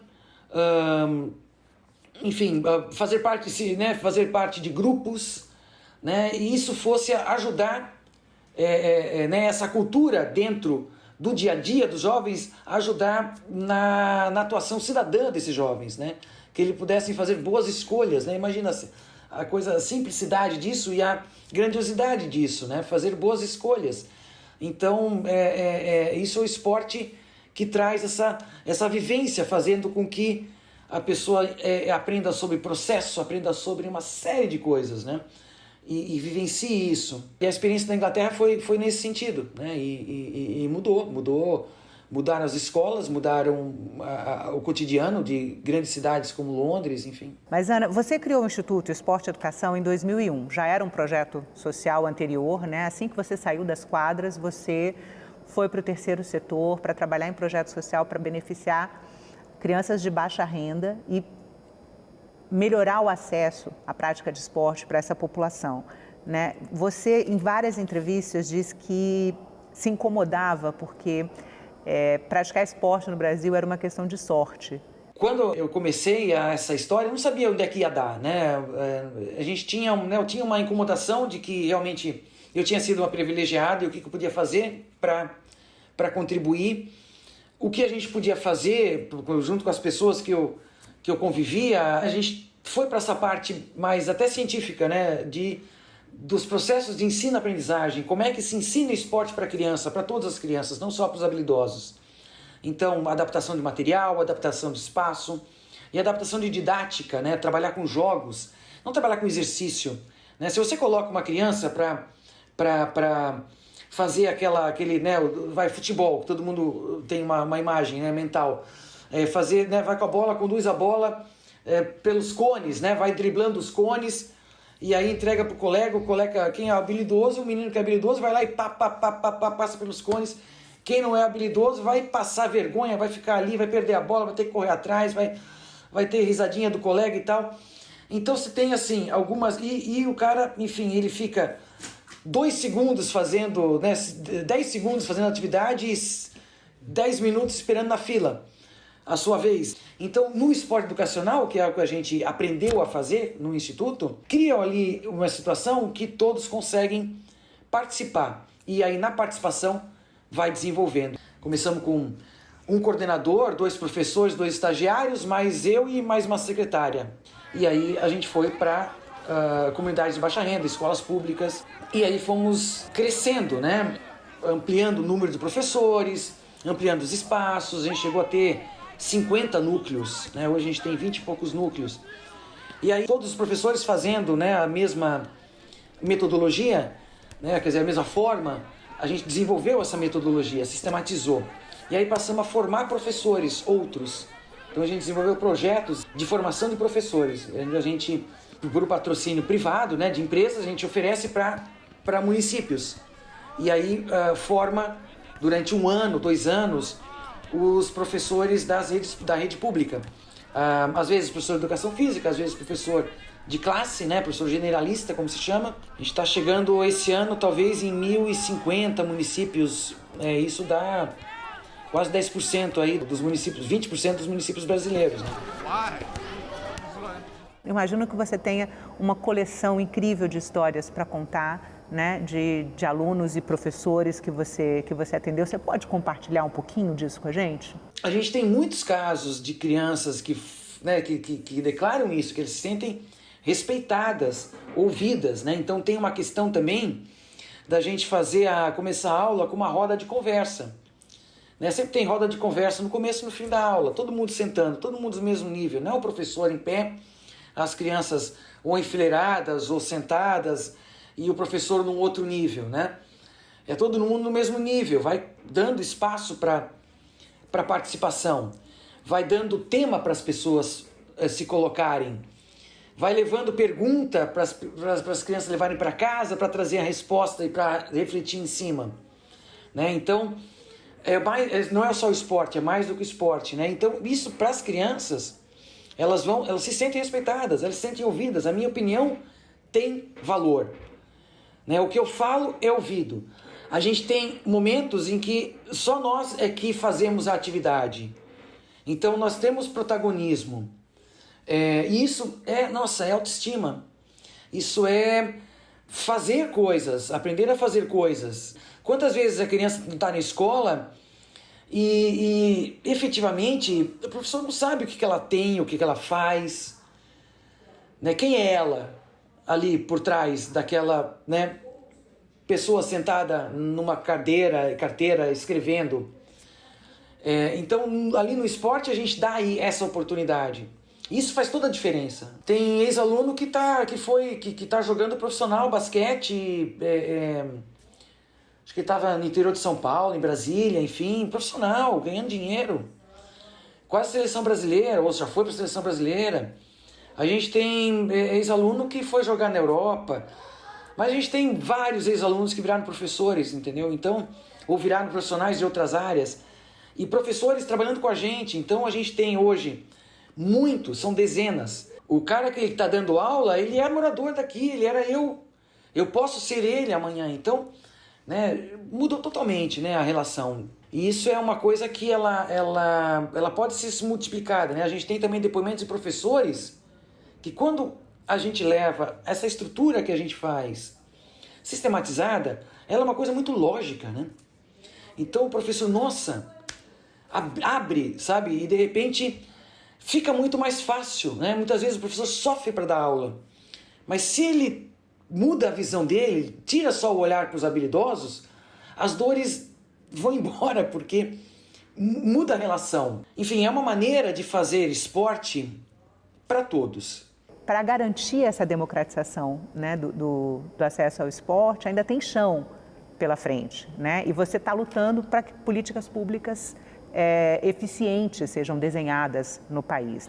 A gente está muito longe, viu? Assim, se a gente tivesse 2 aulas de educação física por semana, a gente está falando de 80 horas por ano de atividade orientada. Milhões de crianças não têm nem esse acesso. A Organização Mundial de Saúde fala de 1 hora por dia. Então seriam 5 horas por semana, né? Então a gente está muito longe disso. Para chegar nisso, são várias coisas. A gente tem, vou começar falando das legislações que são fruto ou são, né, resultado de muita luta de várias lideranças aí da área esportiva, de diferentes níveis, né? Mas vou destacar o Atletas pelo Brasil, que é a organização que também criei, além do Instituto Esporte e Educação, que aí são atletas engajados de várias gerações aí. Queria só fazer uma observação sobre quem são essas estrelas. Lars Grael na vela, Daiane Santos na ginástica, né, o Flávio Canto no judô, Gustavo Borges na natação, tem o Raí no futebol. Realmente a elite do esporte no Brasil, né? Com esse mesmo pensamento, que fomos privilegiados e que precisa ter para todos, né? E a gente buscando estratégias. Então a gente tem trabalhado muito, a gente não faz projetos, a gente faz advocacy, né? A gente luta pelas causas e dá voz às causas e, no caso, também atua estrategicamente no Congresso, que a gente aprendeu a fazer isso. E as legislações são a Lei Geral do Esporte. Essa Lei Geral, ela condensa toda a legislação do esporte. Mas, especialmente para a nossa área, ela estabelece o sistema. Porque a gente só tem o sistema que a gente tem no Brasil, é aquele sistema federativo de clubes, federações, confederações e COB. Isso existe. Quantos atletas de judô tem? Você sabe. Quantas competições de natação tem? Você sabe. Mas você sabe isso. Isso dá 4% da população, talvez, que esteja envolvido nisso, 5% no máximo, né? Sendo bem otimista. Você tem 95% da população que não está atendida sistemicamente com o esporte. Então, a Lei Geral ela estabelece isso, quais são as prioridades, né, as competências da União, dos estados, dos municípios, a relação com a sociedade civil. Ela estabelece um Fundo Nacional de Esporte para que seja federal, estadual e municipal, junto com um Cadastro Nacional de Esporte, para estabelecer a relação de mapeamento de todas essas instituições que fazem esporte no país, que não são esses clubes, federações e confederações que já está organizado. Uma outra legislação é o Plano Nacional de Esporte, né? Que o esporte não tinha nada disso, não tem sistema, não tem plano, ele acontece por acaso, né? Acontece por boa vontade ou por algum poder econômico, algum interesse econômico, né? Ou cultura aqui e ali, também não vou dizer que não tem nada, porque tem muita coisa acontecendo, mas não é espontâneo. E a terceira legislação é a renovação da Lei de Incentivo ao Esporte, que tem vigência, né? Não é como a Lei Rouanet, que é eterna. Essas são as legislações que podem dar apoio a essa estrutura que precisa acontecer na ponta. O esporte não tem recurso, o esporte tem 0,03% do orçamento federal, 0,3% do orçamento federal. Nem isso. Teve durante a Olimpíada. Agora deve estar bem abaixo disso. É praticamente inexistente. Mas a educação tem, a saúde tem, a assistência social tem. E a criança é a mesma. Então, né, e tem projetos de esporte, tem ações de esporte, de movimento na educação, na saúde, na assistência social. Só que não tem uma relação de política. Uma não conversa com a outra, né? Não tem política, né, que possa ser aplicada pelas outras pastas, né? Então tem que ter intersetorialidade, então também tem essa visão. Aí já tem a questão até do direcionamento das emendas parlamentares para ações dentro, né, para atender metas do plano. Né? Se você tem um plano, você tem metas a atender, tanto de espaços, quanto de número de professores, quanto de recursos humanos. Você tem uma série de metas dentro do plano nacional que com essa visão de construção, né, de sair do que está hoje para avançar. E aí você vai, né, orientando, um plano vai orientando até as emendas parlamentares e o orçamento, né, público de uma maneira geral. E isso te traz algum otimismo? Isso aí. E renova a tua fé na possibilidade do Brasil mudar a forma de lidar com o esporte? Não, com certeza, porque tem muito a ser feito, né? Mas assim, nós estamos na fase de construção das ideias, aí depois nós vamos passar para a fase de aplicação disso, né? Porque a lei tem que pegar, né? Se a lei não pegar, não acontece, né? É um trabalho sem fim que a gente vai avançando. Assim, a gente aprende no esporte que não é só a medalha olímpica que é a vitória, né? Não é só o campeão brasileiro que é o vitorioso, né? Vitorioso é eu sair do ponto que eu tô e me superar e dar passos, né? E isso é vitória. Então a gente vibra com as pequenas vitórias, né? A gente tem tido algumas vitórias aí com essas legislações. Você é reconhecida por ter posições firmes, ter tido posições firmes em quadra, né? Fora de quadra ainda como atleta e posição política muito firme também depois. né? E eu queria que a gente falasse sobre esse momento icônico da história do vôlei brasileiro, que eram os embates, né, da seleção feminina de vôlei com a seleção brasileira feminina de vôlei com a seleção cubana de vôlei, né, que tem um momento no qual você parte para a briga ali na rede, né? Com que afetos você olha para esse momento passado, né? E o que você tem, o que você traz hoje para sua vida de aprendizagem? Primeira geração de vôlei que rompe, né? Feminina que rompe a barreira do pódio olímpico, né? Do pódio mundial. A gente já tinha sido vice-campeã mundial 2 anos antes daquela Olimpíada de Atlanta em 96.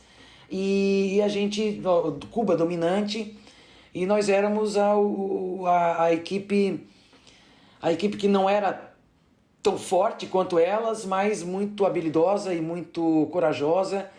E a gente se moldou como jogadoras e como pessoas, muito em cima desse embate, né? Dessa luta para superar a distância que nós tínhamos delas, né? Nós éramos muito distantes, nós fomos recuperando isso. Então, essa história, né? Essa foi a nossa história, né? de luta, né? O ápice era aquela Olimpíada. E era a nossa chance, né? De chegar a uma final olímpica. E aí, engraçado, porque assim, rapidamente a gente tinha feito tudo certo. A gente tinha ganho de Cuba na primeira fase. A gente saiu em primeiro na chave da primeira fase. E, né? Maravilha, nossa, ganhamos de Cuba na primeira fase. Só que Cuba se abalou tanto com a nossa derrota que perdeu para a Rússia também. E aí, ao invés de ficar em segundo e nós em primeiro, na primeira fase, ela ficou em terceiro. O que aconteceu? Nós cruzamos na semifinal e não na final. Né? Se ela tivesse seguido a lógica e vencido a Rússia, que era a lógica, a gente só se cruzava na final. Então, tudo isso estava ali envolvido, né? E a gente podia não ficar... A gente acabou ficando fora do que era o mais merecido para nós, que era a final. Porque eram as 2 melhores equipes. Vôlei tem uma ética, né? É igual tênis. Você não xinga, você não fala alto. No vôlei também não pode. E aí foi onde me nació a estratégia de ofender as brasileiras. Sabe assim, olhando para você, elas faziam um bloqueio e gritavam. E como Ana Moser me tocava a mim, e era mais forte, eu aproveitei, le dizia coisas. E elas faziam, e os juízes não faziam nada, e eu ficava louca da vida, porque os juízes não faziam nada, e não podia fazer, só que elas faziam, e os juízes não faziam nada, e a gente que perdia a cabeça, e perdia mesmo. E aí elas faziam isso o jogo inteiro, e fizeram no jogo de semifinal o jogo inteiro. E aí o jogo acabou, e elas continuaram, né? E ali que eu estourei, pedi para elas, né, pararem, respeito, né, a nossa luta ali.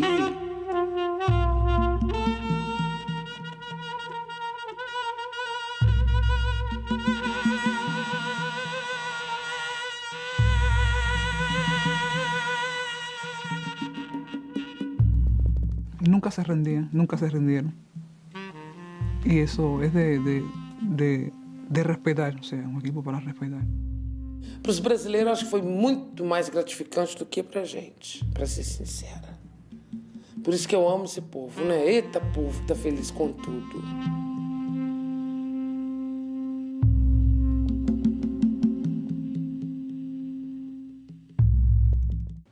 E aquilo ficou. E esse espírito, eu acho que ajudou a moldar o espírito do voleibol brasileiro, entendeu? Porque ele traz aquela luta lá. Não foi só minha, era eu, a Marcia Fu, Ana Flávia, Fernanda, Ilma, Virna, Leila, Ida, né? Todas aquelas jogadoras que eram tão raçudas quanto, né? E que ajudaram a construir ali. E nós nos moldamos, né? Como atletas e como pessoas, né? Muito em cima dessa história, né? Dessa rivalidade, né? Na verdade, dessa competição, né? Que competição é comparar competências, né? Era o que a gente fazia ali. Ana, muito obrigada pela entrevista, muito obrigada por você ter participado aqui do Que Brasil é Este, né? Com 200 anos de independência. Obrigado a vocês, o prazer foi meu de participar.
No próximo assunto de Estado Especial Eleições, vamos falar sobre desinformação e combate às fake news no período eleitoral.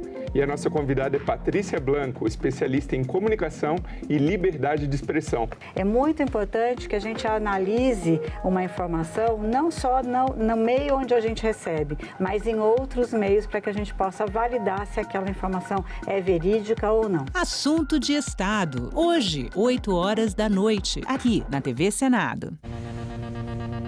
Uma das coisas mais interessantes que eu acho nesse processo de transição é que, antigamente, mesmo que eu sempre me senti mulher e sempre fui uma mulher, a sociedade não me lia assim. A sociedade me lia como homem. Por quê? Por conta dos objetos que eu usava, por conta de questões de comportamento e dessas imposições, né, de papéis de gênero. E depois que eu transicionei, mudou tudo, né? A sociedade começou a me ler de outra forma. Comecei a me sentir muito mais insegura nas ruas. Comecei a ser muito mais objetificada, assediada, buzinada. Começou a rolar todo dia. Porque quando eu era lida, né, como homem pela sociedade, eu tinha esses privilégios de poder sair na rua, por exemplo, e nada acontecer. Porque ainda que a sociedade te leia como um homem gay afeminado, por exemplo, você não deixa de ser homem. Você não deixa de ter privilégios numa sociedade que é machista e patriarcal.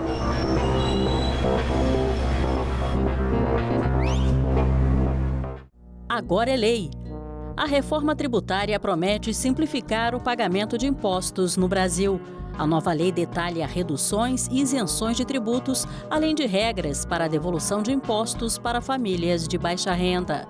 O mecanismo de devolução deverá valer para contas de energia, água, saneamento, gás e telefonia, e as mudanças serão implementadas de forma gradativa.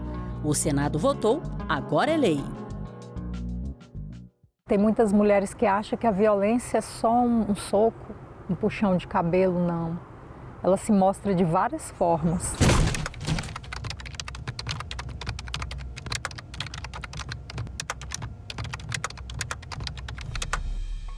Era briga, era ciúme, era confusão. Ah, mulher minha não vai estudar. Quem é que vai te querer com esse tanto de filho? Mulher minha não dança. Mulher minha não tem amizade com homem, as falas que eu ouvia. Mulher minha tem que me servir a hora que eu quiser. Se não me servir, eu vou pra rua procurar outra. Várias vezes, inclusive, eu acordei com ele em cima de mim. Se você percebe que o seu parceiro ou não aceita o seu não, insiste muito ou desrespeita o seu estado de inconsciência e de vulnerabilidade, fique alerta porque é uma violência sexual, é uma violência grave. No início eu achava ser normal, só que chegou um determinado ponto que eu falei, isso não é normal. Buscar ajuda, uma rede de apoio de outras mulheres, psicólogos e se cuidar. Uma boa dose de amor próprio. Eu separei, hoje eu faço tudo o que eu quero.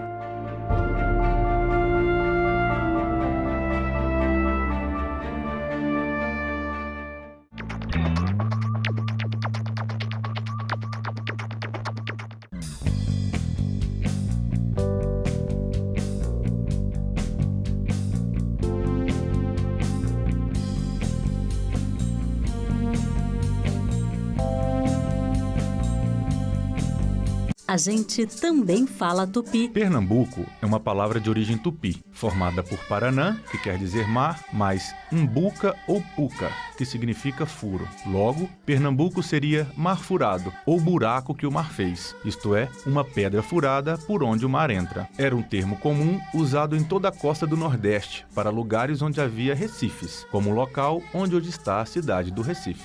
A gente também fala tupi.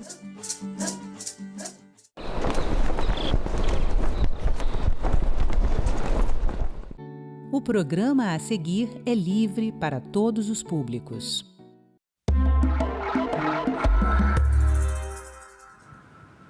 Dados do Ministério da Saúde apontam que até 2028 serão registrados 53 mil novos casos de câncer de intestino no Brasil. uma doença que muitas vezes não apresenta sintomas, na qual o sucesso do tratamento depende do diagnóstico precoce. Agora o SUS anuncia um novo protocolo de rastreamento e quem vai conversar conosco aqui é o Dr. Gustavo Ribas, médico da Assessoria Política da Prevenção e o Controle do Câncer da Secretaria de Saúde do Distrito Federal. Seja bem-vindo, Dr. Gustavo. Muito obrigado pela sua presença. Olá a todos que nos acompanham. Obrigado. Eu que agradeço a grande oportunidade. Uma honra estar aqui na TV Senado para falar de um tema tão relevante, tão importante e de impacto na nossa população. Qual a importância que tem essa mudança de protocolo? Queria que o senhor falasse um pouco da história dessa doença aqui do Brasil, de como é feito o diagnóstico, o que muda agora?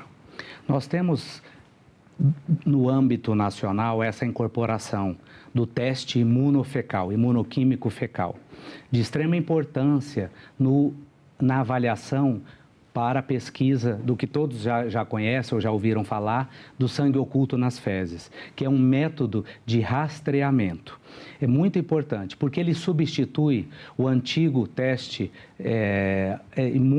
o imunofecal atual, ele está em substituição ao antigo teste pelo guaiaco. Pesquisa de sangue oculto. De sangue oculto, pelo guaiaco, que tinha muitas variáveis, apresentava muitas alterações e muitos falsos positivos. E a pessoa tinha que colher várias vezes, várias amostras de fezes e era recomendado, não pode comer isso, não pode comer carne, não pode comer nada que tenha coloração vermelha, né? Exatamente. Tinha muita alteração e muito preparo específico para ser feito. Já o FIT, o teste imunofecal, não tem essa preparação tão específica e ele apresenta no âmbito nacional uma previsibilidade de sensibilidade e especificidade em torno de 85%, 86%, que é um bom dado. Então, ele vem para agregar na investigação, no rastreamento, é importante que se frise isso, aquelas pessoas que são assintomáticas, não têm sintomas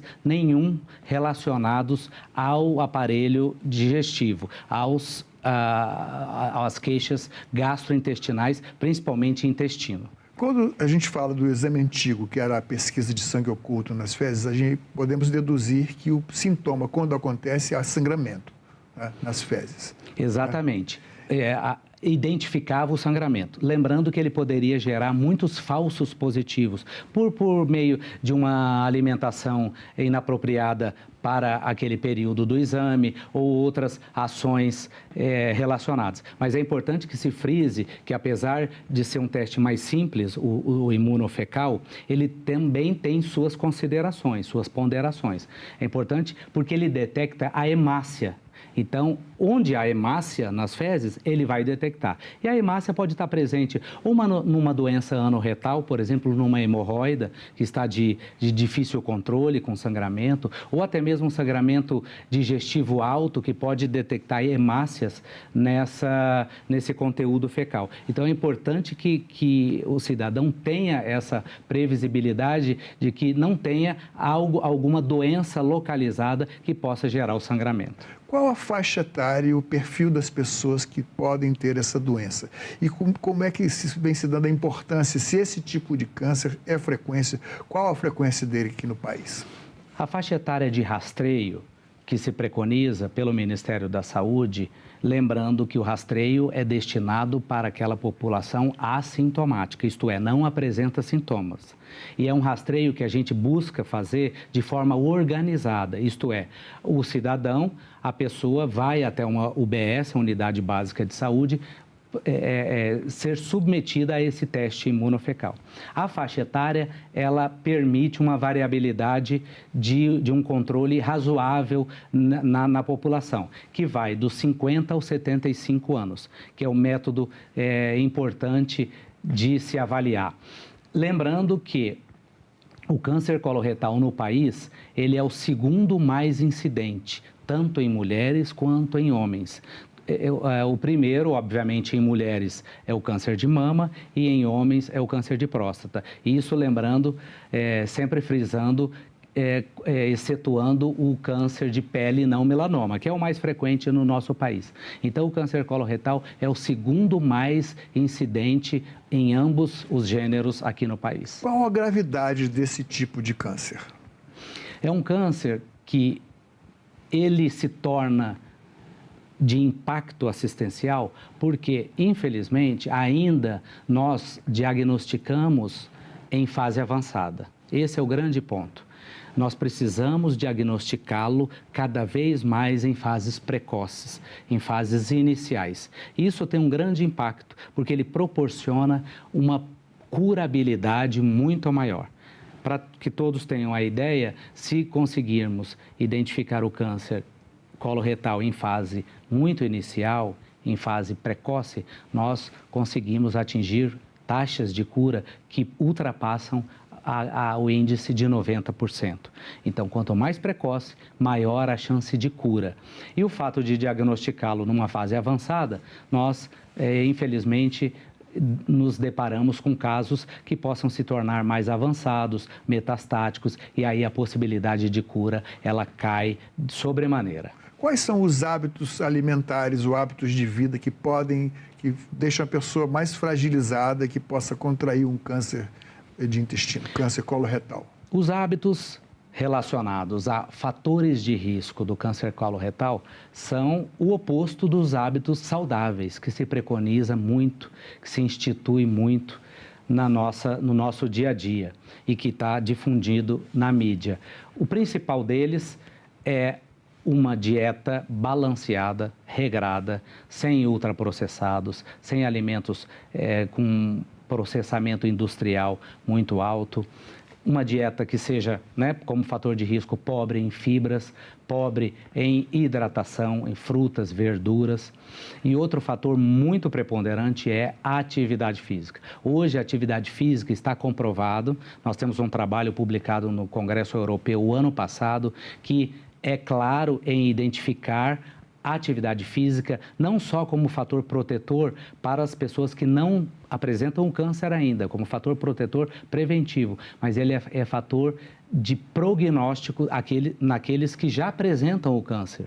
Então, a atividade física associada a uma dieta balanceada, regrada, constituída de muitas fibras, alimentos como frutas, verduras, e controle da obesidade e do sedentarismo é fundamental. Às vezes as pessoas podem pensar que o câncer de intestino, eu posso fumar, por exemplo, eu posso beber, então álcool com certeza ele deve fragilizar o organismo, as defesas e pode favorecer o aparecimento. Mas o cigarro também é um fator de complicador, né? Sem dúvida. O cigarro aliado ao álcool. O álcool tem o seu fator causal muito importante em inúmeros tumores, inúmeros cânceres. E o tabagismo também. E ele tem, de uma certa forma, o impacto também na incidência do câncer coloretal, como outros que a gente conhece muito bem, como pulmão, como estômago, bexiga e toda a árvore traqueobrônquica e de cabeça e pescoço. O senhor tem uma grande experiência, o senhor é um oncologista, lida com a terapia, inclusive quando é necessário o tratamento, o senhor prescreve aqueles medicamentos bem complicados, a quimioterapia, que tem, às vezes, uma reação muito forte. E o que acontece? A perspectiva de tratamento com a quimioterapia é frequente quando é detectado o câncer de coloretal? Sem dúvida. A quimioterapia, ela é uma ferramenta de tratamento de grande importância. Só que é importante lembrarmos que, na última década, nós tivemos o grande impacto da imunoterapia. Então, a imunoterapia tem o grande papel no tratamento do câncer coloretal associado à quimioterapia no tratamento, seja o inicial ou seja já em estágios mais avançados. Então, hoje, na verdade, é uma composição de tratamento, são tratamentos multimodais, que a gente chama, múltiplas formas de tratamento, que envolvem tanto quimioterapia como imunoterapia. E, obviamente, a gente tem que diferenciar de acordo com o perfil genético, o perfil molecular daquele tumor que é expresso naquele determinado paciente. Então, nós identificamos determinadas variações, determinadas mutações genéticas que têm a sinalização para que entremos com o tratamento, seja quimioterápico, seja imunoterápico ou terapia-alvo, que é o que a gente chama com os novos anticorpos monoclonais. Então, o tratamento, hoje em dia, ele é multimodal. E no caso de cirurgia? A cirurgia, ela vem depois do tratamento quimioterápico e imunoterápico? Ou não? Muito importante a sua colocação. A cirurgia, ela tem o seu papel relevante na conduta dos pacientes oncológicos, naqueles pacientes que apresentam tumores. E aí eu volto a frisar, muito importante o diagnóstico precoce, para que tenhamos a possibilidade de cura. E a cirurgia entra justamente nesse cenário de propiciar, proporcionar a cura. Então, a cirurgia, para aqueles casos iniciais, para aqueles casos não avançados, ela tem um propósito claro, ela tem possibilidade de gerar a cura. Então, a cirurgia tem propósito curativo, sim, e faz parte do arsenal de tratamento, junto com a quimio e com a imunoterapia. E agora, a gente não quer de maneira alguma criar um clima de insegurança, mas quer chamar a atenção para a importância do diagnóstico precoce. O que terá acontecido no caso daquela artista Preta Gil, que ela tinha todos os recursos, inclusive foi até fora do país, submeteu a vários tratamentos. E aí significa que, mesmo com muitos recursos, nem sempre é possível a cura, não?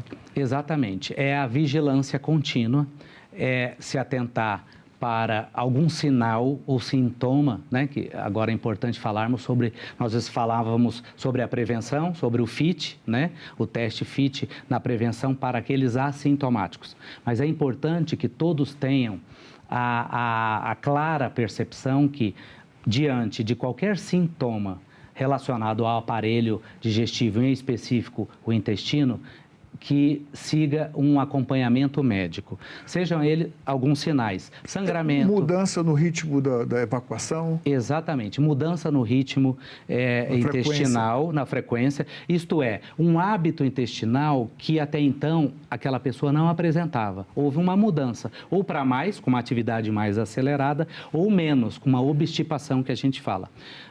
Outros sintomas, sangramento retal, importante frisarmos, dor abdominal, dor pélvica, cólica abdominal associado ao ato evacuatório, o hábito intestinal, novamente falando, com a sua colocação, perda de peso, aí a gente já suscita já uma avaliação mais específica, porque pode nos caracterizar uma doença mais avançada, perda de peso, uma alteração abdominal com aumento de volume abdominal, um sangramento mais evidente, mais contínuo.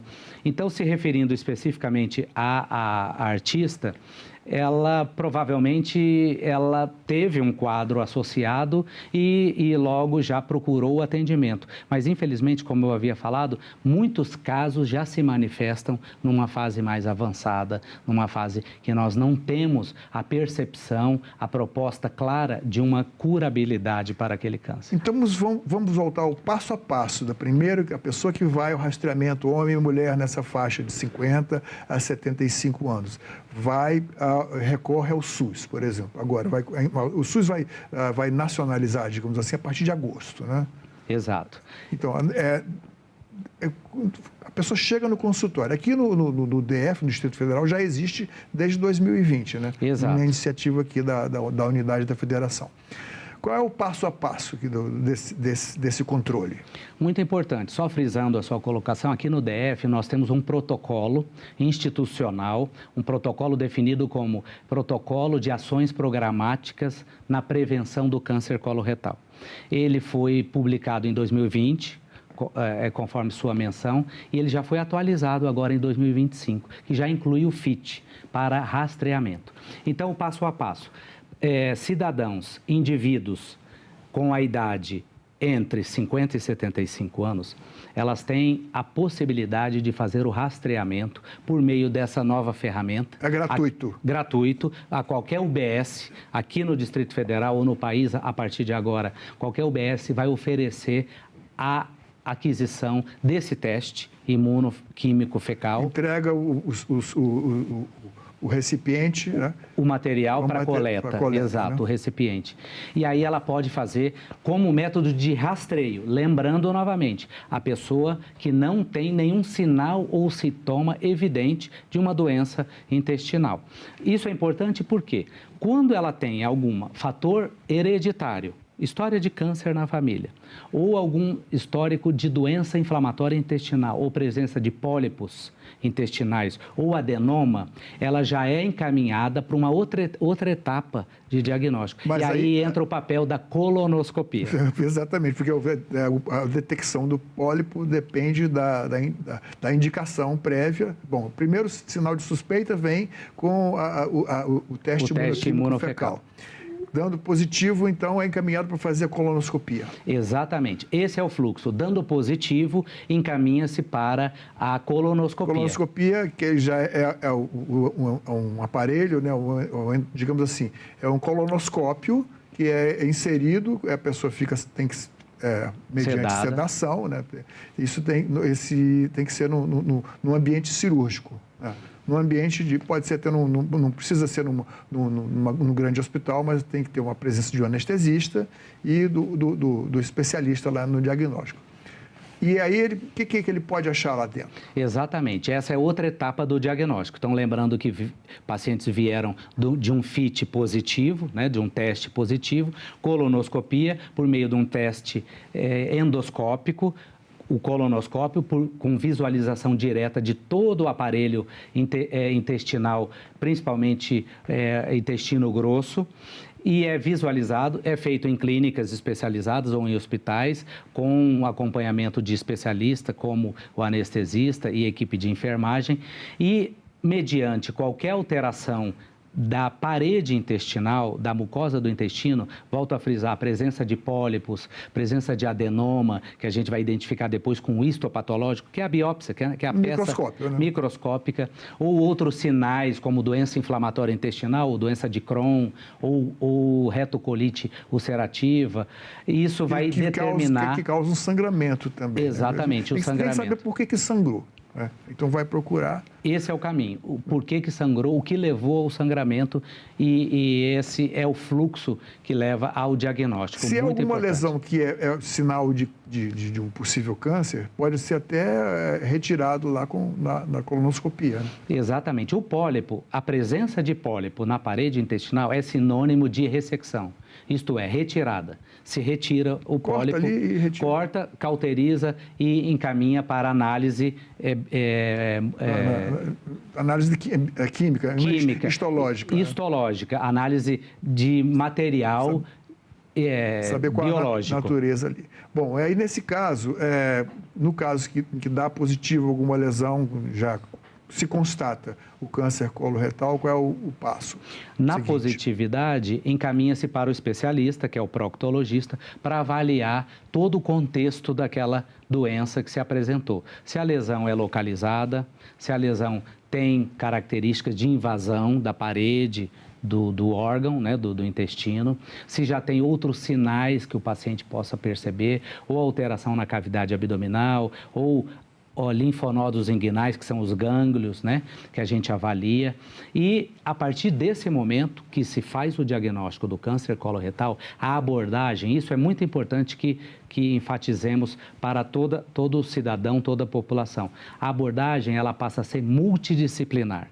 Então, o paciente vai ser avaliado pelo proctologista, depois pelo oncologista, depois vai, como o senhor muito bem mencionou, o cirurgião oncológico, para avaliar a possibilidade de uma proposta curativa cirúrgica.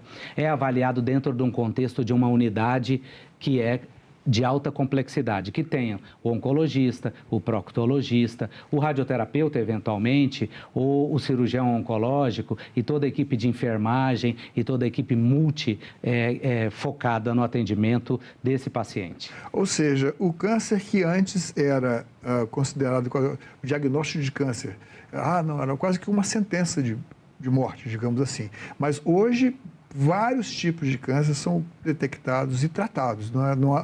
Mudou completamente esse conceito. Né? Esse conceito, esse pensamento é totalmente proscrito. Tem cura. Tem cura. tem possibilidade de tratamento. Por isso que a gente enfatiza que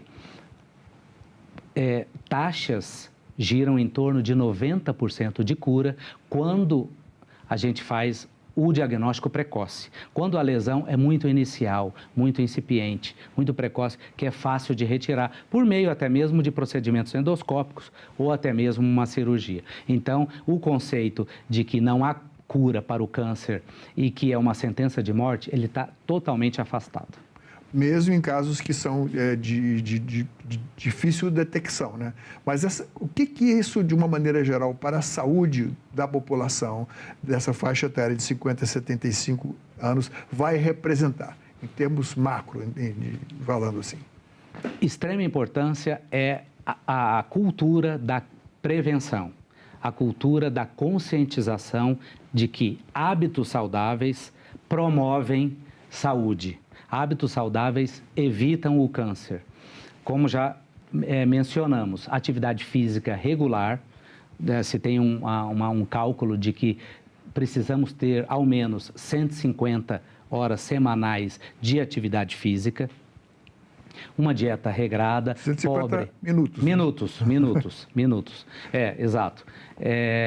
Dentro de um período de uma semana, né? Que daria em média de 30 minutos por semana, uma caminhada rápida. Por dia, por 5 dias. Exato. Atividade física é muito regular, ligada a alimentos saudáveis, não consumo de ultraprocessados, do álcool, do controle do peso, do sedentarismo e do tabagismo. Isso é muito importante. Dados mundiais apontam que cânceres são preveníveis em até 40% dos casos, isto é, nós podemos evitar os cânceres em até 40% dos casos com medidas saudáveis de promoção de saúde. Em termos de percentual de cura, o que é a imunoterapia que foi recentemente introduzida? É uma medicação que faz com que as próprias células do corpo, o sistema imunológico, reajam especificamente àquele tipo de câncer, né? O que em termos do câncer coloretal, a entrada da imunoterapia junto com a quimioterapia possibilitou maior índice de cura? A imunoterapia proporciona maior índice de cura e controle da doença naquelas atividades da doença que são mais avançadas, naqueles cânceres mais avançados. Então, o impacto da imunoterapia é muito importante no ganho de sobrevida e principalmente em qualidade de vida. E é muito variável de tumores para tumores, mas ela impactou na ordem de 30% a 35% um ganho de sobrevida e de controle de qualidade de vida para esses pacientes que eles levam uma vida completamente normal. Então, é um grande incremento a imunoterapia nesse cenário que precisamos controlar a doença. Eu queria lhe pedir que o senhor desse um recado naquela câmera ali para as pessoas que têm de 50 a 75 anos que busquem fazer a prevenção do câncer coloretal. Exatamente. Nessa faixa etária de 50 a 75 anos, as UBSs estão de portas abertas para recebê-los, para que se realize o teste imunofecal para a detecção de sangue oculto.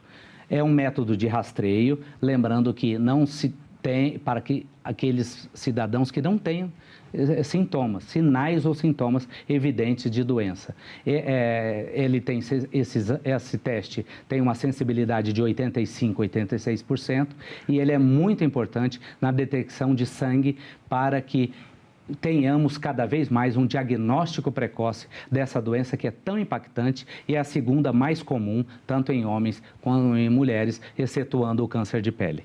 Doutor Gustavo, muito obrigado pela sua presença aqui no nosso programa. Espero convidá-lo, que o senhor volte outras vezes aqui, Cidadania. Eu que agradeço o convite, estou à disposição para temas tão importantes quanto esse. Um abraço a todos. Essa entrevista e todos os nossos outros programas estão disponíveis para você rever ou compartilhar no nosso site, senado.leg.br/TV ou então pelo nosso canal no YouTube. Inscreva-se lá e marque o sininho para receber notificações. Obrigado pela companhia e até o próximo Cidadania.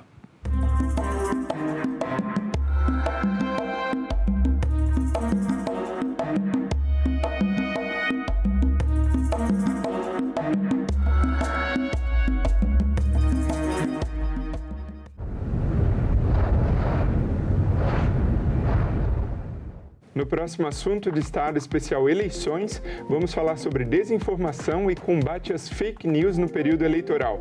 E a nossa convidada é Patrícia Blanco, especialista em comunicação e liberdade de expressão. É muito importante que a gente analise uma informação não só no meio onde a gente recebe, mas em outros meios para que a gente possa validar se aquela informação é verídica ou não. Assunto de Estado. Hoje, 8 horas da noite, aqui na TV Senado.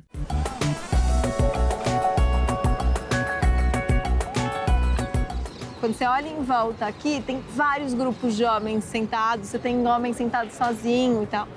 Não tem uma mulher sentada sozinha. Não tem um grupo que seja de mulheres.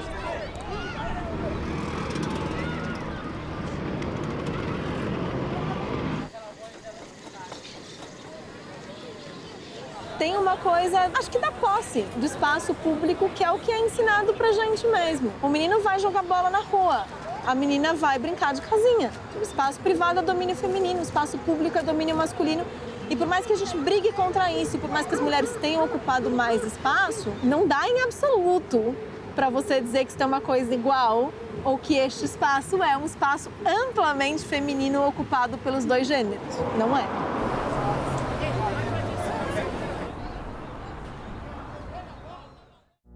Agora é lei. Foi aprovada a norma que permite ao governo adotar contramedidas quando as exportações brasileiras sofrerem restrições ou retaliações. A Lei da Reciprocidade Econômica contempla situações como o aumento de tarifas de importação decretados pelos Estados Unidos. O Senado votou. Agora é lei. Se você me perguntasse o que eu gostaria no mundo, é que não houvesse violência.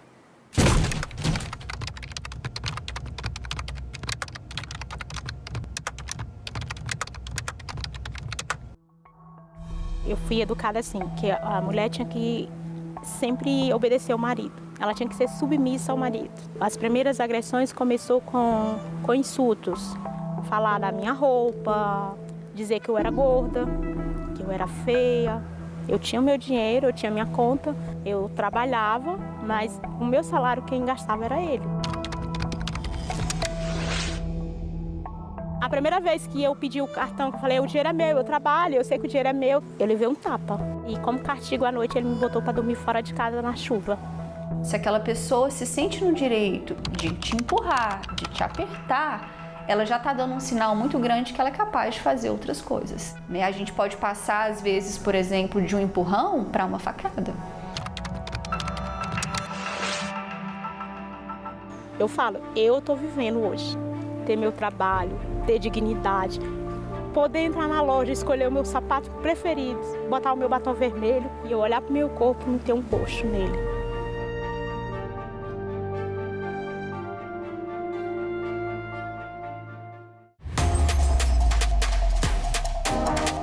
A TV Senado está com tudo pronto para mais uma temporada.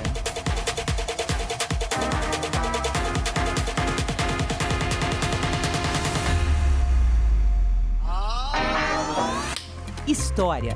Em maio de 1933, 3,5% da população vão às urnas. Análise. O grande problema que a gente vive hoje é a falta de entendimento do papel da imprensa. Debate. É difícil realmente fazer chegar o conteúdo de todos os candidatos quando você está numa bolha. Combate à desinformação. Especialista em fact-checking, checagem de fatos e também jornalismo de dados.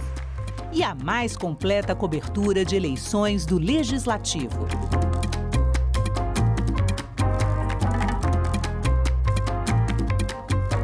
TV Senado, democracia todo dia.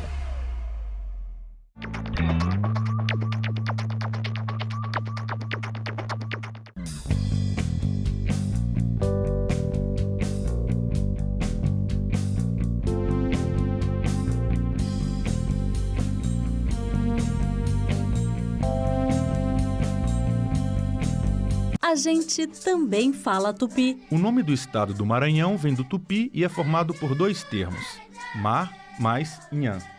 Mar é uma variação de Embará, Bará, que vem de Pará e significa mar ou Rio Grande.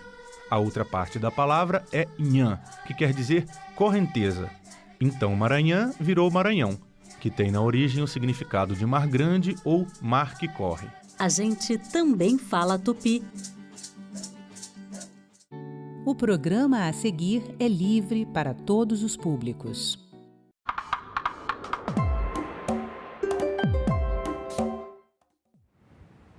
Olá, você já parou para pensar sobre o que existe em comum entre eletricidade, gasolina, celular, radar e soja? Parece brincadeira, mas não é. E o que liga esses produtos é a dependência de minerais para o fabrico e a produção.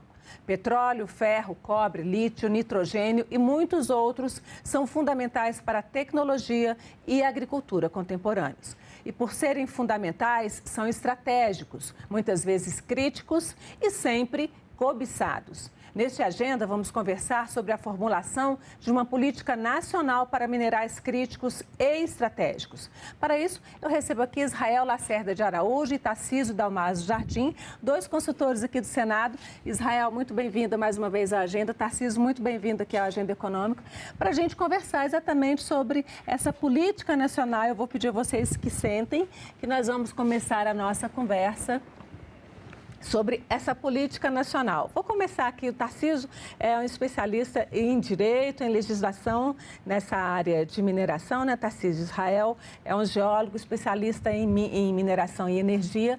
Então, vamos falar um pouquinho, o Congresso está discutindo esse tema a partir da questão das terras raras. Então, eu vou começar aqui com o Tarcísio, pedindo para você dar um pouquinho o estado da arte hoje.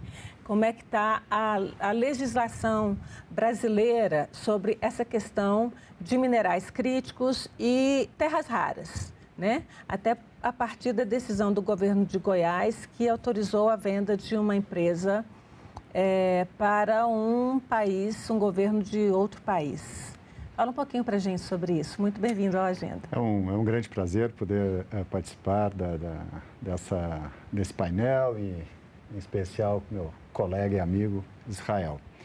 De fato, nós temos hoje, no cenário internacional e via de consequência nacional, um sistema em que cada vez mais se dependerá desse tipo de mineral. Em que sentido? Do ponto de vista da transição energética que se pretende, na segurança alimentar e o tema da defesa nacional. Não que isso substituirá, digamos, os problemas e desafios minerais clássicos, né? O petróleo ainda tem o seu lugar, né? E sabemos que a geopolítica do petróleo, ela ainda hoje toma conta das manchetes. Ainda gera guerras, ainda né? gera guerras, é isso. Pois bem, ocorre que o que se projeta para o século XXI é justamente um papel cada vez mais importante para um tipo para alguns tipos de minerais que justamente comporão essa nova etapa, digamos, da indústria e do relacionamento internacional, como, por exemplo, a elaboração de magnetos, carros elétricos, drones, material bélico de nova tecnologia e tal. Indica os geopolíticos que praticamente nós nos debruçaremos na próxima agenda internacional com justamente essa transição energética, as novas tecnologias, inteligência artificial, etc., e a soberania mineral. A gente tem legislação aí para que isso? Entra justamente isso que estamos nos debruçando, né? O Brasil tem um grandíssimo... porque a importância do Brasil? O Brasil, de fato, nós temos aí um grande manancial, né, de minerais críticos, incluindo, claro, terras raras. Se me permite, então, Antônia, até complementando meu colega amigo Tarcísio, nós temos um grande potencial geológico, temos reservas descobertas e a descobrir no leque de possibilidades de minerais considerados críticos pelo Brasil, ou por países com quem temos boas relações ou países com quem temos relações neutras. Quiçá os demais, que nós não temos lá essa melhor relação, mas poderemos ter relações em relação ao que podem ser supridos por um ou por outro. Mas para o lado do Brasil, que é crítico, temos na transição energética um vetor de crescimento econômico, podemos dizer que para o século vigente, ou pelo menos para a primeira metade desse século. Temos na indústria de defesa algo que tem sido importante pelo menos por 2 séculos, ou seja, investimento em defesa para que você possa mostrar que você não vai ficar à mercê dos outros.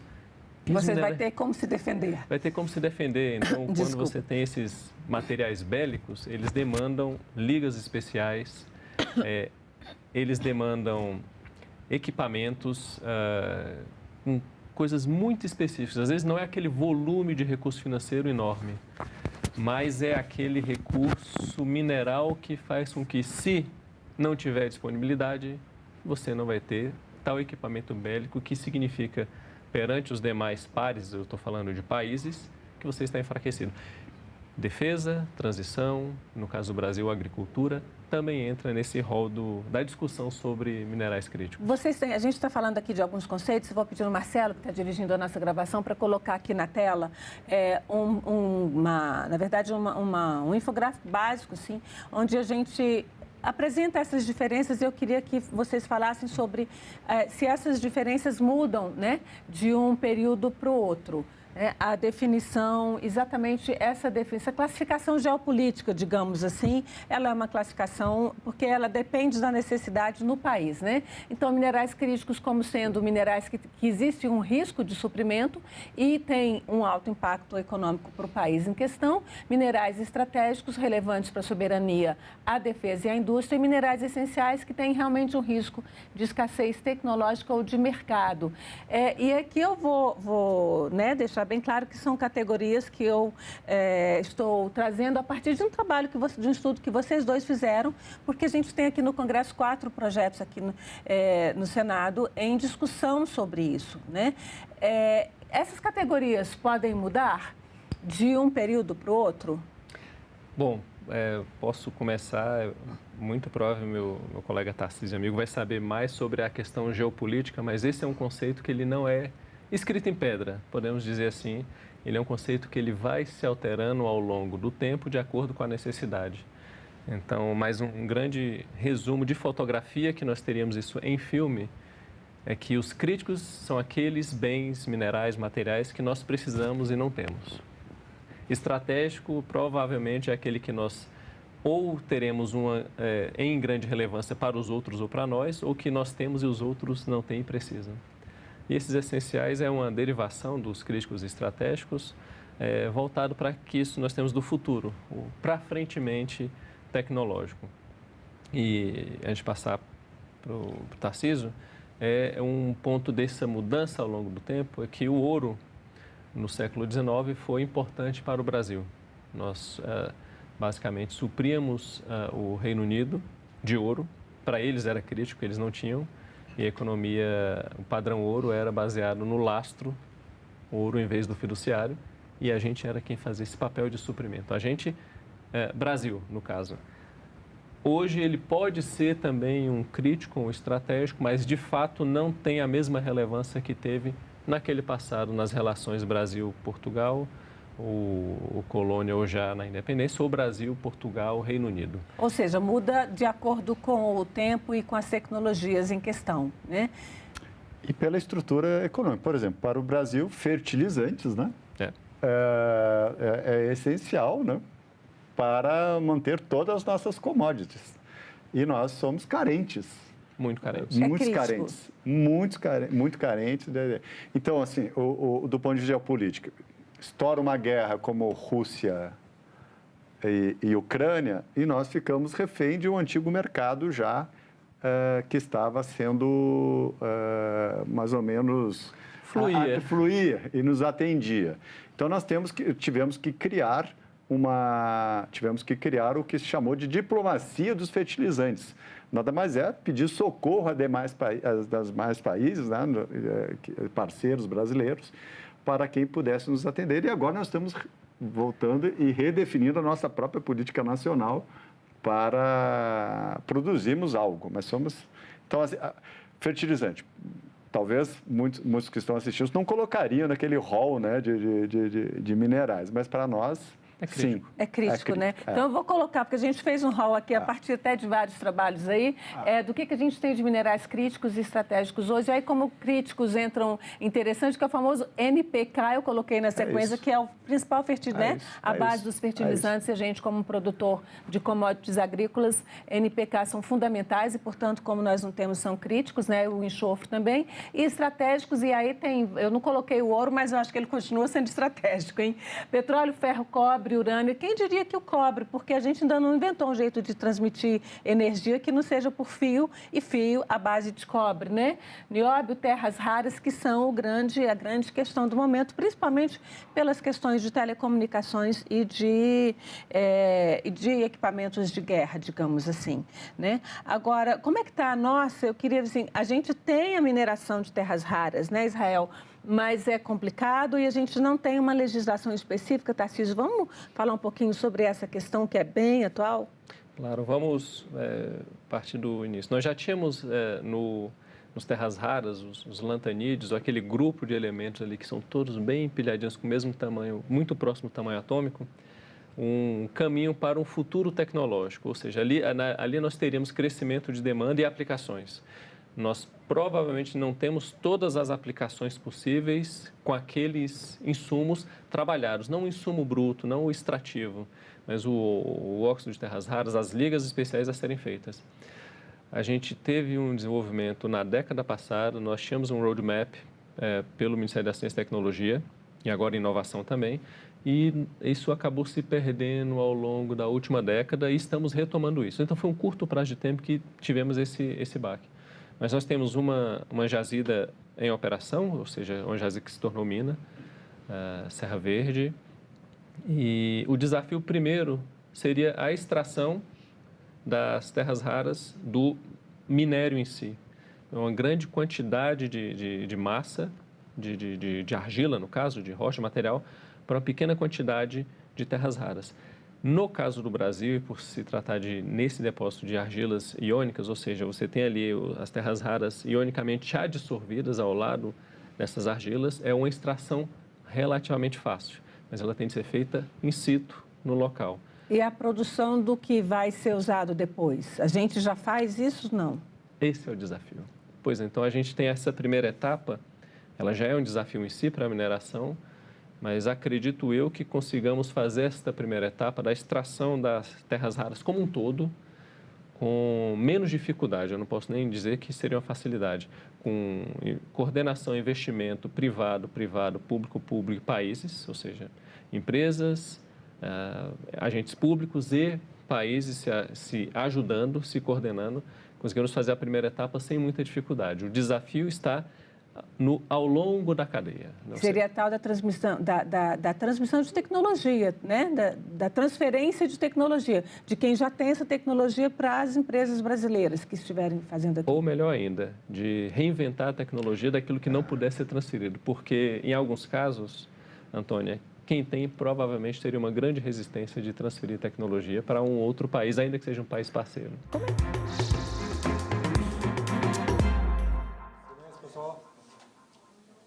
Olá, boa tarde. Eu falo ao vivo de um lugar diferente hoje. Eu estou aqui no Superior Tribunal Eleitoral, o TSE, no estúdio do TSE, onde vai acontecer pela primeira vez a desmontagem de uma urna eletrônica ao vivo em transmissão de rede nacional.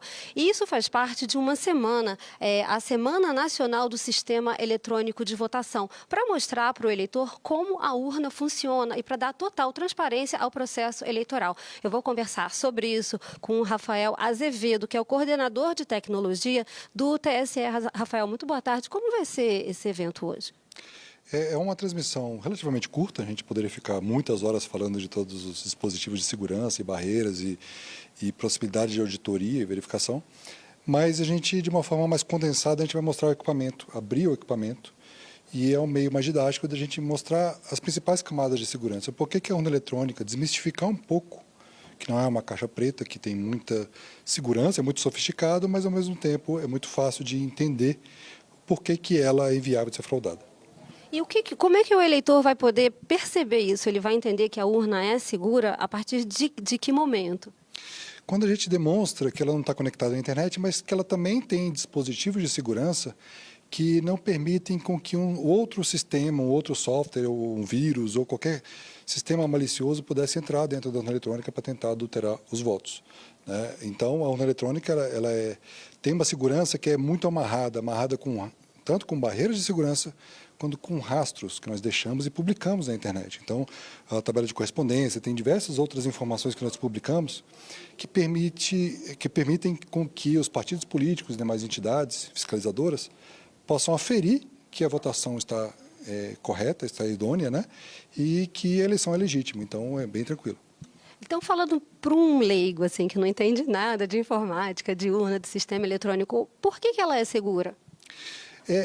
As pessoas normalmente imaginam a urna eletrônica como se fosse uma caixa forte, em que com algum esforço você poderia furar e invadir com maçarico, alguma coisa e abrir, né? Só que a nossa filosofia é diferente. Ela tem uma filosofia como se fosse um castelo de cartas. Se você mexer nela, do jeito errado, ela vai desabar, né? Então, ela para de funcionar se qualquer coisa estiver diferente do que ela esperava. Mas esse diferente do que ela esperava é um diferente baseado em assinaturas digitais, com toda uma hierarquia que os partidos políticos podem vir aqui ver e verificar que é uma segurança extremamente robusta, né? Que não é... Nós temos o teste público de segurança também, o teste público da urna, que permite com que qualquer cidadão, né, isso foi feito ano passado, venha aqui e tente adulterar uma urna eletrônica para verificar se tem alguma oportunidade de melhoria, inclusive. E ninguém nunca conseguiu trocar o voto de alguém para outra pessoa. E quais são as outras ações que o TSE deve fazer até as eleições para mostrar essa segurança?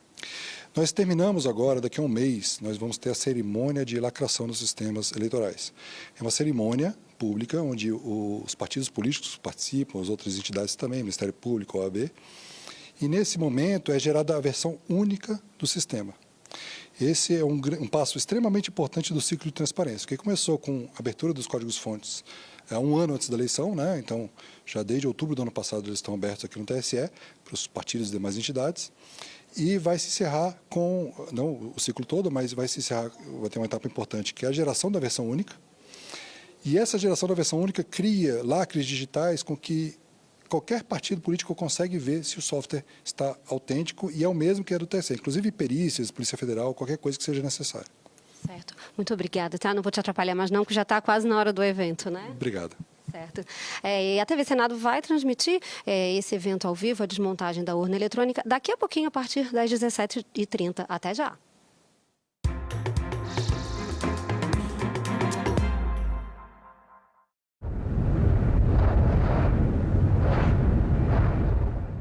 No próximo assunto de Estado Especial Eleições, vamos falar sobre desinformação e combate às fake news no período eleitoral. E a nossa convidada é Patrícia Blanco, especialista em comunicação e liberdade de expressão. É muito importante que a gente analise uma informação não só no meio onde a gente recebe, mas em outros meios para que a gente possa validar se aquela informação é verídica ou não. Assunto de Estado. Hoje, 20h, aqui na TV Senado. A TV Senado está com tudo pronto para mais uma temporada.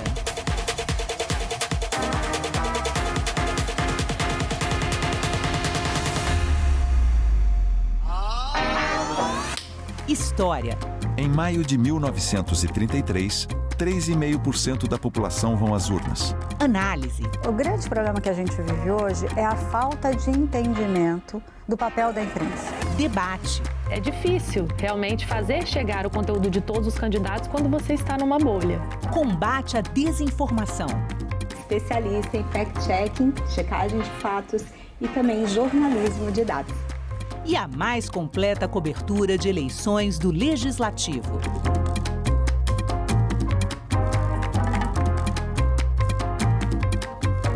TV Senado, democracia todo dia.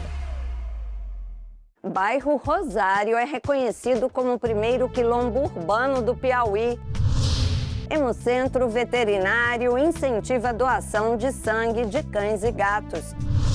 Coletivo Poéticas da Meia-Noite leva teatro para a rodoviária do DF. Tudo isso você vê no Parlamento Brasil. Parlamento Brasil, toda sexta, 8 horas da noite, aqui na TV Senado.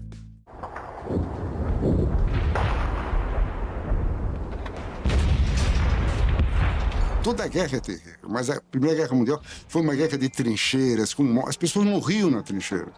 Então o Rui estava acompanhando desde 14, estava preocupado.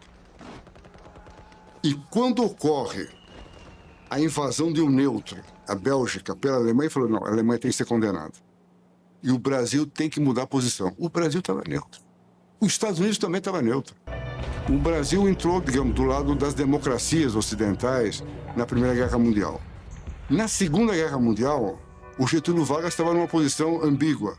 Quem era o chanceler do Getúlio Vargas era Oswaldo Aranha. O Oswaldo Aranha que propõe a mudança da posição brasileira pró-aliados. E se baseia em quem? No Rui Barbosa. Por isso que o Brasil fala grosso na política internacional. O Brasil é um país que tem coerência. O Brasil tem legitimidade. Não somos só um peixe, ou senão um prato muito caro na Bahia. Não somos um peixe de água doce. Ruim de se segurar com a mão nua, assim. Você tem que botar na areia, molhar a mão na areia e segurar, porque senão ele se empirulita. Mas meu nome é Antônio Carlos Bernardes Gomes. Senadoc. Hoje, 9 horas da noite, aqui na TV Senado.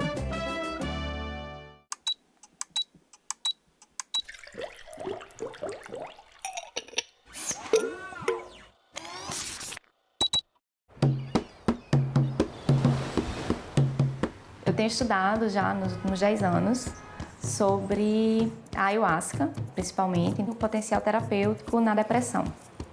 Esse estudo que a gente fez aqui, ele foi o primeiro a testar uma substância psicodélica para uma condição como a depressão resistente a tratamento. Foi o primeiro no mundo. A ayahuasca é uma bebida da Amazônia, utilizada por populações dessa região em rituais, tanto em rituais de cura, como rituais de caça. E desde os anos 30, com a expansão da borracha, foram criadas religiões cristãs que usam a ayahuasca como sacramento, que misturam então elementos da cultura indígena com elementos do cristianismo e com elementos de algumas religiões de matrizes africanas também. A maneira mais conhecida que a gente tem da ayahuasca, ela é feita a partir da mistura de duas plantas, que é as folhas da chacruna, ou chacrona, com um cipó, que é chamado de mariri ou jagube.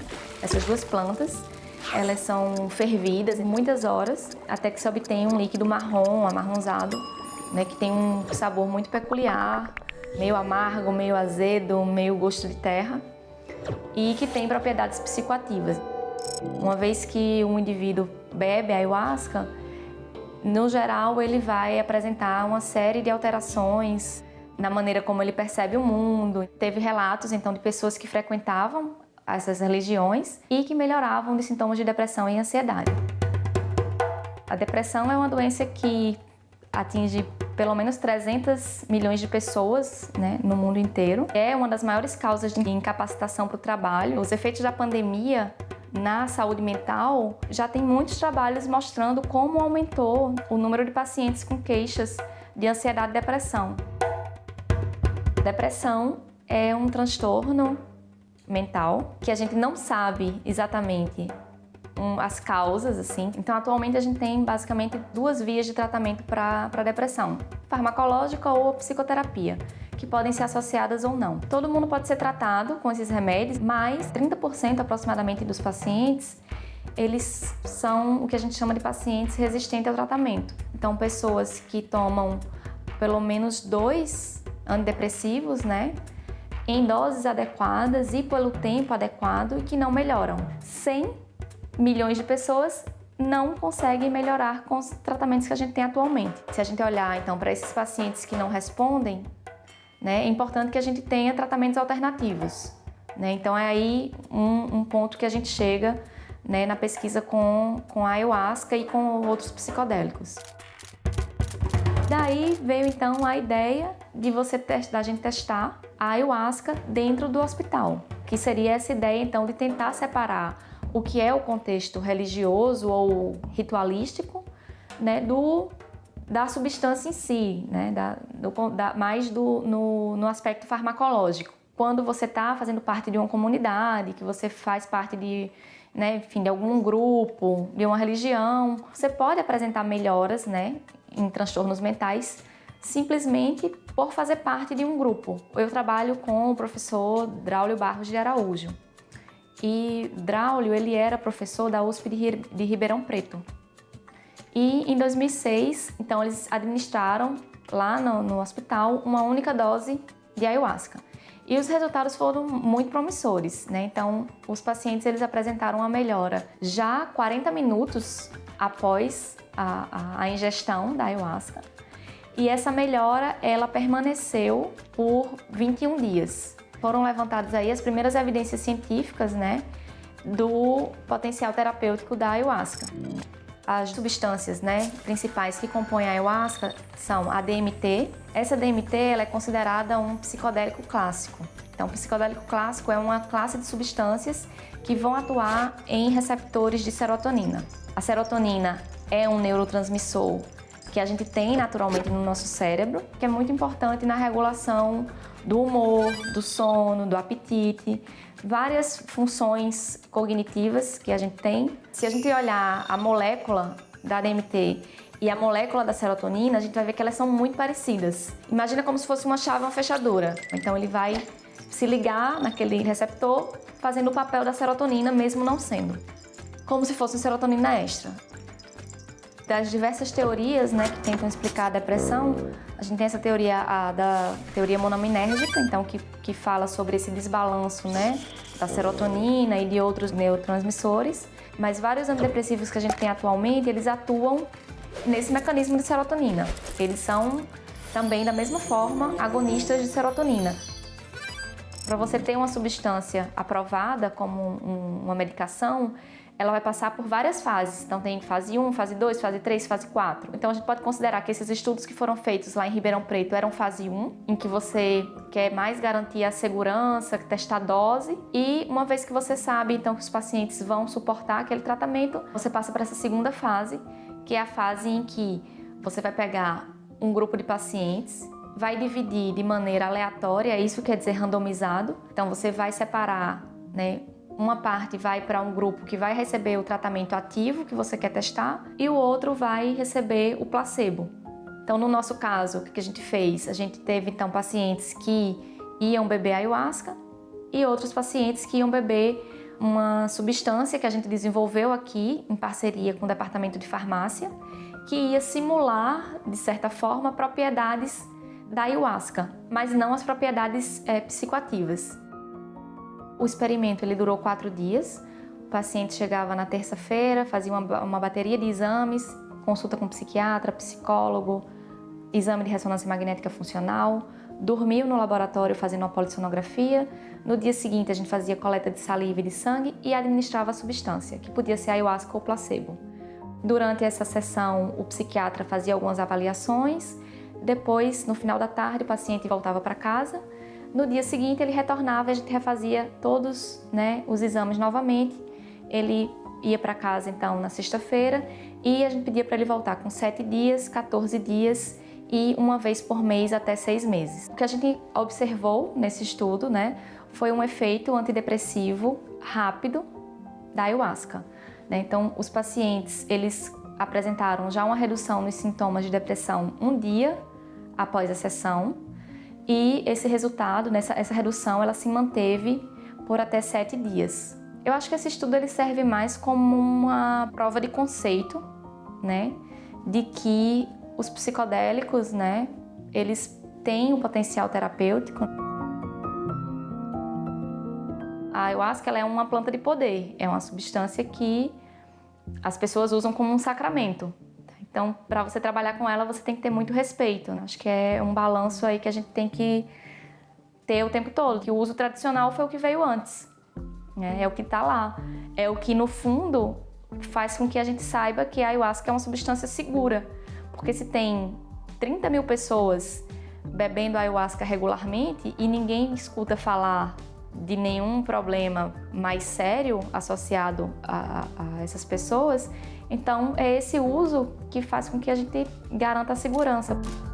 A gente aqui no Brasil tem uma vantagem, até eu diria, com relação a outros países, que a gente tem o uso religioso da ayahuasca regulamentado. E normalmente essas religiões, elas são grupos sérios que, né, têm um cuidado com a pessoa. Eu acho que a gente tem um pouco ainda da ideia que o paciente com depressão é aquela pessoa que está lá triste, que não consegue fazer nada, mas não, né? A gente aqui via depressão de várias formas, assim. E a forma também como cada pessoa consegue lidar com aquilo ali, né? Como ela vai fazendo ajustes para conseguir fazer o mínimo que pode para ir seguir adiante. Eu sou contra a proibição das substâncias psicodélicas ou de outras substâncias, né? Desde que haja também informação, né, a respeito. Caminham juntos, eu acho que as duas coisas, assim. Você liberar também significa você dar condições para a pessoa saber se quer ou não usar aquilo ali.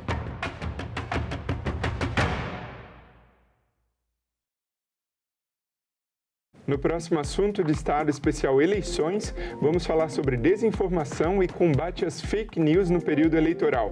E a nossa convidada é Patrícia Blanco, especialista em comunicação e liberdade de expressão. É muito importante que a gente analise uma informação não só no meio onde a gente recebe, mas em outros meios para que a gente possa validar se aquela informação é verídica ou não. Assunto de Estado, hoje, 8 horas da noite, aqui na TV Senado. Eu nunca tinha ouvido falar nisso, não era uma coisa muito comum, tráfico de animais. Estava lá na minha salinha, na secretaria da prefeitura, como secretário municipal do meio ambiente, e chegou um carro da Polícia Rodoviária Federal. O policial me chamou e falou assim, a gente acabou de apreender uns animais e a gente veio trazer aqui na Secretaria de Meio Ambiente para ver o que você faz. Eu me lembro que eu fiquei 3 dias com aqueles animais dentro do carro, levei para minha casa, dava banana, dava água, tentava encontrar um lugar para deixar aqueles animais. Fui no zoológico, o zoológico disse que não tinha condições de receber. Fui no Ibama e aquilo me chamou muita atenção. Eu falei, caramba, que é isso, né?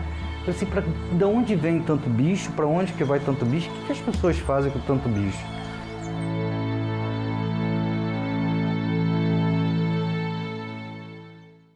Bairro Rosário é reconhecido como o primeiro quilombo urbano do Piauí. Hemocentro Veterinário incentiva a doação de sangue de cães e gatos. Coletivo Poéticas da Meia-Noite leva teatro para a rodoviária do DF. Tudo isso você vê no Parlamento Brasil. Parlamento Brasil, toda sexta, 8 horas da noite, aqui na TV Senado. A violência tinha que ser trabalhada nas escolas, na igreja, na comunidade.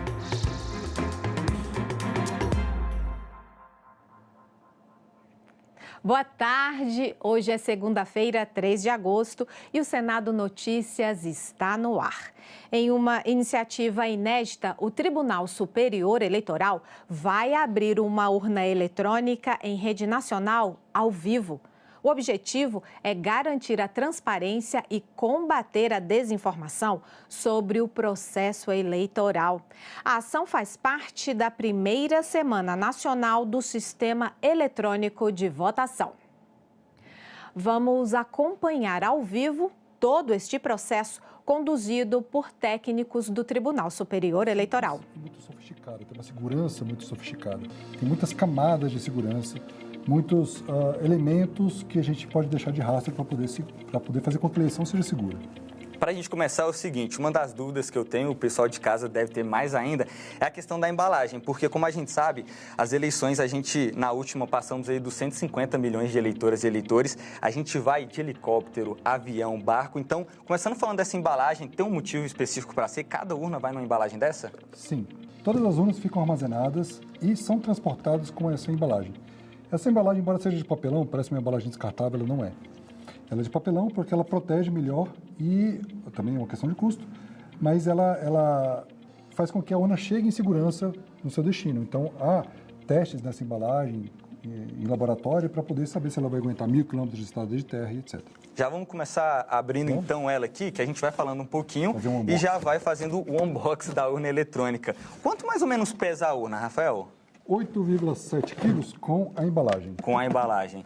E aí, como a gente estava falando, né, a gente chega a lugares que as pessoas não têm ideia para poder fazer essa votação, para o pessoal ter noção. Tem viagens que a gente faz que fica aí por horas em rios aí para a gente conseguir levar, principalmente para regiões ribeirinhas, para lugares em comunidades indígenas. Ó, e é uma caixa que a gente vê aqui segura, mas nada demais assim, né? Sim, ela tem muita tecnologia, embora seja simples, foi bastante testada para poder ser segura para a urna. Maravilha. Vamos deixar aqui na lateral para chamar a nossa protagonista, que é a urna eletrônica. Nós temos aqui, então, duas partes, né, Rafael? O terminal do eleitor e o terminal do mesário. Exatamente. É um equipamento único, ou seja, não são duas partes separáveis, né? Ou seja, o cabo aqui é sempre conectado. Aqui na parte traseira também é possível verificar que o cabo tá fixo, né? Aqui, o close. Temos o cabo de energia elétrica, né? Só com, basicamente, o que o mesário tem que fazer, o que tiver preparado, é ligar na tomada e ligar na chave aqui, que a urna vai fazer todo o trabalho. Sem conexão Bluetooth, sem conexão com internet, nada disso. Essa simplicidade. Exatamente. A gente vai abrir a urna eletrônica. Essa ausência de conexões Bluetooth, Wi-Fi, qualquer coisa sem fio, impede que qualquer um ataque a urna à distância. Mas ela também tem segurança suficiente para que, mesmo aberta, se alguém tentar atacar, não vai conseguir adulterar nada, nem colocar nem outro sistema, nem alterar votos, nem nada. Para a gente começar então, Rafael, vamos mostrar para o pessoal que está nos assistindo agora a parte aqui da frente da urna, que tem a tela, os teclados. Queria que você falasse um pouquinho dessa parte. O eleitor, a cabine de votação fica acima, a parte traseira, a parte pública, a parte da frente, o eleitor só tem acesso ao teclado e à tela. Né? Mesmo eleitores deficientes visuais, o fone de ouvido tem que ser colocado por trás e é quem fornece a Justiça Eleitoral o fone de ouvido também.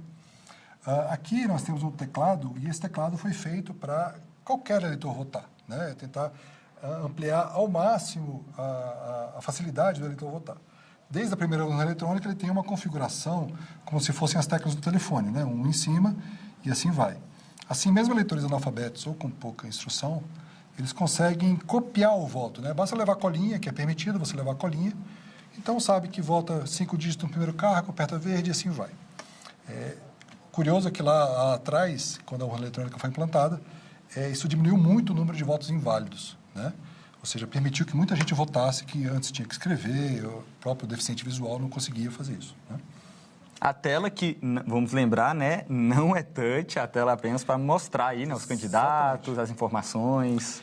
Porque ela até poderia ser touch, mas teria questões de segurança associadas e a gente teria que formar outras barreiras de segurança, mas é muito mais simples fazer um teclado confortável, um teclado que tem uma sensibilidade táctil, ele faz um clique e ele afunda, né, quando você aperta, a tecla afunda. Então, mesmo idosos e etc., que não estão acostumados com a tecnologia, eles conseguem votar tendo a sensação de que apertaram a tecla e conseguem votar com conforto. E essa é a ideia da Justiça Eleitoral, né? Deixar o mais possível acessível para qualquer eleitor, independente aí de onde mora, da idade e tudo. E aqui do lado nós temos o terminal do mesário. O que é o terminal do mesário para o pessoal de casa entender? Temos um cabo aqui que tem aproximadamente 3 metros.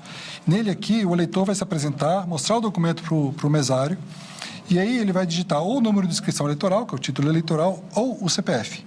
Né? O mesário, o eleitor já pode até falar o seu CPF. Aí vai aparecer, se ele tiver biometria, a foto do próprio eleitor aqui e ele vai verificar biometricamente o eleitor. Mesmo se ele não for verificado biometricamente, após 4 tentativas, o eleitor pode votar.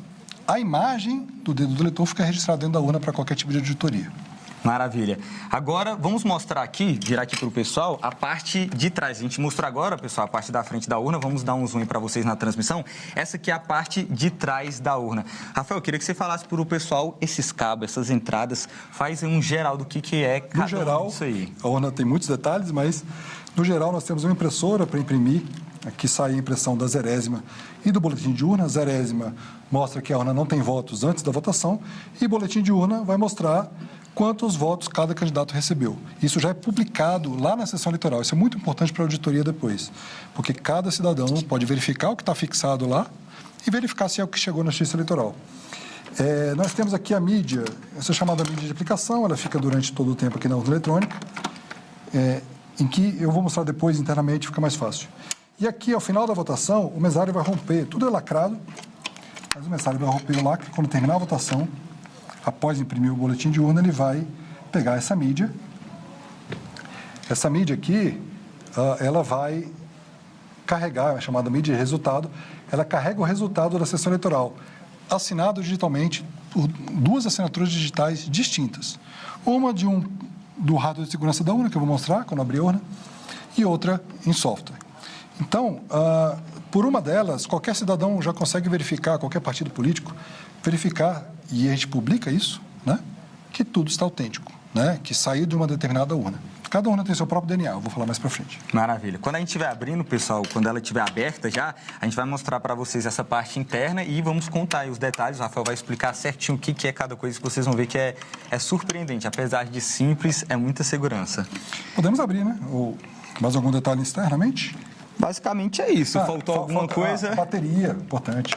Temos uma bateria para... Deu um pico ali, acabou a energia. Acabou a energia, ela consegue sustentar a urna aqui, está desconectada, mas...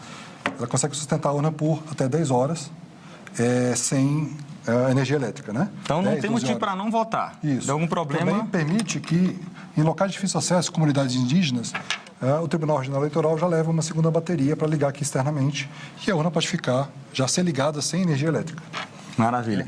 Para desmontar, que é a etapa que eu acho que o pessoal de casa está mais ansioso, como o Rafael vem falando, é simples, mas é muita tecnologia e muita sofisticação por dentro desse equipamento aqui. Para desmontar, como é que funciona, Rafael? Você que já fez isso inúmeras vezes. Aqui é para mostrar, porque a filosofia da urna, como eu falei, ela é como se fosse um castelo de cartas, então não vai... qualquer tipo de adulteração vai fazer com que ela pare. E nem a gente da Justiça Eleitoral vai conseguir fazer ela funcionar. Porque ela só obedece aos sistemas internos da urna e esses sistemas internos são lacrados diante dos partidos. Então são 3 parafusos agora que você está retirando? São 3 parafusos apenas aqui. 3 e já abriu? Já, a gente vai ver aqui. É simples assim. Porque isso precisa ser fácil para dar manutenção também entre as eleições, etc. São milhares de equipamentos, meio milhão de equipamentos. Não é tão trivial. A gente até estava comentando esses dias que eu fiz uma reportagem que já são 30 anos, né, da urna e ao longo desse período quase 1,5 milhão de equipamentos. É muita coisa, né? Exatamente, foram fabricados. Olha aí. Aqui está a urna por dentro. Deixa eu segurar aqui e apoiar para você. Vocês estão vendo imagens agora, muitas pessoas, eu acredito que praticamente todo mundo da nossa audiência vendo uma urna eletrônica por dentro pela primeira vez na vida. E isso daqui é o painel frontal da urna eletrônica. Por trás nós temos aqui o teclado.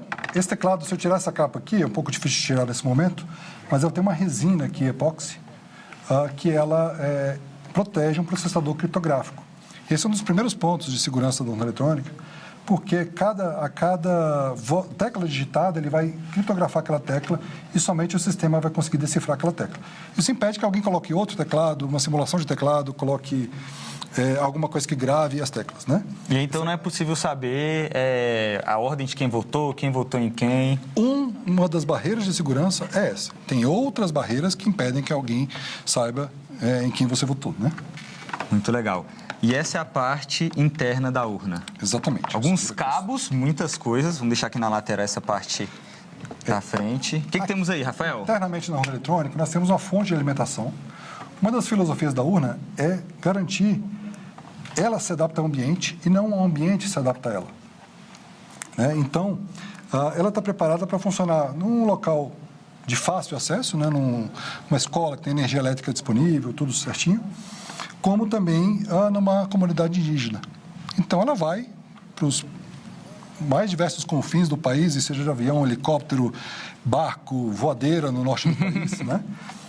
E ela tem que resistir a isso tudo. E só lembrando, Rafael, para o pessoal de casa, que tudo isso aqui que a gente está mostrando até agora é uma criação aqui do Brasil. A urna é feita aqui, é um projeto aqui do TSE, né?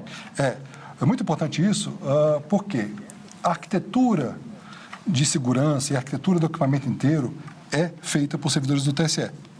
Então, nós licitamos essa produção. A empresa tem que passar por mais de 150 testes durante a licitação, para depois que é contratada ainda continuar desenvolvendo o projeto com os técnicos do TSE, da parte de hardware, da parte de software, da parte de firmware criptográfico, para que o projeto saia exatamente como o Brasil precisa. Outros países compram uma urna pronta já de prateleira, um modelo pronto, que vai ter defeitos e vantagens e desvantagens, e eles têm que aceitar aquilo. Só que a urna eletrônica brasileira, além de ter tudo isso, ela faz parte de um grande sistema eletrônico de votação. Tem muitos sistemas antes da urna eletrônica e muitos sistemas depois. Então, ela só é a ponta do iceberg, né? Vamos dizer assim, é a protagonista, mas tem muitos sistemas que preparam a urna eletrônica, que cuidam dos candidatos, dos eleitores, etc. Tudo com assinatura digital e depois a totalização. Maravilha. Voltando aqui para a parte interna, agora que o pessoal já sabe aí toda a segurança para poder fabricar, né, a urna, o que nós temos, Rafael? Nós temos, então, aqui a fonte de alimentação, como eu falei, aqui a impressora por dentro, né? Eu posso imprimir a zerésima. Imprimir a zerésima IBU, vou abrir aqui rapidamente. Essa é uma impressora que tem aqui, está no finalzinho já da bobina, de tanta demonstração.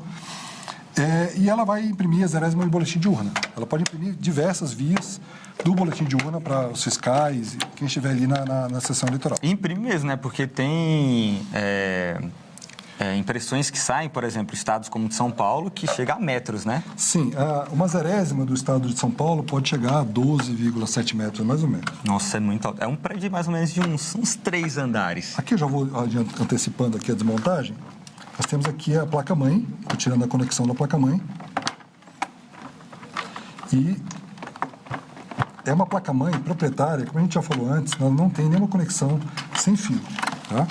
Mas ela tem umas características diferentes de outros computadores. A urna eletrônica brasileira, ela tem, além do processador principal, ela tem mais 4 processadores de segurança. Um no teclado, como eu já falei, um aqui no leitor biométrico, um na impressora, e eu acho que eu esqueci algum. Enfim, teclado, leitor biométrico, impressora e... Vamos achar o outro. Já a gente lembra, porque é muita coisa, né? E aqui a placa-mãe. A placa-mãe seria, a gente pode dizer que é o cérebro da urna? Sim, qualquer computador ele vai seguir o que está no programa. O programa ele vem de um código-fonte, que é como se fosse uma receita de bolo. A vantagem do computador, e por isso a urna eletrônica funciona, é que ela sempre vai seguir as mesmas instruções. Por isso que é tão importante os partidos políticos e outras entidades participarem do ciclo de transparência. Olhar o código-fonte, verificar a geração da versão única aqui em Brasília, com lacre digital, com toda a segurança possível, que a gente não teria como fazer de outra forma, a gente não teria como fazer de portas fechadas, e verificar depois e possibilitar essa auditoria em outras etapas. Então, ela sempre vai executar da mesma forma. E aqui está, nesse processador da urna eletrônica, temos aqui um processador, memória RAM, isso é normal de computadores, a mídia interna, né? E esse computador aqui, para a gente assegurar que ele esteja executando tudo com software, somente um software autêntico, nós criamos uma arquitetura única no mundo.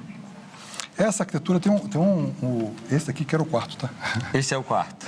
É o módulo de segurança embarcado, né?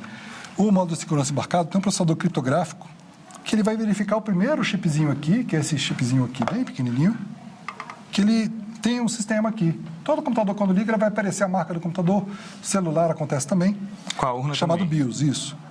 E aí, basicamente, o computador liga em 3 etapas. A BIOS, um carregador e um sistema operacional. Rafael, os outros estão aqui. Para o pessoal também que está nos acompanhando, essa placa-mãe, qual que seria a função de todo esse conjunto?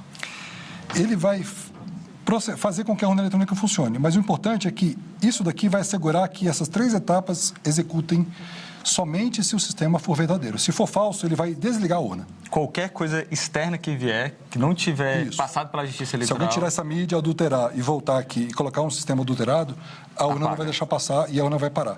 Por isso, etapas, de novo, né? A analogia do castelo de cartas. Depois, o próprio sistema também tem várias verificações de auditoria, de assinatura digital, que são importantes. Maravilha. Vamos deixar a placa-mãe aqui na lateral. Contingência, né?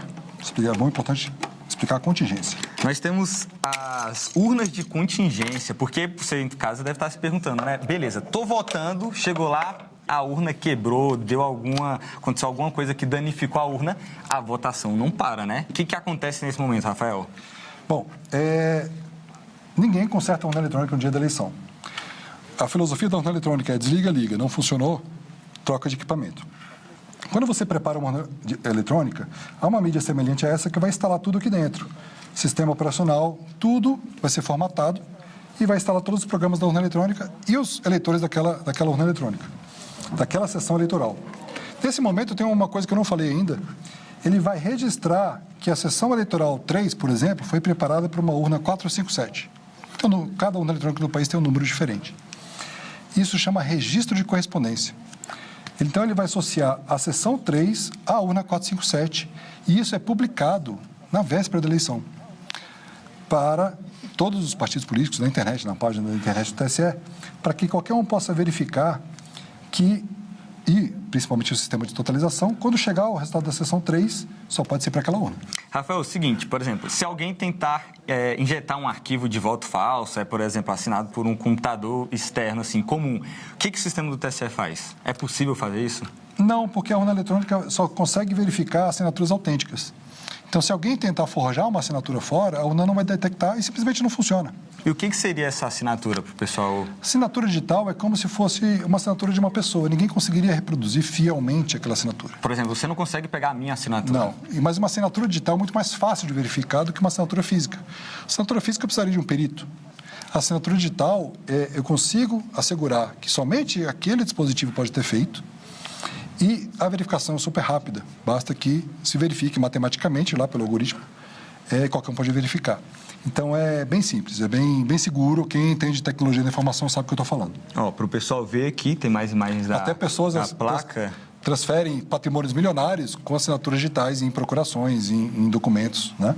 Então é bem seguro. E tem alguma outra etapa aqui, Rafael, que a gente pode mostrar da urna ou é basicamente isso que a gente pode montar? Aí é importante, antes de montar, a questão da contingência. Se uma urna falhar, a gente desliga e liga. Não funcionou? Os votos são sempre guardados aqui e aqui. É um pendrive normal? Isso. Antes de aparecer a tela fim para o eleitor, aparece uma barra de progresso e se tem os votos sempre aqui. Se a urna quebrar, eu vou tirar essa mídia, colocar em outra urna. A urna de contingência não tem votos aqui. Quando ela ligar, ela vai verificar que os votos estão íntegros, vai copiar e vai continuar a votação. 5 minutos está tudo certo. Se eu pegar esse pendrive, por exemplo, colocar ali no computador do TSE, um computador aleatório, o meu computador pessoal? Não serve para nada, porque os dados a maioria dos dados são públicos, mas eles estão assinados digitalmente. Se você, por acaso, colocar lá e tentar adulterar alguma coisa, você vai alterar, mas quando colocar em qualquer lugar, tentar transmitir, não vai funcionar. E aí, depois que a gente retira essa mídia aqui, né? Que é uma mídia comum, vocês podem ver. É um pendrive que tem. Como assim, entrada, uma das entradas mais conhecidas, a gente vai pedir aqui para o pessoal dar um zoom, ó, tá vendo? Um pendrive comum, a entrada. Comum. Depois que a gente retira ela, o que o pessoal faz, Rafael? Não, é esse daqui, na verdade. Esse daqui, né? Esse aqui é o resultado da eleição. Esse é o resultado. Outro é muito semelhante, vou colocar aqui para vocês darem uma olhada. São muito semelhantes, ó. Pendrives comuns, né? Nada de mais além. Ele tem um formato específico para que ninguém consiga colocar ele de modo invertido, né? E ele também segure durante qualquer tipo de transporte, seja num estado de terra. Então, essa aqui é a mídia de informações. Mídia de resultado. De resultado, votos, tudo certinho. E essa aqui... Não, essa aqui é a mídia de resultado. Essa outra aqui... Essa é uma mídia de aplicação que serve para poder ter os aplicativos, o backup dos dados ali. Maravilha. Bom, aqui montando... Então, não existe, por exemplo, possibilidade de eu pegar esse pendrive, colocar na minha casa, fazer alguma coisa e tentar colocar na urna. A urna não reconhece. Não. Qualquer coisa que você tente fazer, e aí tem um teste público de segurança, o teste público da urna. Qualquer brasileiro, no ano que antecede as eleições, pode se candidatar a tentar fazer algum tipo de ataque na urna, tentar desviar os votos, as duas coisas que interessam numa fraude, desviar os votos ou quebrar o sigilo do voto. Ninguém nunca conseguiu desviar nenhum tipo de voto, né? Conseguiu fazer um resultado forjado ou coisa parecida. Aqui agora a gente já está montando novamente, né? Vou pedir para o pessoal cortar ali para a outra câmera aqui da lateral para mostrar para vocês que o Rafael explicou todas essas etapas, a placa-mãe que eu disse aí no começo que é o cérebro da urna, agora ele ligou aqui. Tudo certinho, funcionando, faltando algum... Simples assim. Simples assim. Encaixou, vamos... parafusar. Não vou parafusar exatamente agora, para a gente poder iniciar a demonstração. Lembrando, são só 3 parafusos. A gente mostra que é simples, mas uma segurança, assim, impressionante, né? Você lembra que eu falei que tem um processador criptográfico ali que vai verificar a urna antes de ela ligar. Essa é a tela da urna eletrônica. E aqui atrás, eu queria colocar isso na câmera de trás, é a tela desse processador. Então, quando eu ligar aqui o equipamento, a primeira coisa que ele vai verificar é a BIOS. Enquanto isso, aqui, pode abrir mais um pouco. Aqui também mostra a mesma coisa que está na tela da urna. Não aparece nada. Depois da BIOS ter terminado de ser validada, a primeira etapa, mais importante, aí que ele vai ligar o equipamento. E agora pode colocar aqui e vai verificar as outras coisas. E aqui o sistema começou a subir, mas ele começou a subir já de forma autêntica. Ou seja, se aqui esse sistema operacional tivesse adulterado, a urna, e no máximo 1 minuto, vai desligar. Rafael, tá aparecendo esse monte de palavras e letras e códigos aí, ó, o pessoal tá vendo. O que é isso? É o sistema da urna? É o sistema da urna, é o Enux, é um sistema operacional baseado em Linux, feito dentro da Justiça Eleitoral, com extrema segurança. Ele só executa arquivos assinados digitalmente, ele tem várias camadas de segurança nele mesmo. Ele, por si só, já seria extremamente difícil de alguém fazer alguma coisa. Mas ele, junto com os aplicativos e a segurança em hardware, torna praticamente inviável a qualquer tipo de fraude. Maravilha. Então, recapitulando, Rafael, mídia de votação, Mídia de aplicação. O que seria? É só para poder espelhar os dados ali do backup, né? Essa mídia de resultado? A mídia de resultado é o que o mesário tira. E aí, como tem 2 assinaturas digitais aqui, o resultado é assinado 2 vezes por assinaturas distintas, não há qualquer problema disso aqui. Se alguém pegar isso aqui e roubar, não vai adiantar nada. Porque o máximo que ele pode fazer é transmitir e vai ser aceito. Se ele adulterar, nada acontece. O sistema de transmissão já não transmite. Mesmo que ele conseguisse transmitir, o sistema de totalização vai rejeitar essa informação. Simplesmente joga fora. E qual que é o passo a passo? Depois que ele pega o resultado, o que ele faz? Depois que ele extrai aqui, primeiro, antes, é muito importante, é impressa a via do boletim de urna. E essa via do boletim de urna torna público o resultado. Ela sai aqui... Vai sair aqui na impressora. Essa impressora, né? E aí ele vai tornar público o resultado. A seção tal, número tal, com registro de correspondência, com registro de correspondência tal, que tem várias informações. Os partidos já podem ter coletado isso lá atrás, semanas antes. Esse resultado é aquele que fica lá na porta? Fica fixado na porta da sessão eleitoral. Maravilha. E aí qualquer eleitor, inclusive pode até tirar foto, tem um QR Code, tem especificação, ele pode verificar se o fulano recebeu tantos votos, se isso é o que chegou na urna eleitoral. Não deu certo. Ixi, urna de reserva. Deu um errozinho aqui, porque, pessoal, a gente precisa, para o pessoal ver, né, que é um equipamento tecnológico, pode dar algum tipo de erro. Olha só, ele deu um erro de integridade aqui, porque deve ter ligado alguma coisa errada, esqueci a mídia. Tá vendo? Ó. Essa é a filosofia da urna. Tá vendo? Um pequeno detalhe e a urna já para. Então, o Rafael estava falando aqui que a gente deixou do lado, a gente estava explicando para vocês as mídias e aí a urna não reconheceu. Vamos ligar novamente. Rafael, enquanto isso, a gente já mostrou para o pessoal a parte interna, a parte externa. Demora alguns minutinhos, né? Para ela poder ligar. Sim. A gente já vai parafusando aqui, são 3 parafusos. É muito importante, pessoal, vocês entenderem que é o seguinte, essas etapas, elas são muito transparentes. Vocês conseguem acessar o nosso site, vocês conseguem ver lá todas as informações. E é muito legal, eu queria que você falasse, enquanto vai parafusando, Rafael, que no sábado tem ali uma cerimônia que... os partidos políticos participam. O que é isso? No sábado tem algumas etapas de verificação. Uma delas é a tabela de correspondência que é publicada, são várias informações publicadas, mas também são sorteadas 600 urnas no país aproximadamente, que são urnas que já estavam preparadas, lacradas, com todos os registros de correspondência transmitidos. E essas urnas são sorteadas e passam pelo teste de integridade.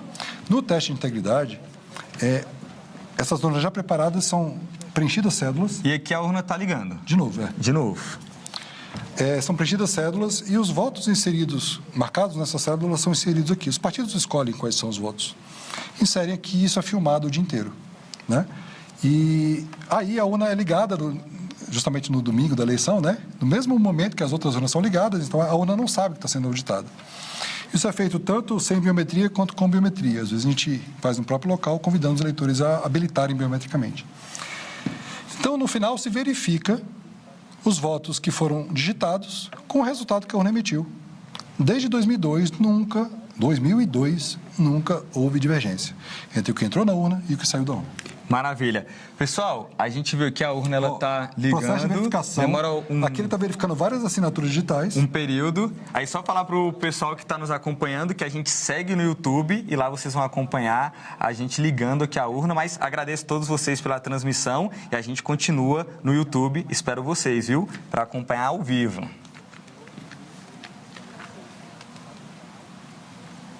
E nesse momento, a urna ligando. Agora foi. Pequeno detalhe, pessoal, que a gente esqueceu a mídia. Ao vivo é assim, né? Acontece. Exatamente. E aí, novamente, aquele monte de arquivo que ela vai estar sendo preparada.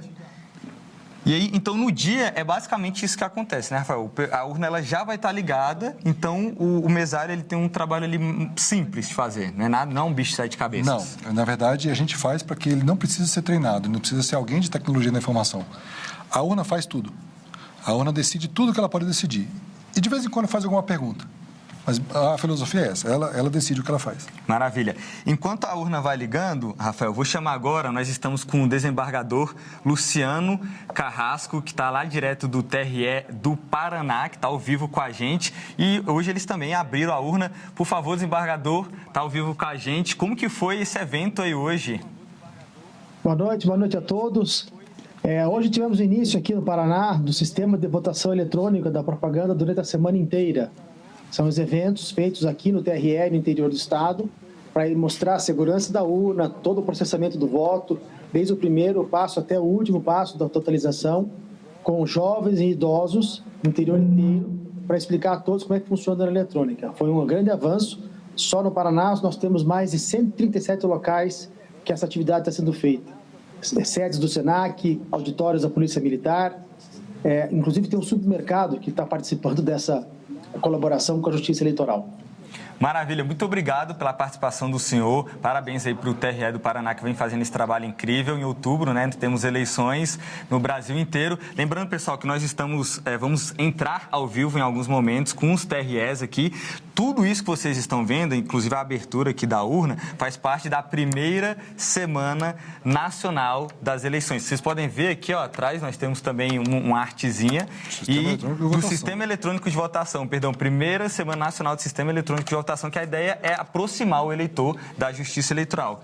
Tá ligando ainda? Zerésima está pronta para emitir. Zerésima pronta. Que é um software de treinamento.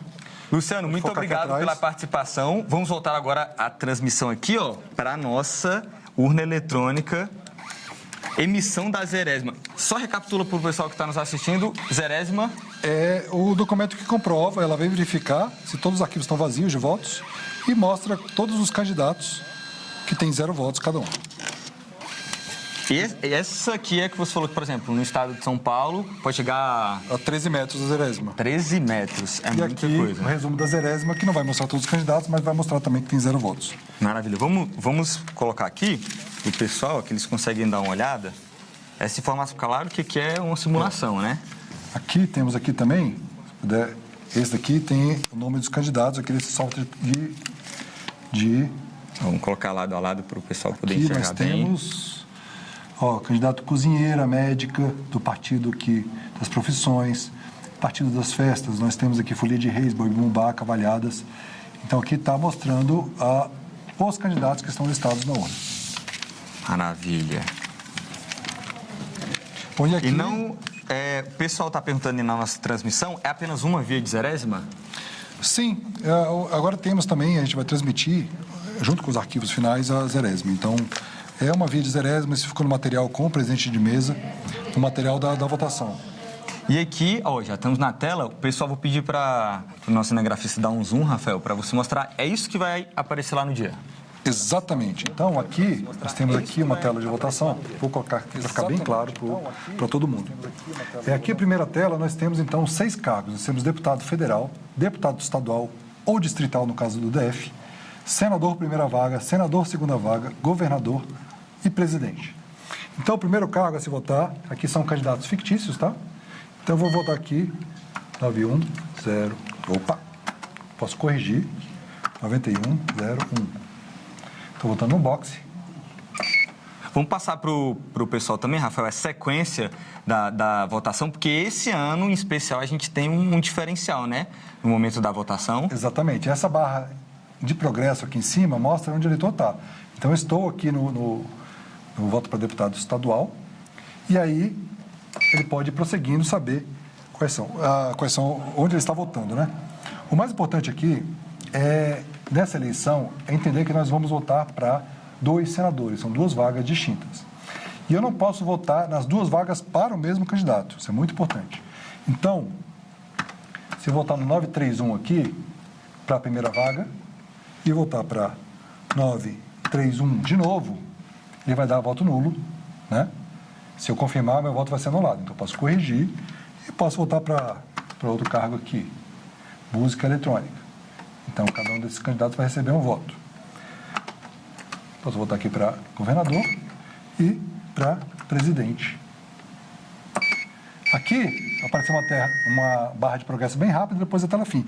Nessa barra de progresso que ele grava o registro digital do voto. Maravilha. Então a gente verifica tudo. A gente mostrou a parte externa da urna, a parte interna da urna. Nós falamos agora há pouquinho, mostramos aqui a Zeresma, que é importante, o Rafael já citou aqui, que é aquele papelzinho que fica lá na porta, quando você termina as eleições, você consegue ver, porque é público, então depois também você consegue recuperar no site, mas fica lá. Então, quer saber, principalmente cidades do interior, quem foi o candidato vencedor? Já saem tirando foto ali, circulando nas redes sociais para todo mundo acompanhar, o resultado sai muito rápido.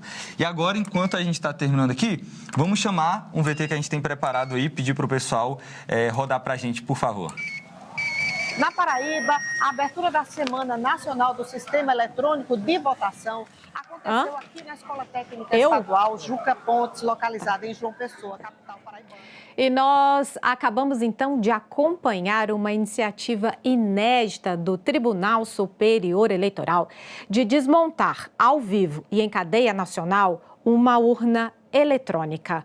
O coordenador de tecnologia eleitoral, Rafael Azevedo, desmontou o equipamento e explicou todas as peças que compõem a urna eletrônica e, ao longo das explicações, deixou claro a impossibilidade de o equipamento ser violado, até porque as urnas eletrônicas, elas não ficam conectadas, elas não são conectadas à internet. Mas, para trazer todos esses detalhes, nós vamos já chamar a repórter Isabela Dutra, que acompanhou toda a desmontagem da urna eletrônica lá no Tribunal Superior Eleitoral. E por falar em eleições, nós vamos saber agora que eleitores com deficiência ou mobilidade reduzida terão transporte especial para o local das votações no dia das eleições. A iniciativa, que faz parte do programa Seu Voto Importa, foi idealizada pelo TSE em parceria com os tribunais regionais. Marleide teve poliomielite quando era criança. As sequelas da doença se agravaram com o tempo e há 15 anos ela passou a depender de uma cadeira de rodas para se locomover. Desde então, a falta de acessibilidade passou a ser um obstáculo para que ela pudesse exercer várias atividades, até um dos direitos mais importantes da cidadania, o voto. Tinha que pegar o ônibus, né, e ir até o Recanto das Emas para poder votar. E aí eu não fui votar. Né, pela dificuldade de acessar o ônibus, porque na época não tinha nenhum ônibus que fazia lá, que era mais próximo, tinha que pegar o ônibus do Goiás, né, descer para a BR, pegar o ônibus do Goiás, descer na passarela, pegar outro ônibus para ir até o Recanto das Emas, para votar. A gente que tem uma deficiência, nós às vezes fica muito restrito a várias coisas, né? A gente não tem o nosso direito de cidadania totalmente, nós somos esquecidos, nós somos invisíveis, né? Para mudar histórias como a da Marleide, a Justiça Eleitoral criou o programa Seu Voto Importa, que prevê transporte gratuito para eleitores com deficiência ou com mobilidade reduzida. A iniciativa chega no momento em que o número de eleitores com deficiência cresceu mais de 40% em relação às últimas eleições. Quem quiser utilizar o transporte oferecido pela Justiça Eleitoral deverá fazer o pedido até 20 dias antes das eleições. O programa foi inspirado em experiências já desenvolvidas por tribunais regionais eleitorais, como o de Pernambuco.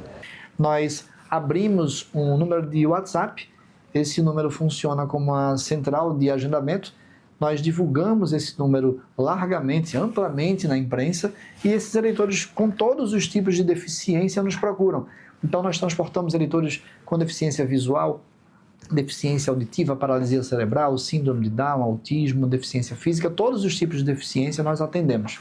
São mais de 500 eleitores transportados ao longo desses anos. O TRE, à medida que recebe esse pedido de agendamento pelo WhatsApp, monta um roteiro, no dia das eleições vai buscar esse eleitor em casa, leva ele para votar até o local de votação e traz ele de volta até a casa dele com toda a segurança e com um apoio técnico bem interessante, porque cada uma dessas vans que transporta os eleitores, ela vai com um bombeiro militar. O Programa Nacional prevê que cada Tribunal Regional Eleitoral poderá firmar parcerias com órgãos públicos e entidades para oferecer o transporte gratuito.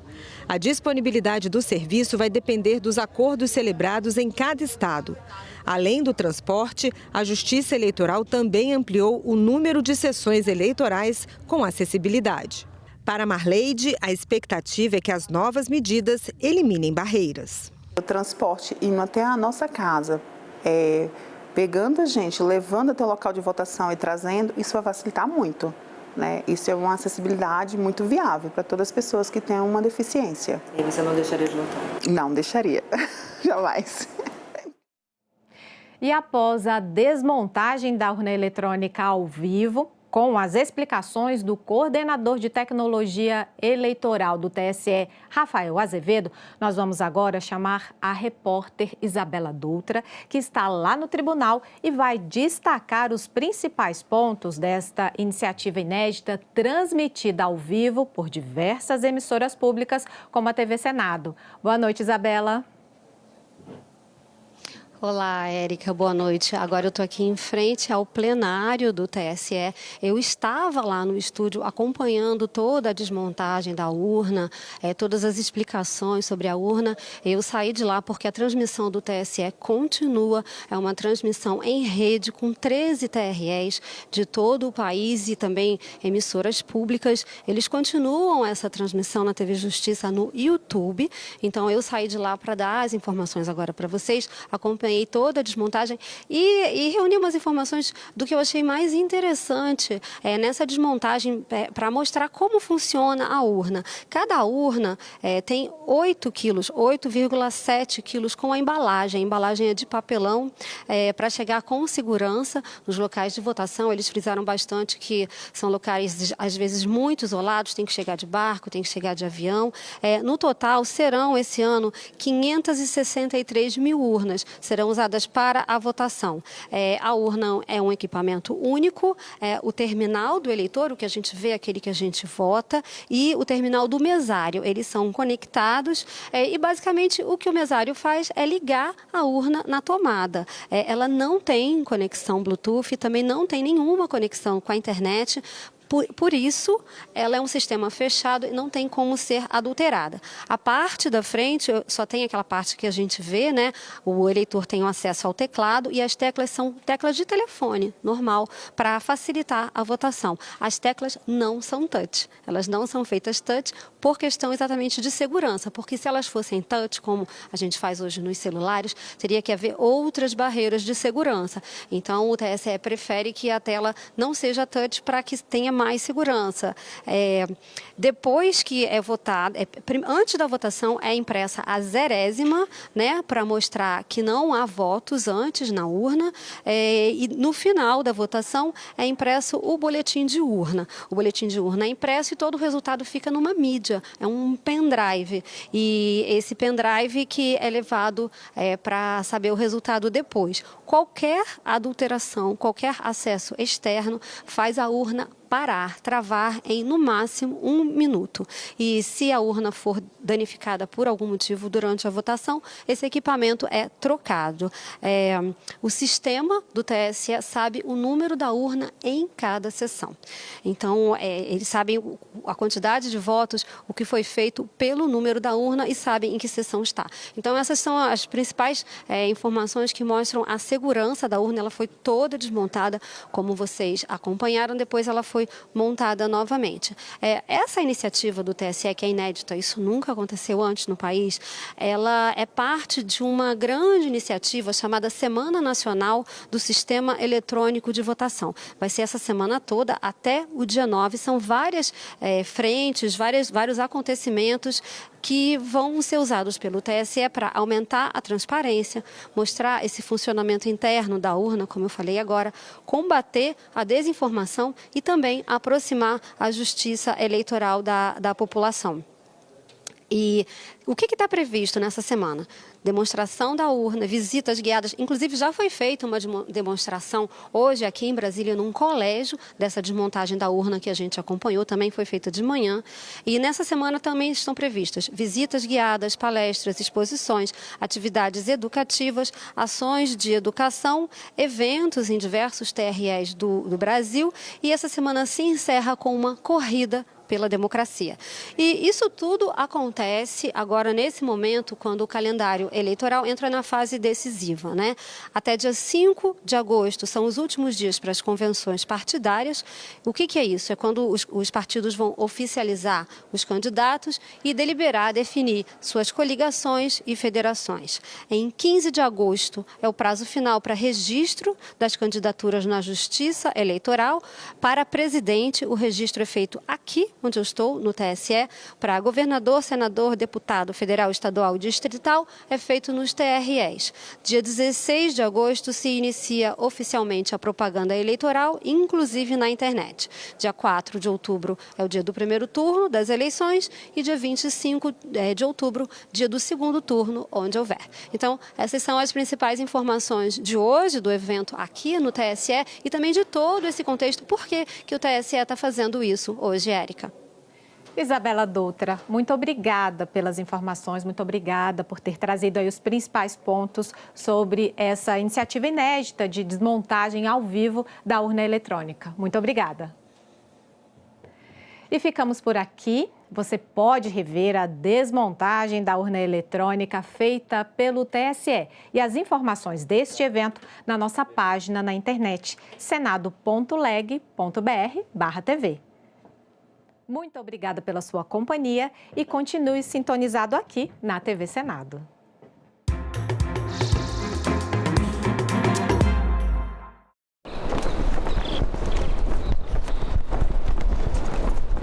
No próximo assunto de Estado Especial Eleições, vamos falar sobre desinformação e combate às fake news no período eleitoral. E a nossa convidada é Patrícia Blanco, especialista em comunicação e liberdade de expressão. É muito importante que a gente analise uma informação não só no meio onde a gente recebe, mas em outros meios para que a gente possa validar se aquela informação é verídica ou não. Assunto de Estado, hoje, 8 horas da noite, aqui na TV Senado.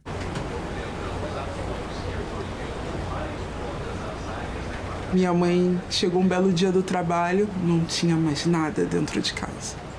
Meu pai esperou ela me deixar na creche, ir pro trabalho, já se relacionava com uma outra pessoa, mas como amante.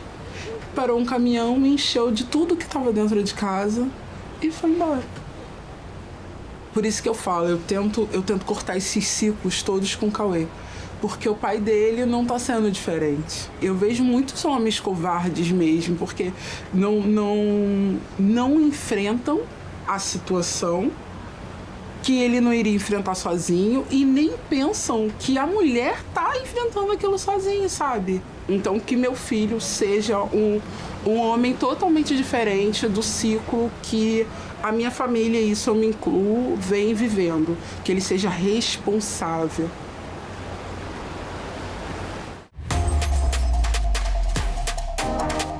A TV Senado está com tudo pronto para mais uma temporada.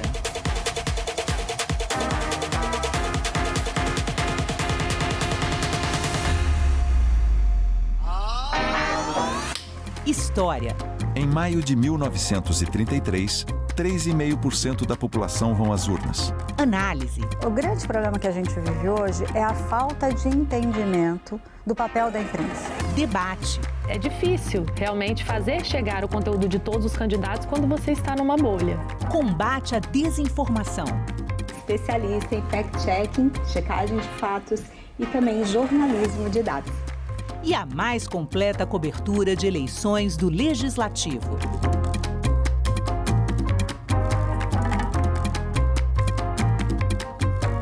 TV Senado, democracia todo dia. Até 30% da chuva no Brasil depende da Amazônia e dessa interface da Amazônia com o Cerrado. Quais são hoje os maiores desafios considerados ambientais para o Brasil? O desmatamento, por exemplo, tem impacto direto sobre a qualidade do ambiente e a qualidade da nossa vida, né? Que Brasil é este? Nesta quarta, 20h, aqui na TV Senado. Se você me perguntasse o que eu gostaria no mundo, é que não houvesse violência.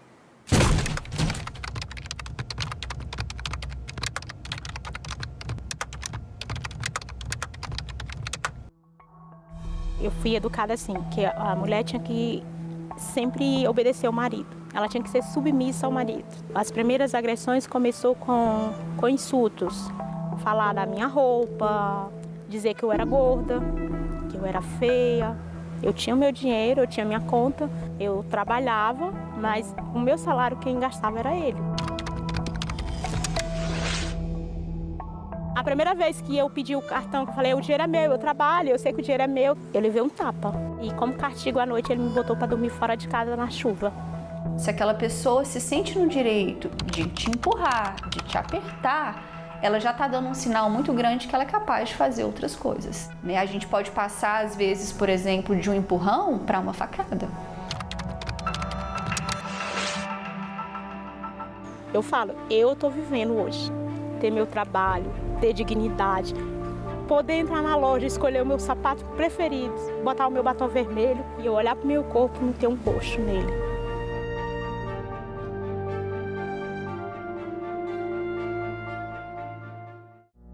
Agora é lei. O programa Acredita no Primeiro Passo foi criado para auxiliar na renegociação de dívidas e facilitar o acesso ao crédito de pequenas empresas. O objetivo é a qualificação profissional e a inserção socioeconômica por meio do emprego e do empreendedorismo. Podem participar do programa pessoas inscritas no Cadastro Único, o CAD Único. O Senado votou, agora é lei. Bairro Rosário é reconhecido como o primeiro quilombo urbano do Piauí. Hemocentro Veterinário incentiva a doação de sangue de cães e gatos. Coletivo Poéticas da Meia-Noite leva teatro para a rodoviária do DF. Tudo isso você vê no Parlamento Brasil. Parlamento Brasil, toda sexta, 20h, aqui na TV Senado. Aquele post na rede social, aquela mensagem no grupo da família, é verdade ou mentira? Se você receber uma informação duvidosa sobre o Senado, mande para o Senado Verifica, um serviço de checagem que analisa notícias e responde se a informação é falsa, verdadeira ou imprecisa. Ficou na dúvida? Senado Verifica. O Rui Barbosa na Haia ficou mais conhecido de Águia de Haia na sua defesa que ele fez da igualdade dos estados. As grandes nações queriam que prevalecesse o direito da força, quer dizer, quem era mais poderosa economicamente, quem tinha o maior poderio bélico, teria, na hora de votar sobre os grandes assuntos das grandes nações, teria o direito a um voto maior, mais poderoso, né? E o Rui diz que não é o direito da força, é a força do direito. E aí ele argumenta que todas as nações são iguais. Isso é uma tese antiga já, dessas superpotências, que queriam fazer essa discriminação e não conseguiram na Haia, e conseguiram na ONU. Está aí, os 5 membros permanentes. Isso era uma tese que era para ser emplacada em 1907. O Rui Barbosa e o Rio Branco conseguiram o quê? Bloquear. O diplomata Rui Barbosa, que se notabilizou na Conferência de Haia, é uma voz que precisa ser ouvida ainda hoje pela ONU. A cultura dos povos indígenas vive de rastros pela cidade.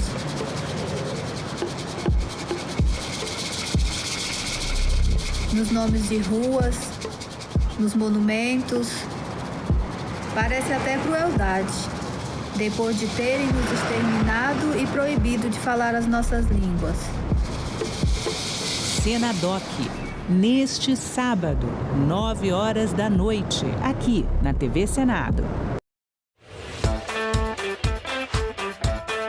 Você sabe que dia que tem eleição esse ano? Eu não sei. Não sei.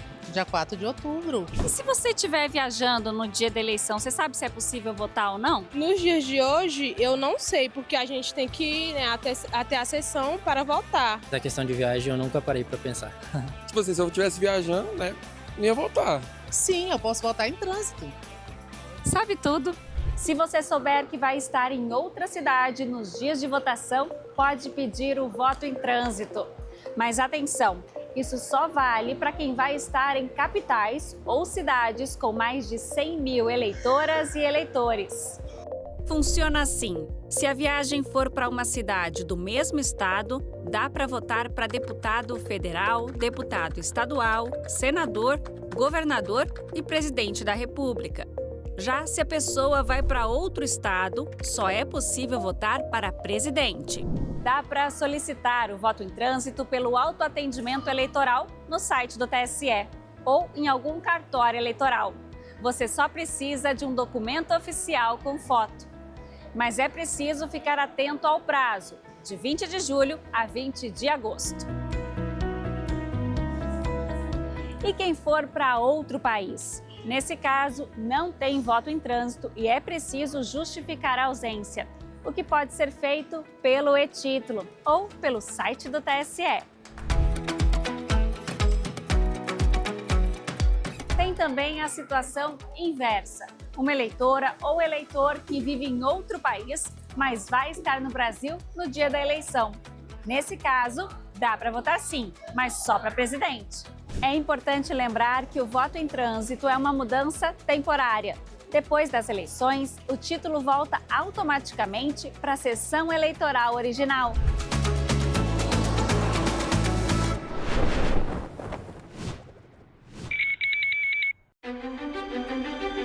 A TV Senado foi a primeira emissora legislativa nacional. A TV Senado foi lá, sem nenhuma discriminação. A TV Senado confere transparência, legitimidade. A TV Senado também valoriza a cultura, a memória. Vida longa à TV Senado! A TV Senado está fazendo 30 anos com os olhos no futuro, na TV 3.0. A partir de junho, o Brasil inaugura o novo padrão de televisão. A rede pública e a rede legislativa iniciam suas transmissões experimentais da TV 3.0 simultaneamente com toda a TV aberta brasileira. A TV Senado é, ao mesmo tempo, janela para a democracia e espelho para o país se ver e pensar. 30 anos da TV Senado. Democracia todo dia, em todas as telas, ao vivo e 3.0. Agora é lei. A cerimônia do Quarupi, realizada no Parque Indígena do Xingu, no Mato Grosso, foi reconhecida como manifestação da cultura nacional. O Quarupi ocorre entre agosto e setembro, reunindo diversas etnias indígenas do Alto Xingu. Os temas do ritual são a morte e o luto, ao mesmo tempo em que se homenageia a memória de entes queridos. O Senado votou, agora é lei.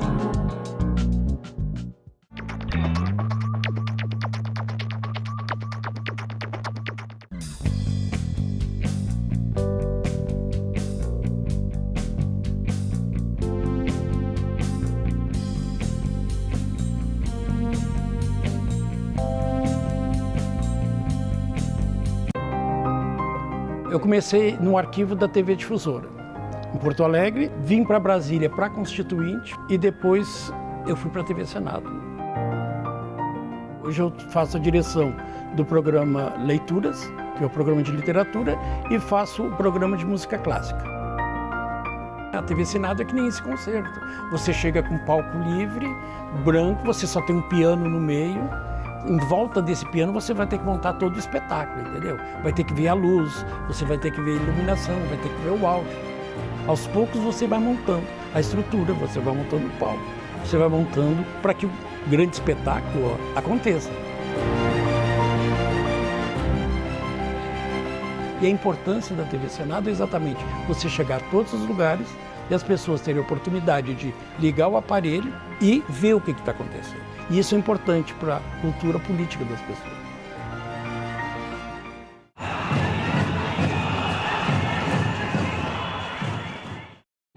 O programa a seguir é livre para todos os públicos.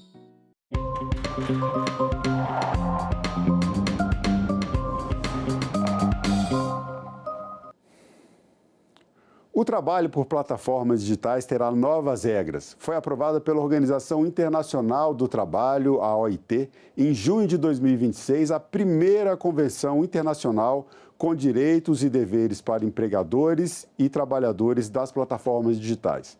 A Convenção 193 estabelece direitos fundamentais, garantias e diretrizes para normatizar as relações do mercado de trabalho diante da transição para o mundo digital. O Brasil faz parte da OIT e, como membro da organização, deverá incorporar as regras para a nossa legislação. No Senado Live de hoje, você saberá quando e o que muda para os trabalhadores e empresas das plataformas digitais. Nós recebemos agora a assessora de Assuntos Internacionais do Ministério do Trabalho e Emprego, Maíra Lacerda e Silva, a advogada especialista da Confederação Nacional do Comércio de Bens, Serviços e Turismo, Luciana Diniz, e o assessor jurídico da Central Única dos Trabalhadores, Felipe Vasconcelos. Elas e ele vão responder às suas perguntas, as perguntas enviadas pela internet, pelas nossas redes sociais e outras questões elaboradas pela nossa equipe de jornalismo. A jornalista Cibele Nunes, como sempre, está com vocês nas nossas redes sociais para trazer a sua participação e ajudar a esclarecer as suas dúvidas. Nós estamos ao vivo no TikTok, no YouTube, no Facebook, no X e também no Quai. O Senado Live começa agora. Bom, mais uma vez, bom dia aos nossos convidados. Bom dia, Luciana. Bom dia, Maíra. Bom dia, Felipe. E bom dia, Cibele Nunes. Bom dia, obrigada, Marcelo, obrigada pelo convite. Um prazer estar aqui com vocês, Cibele, Maíra e Felipe, nossos companheiros lá na conferência.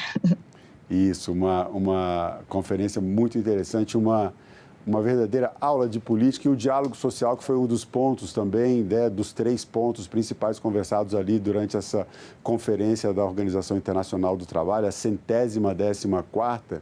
Ali nós vemos realmente qual a importância da política e da negociação. Eu tenho uma primeira pergunta, que é uma pergunta que está pulando aí nas redes sociais, na internet, e muitas pessoas também que acompanham o assunto têm falado sobre isso comigo.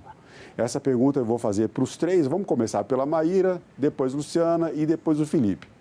Essas novas regras estabelecidas pela Convenção 193 da Organização Internacional do Trabalho, elas obrigam que os trabalhadores por aplicativos passem a ser empregados das empresas, caracterizam algum tipo de vínculo de emprego? Vamos lá, Maíra. Muito obrigada pela pergunta, é um prazer estar aqui com vocês hoje, bom dia a todos. Não existe, a nova convenção ela gera uma flexibilidade, o que é importante para a gente, na verdade, é que ela tenha o fator da primazia dos fatos.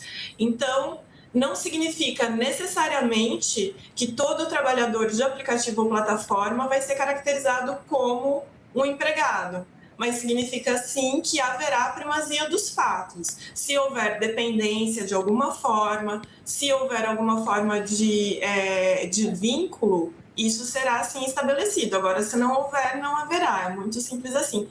A convenção ela dá essa flexibilidade para os governos adequarem a sua própria legislação e se valer da primazia dos fatos. Luciana, como é que você vê essa questão e quais os seus comentários sobre essa pergunta que está aí pipocando nas redes sociais? Excelente, já o que a Maíra traz para a gente, todo o que foi definido na Convenção 193 é justamente até reconhecendo o trabalho autônomo registrado. Então, a gente tem já no Brasil o princípio da primazia dos fatos, né, como apontado pela Maíra, e isso favorece para que a gente consiga trabalhar na realidade que existe o trabalho autônomo e existe o vínculo quando os fatos trouxerem essa realidade. Isso traz, assim, fortalece muito a flexibilidade necessária para esse modelo de negócio. Felipe, eu quero também que você faça um comentário sobre essa pergunta. A Maíra e a Luciana comentaram a primazia dos fatos como orientadora dessas relações, né, da caracterização ou classificação dessa relação de trabalho. E eu me lembro, Felipe, que eu me encontrei com você no dia 11 de junho.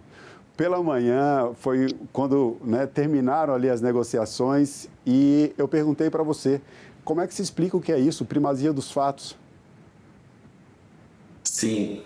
Bom, Marcelo, primeiro, bom dia, obrigado por me receber, cumprimentar também a todos que estão aqui na mesa.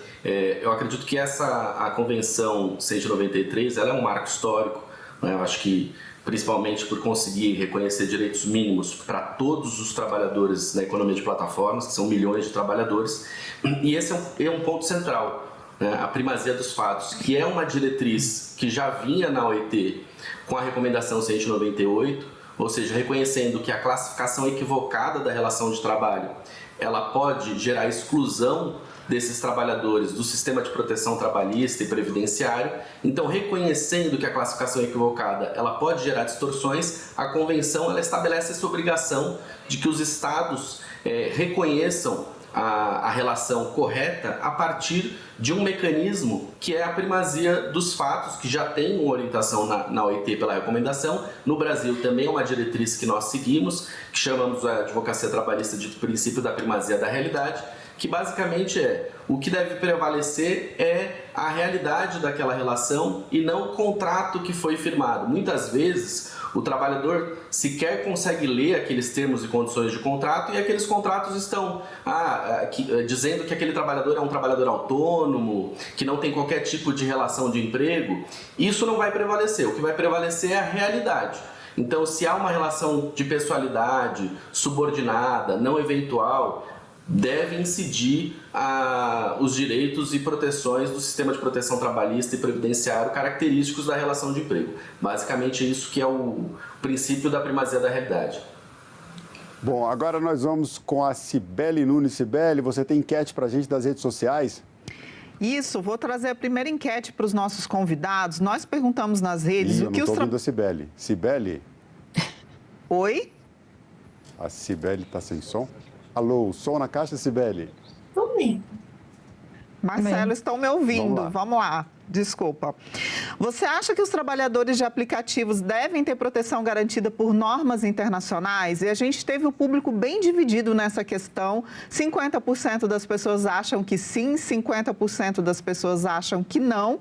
E uma grande dúvida do nosso público é se a capacidade de influência política e econômica das plataformas vai interferir na Convenção 193. Inclusive, nós recebemos uma pergunta do Wellington Araújo, que é o presidente da Associação de Trabalhadores por Aplicativo do Distrito Federal e Goiás, e o Marcelo está com esse áudio para colocar para a gente com a pergunta do Wellington. Pois é, o Wellington participando aqui da nossa entrevista, mandou a pergunta por áudio. Olha, vamos inovar hoje no Senado Live. Vamos lá, pergunta do Wellington na voz do próprio. E a minha pergunta é, de que forma a OIT, que é uma organização internacional, pode garantir ou influenciar em decisões trabalhistas de cada país, sendo que essas plataformas de aplicativo têm uma força capital tão grande, né, dentro de cada país e dentro de cada contexto de legislatura. Bom, vamos seguir a ordem. Maíra, você gostaria de começar respondendo a pergunta do Wellington Araújo? Claro, com muito prazer. Bom, para começar, aqui a OIT, ela não é uma agência da ONU como as outras agências da ONU que a gente conhece. Só dar um contexto aqui a respeito da OIT. A OIT, primeiro que ela é a única agência da ONU que cria instrumentos vinculativos, como são os casos das convenções trabalhistas. E segundo, que a OIT ela tem uma característica tripartite, ou seja, existe uma bancada de empregadores, uma bancada de governos e uma bancada de trabalhadores. Então, é dessa forma que a gente garante que nem as empresas tenham muita influência, nem os governos tenham muita influência, nem os trabalhadores tenham muita influência. É através desse equilíbrio tripartite que a organização busca estabelecer normas, regulamentos e convenções e recomendações que sejam equilibradas, que é o caso da Convenção 193. É uma convenção equilibrada, porque ela foi resolvida dessa forma, foi resolvida de maneira tripartite. Então, é dessa forma.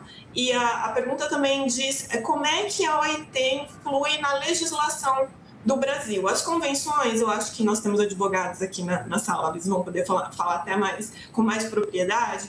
As convenções, elas são ratificadas pelos países. E para elas serem ratificadas, elas passam por todo o processo legislativo de um projeto de lei ou uma emenda constitucional normal. Passa pelo executivo, vai para o legislativo para ser aprovado. Então, é dessa forma que a convenção ela vai ter influência e dessa forma que a gente garantiu também que haja um equilíbrio no texto, né, na elaboração da convenção. Uma dúvida, doutora Maíra, só para ficar claro para o nosso público. Então, as plataformas participaram dessa Convenção 93 que foi decidida agora, em junho? Isso, tinha uma bancada de empregadores e tinha a bancada de trabalhadores e a bancada de governos. Então, sim, as plataformas estavam representadas junto aos empregadores. E aí quem pode falar sobre isso é a Luciana, que esteve lá justamente representando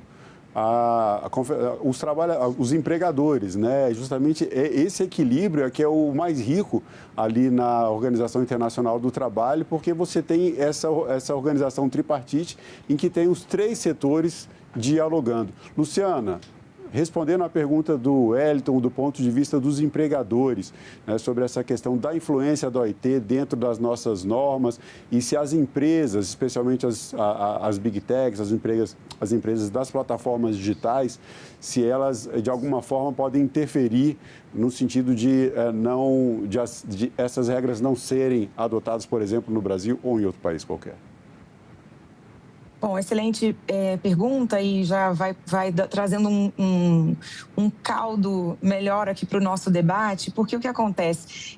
A experiência foi minha 4ª experiência como na OIT, nas comissões, e essa, sem dúvida, com relação às plataformas, culminando com uma convenção, foi a mais impactante.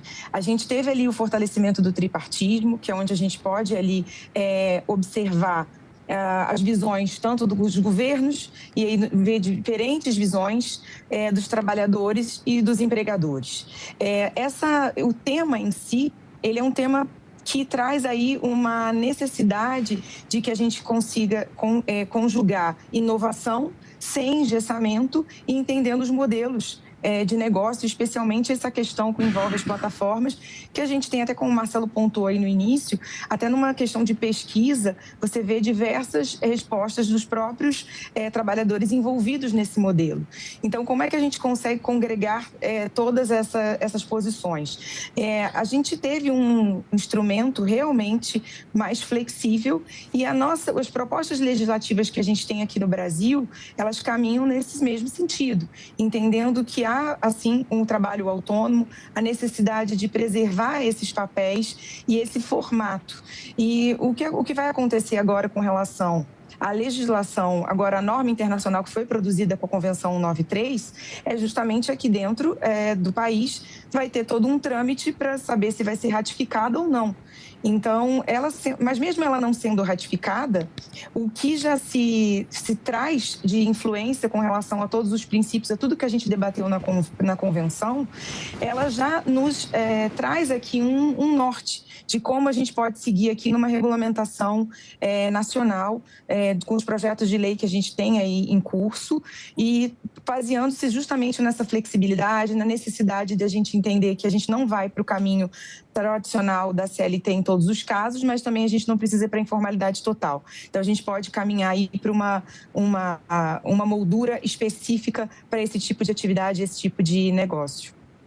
E aí, Felipe, como é que essa modificação vai acontecer no caso para a nossa legislação e quais são os riscos dessa influência que o Wellington trouxe para a gente aqui essa pergunta, né? A influência das Big Techs, o lobby para segurar um pouco essas regras. Como é que você acha que isso deve acontecer, já que teve a participação dos empregadores também nessa negociação? Então, a gente parte do princípio que houve ali um consenso.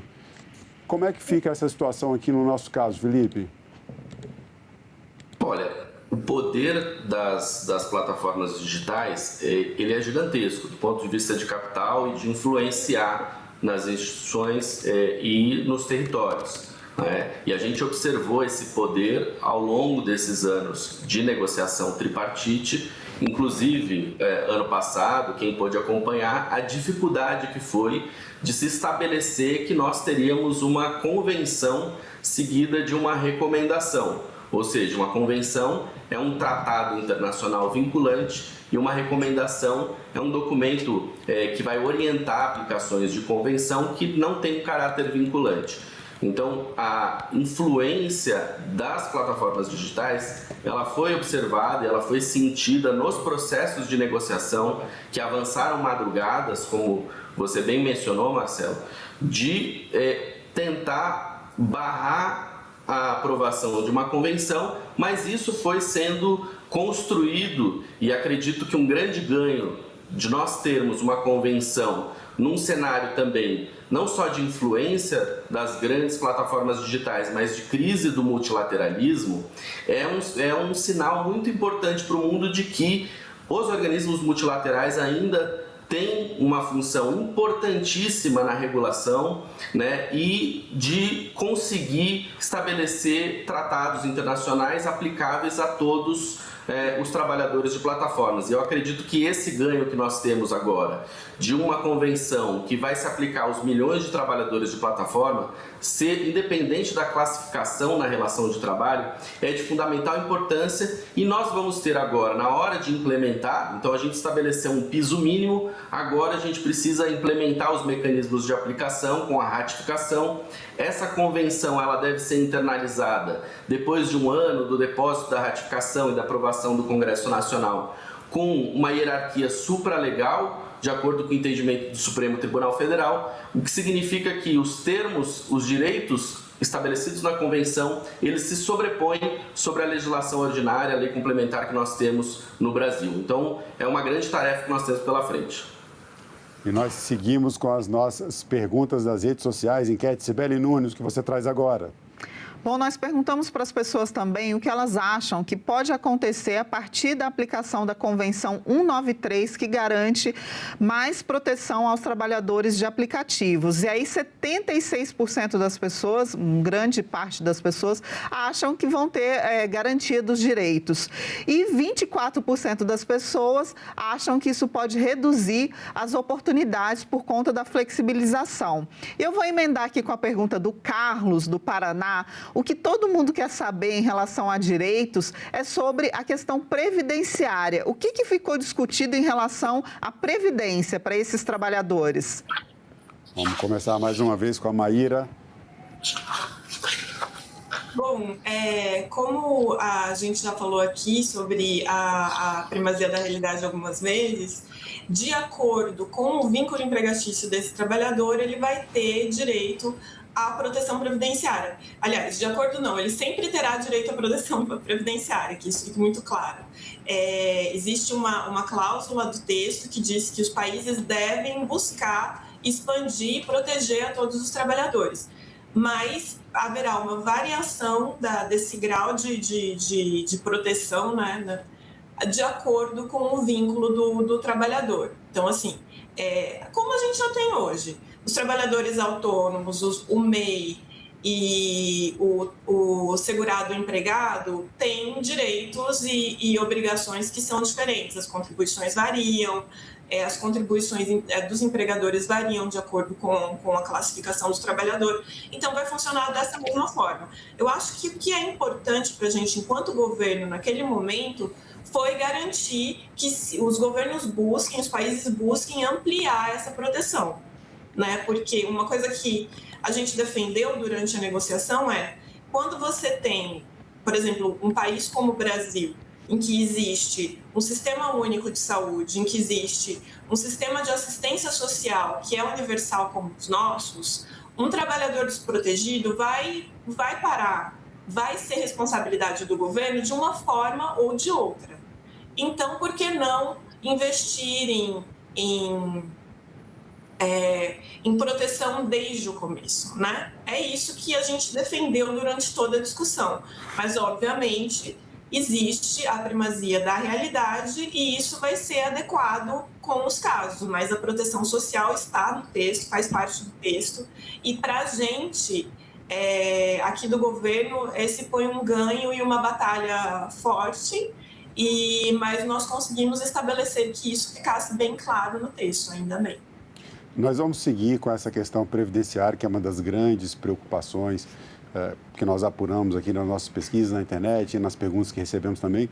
Mas tem um outro ponto, que aí não é segurança e ambiente de trabalho, e a questão dos riscos também, dos custos, que também foi objeto de algumas perguntas. Luciana, como é que fica a responsabilidade das empresas nessas questões, na questão previdenciária e na questão da segurança dos trabalhadoras e trabalhadores por aplicativos? Elas são contempladas nessa nova convenção? Bom, o texto, nesse caminho que a gente fala tanto dessa possibilidade da flexibilidade, ele traz também uma valorização ao que vai ser determinado na legislação nacional. E a gente viu essa dificuldade numa questão até grande geopolítica durante toda a conferência. Durante esses 2 anos a gente teve muitos entraves e esses foram, sem dúvida, um dos pontos. Toda a parte que envolve a parte de segurança e também a previdência, também já trazida pela Maíra, porque a gente tem diferentes realidades, países com diferentes realidades. Aqui no nosso país a gente já tem uma legislação que avança muito nessa questão toda protetiva. A gente tem que levar isso em consideração, a possibilidade do autônomo fazer um recolhimento, sim, para a Previdência Social. Então, ele estaria, assim, amparado. Eu acho que isso também necessita que a gente reforce essa possibilidade já existente. E, sim, o texto da conferência e da convenção, ele todo abarca essa questão do que vai ser determinado na legislação nacional. Ele traz, sim, um apontamento de um reforço da necessidade que a gente tem com relação a essa proteção, mesmo sendo o caso de um trabalhador autônomo. Uma coisa que eu queria destacar, que a gente vê muito pelas plataformas, até as que operam muito aqui no Brasil, já modelos com relação à inclusão de seguros, de toda uma parte de segurança para esse trabalhador autônomo que presta serviço para essas plataformas. A gente vê assim, números crescentes do quanto isso movimenta de trabalhadores, do mercado em si, com relação aos negócios e, por exemplo, eu posso dizer, aplicativos, por exemplo, de entrega que envolvem a parte de restaurantes e tudo isso, o quanto isso movimenta, o quanto isso movimenta desses trabalhadores e o quanto já é avançado com relação às plataformas a segurança para todos os envolvidos. Agora vamos com o Felipe. Seguindo essa questão que nós trazemos, teve mais uma pergunta também aqui sobre isso. O Paulo, do Rio de Janeiro, perguntou também sobre o reconhecimento trabalhista, né? Se essa convenção irá garantir os direitos, tais como aposentadoria e auxílio previdência social. É o mesmo ponto que nós estávamos falando, Felipe. Aí eu queria que você complementasse, falando sobre essas duas questões, da Previdência, como fica, e também dessa questão que é colocada no texto, que fala sobre a segurança no ambiente de trabalho, desse que é um novo modelo de negócio, que está uma nova realidade que nós estamos vivendo no mercado de trabalho.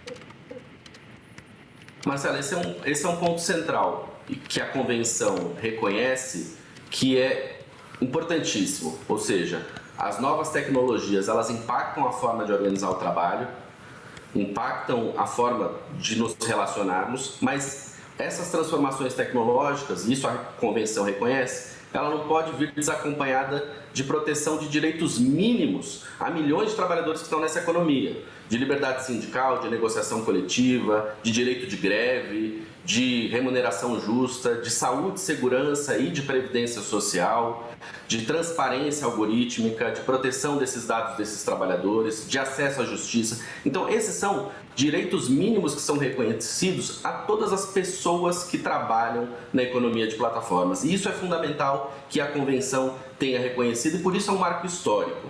Com relação à saúde e segurança do trabalho, acrescento ainda que a Convenção estabeleceu diretrizes importantíssimas no nível nacional e que toca na realidade de milhões de trabalhadores, seja de plataformas online, seja de plataformas baseadas na localização, como é o caso de muitos trabalhadores que trabalham no transporte individual de passageiros, né, ou na entrega. Por exemplo, há a possibilidade de que esse trabalhador se retire de uma situação de risco à sua vida ou à sua segurança, tá? Independentemente de se é empregado, se é autônomo ou se é uma categoria intermediária entre as duas posições, esse trabalhador ele tem o direito de se retirar de uma situação de emergência sem que isso possa ocasionar um impacto, um prejuízo na sua remuneração, na sua avaliação e na sua dinâmica de acesso ao trabalho. Um exemplo muito claro disso são tempestades que muitas vezes os trabalhadores se colocam em situações de risco à sua vida e à sua segurança, com receio de sofrer restrições, desativação de contas, impacto remuneratório. Então essas questões, elas abrangem a todos esses trabalhadores, garantem direitos a todos os trabalhadores. Eu agradeço mais uma vez a presença de todos vocês. Cibele Nunes, muito obrigado. Luciana Diniz, muito obrigado. Maíra Lacerda, muito obrigado. E Felipe Vasconcelos, muito obrigado mais uma vez. Um bom final de semana a todos e contem sempre com a TV Senado, que seja a voz de vocês para a nossa sociedade. Muito obrigado. Vocês que têm acompanhado o Senado Live nas nossas redes sociais. O Senado Live acontece todas as sextas-feiras, sempre às 9 horas da manhã, trazendo um tema de interesse nacional. Envie suas perguntas, opiniões, sugestões de temas pelas redes sociais da TV Senado, pelo portal E-Cidadania, que fica no site do Senado Federal. Assine o canal da TV Senado no YouTube, no TikTok, nas principais redes sociais e acompanhe a produção do Poder Legislativo diretamente da fonte, porque na TV Senado, democracia é todo dia.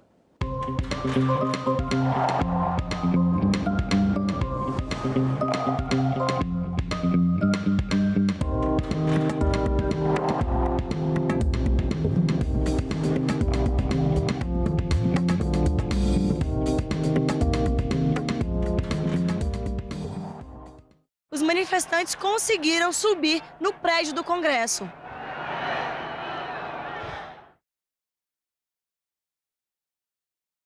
No próximo assunto de Estado Especial Eleições, vamos falar sobre desinformação e combate às fake news no período eleitoral.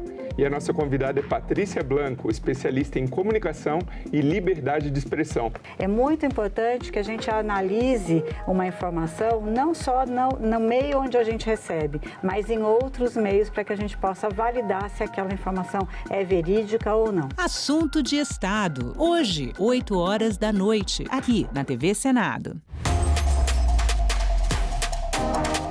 A TV Senado está com tudo pronto para mais uma temporada.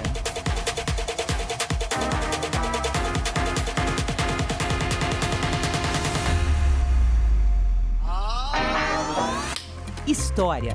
Em maio de 1933, 3,5% da população vão às urnas. Análise. O grande problema que a gente vive hoje é a falta de entendimento do papel da imprensa. Debate.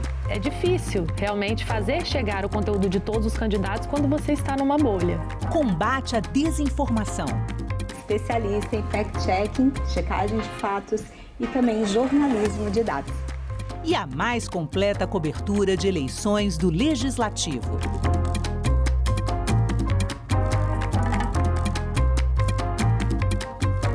TV Senado, democracia todo dia.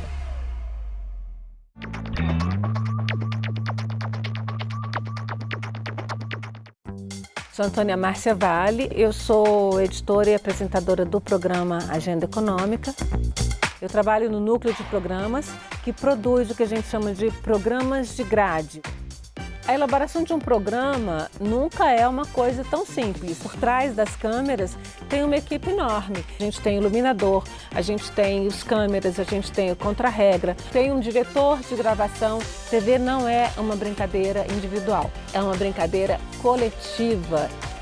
O que eu vislumbro para a TV Senado é que a gente consiga fazer produtos que sejam cada vez mais informativos, que mostrem efetivamente o trabalho dos senadores e o que esse trabalho tem de impacto na vida do cidadão diretamente.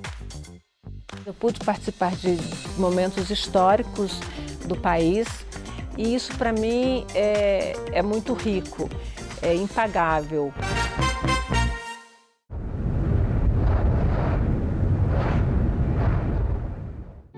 O programa a seguir é livre para todos os públicos.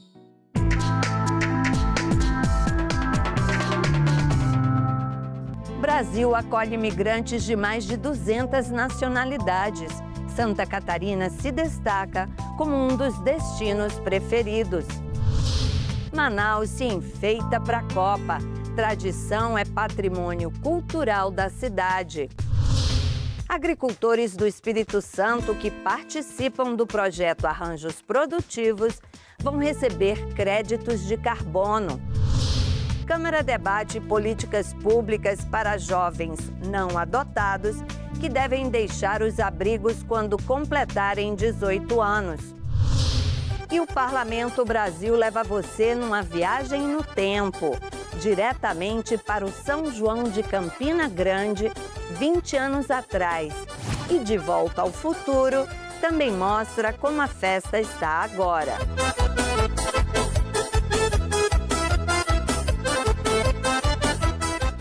O Brasil tem mais de 5.000 parlamentos, nos municípios, estados, Distrito Federal, além do Senado e da Câmara.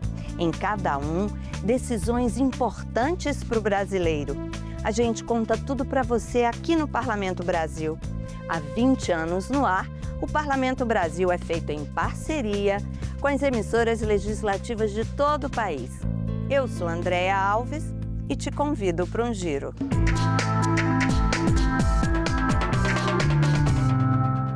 Eles vieram em busca de uma vida melhor. Muitos fugindo de guerras, conflitos, crises econômicas ou ambientais em seus países. Hoje são mais de 2 milhões de imigrantes de cerca de 200 nacionalidades vivendo aqui no Brasil. Santa Catarina é um dos destinos favoritos, tanto para os estrangeiros como para os brasileiros que escolhem o estado para recomeçar. Eu sou da Haiti, eu tenho 12 anos morando aqui no Brasil. Meu nome é Guerline Paul Giuseppe. Guerline deixou o Haiti aos 23 anos. Meu marido estava entrando no Brasil primeiro. Depois de 7 meses, eu entrei atrás dele. Eu entrei como refugiado, porque quando eu saí lá estava bem difícil mesmo. Nós entramos somente com uma mala que tem algum pouco de roupas. Depois que eu tenho um mês aqui, eu consegui andando, procurando serviço. No começo, ela trabalhou em 2 empregos para dar conta do sustento dela no Brasil e dos 2 filhos no Haiti. Há 11 anos, a Guerline é colaboradora de uma empresa terceirizada da Alesc. Assim como a Guerline, outros imigrantes estrangeiros têm vindo para Santa Catarina, assim como imigrantes de outros estados. Nos últimos anos, Santa Catarina recebeu mais de 500 mil pessoas de fora do estado que vieram construir a vida por aqui. Neste mês do imigrante e do refugiado, a Assembleia Legislativa promoveu, por meio da Comissão de Direitos Humanos e da Família, uma audiência pública para debater as principais demandas desta população, como a regularização de documentos, acesso aos serviços públicos e a integração social. Santa Catarina é um dos estados que mais recebe a população migrante, é um dos estados que tem maior acesso a trabalho, emprego e renda da população migrante, porém, esse número também traz a necessidade de criar estruturas, como mediadores para a população migrante que consigam ser bilíngue. E a mensagem é clara: acolher, integrar e garantir direitos para quem escolhe Santa Catarina para recomeçar e voltar a sonhar. Eu quero ser uma cozinheira aqui no Brasil. E o sonho pode ir ainda mais alto. Eu quero abrir um restaurante aqui no Brasil, por meu nome Guelin Paul Giuseppe. Em Manaus, moradores transformam ruas e comunidades em cenários de celebração da Copa do Mundo. No Espírito Santo, agricultores vão receber dinheiro de créditos de carbono. Veja o que foi notícia nas casas de leis do país. Crédito de carbono é um tipo de moeda ambiental usada para compensar a emissão de gases que causam o aquecimento global. Com essa iniciativa, os produtores capixabas cadastrados no projeto receberão quantias em dinheiro para preservar a natureza. Então, se o solo não estiver degradado, estiver com uma boa cobertura, independente da cultura, se é uma pastagem, se é um cultivo de café, se é de pimenta do reino, se é cacau, enfim, as plantas elas têm carbono na sua composição, a matéria orgânica é carbono e isso gera um saldo positivo. E pensando aí nos acordos internacionais, o que acontece? Os países que mais poluíram, eles precisam ter metas de redução e remoção de CO2 da atmosfera. Então, ele faz a compensação de créditos para esses países onde tem saldo. E aqui no Brasil, os nossos produtores rurais, graças a Deus, eles têm esse crédito. Os produtores que assinaram o contrato passaram por reuniões de mobilização para entender a iniciativa. A remuneração a ser recebida varia conforme o desempenho ambiental de cada propriedade.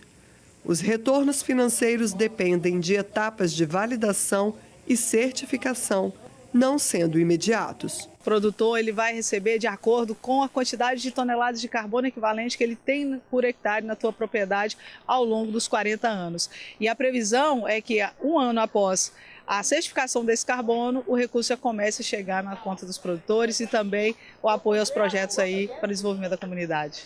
O presidente da ALES, deputado Marcelo Santos, e a prefeita de São Domingos do Norte, Ana Malacarne, também participaram do evento. Quem cuida da terra tem direito a esse crédito de carbono. E esse é o nosso programa, que agora, além de levar conhecimento, diversificação, preservação ambiental, certificação de agroindústrias, constituição de associações, também leva o crédito de carbono para o homem e para a mulher do campo. É o trabalho do arranjo produtivo da porteira para dentro. E aqui no nosso município está acontecendo isso, o povo está acreditando, a gente está acreditando no programa porque já está fluindo, já está acontecendo. Então é uma coisa assim, que o município está encantado e se Deus quiser vai crescer cada vez mais. A abertura do mercado de crédito de carbono realizada pela ALES é conduzida em parceria com a aceleradora de Biosócio-Desenvolvimento, ACBio, associação sem fins lucrativos, com sede em Minas Gerais.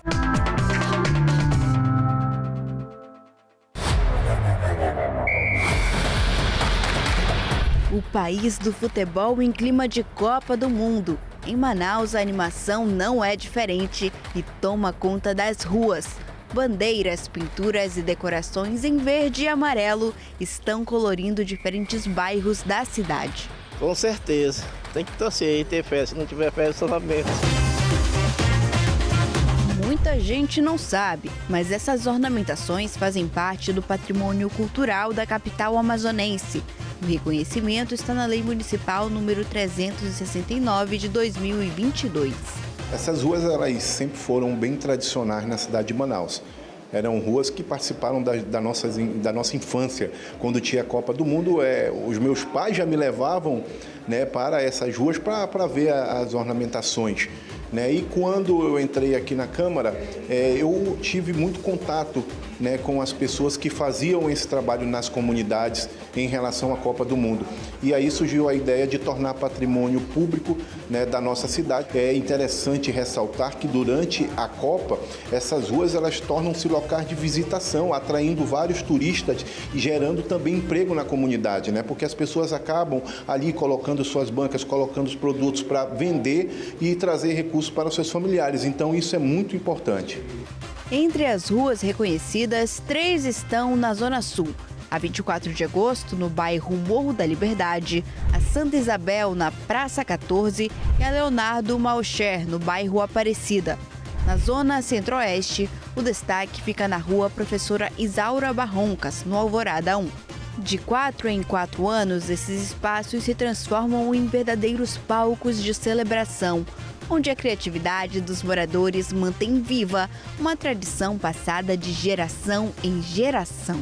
É um clima maravilhoso. Para quem já foi conhecer, vê que a comunidade ela interage, os vizinhos ali promovem jantar para ficar a noite toda ornamentando a rua. Então é um clima que toma conta, né, de todo o bairro, de toda a comunidade, em que os vizinhos eles se esforçam para dar o melhor, né? Não só para aquele bairro, mas o melhor para quem também vai visitar. Então é um clima que só sabe quem participa e quem vivencia. Em 2026, a rua do bairro Compensa, na Zona Oeste, também passou a receber decoração. Outra novidade é que o local incentiva a sustentabilidade. A via de acesso à Secretaria Municipal de Limpeza Urbana ganhou novas cores e um novo significado. Criada pelos próprios trabalhadores da CEMUSP, a Rua da Copa se transformou em um espaço de arte, convivência e também de integração, valorizando os servidores da limpeza urbana e aproximando o público das atividades realizadas pela equipe. Essa é a primeira vez que nós estamos ornamentando para a Copa, mas a gente já tinha uma decoração de Natal aqui que chamou bastante a atenção da cidade. E principalmente que todo o material que a gente utiliza aqui, ferro, é material reciclado. E o que não é reciclado passa a ser reciclado após o evento. E foi uma iniciativa dos próprios servidores da limpeza pública de transformar isso aqui na Rua da Copa, como uma forma de homenagear a cidade, né? E também entrar na torcida pelo esse hexa que a gente espera que venha para a seleção brasileira, né? Ferros, resíduos e materiais que poderiam ter como destino o lixo ganharam nova utilidade. As peças se transformaram em itens decorativos. O resultado é um cenário que chama a atenção de quem passa pelo local e, ao mesmo tempo, reforça a importância da coleta seletiva e da preservação do meio ambiente.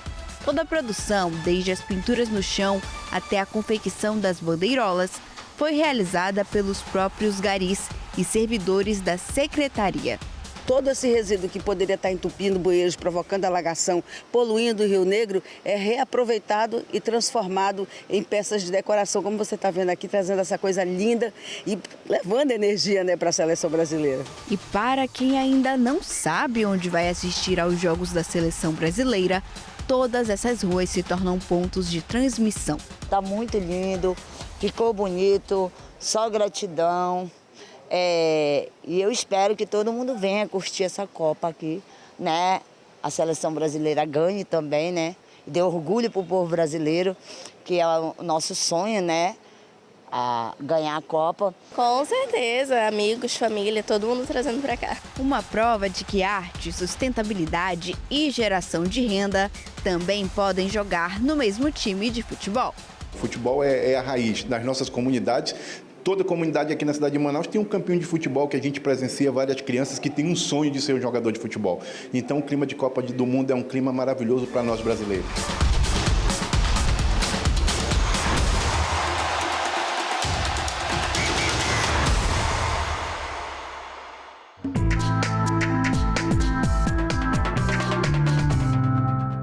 Cerca de 4 mil jovens que não foram adotados estão prestes a deixar os abrigos. Quais são as garantias que o Estado dá para ajudá-los a fazer a transição para a vida adulta? O assunto foi debatido na Comissão de Direitos Humanos, aqui da Câmara dos Deputados. Mesmo com aproximadamente 3 mil unidades de acolhimento disponíveis, que abrigam 33 mil crianças e adolescentes, o país tem desafios. Quase 4 mil jovens entre 16 e 17 anos estão próximos a enfrentar a realidade fora do abrigo. O assunto foi discutido na Comissão de Direitos Humanos, Minorias e Igualdade Racial ao debater o Sistema Nacional de Adoção e Acolhimento. A principal preocupação: quais são as garantias que o Estado dá para esse adolescente? A representante do Instituto de Pesquisa Econômica Aplicada, Enide Rocha, informou que recente pesquisa realizada pelo IPEA indica que o Estado não tem conhecimento de 80% dos meninos e meninas que completaram 18 anos e continuam vivendo nos serviços de acolhimento, quando há vagas nas repúblicas destinadas a esse fim. O levantamento também definiu o perfil desses adolescentes. Na maior parte são meninos com problema de deficiência mental ou física, com baixa escolaridade, sem vínculo com a comunidade e sem qualquer preparo para fazer essa transição para a vida adulta fora dos serviços. Como contribuição para elaborar políticas públicas para os adolescentes que deixaram os locais onde moraram até a idade limite, o IPEA fez algumas sugestões. Todo adolescente deve sair com CPF e documentação civil completa. Inscrição ou atualização no cadastro único. Continuidade escolar ou acesso à EJA, Educação de Jovens e Adultos. Avaliação de saúde, saúde mental e deficiência, assim como a existência de uma pessoa ou serviço de referência após a saída. Difícil realidade enfrentada por Jackson dos Santos, ex-acolhido. Infelizmente não existe políticas públicas, para o jovem pós-acolhimento. Então, basicamente, o acolhimento faz um acompanhamento de 6 meses e muitas das vezes esses meninos vão para a rua, volta para a família que foi retirada, quando ele era criança ou adolescente, mas na maioria dos casos o adulto, agora com 18 anos, acaba indo morando sozinho mesmo. A deputada Érica Cocai, do PT do Distrito Federal, autora do pedido para a realização da audiência pública, defendeu iniciativas concretas para garantir esses direitos. Perto de chegar aos 18 anos, é fundamental que se faça uma preparação para que esses jovens possam se incorporar à própria sociedade. Então, portanto, são políticas públicas, políticas de geração de emprego e renda, políticas de priorização no mercado laboral, são iniciativas que nós precisamos tomar para que esses jovens e essas jovens possam continuar exercendo o seu direito à cidadania.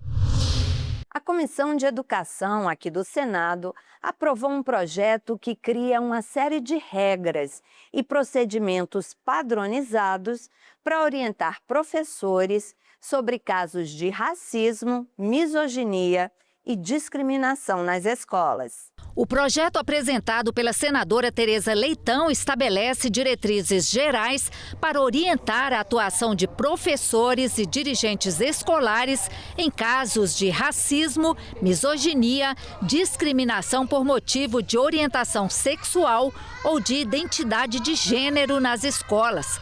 O texto prevê que toda manifestação ou suspeita de discriminação deve ser comunicada aos diretores, que são obrigados a notificar as autoridades competentes, por exemplo, o Conselho Tutelar ou o Ministério Público. Também prevê a adoção de medidas de conscientização e reparação e a formação de comissão representativa da comunidade escolar para acompanhar o cumprimento do protocolo. O projeto prevê ainda campanhas educativas anuais sobre o tema, capacitação de professores e profissionais da educação, a criação de espaços de reflexão e ações de apoio emocional e psicológico às vítimas por meio de equipes multiprofissionais. Embora as escolas convivam cotidianamente com situações de racismo, misoginia e outras formas de hostilidade, o que se observa na prática é uma resposta fragmentada, excessivamente dependente da iniciativa individual de professores e gestores, sem fluxos definidos e encaminhamento, registro, acolhimento e acompanhamento. Essa ausência de balizas institucionais gera insegurança para os profissionais da educação, fragiliza a proteção das vítimas e contribui para a subnotificação dos casos. Nesse cenário, o projeto sob exame apresenta mérito ao deslocar o foco da resposta improvisada para uma atuação institucional organizada.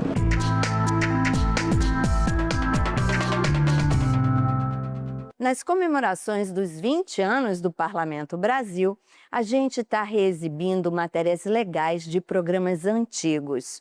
Como estamos nos festejos juninos, a gente escolheu uma reportagem de 2007 da própria TV Senado. A gente foi checar o São João de Campina Grande. A apresentação do Parlamento Brasil na época era da nossa colega Érica Seolim. Quando o assunto é festa junina, o Nordeste se destaca. Mas em qual dos estados nordestinos se faz o maior São João do mundo? O Parlamento Brasil foi a Campina Grande, na Paraíba, para conferir de perto. A 120 quilômetros de João Pessoa, Campina Grande é o destino de milhares de turistas do Brasil inteiro no mês de junho. Tudo por causa desse ritmo. O forró, que esquenta 30 dias de festa, faz a fama da cidade. E não é para menos. São quase 1,5 milhão de turistas. O Parque do Povo, ponto principal da festa, tem 43 mil metros quadrados e fica lotado de forrozeiros.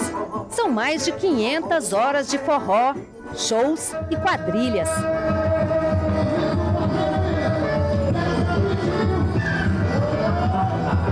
E no maior São João do mundo não tem espaço certo para dançar forró.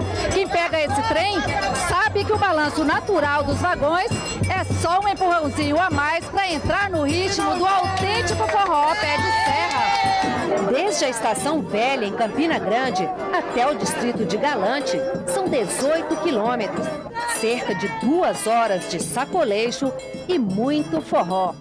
E o melhor foi ter forró, Rocha. Vem cá você ver como é que dança forró. Da beleza pura, gente. Eu só peço ao povo que não se mexa, não se bula, não dê trombique, não dê bilola. Senão eu te reto lá, te for desse teu corpo igual a Arupema. Outra atração da festa é o Sítio São João, uma réplica perfeita dos antigos povoados sertanejos, com pracinha, capela, alambique e até uma autêntica bodega, com tudo que tem direito. Aqui tem um rolo de fumo, a rabada de porco, tem o coalho para fazer o queijo, para coalhar o queijo, o leite para fazer o queijo, o alho, tem aqui a cebola, tem o abano para abanar o fogo, tem a bolacha ali, o biscoito, a pão daquele balaio, viu? Tem tudo que a senhora está vendo aqui na bodega.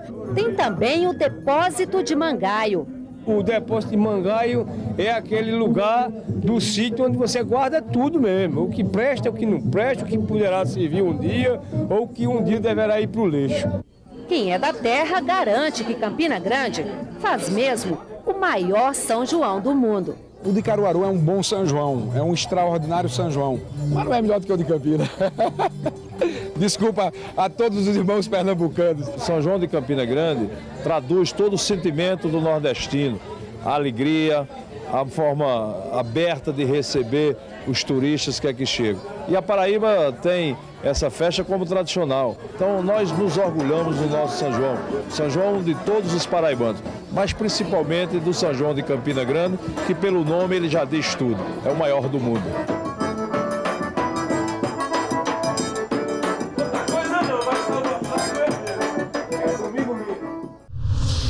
E será que o São João de Campina Grande mudou muito nesses quase 20 anos? A TV Assembleia da Paraíba conta pra gente.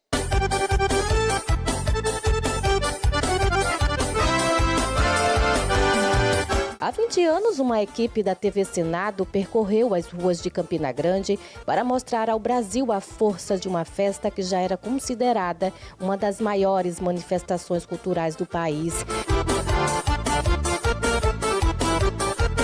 2 décadas depois, a TV Assembleia da Paraíba vai a Campina descobrir o que mudou na cidade e mostrar como o maior São João do mundo cresceu sem perder sua identidade. Campina Grande fica a cerca de 127 quilômetros de João Pessoa e hoje é reconhecida como um dos principais polos econômicos, tecnológicos e culturais do Nordeste. Mas é durante o mês de junho que a cidade vive sua maior transformação e se torna destino de milhões de visitantes. Fica muito mais animado, muito mais gente, vem turista, vem um monte de coisa e eu acho que sempre eles tentam inovar mais coisas. Fica bem legal mesmo. Muda tudo, fica tudo mais bonito, perfeito. No São João se torna a melhor época, porque temos vários turistas, a cidade fica bem mais enfeitada e tudo fica em clima de São João. Aquele climinha gostoso que todo mundo gosta de curtir. O desenvolvimento, muitos turistas, pessoas de fora, que vêm e ajudam as pessoas que estão trabalhando, que estão fazendo seus artesanatos, estão fazendo suas comidas, tudo de bom. Quem chega a Campina nessa época do ano percebe logo as mudanças. A decoração toma conta das ruas, o fluxo de visitantes aumenta e a cidade inteira entra no clima do maior São João do mundo. Estou achando maravilhoso, adorando. O que está gostando mais? Eu gostei do espaço aqui, gostei muito aqui dos shows. Na reportagem exibida há 2 décadas, a Praça da Bandeira já aparecia como um dos pontos de encontro da população. Hoje o espaço continua sendo referência, mostrando que algumas tradições resistem ao tempo, mesmo diante das transformações vividas pela cidade. Se há 20 anos o Parque do Povo já impressionava pelo tamanho e pela movimentação, hoje a estrutura revela a dimensão que a festa alcançou. O espaço se modernizou, ampliou sua capacidade e passou a reunir ainda mais atrações, comerciantes e visitantes, sem abrir mão das raízes culturais que fizeram do evento uma referência nacional. Além de toda a disponibilidade do governo do estado na área da saúde e da segurança pública, nós retomamos um investimento que fazia décadas que não existia, que é o investimento financeiro para contribuir com a realização da festa. Então a gente está tanto no Parque do Povo como no Festival das Quadrilhas Juninas de Campina Grande e da região agreste. Esses barraqueiros que estão comercializando aqui contam com investimentos também do governo do estado através do programa Empreender Paraíba. Então, assim, são vários investimentos, são 23 milhões de reais em investimentos para fortalecer o maior São João do mundo. Ao revisitar Campina Grande, é possível perceber que o crescimento da festa veio acompanhado do fortalecimento dos espaços dedicados à preservação da cultura nordestina. Um exemplo é o Sítio São João, que ajuda a manter viva a memória das antigas cidades do interior e das tradições juninas que atravessam gerações. Campina Grande cresceu, a festa se expandiu e a cidade se consolidou como um dos principais destinos turísticos do Brasil durante o mês de junho. Mas entre as mudanças e novidades, permanece aquilo que faz do São João campinense um evento único. A capacidade de reunir gerações em torno da música, da cultura popular e das tradições nordestinas. O lucro do São João é muito bom, prometeu mesmo. 3 anos que eu trabalho aqui dentro, nem um ano foi ir para mim, sempre é bom. Entre bandeirolas, forró e tradição, Campina Grande mostra porque recebe o título de maior São João do mundo. Uma festa linda que movimenta a economia, fortalece a cultura e coloca a Paraíba em destaque para todo o Brasil.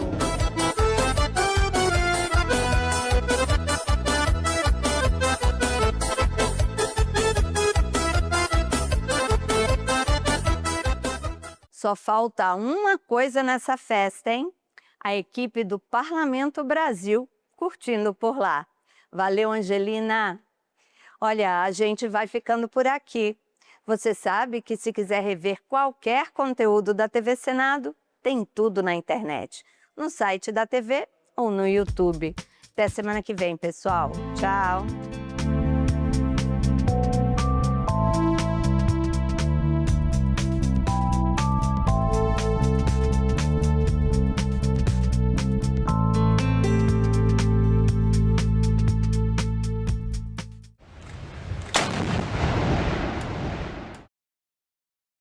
No próximo assunto de Estado Especial Eleições, vamos falar sobre desinformação e combate às fake news no período eleitoral. E a nossa convidada é Patrícia Blanco, especialista em comunicação e liberdade de expressão. É muito importante que a gente analise uma informação não só no meio onde a gente recebe, mas em outros meios para que a gente possa validar se aquela informação é verídica ou não. Assunto de Estado, hoje, 20h, aqui na TV Senado. A TV Senado está com tudo pronto para mais uma temporada.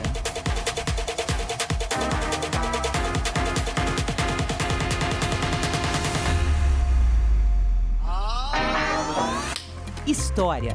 Em maio de 1933, 3,5% da população vão às urnas. Análise. O grande problema que a gente vive hoje é a falta de entendimento do papel da imprensa. Debate. É difícil realmente fazer chegar o conteúdo de todos os candidatos quando você está numa bolha.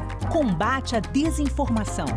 Especialista em fact-checking, checagem de fatos e também jornalismo de dados. E a mais completa cobertura de eleições do Legislativo.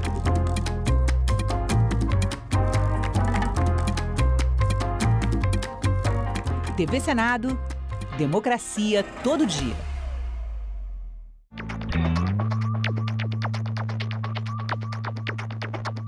A gente também fala tupi. Pernambuco é uma palavra de origem tupi, formada por Paranã, que quer dizer mar, mais umbuca ou puca, que significa furo. Logo, Pernambuco seria mar furado, ou buraco que o mar fez, isto é, uma pedra furada por onde o mar entra. Era um termo comum usado em toda a costa do Nordeste, para lugares onde havia recifes, como o local onde hoje está a cidade do Recife.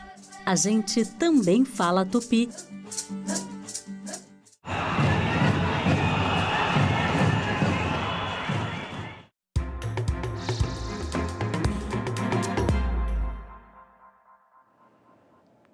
Boa noite. Hoje é segunda-feira, 3 de agosto, e o Senado Notícias está no ar.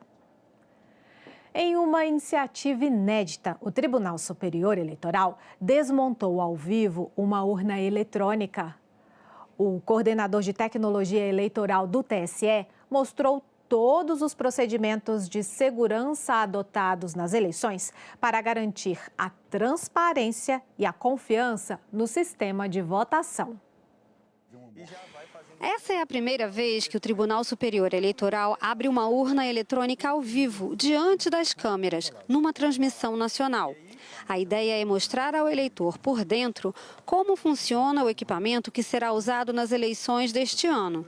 Durante a transmissão, o coordenador de tecnologia do TSE, Rafael Azevedo, fez uma desmontagem da urna e mostrou por que ela é considerada inviolável. A urna eletrônica tem uma segurança que é muito amarrada tanto com barreiras de segurança quanto com rastros que nós deixamos e publicamos na internet. Então, a tabela de correspondência, tem diversas outras informações que nós publicamos que permitem com que os partidos políticos e demais entidades fiscalizadoras possam aferir que a votação está correta, está idônea, né?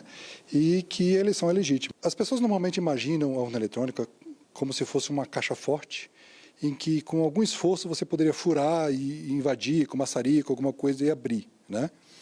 Só que a nossa filosofia é diferente, ela tem uma filosofia como se fosse um castelo de cartas. Se você mexer nela, do jeito errado ela vai desabar, né? Então ela para de funcionar se qualquer coisa estiver diferente do que ela esperava. Essa iniciativa inédita do TSE de mostrar a desmontagem da urna eletrônica ao vivo faz parte da primeira semana nacional do Sistema Eletrônico de Votação. Até domingo, dia 9, os TREs de todo o país e o TSE farão várias atividades com o objetivo de aumentar a transparência, mostrar o funcionamento da urna, combater a desinformação e aproximar a justiça eleitoral da população, principalmente dos jovens. Estão previstas durante essa semana demonstrações da urna, visitas guiadas, palestras, exposições, atividades educativas e encerramento com a corrida pela democracia. A iniciativa acontece justamente quando o calendário eleitoral entra na fase decisiva. Até 5 de agosto são os últimos dias para as convenções partidárias, quando os partidos oficializam os candidatos e definem coligações e federações. Dia 15 de agosto é o prazo final para registro das candidaturas na Justiça Eleitoral. Dia 16 começa a propaganda eleitoral. Dia 4 de outubro é o primeiro turno das eleições gerais e no dia 25 o segundo turno, onde houver. E eleitores com deficiência ou mobilidade reduzida terão transporte especial no dia das eleições. A iniciativa, que faz parte do programa Seu Voto Importa, foi idealizada pelo Tribunal Superior Eleitoral em parceria com os tribunais regionais. Marleide teve poliomielite quando era criança. As sequelas da doença se agravaram com o tempo e há 15 anos ela passou a depender de uma cadeira de rodas para se locomover. Desde então, a falta de acessibilidade passou a ser um obstáculo para que ela pudesse exercer várias atividades, até um dos direitos mais importantes da cidadania, o voto. Tinha que pegar o ônibus, né, e ir até o Recanto das Emas para poder votar. E aí eu não fui votar, né, pela dificuldade de acessar o ônibus, porque na época não tinha nenhum ônibus que fazia lá, que era mais próximo, tinha que pegar o ônibus do Goiás, né, descer para a BR, pegar o ônibus do Goiás, descer na passarela, pegar outro ônibus para ir até o Recanto das Emas, para votar. A gente que tem uma deficiência, nós às vezes ficamos muito restrito a várias coisas, né? A gente não tem o nosso direito de cidadania totalmente, nós somos esquecidos, nós somos invisíveis, né? Para mudar histórias como a da Marleide, a Justiça Eleitoral criou o programa Seu Voto Importa, que prevê transporte gratuito para eleitores com deficiência ou com mobilidade reduzida. A iniciativa chega no momento em que o número de eleitores com deficiência cresceu mais de 40% em relação às últimas eleições. Quem quiser utilizar o transporte oferecido pela Justiça Eleitoral deverá fazer o pedido até 20 dias antes das eleições. O programa foi inspirado em experiências já desenvolvidas por tribunais regionais eleitorais, como o de Pernambuco. Nós abrimos um número de WhatsApp, esse número funciona como uma central de agendamento.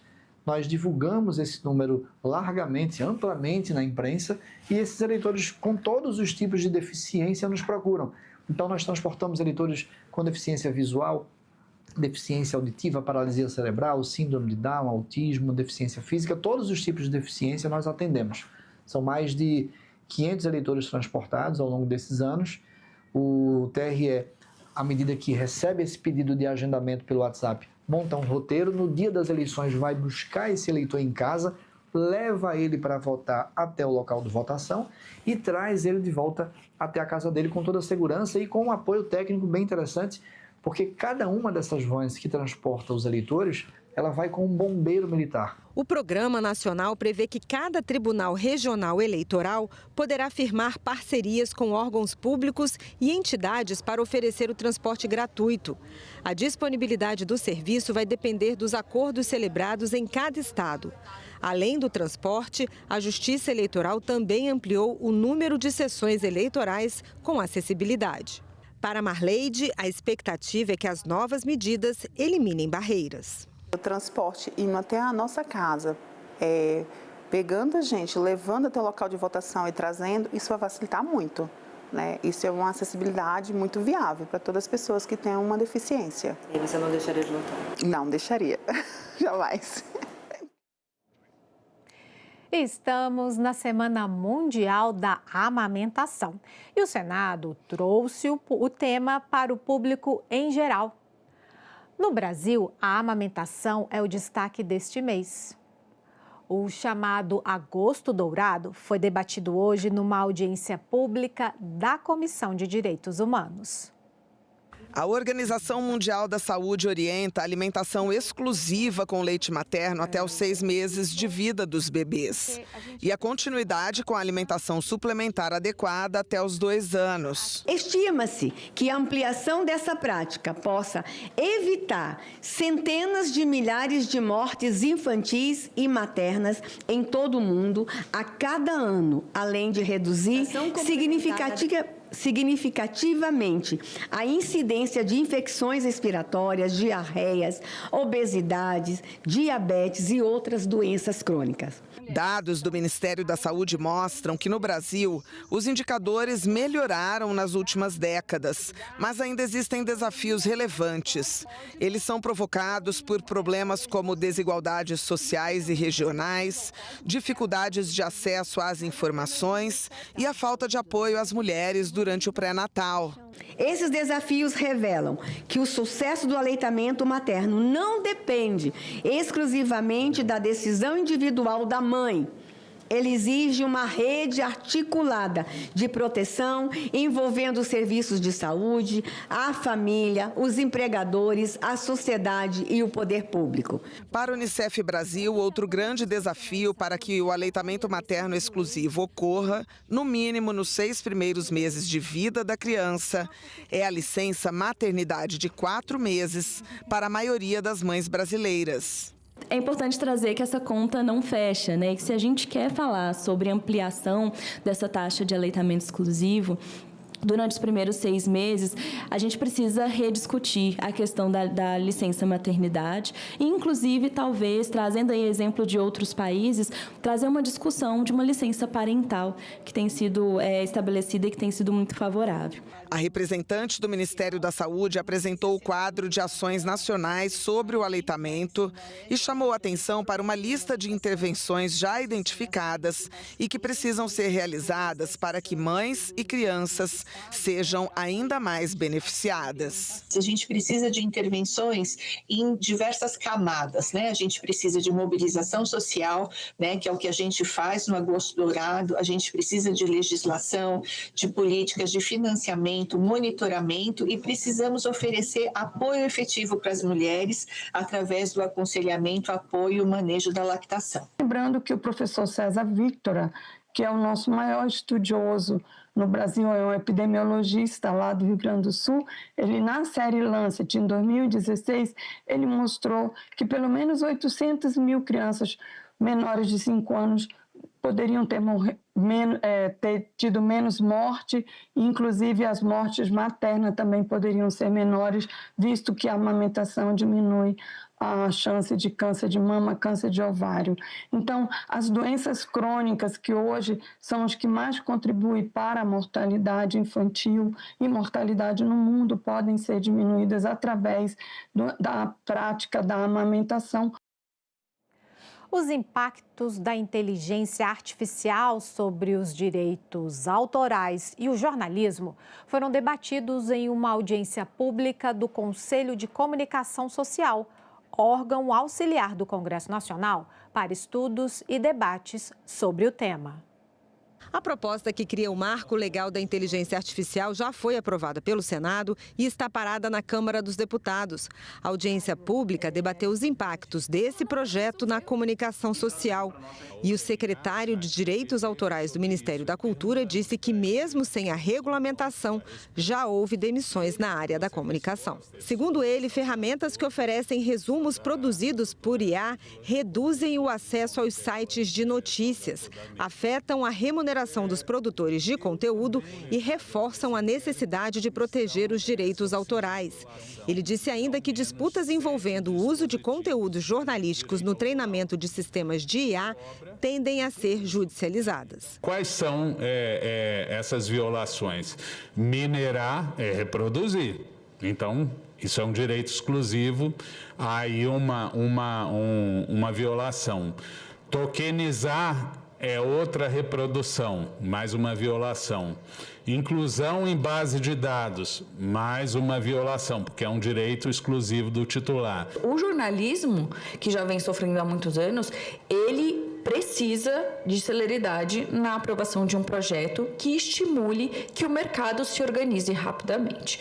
Para o diretor do Instituto de Tecnologia e Sociedade, Sérgio Branco, um dos principais desafios da regulamentação da inteligência artificial é garantir a transparência sobre os dados que são utilizados nos sistemas de IA. Quando um sistema, uma ferramenta de inteligência artificial está sendo treinada, desenvolvida, com o uso de obras protegidas por direitos autorais, é importante que a gente saiba que bases de dados estão sendo usadas. É inviável uma lista com todas as obras, isso não é possível, até porque muitas obras não têm nomes, até porque muitas obras são homônimas, né? Imagina como é que você lista fotografias, por exemplo, mas é necessário que a gente saiba quais são as bases de dados que estão sendo utilizadas justamente para que, havendo transparência, haja um maior grau de confiança. Fomenta iniciativas culturais, como, por exemplo, atividades de atualização, editais de eventos, editais de outras finalidades e também uma remuneração direta aos trabalhadores criativos, como, por exemplo, uma renda básica universal para os criativos. E a gente tem exemplo disso tudo no Brasil. Tem o FNDCT para a parte tecnológica, o FNC para a parte cultural e também tem previsão constitucional e também em lei federal para a parte da renda básica. Então, esse é um tipo de modelo que ele não se sobrepõe, ele não acumula, ele não é uma substituição do direito autoral, mas ele busca lidar com algo que o direito autoral não consegue, que é o impacto sistêmico nos criativos, e ele busca atingir os criadores como um todo. A pesquisadora Silvana Bahia, da Universidade de São Paulo, defendeu a educação midiática como uma política pública permanente. A educação midiática precisa ocupar um lugar muito mais central na implementação do marco legal da IA. E quando eu estou falando de educação midiática, eu não estou falando de ensinar pessoas a escrever melhores comandos para conversar com uma inteligência artificial. Eu estou falando em desenvolver autonomia informacional, autonomia para compreender esses sistemas, para compreender como esses sistemas funcionam, para reconhecer os seus limites, autonomia para identificar quando uma resposta parece convincente, mas não é necessariamente verdadeira, e autonomia para perguntar quais fontes foram utilizadas. O que eu acho muito curioso é a gente ter um discurso de que a inteligência artificial vai nos resolver todos os problemas da humanidade, vai curar todas as doenças e que, portanto, nós não podemos encostar na inteligência artificial, ela precisa ser absolutamente livre, mas ela não pode resolver o problema que ela mesma cria. E pesquisadores indígenas que estavam em Brasília para conferências ecológicas fizeram uma visita ao Congresso Nacional para entenderem melhor o processo legislativo. Na chegada ao Congresso, muitas poses para fotos e expectativa. A gente tem entender também, né, como é que funciona dentro do nosso Congresso, né, a lei que foi criada, que defende o direito dos povos indígenas também. Então, estamos aqui entender isso. Como funciona as leis, como funciona as leis que fazem parte das políticas públicas, né? Que vai ser parte das leis de educação, da saúde, das ambientais, tudo que vai aqui. Os pesquisadores de 3 etnias vieram a Brasília participar de uma conferência sobre restauração ecológica, um projeto feito em parceria pela FUNAI e o UNB.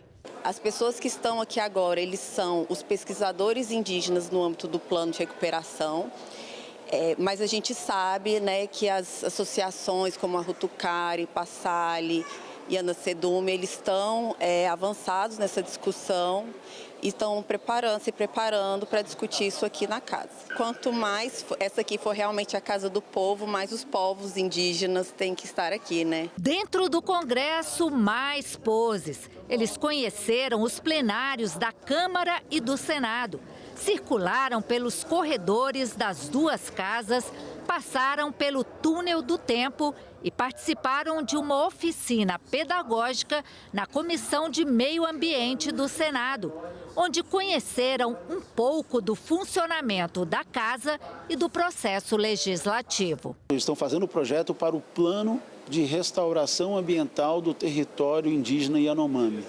Esse plano vai ser concluído em setembro e prevê uma série de ações com foco tanto ambiental, mas também social e sanitário, porque tudo isso está interligado. Vai prever uma série de políticas públicas para promover essa restauração. Então, eles chegaram até a Comissão de Meio Ambiente exatamente por esse foco. E o mês de agosto também é dedicado à conscientização sobre a importância do combate à violência doméstica e familiar contra a mulher. O Agosto Lilás faz referência à data de sanção da Lei Maria da Penha em 2006. E o Senado vai celebrar os 20 anos deste marco em defesa da mulher nesta sexta-feira, dia 7, numa sessão especial no plenário.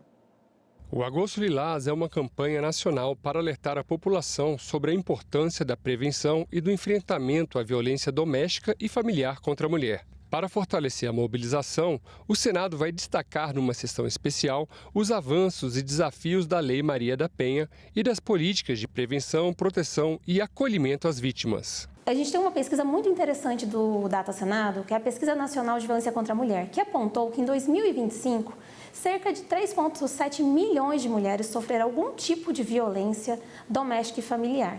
É um percentual muito alto e a pesquisa apontou que, nesse 40% dos casos, algum adulto presenciou, testemunhou a violência e nada fez. E o que é mais alarmante, que passados aí 2 décadas da sanção da Lei Maria da Penha, a pesquisa apontou que só 19% das mulheres disseram conhecer bem a legislação.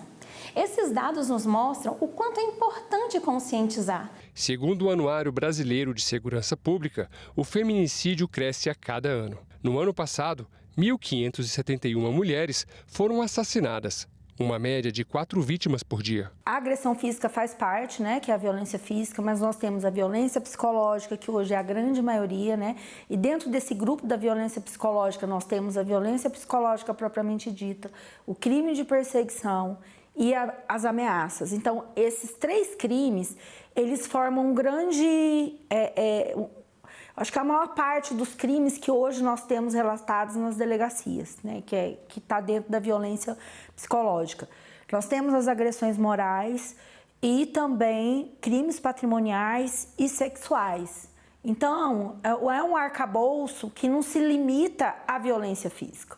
E quando essa mulher se vê, se enxerga dentro dessas violências que não são visíveis, ela demora muito tempo para buscar ajuda. A sessão solene também vai comemorar os 20 anos da Lei Maria da Penha. Este marco legal na proteção às mulheres, que inclui o pacote antifeminicídio, vem sendo atualizado pelo Congresso. Entre as inovações recentes estão o aumento para até 40 anos de prisão nos casos de feminicídio e o cumprimento de 55% da pena para a progressão de regime.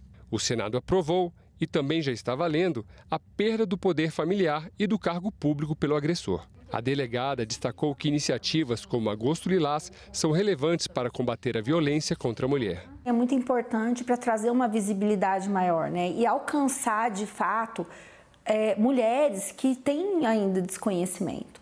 Já teve um estudo do próprio Senado dizendo que, acho que mais de 35% das mulheres conheciam a fundo a Lei Maria da Penha, o restante não. Então, é algo que a gente precisa se disseminar, até porque a maioria das violências que ocorrem, elas são invisibilizadas, elas são normalizadas. É um xingamento, um empurrão, uma humilhação, e que isso vai trazendo problemas de saúde mental para a autoestima dessa mulher. Ficamos por aqui. Você pode rever as reportagens desta edição na nossa página na internet, senado.leg.br/TV. Muito obrigado pela sua companhia e continue sintonizado na TV Senado.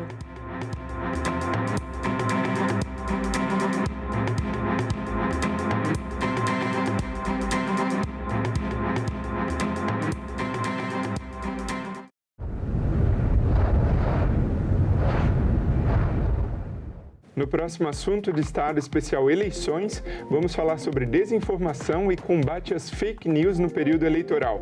E a nossa convidada é Patrícia Blanco, especialista em comunicação e liberdade de expressão. É muito importante que a gente analise uma informação não só no meio onde a gente recebe, mas em outros meios para que a gente possa validar se aquela informação é verídica ou não. Assunto de Estado, hoje, 20h, aqui na TV Senado. A TV Senado está com tudo pronto para mais uma temporada.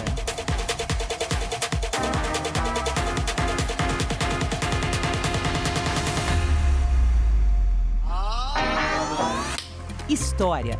Em maio de 1933, 3,5% da população vão às urnas. Análise. O grande problema que a gente vive hoje é a falta de entendimento do papel da imprensa. Debate. É difícil realmente fazer chegar o conteúdo de todos os candidatos quando você está numa bolha.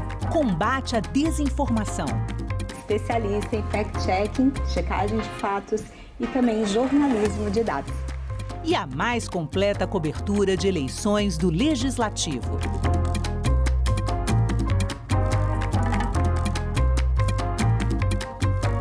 TV Senado, democracia todo dia. Uma das coisas mais interessantes que eu acho nesse processo de transição é que, antigamente, mesmo que eu sempre me senti mulher e sempre fui uma mulher, a sociedade não me lia assim. A sociedade me lia como homem. Por quê? Por conta dos objetos que eu usava, por conta de questões de comportamento e dessas imposições, né, de papéis de gênero. E depois que eu transicionei, mudou tudo, né? A sociedade começou a me ler de outra forma. Comecei a me sentir muito mais insegura nas ruas. Comecei a ser muito mais objetificada, assediada, buzinada. Começou a rolar todo dia. Porque quando eu era lida, né, como homem pela sociedade, eu tinha esses privilégios de poder sair na rua, por exemplo, e nada acontecer. Porque ainda que a sociedade te leia como um homem gay afeminado, por exemplo, você não deixa de ser homem. Você não deixa de ter privilégios numa sociedade que é machista e patriarcal.